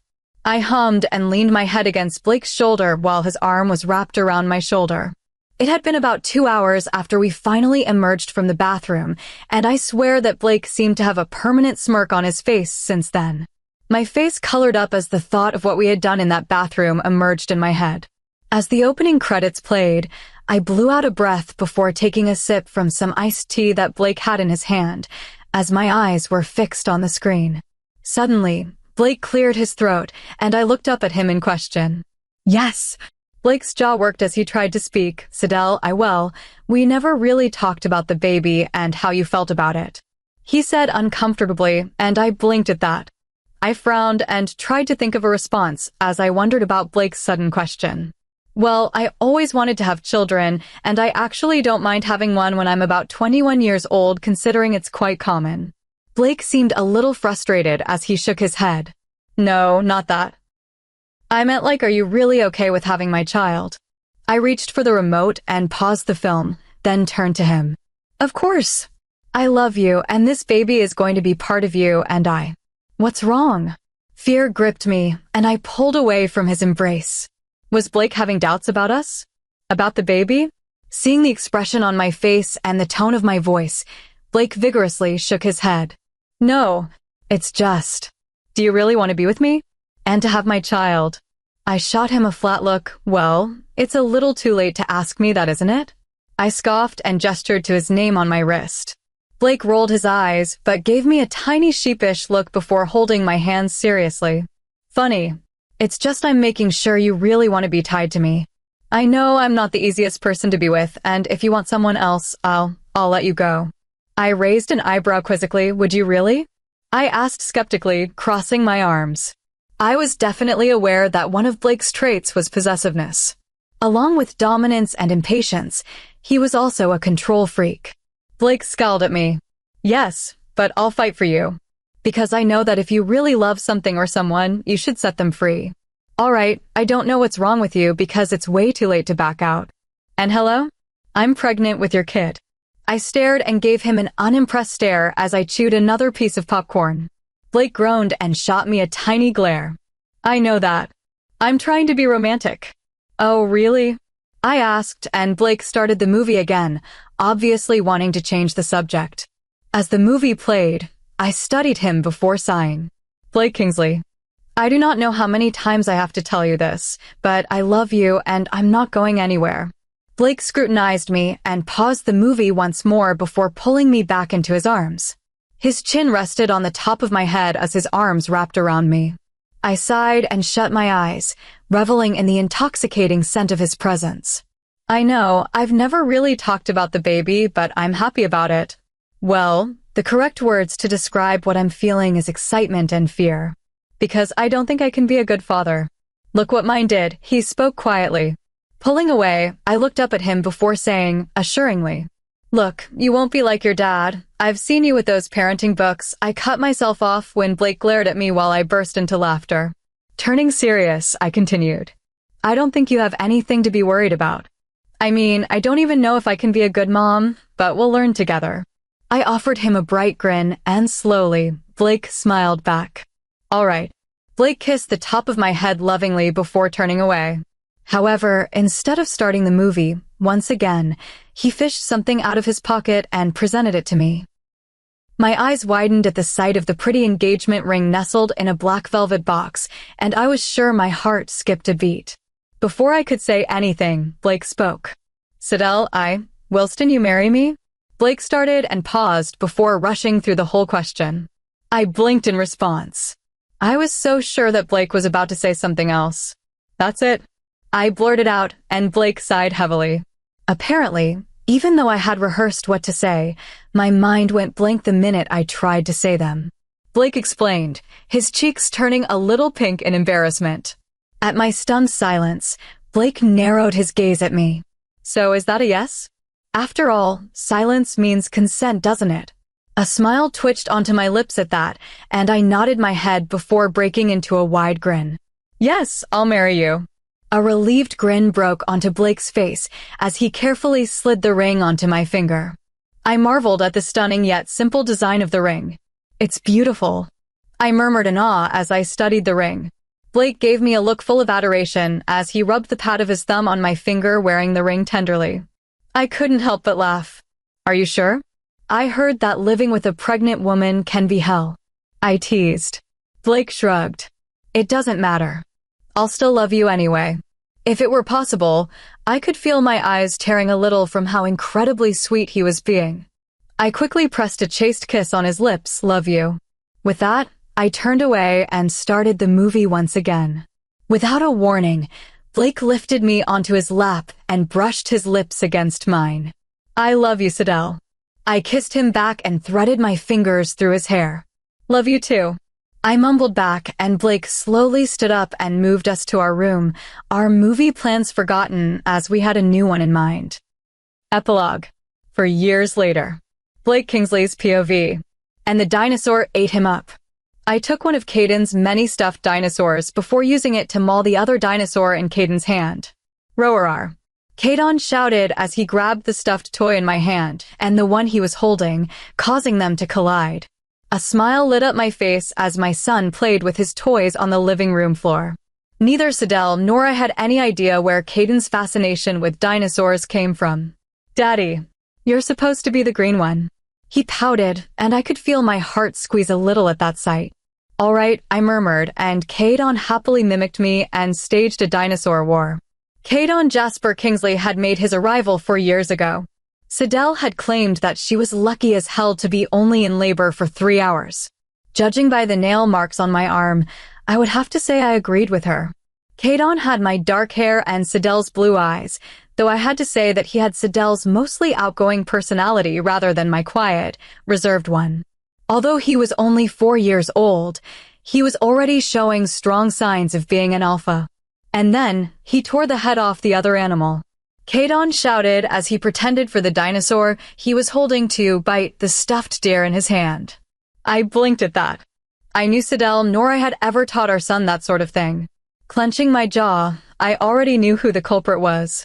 Sidel had thought it would be a good idea to let Sarai and Retford babysit Caden occasionally, but I had disagreed. This was most probably because at times, Retford could act like he was the child instead.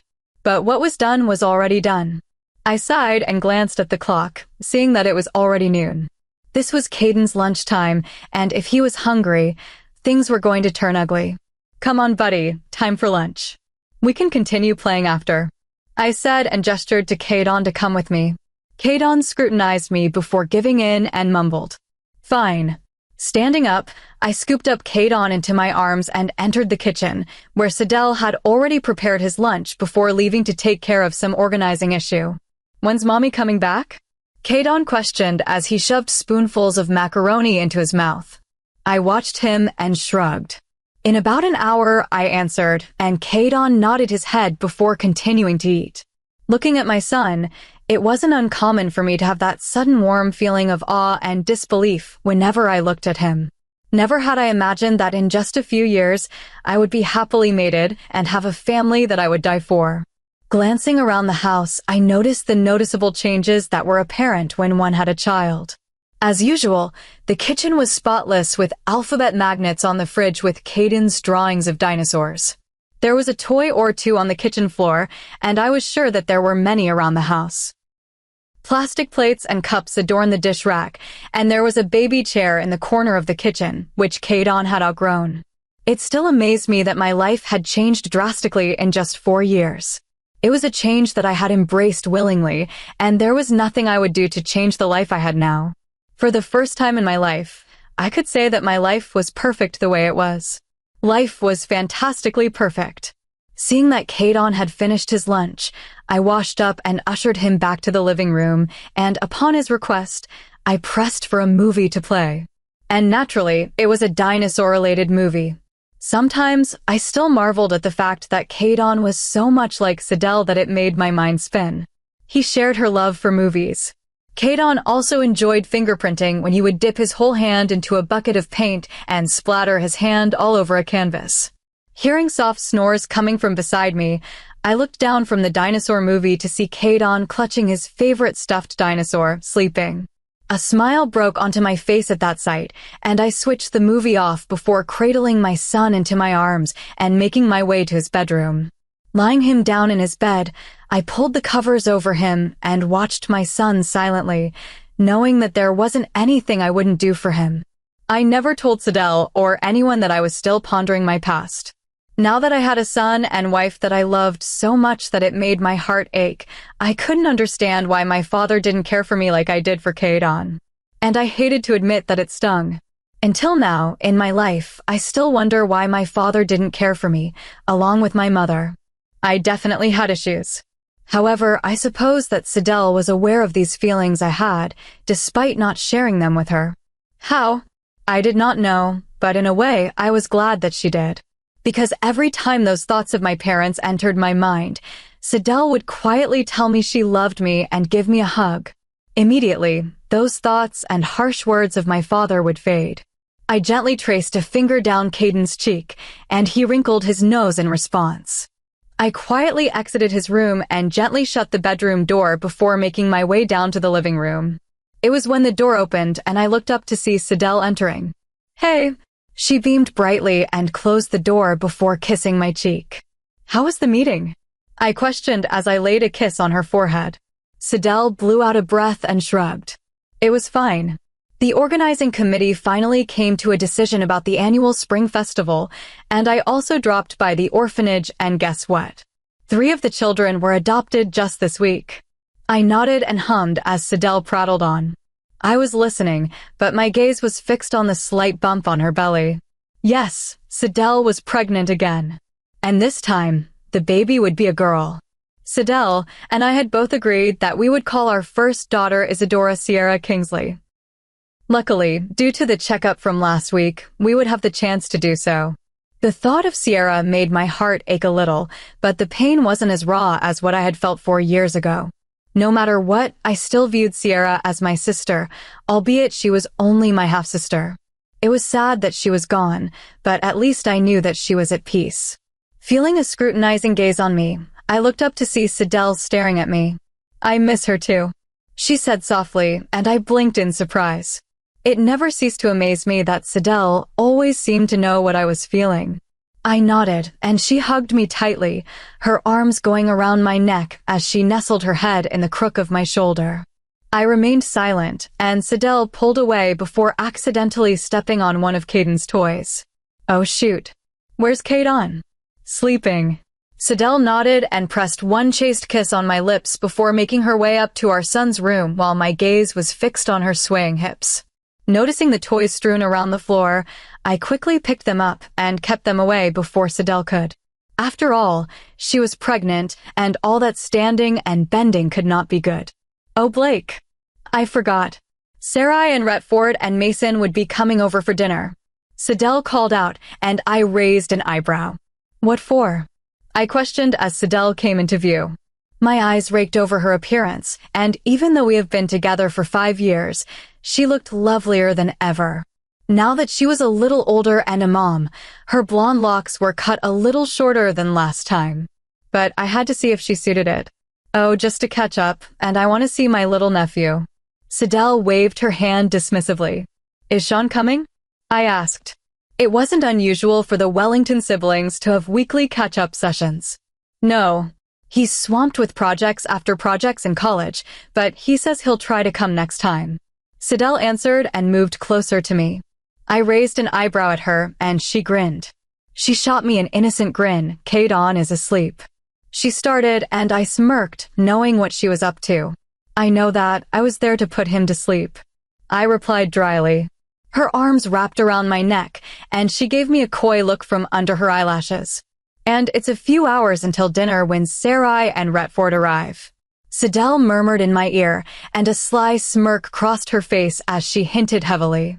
My hands planted themselves on her waist, and I growled lowly in her ear. A few hours is all we need. With that, I swept her up in my arms, and her laughter sounded in my ears as I carried her to our bedroom. Jesus, Sidel, can it be any less obvious what you and Blake were up to before we arrived? I smirked as Sidel rolled her eyes before pulling Sarai into a hug. Oh, shut it. Where's Retford and Mason?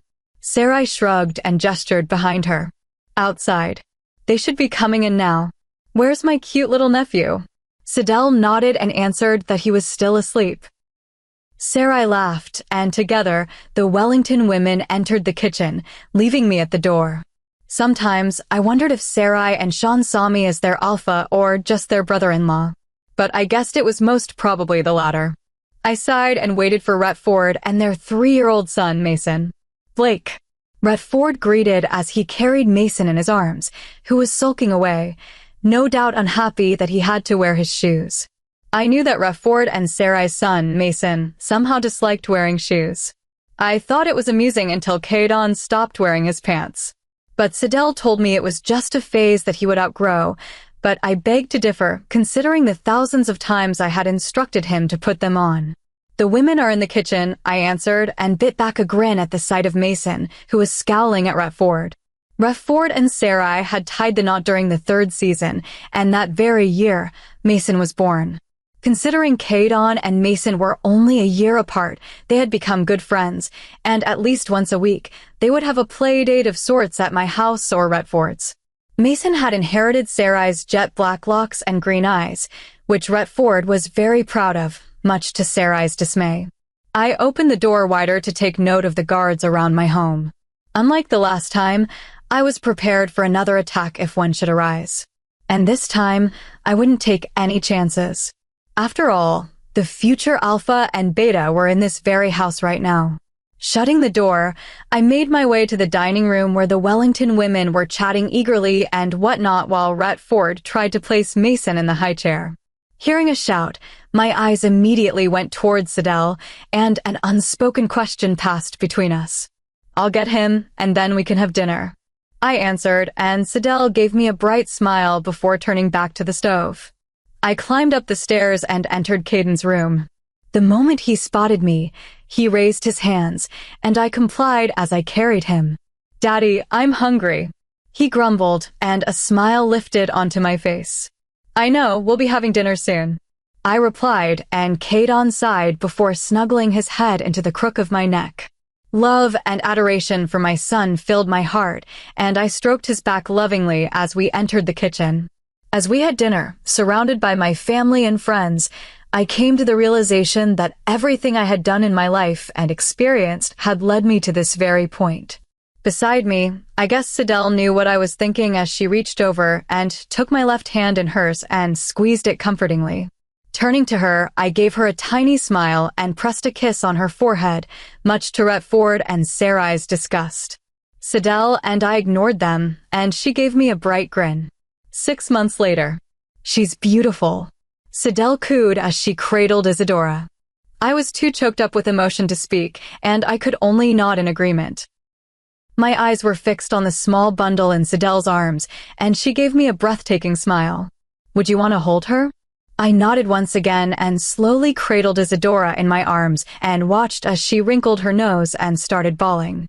I rocked her a little, and she quieted down. It was too soon to say what Isadora's eye color was or what her hair was. But she was beautiful. "She's perfect," I spoke as soon as I could. I could feel Sidel's eyes on me, and I looked up to see her smiling brightly at the sight of me holding onto Isadora. "I can hear Caden outside. Could you bring him in, please?" she questioned, and I nodded before carefully passing Isadora back to Sidel. Opening the door, Caden immediately barreled past me and towards his mom and sister. I sat beside them contentedly as Caden immediately fired question after question, while Sidel answered them patiently. Eventually, Caden soon fell asleep in my lap, and Isadora fell asleep in Sidel's arms. Feeling overwhelmed, I turned to Sidel, who was gazing down at Isadora with love and adoration in her eyes. "Sidel, thank you for taking a chance on me." I spoke suddenly. Emotion was thick in my voice as I looked at Sidel with my heart on my sleeve. A gentle smile crossed her face, and she leaned towards me and kissed me on the lips. "I love you, Blake," she said softly and caressed my cheek with her free hand. "I love you too. Thank you for giving me the life I have now," I murmured, and Sidel gave me a warm smile before leaning her head back onto the pillows in the packed hospital. Her eyes drifted shut, and I couldn't blame her. She was definitely exhausted from going through the 10 hours of labor trying to deliver Isadora. Gazing down at my family, that I would do anything for, contentment and love spread throughout me. I was finally at peace with myself and my past now that life was complete. The end.